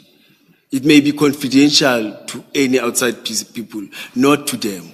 Okay. I still say, and I will request again through you, Commissioner, let's track all the emails that I've sent on this day. You see, the type, and you'll see the format and what do you call this thing, where you are saying, like your address, your contacts and everything. You see, print it on that day as it is, you see, and compare. You see, you'll see something. Okay. This is too different from Julius Dr. Mkhwanazi. Yes. Or director, or that time it was director. Yes. Continuing on that paragraph then, it says, it is only for the security cluster or EMPD of which it was done. Now, okay, this suggests that this document that you reference, that was developed and submitted to the Office of Director Specialized Services, Yes. which is confidential, is only for the security cluster or the EMPD, of which it was done. So it was submitted to the security cluster. I don't know if it's a security cluster of EMPD or all EMPD, but you're suggesting that it was tabled to that body. Who makes up the security cluster? It's EMPD. No, it can be. Yes, no, it's EMPD. Then you have your security. Okay. Or let's say for in terms of this, it's these people that are here. It's a security cluster. Here where? It's SAPS. It's security from all security companies. We call them security agencies, and us we form a security cluster. In the meeting, operational meeting. Apologies, Commissioner Mkhwanazi, you said all the people who are here where? No, I'm talking about. Sorry. Just that clarity, thank you. JD 5, page 9, the operational plan. Okay. Let me lift it like this so that you can see. I'm saying these people, all of them, they form a security cluster. I'm at JD 9, paginated 16. No, it's page 9. Page 2 of 1/4 of the operational plan. It's JD. Oh, I paginated 9, I'm with you. Oh, yes. Okay, I've found myself. So which people? I see the operational command structure. Yes, the security and SAPS, they form a security cluster. All police and security agencies that were part of, they form a security cluster. So it's all who are listed here? Yes. Including the external forces and the command structure? Yes, it's a cluster, yes. So CAT VIP security on this logic would be part of the security cluster of EMPD? Yes, not EMPD. I'm saying they all form a security cluster. You see, that's why I'm having a problem with this. This security cluster must be located somewhere. It's not in the air. Is No. it of the city? Is it of the council? No, let me explain. Yes, please. When we are having a meeting Yes. for a different or another event, for example, let's say it's called by the province, it will be simple. They will call the metros, the small municipalities, they will call the security service providers, it will be SAPS, then it will be a provincial traffic department. Yes. All of us will become a security cluster. Those that sit and plan for that okay. security. So is that Yes. gathering, can I call it an ad hoc gathering that comes together for purposes of a specific event. That's what you call a security cluster. Yes. Oh, okay. It's not a formal structure of the council or No. municipality. Okay. No, it's not a formal I structure. You are correct when you say ad hoc. Yeah, okay. Yes. Thank you. Then you conclude that by saying telephonic communication was done after the briefing or after receiving developing threats, seniors were informed. Which seniors are you referencing there? That's why I'm saying I'm having a challenge with this thing, All right. with this document. Okay. You see, I've talked about this the plan. I didn't even use some of the language, the asset and other things. I've talked about my statement. Yes. You see, this is far different from. Yes. We even asked about the vehicle, said no, it was not the operational. You see, on that day, I didn't even see the vehicles like physical. I can't even remember them. But now, from nowhere, I remember everything. You see. Can I just share a curious feature about this letter, about this email? And of course, I pointed out, quite appreciating that you seriously challenge the validity. Okay, the record will show. But I would like us to go back to a letter dated the 16th of October 2021. The chair engaged you on this letter previously, and you said you are absolutely certain, and you said so unequivocally that this is a fabrication. Yes. It's a forgery. Yes. Okay. If we could just go to that letter. It is a Spice Annexure RS 2A. 2, not A, Roman 2, I think, yeah. That would be at page 4 of Spice's bundle. Annexure.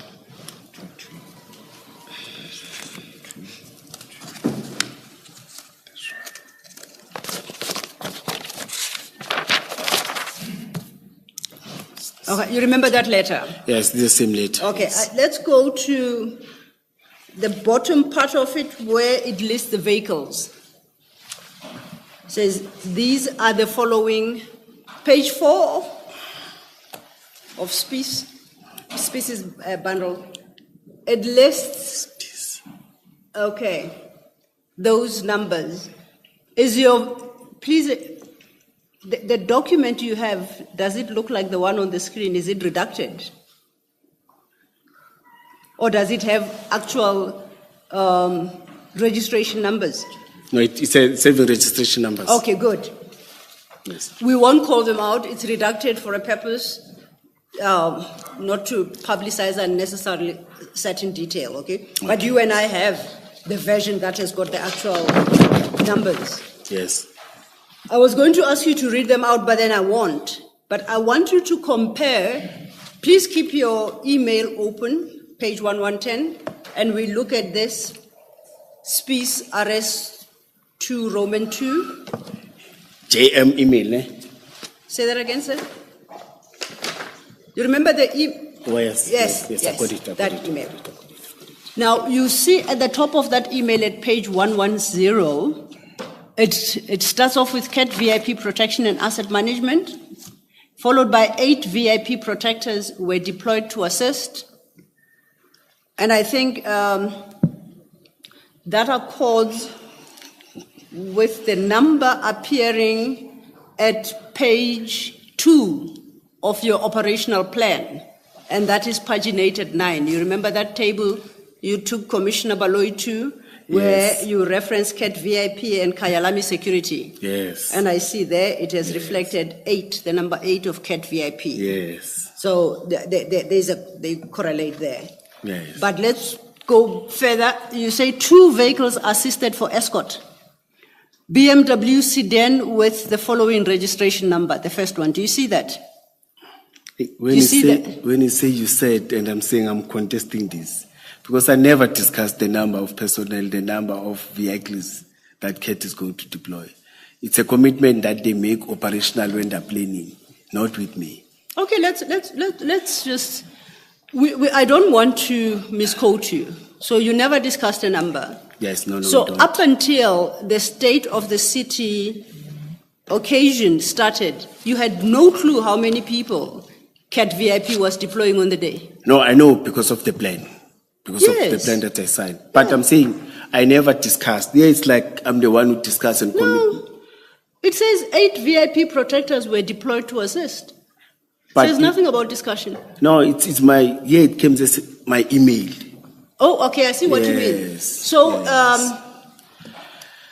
To come the 30th of March 2022, you figured 8 VIP protectors, highly skilled former task force members were suddenly made available?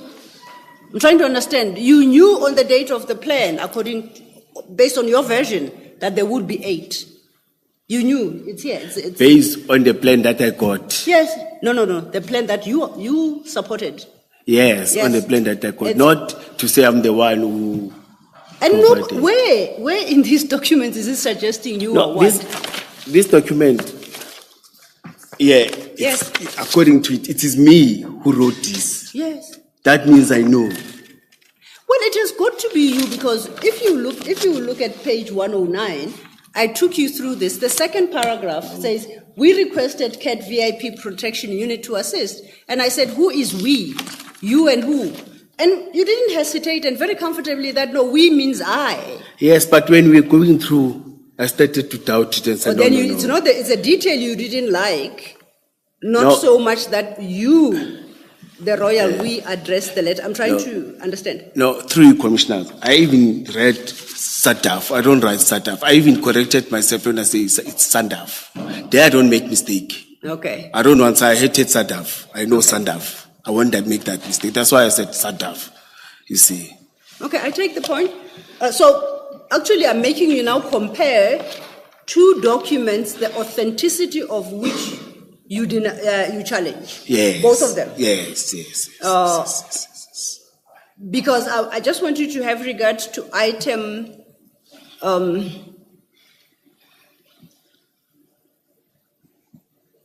item 5 on that species page 4. See item 5? It's got a registration number. It's redacted on screen. I don't have to read it out. But you can see it on your document, correct? Can you say item 5? It's in number 5. Yeah, as in number 5. The vehicle 1, 2, 3, 4, 5. Yes. Okay, yes. yes. That registration number Sorry? is the same registration number that appears at page 110, where it says 2 vehicles are assisted for escorts. BMW sedan with the following registration number, and it gives you the number. That's the exact same number that appears under item 5, right? Correct? Can I ask something? I request to be guided. Yes. Commissioners, if I say, for now, I dispute this, how do we take it forward? The record has noted, and I've said. As I've said, that 100%, I will appreciate your intervention because it will be neutral. I will be happy for that. Yes. You see. But now I'm questioning and I'm busy committing myself. Oh, no. And I'm disputing the same documents, No, both no, of them. And you are correct, you assisted me by referring to, because they're talking one in the same language. And something came in my mind, and I'm contesting it, you see. Yes. And I'm contesting this. Can I clarify something? Yes. The record will definitively show that Commissioner Mkhwanazi, on this particular day, when testifying before the commission, challenged the authenticity of that document marked RS2 Roman 2, Spice RS2 Roman 2, which is the blue document you have before you. Yes. You consistently no, that one you didn't challenge. You said it was a forgery. That's not your signature. That's on record, and the record will show. Yes. As regards annexure JM21, the email that we are reading, it's sort of a half-hearted challenge. Could be you could be the author, but some aspects of that email are highly questionable, such that you doubt whether you really are the author, but you do not reject it as vociferously as you do this one that's on the screen. The record will show. No, I do. I've said I do. Okay. Yes, that's why I'm even requesting the assistant from the commissioner, because I'm going to frustrate Okay, no, you. let me finish because I wanted to explain something. I said, let's consider both these documents, accepting that you deny their validity. I just want us to compare certain elements between the two. If it is established that both are a complete and utter fabrication, whatever you'll have said will not be held against you. Yes, and the commissioner, they even said, spoke about the consequences, you see, but he said he's going to address that later. That's why I'm still firm even now, you see. I can't challenge the commissioner's documents and dispute them whilst I know that there are consequences. I've said I'm here, I want to be honest, I'm going to be honest, but even here, I'm honest. This document, I'm disputing them. No challenging, it's having some limitation. But that's not what the last few questions by Ms. Sillo are about. What Ms. Sillo is asking you, look at page 110. And where two motor vehicles are mentioned, Ms. Sillo says, look at the first one, number 1. Look at the registration reflected on there. And then go to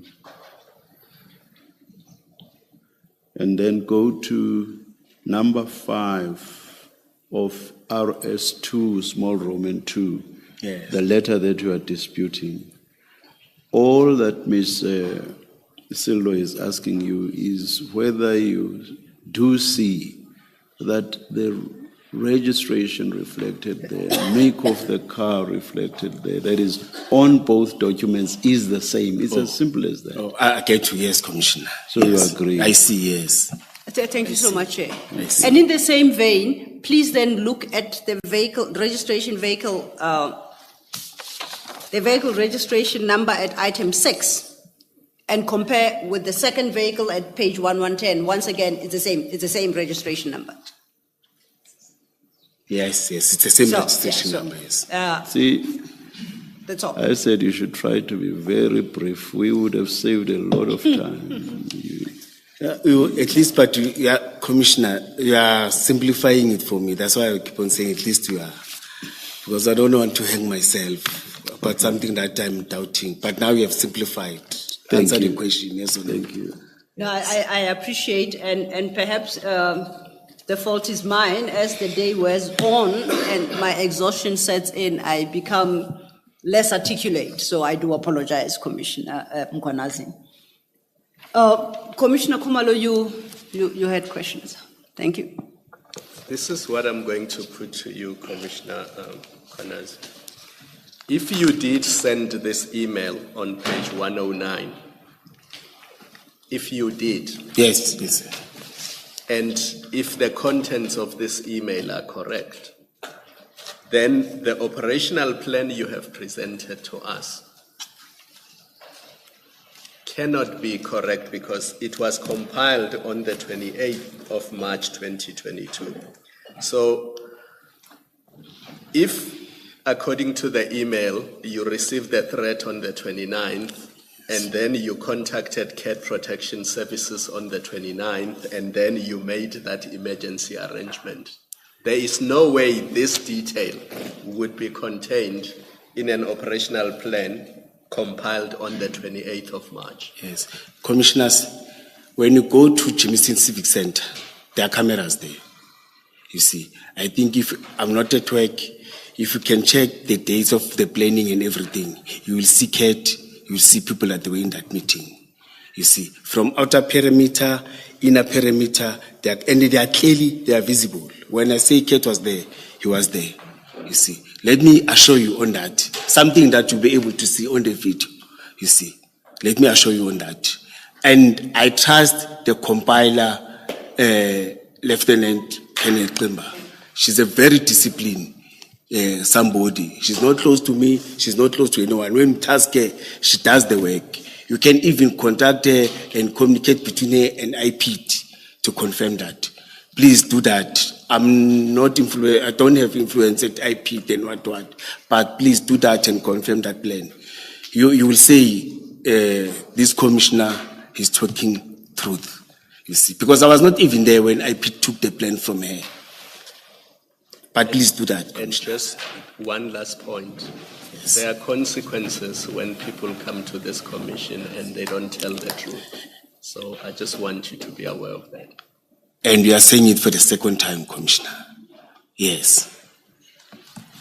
Thank you, Commissioner. May I? Yes, Commissioner Bolwe. Commissioner, I'm here. It's me here. Oh, Yes. it's the tiredness. and- yeah, Humble apology, Commissioner. About this email that you've been discussing, I just want to make sure I understand what is your issue in this. And I'm going to put to you items just to check whether you dispute that or not, right? It's not about whether you wrote the email, but it's the content. So this email in the second paragraph says, we requested CAT VIP to assist our team of VIP with 8 specialized VIP members. Do you dispute that you did that? No, That no. you requested CAT VIP and that they assist you with 8 VIP members? Yeah, in terms of the numbers, we didn't discuss the numbers. The numbers, when they discuss the commitment, they make the commitment when they're doing the plan. Okay. You see, Let me say it differently. You knew, because it's in the plan, you knew that CAT VIP brought 8 members to the operation. as after receiving the plan, yes. Well, you were Yeah. part of the plan. The plan was given to you, right? Yes. Yes. So you knew when the plan, I think it's Lieutenant Klimba brought the plan to you, you knew that there's 8 people that are coming from CAT VIP. We are correct on that. So there's no Yeah. dispute about Yes, that, on which that is you are recorded correct. in the Yes, email. Yes. You told us that the following day, the mayor, after the state of the city, the mayor congratulated you, right? So you would have received a report.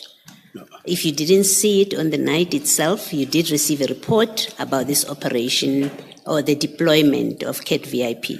No, I corrected it on the same day Yes. after the state of the city. Okay. On the 30th it's the 30th of Yes. April.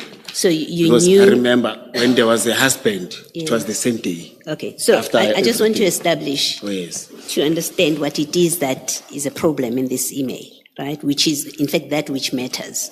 One, we know that you are the one that approached VIP, CAT VIP, right? Yes, So there's no controversy that No, this no, email yes, says yes, that. yes. 2, we know that there are 8 people from CAT VIP who were deployed that night. So there's no Yes, question yes. about No, that. no, there's no question. It's in your plan. You Yes, saw it in the I plan. saw it in the plan, Okay? yes. And if you were there that night, you would have seen them. They're protecting your mayor. You asked for them. You would have known there are 8 people who are protecting the mayor. No, the way we sit and the way they're deployed is different. I thought you spoke to them that night. No, I spoke to the 3 of them, yes. But All in right. terms of checking the numbers and everything, in the state of the city, from our end to sit inside Yeah, the no, chair. don't tell me about the sitting. You knew that 8 people were deployed from CAT VIP. Yes. The email says so. So there's no controversy there, right? You would have known that there were 2 vehicles from CAT VIP. Forget the registration number, forget the model of the car. You would have known that there would have been 2 vehicles, According to the plan, yes. according to the plan. Yes. Which you approved, right? Yes. Okay, so you Which knew I that. signed. So you knew that? Yes. Okay. Now, of what is it here in this email that is of significance that relates to this deployment, which is at issue? It doesn't seem like there's anything that is serious that is being disputed about this email relating to the deployment itself. Remember, we're talking about the deployment. Yes.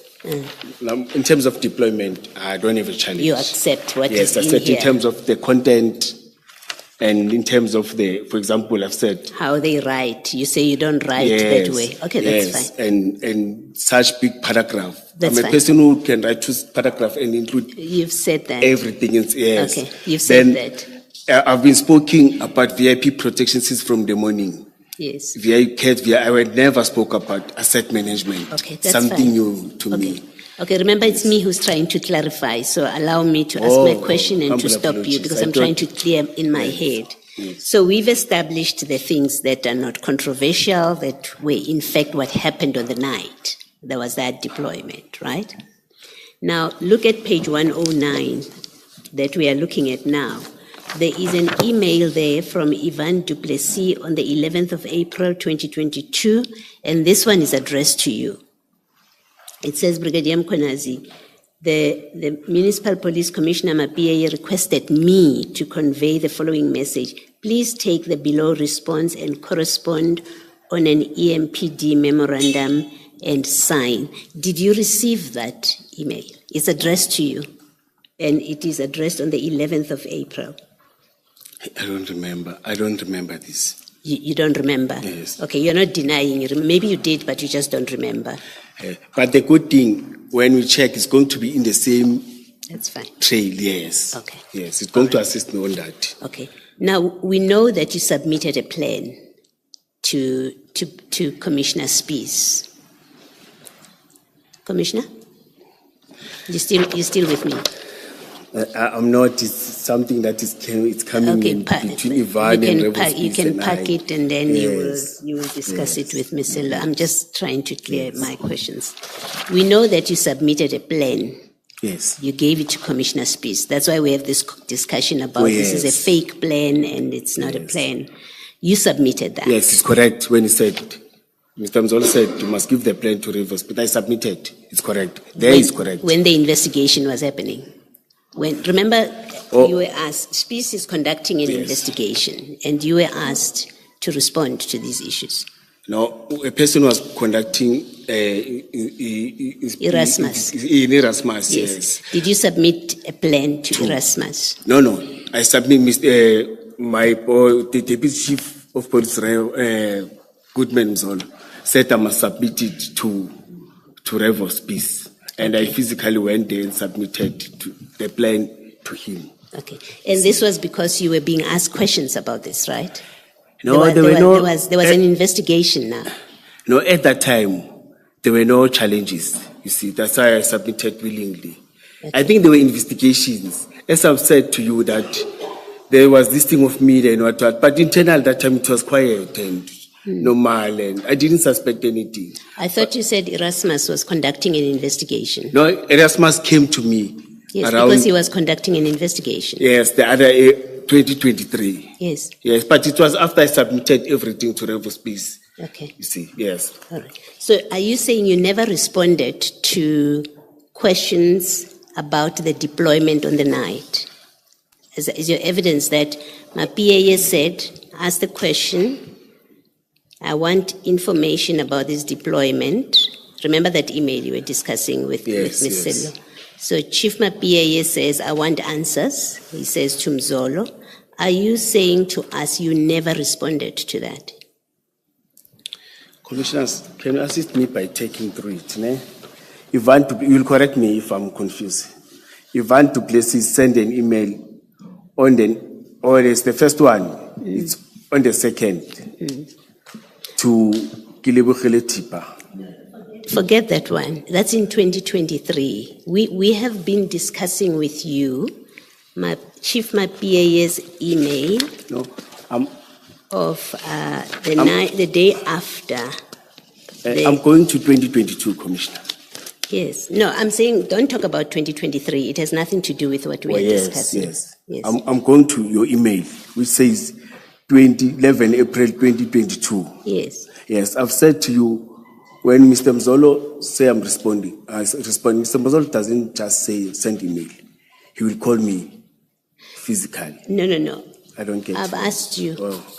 I've asked you this email from Ivan Duplessis on the 11th April 2022. You see it? Yes. I asked you, and you've answered me. I'm not sure why you're going back to it. I asked you, did you receive this email? Because it's addressed to you, and you said, I don't remember. Yes. And I said, you can't, so you're not denying that you received it, you just don't remember, and you said yes. Yes. So we're done with Okay. that. Yes. Okay, thank you. Ms. Silo, thank you. Thank you, Commissioner Baloy. Chair, I would be ready to move on to the next topic. I'm in the Commission's hands. Ms. Silo, unless I missed it in earlier discussions, there was the issue of the registration of the vehicles. Yes. The Commissioner spoke about it when in his allocated time. Yes. The registration of those vehicles? Staying. Case, the proxy, yes. Yes. Yes, I remember. And I thought we would still come back to it because I had a question that I wanted to ask to clarify something that he had said. No, by all means, You Commissioner. are done with it. I'll be done with it, Okay, yes. all right. Commissioner, you remember the discussion about the vehicles that that letter of donation Yes, that you yes. took to Stain, Yes. that you should get them registered? Yes. Okay. Now, and I think I understand, I wanted you to clarify that earlier on. You said the registration of those vehicles happened even though the vehicles were with Madlanga. Yes, They we were did. registered into the EMPD's Yes. books or whatever that means, but they remained with Madlanga. No, not EMPD books. They were registered at cities. The proxy. Okay. Yes. So those we were did register registered them, as to become officially on the E90s. They became City of Ekurhuleni motor vehicles, Yes. but they were sitting with Madlanga. Yeah, we have not yet received them. You are correct. You never took Yes, them. yes, you are correct. So what it means is for a period, a private entity was sitting with vehicles of the city because they are registered as the city's vehicles. Remember the The process. answer has to be yes. I have to insist. The answer has to be yes. For this process, yes, because we didn't receive them. You see. So, Cat Matala for Cat VIP, for a period, had in its collection of vehicles that were registered in the name of the city. So if they are stopped on the road, that vehicle, if it is checked, would appear on E90s, would appear as an EMPD vehicle or city vehicle. Yes, if they're driving, you are correct. You are correct. You are correct. Okay. All right. Yes. And what was the reason for registering them before they were handed over? What was a compelling reason? Because I've bought only one car in my life. I know it gets registered and then it gets handed over to me. Yes, Chris said he's still busy processing. He's still busy with the process. And I was pushing him this fine. I said, no. You mustn't rush. The process must be followed.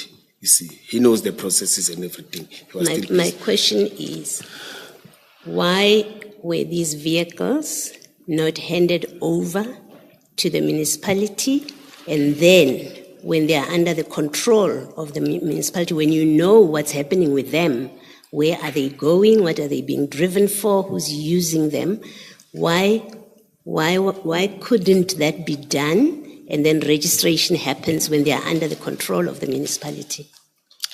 We didn't think of that, you see. You are correct when you say they were under the private with the name of an institution, you see. But we wanted them to be donated when everything's finalized. But what you are raising is true. Driving with the name, but I didn't even ask, are you driving or are you parking them? You see, Do you know what they were used for in the period after they were registered in the name of the city? No, I'm not aware. No. Have you asked Mr. Madlanga, what did you do with these vehicles in the time that they were still registered with the city? When we communicated, he was asking about the process, but I never asked him, So what are you doing with those vehicles? What? I never asked that. So if those Correctly so. vehicles were involved in criminal activity, sitting there, You have no idea. I think we will, because any vehicle that is detected to a crime, it goes direct to Chris. Chris is able to detect all those You vehicles. don't know. As you sit there, Or me, I don't know. Yes. you have no idea. Yes, yes, And yet you are the official that caused these vehicles to be registered while sitting with a private security company. And you don't, once you have registered them, you don't check what's going on with these vehicles. No, Commissioner, to be honest, I thought this process is going to be a process of a week or 2 or 3 weeks. I never thought even it's going to have some delays. I thought it's going to be 1, 2, because of the excitement. There's a letter. He said he needs the letter, and then he's going to finalize the process. When I asked him, no, now there's a process that's where I saw it's going to, you see. Why were these vehicles registered back to Mr. Madlala's company from the city? There was noise now. As I've said that. Sorry, there was what? No, as I've said that Revo Space, Deputy Chief Revo went to Chris, according to Chris, and told Chris, you see, and asked about the vehicles and raised all these issues. Then Chris came to, Mr. Mzola informed me, hey, there's a noise about this process of yours. But Chris told me that Deputy Chief of Police, Revo Space, came to him complaining about vehicles and everything, you see. Then there was this disappointment, and he said, no, I don't want stories. But from my side, there was this disappointment and said, no, it's fine, no, at least cancel this thing. Did the deregistration happen after this story was in the media? The deregistration? Was it, you're saying Mzolo and then Spies. So in the timeline and evidence that we have received, Spies becomes involved because there's a media inquiry, right? So it's in the media. That's why Spies becomes involved for the first time. Yes. And then he makes inquiries with Steyn. So my question is, the deregistration back to Mr. Madlanga, it happened because of now the matter is in the media, and there are now questions about it. Yes, you are correct. It happened because of Deputy Chief Rivers Peace went to Chris. Okay. You see. So, somewhere in your evidence, I understood you to say you were finalizing an item to go to council at some point. Did I understand you? Chris was doing that. Yes. It's his responsibility, not us. AMPT doesn't do finalizing of vehicles and everything. And what was going to be submitted? What were you going to ask from the council? No, I don't know. He was doing that. Yeah, he must have told you. These are your vehicles. This is your project. So let's speak frankly.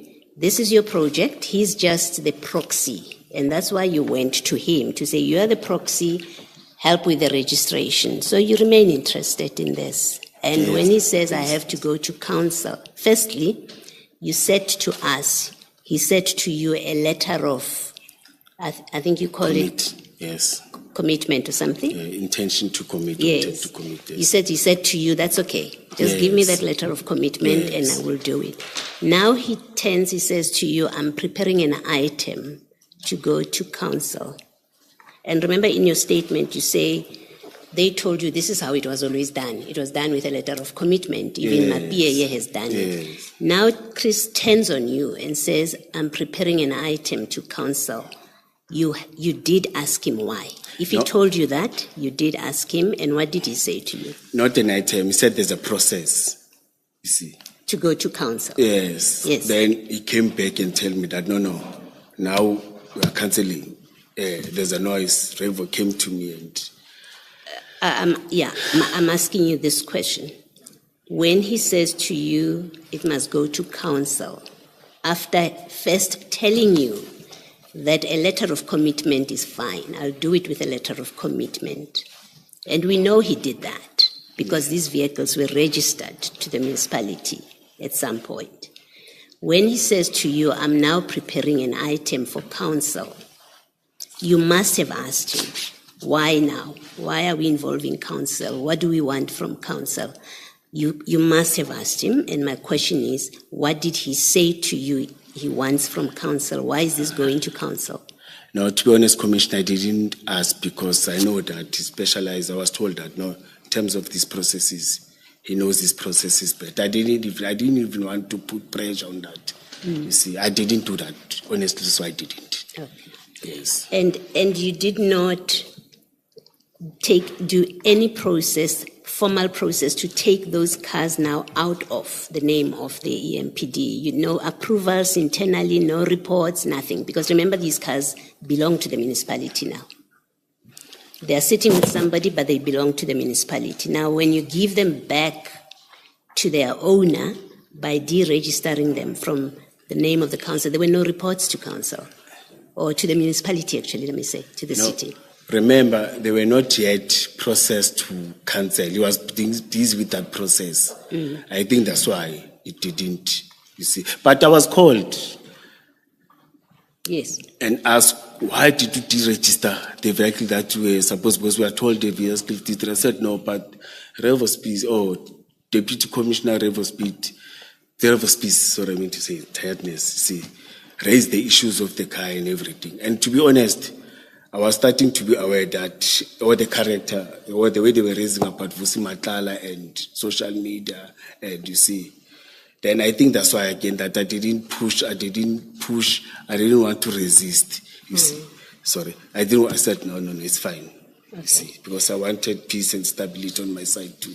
You probably were listening and you heard Dr. Mkhwanazi say that a donation like that you arranged and then you got space to do was unlawful because there's a policy of the city for accepting donations. You know that you now know that it's unlawful, in fact, what happened.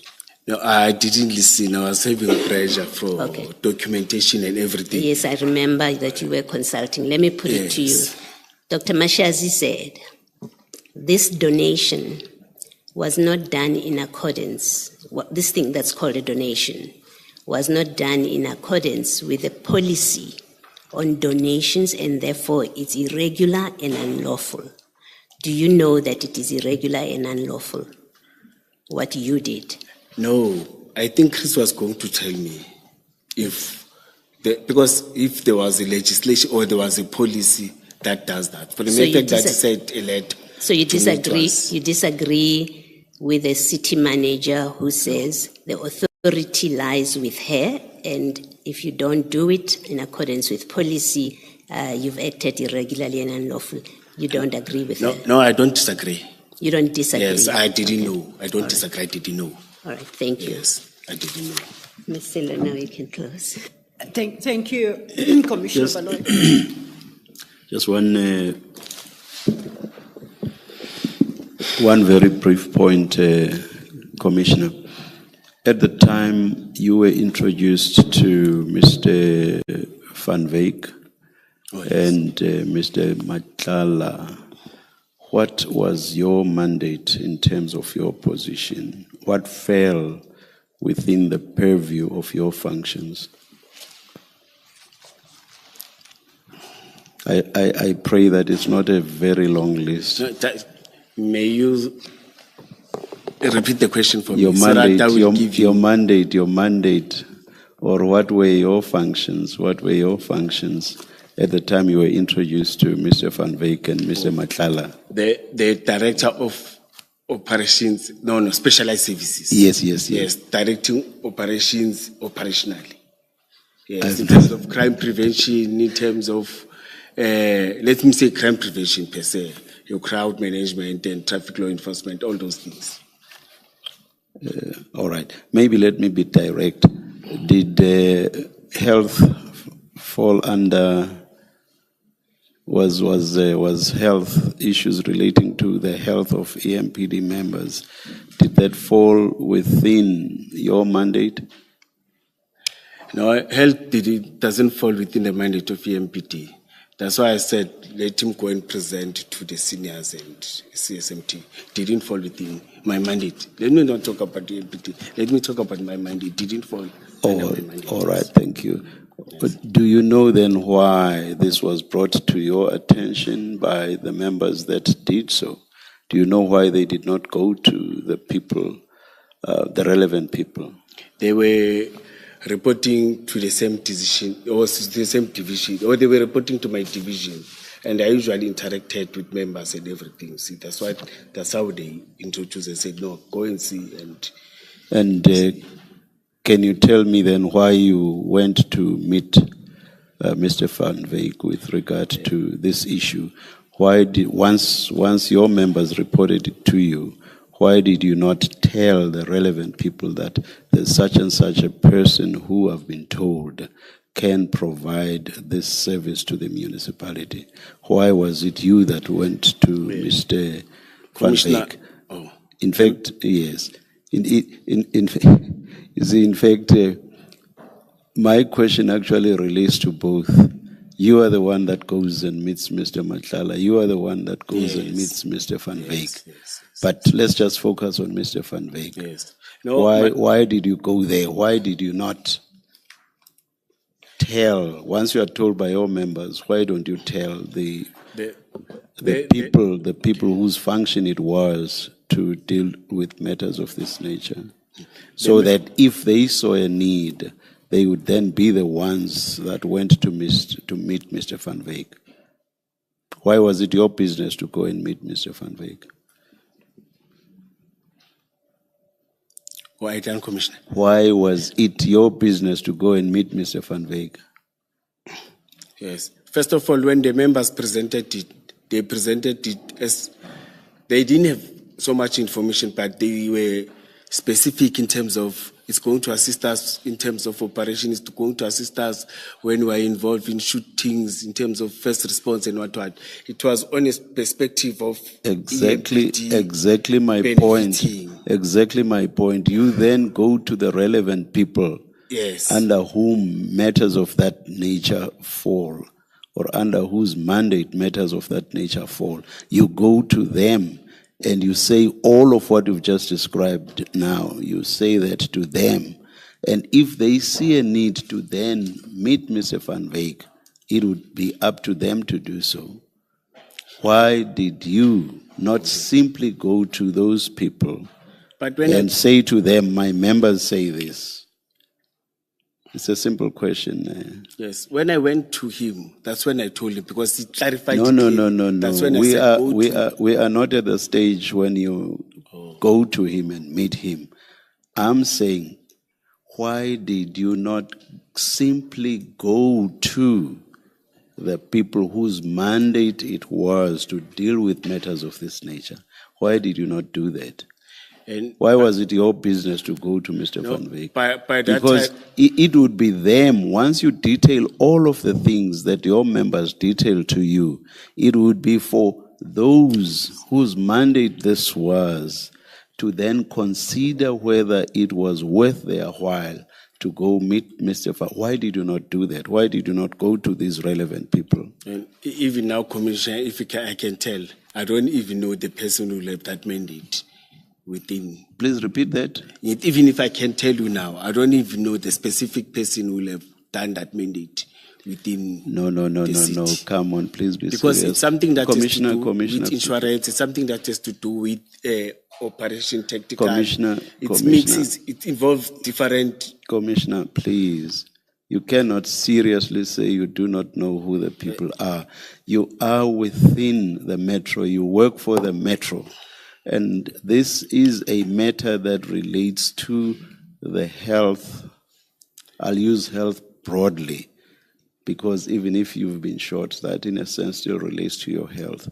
You are within the metro. Surely you would know who the people that handle matters of that nature are within the metro. You cannot seriously say that you do not know who the people are. Come on, Commissioner. Commissioner, please allow me.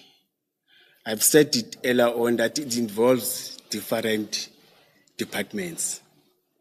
EMPD, it's your human resource, it's your health, but health, the mandate, it's limited because health deals with primary health care, clinics and everything. That's why I said you must go and present where there's everyone. From that side, at least we'll have clue and clarity. Are you saying that there wasn't one central or focal point within the entire metro? No, one focal point relating to, or that handled matters relating to health. Are you suggesting that? Yeah, remember, it was not held. You may, no. All of the 3 or so things that you Yes. itemized, I'm talking about those. So let's not waste time and run circles around that issue. So I'm saying, are you saying that within the metro there wasn't one central and senior person under whom all of these various departments fell, and to whom you would have simply referred this? I'm trying to understand why it would be you that goes to Mr. Van Wyk. Yes, I'm saying that, Commissioner, except maybe the office of the city mayor, because it's a central. That's what I'm saying. All Yes. right, According to my understanding when I looked at I'll leave that's it what there. I'm saying, Commissioner. I'll leave it there. Thank you. Thank you, Chair. It's 8:30. I'm finished with this topic and ready to start another topic. I seek the Commission's guidance. The next topic is not a long topic. We should be able to wrap it up fairly quickly in no longer than perhaps an hour, just over an hour. We have a witness scheduled for tomorrow at 9:30. In light of the lateness of the hour, is it possible to request the Commission that we reconvene perhaps at 8:30 tomorrow morning to deal with that topic with Mr. Mkhwanazi in a bid to avoid a knock-on effect and delay the next witness? Yes, that's the best I can do.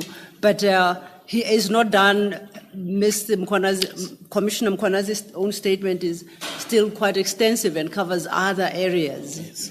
But this is as far as we can take it today.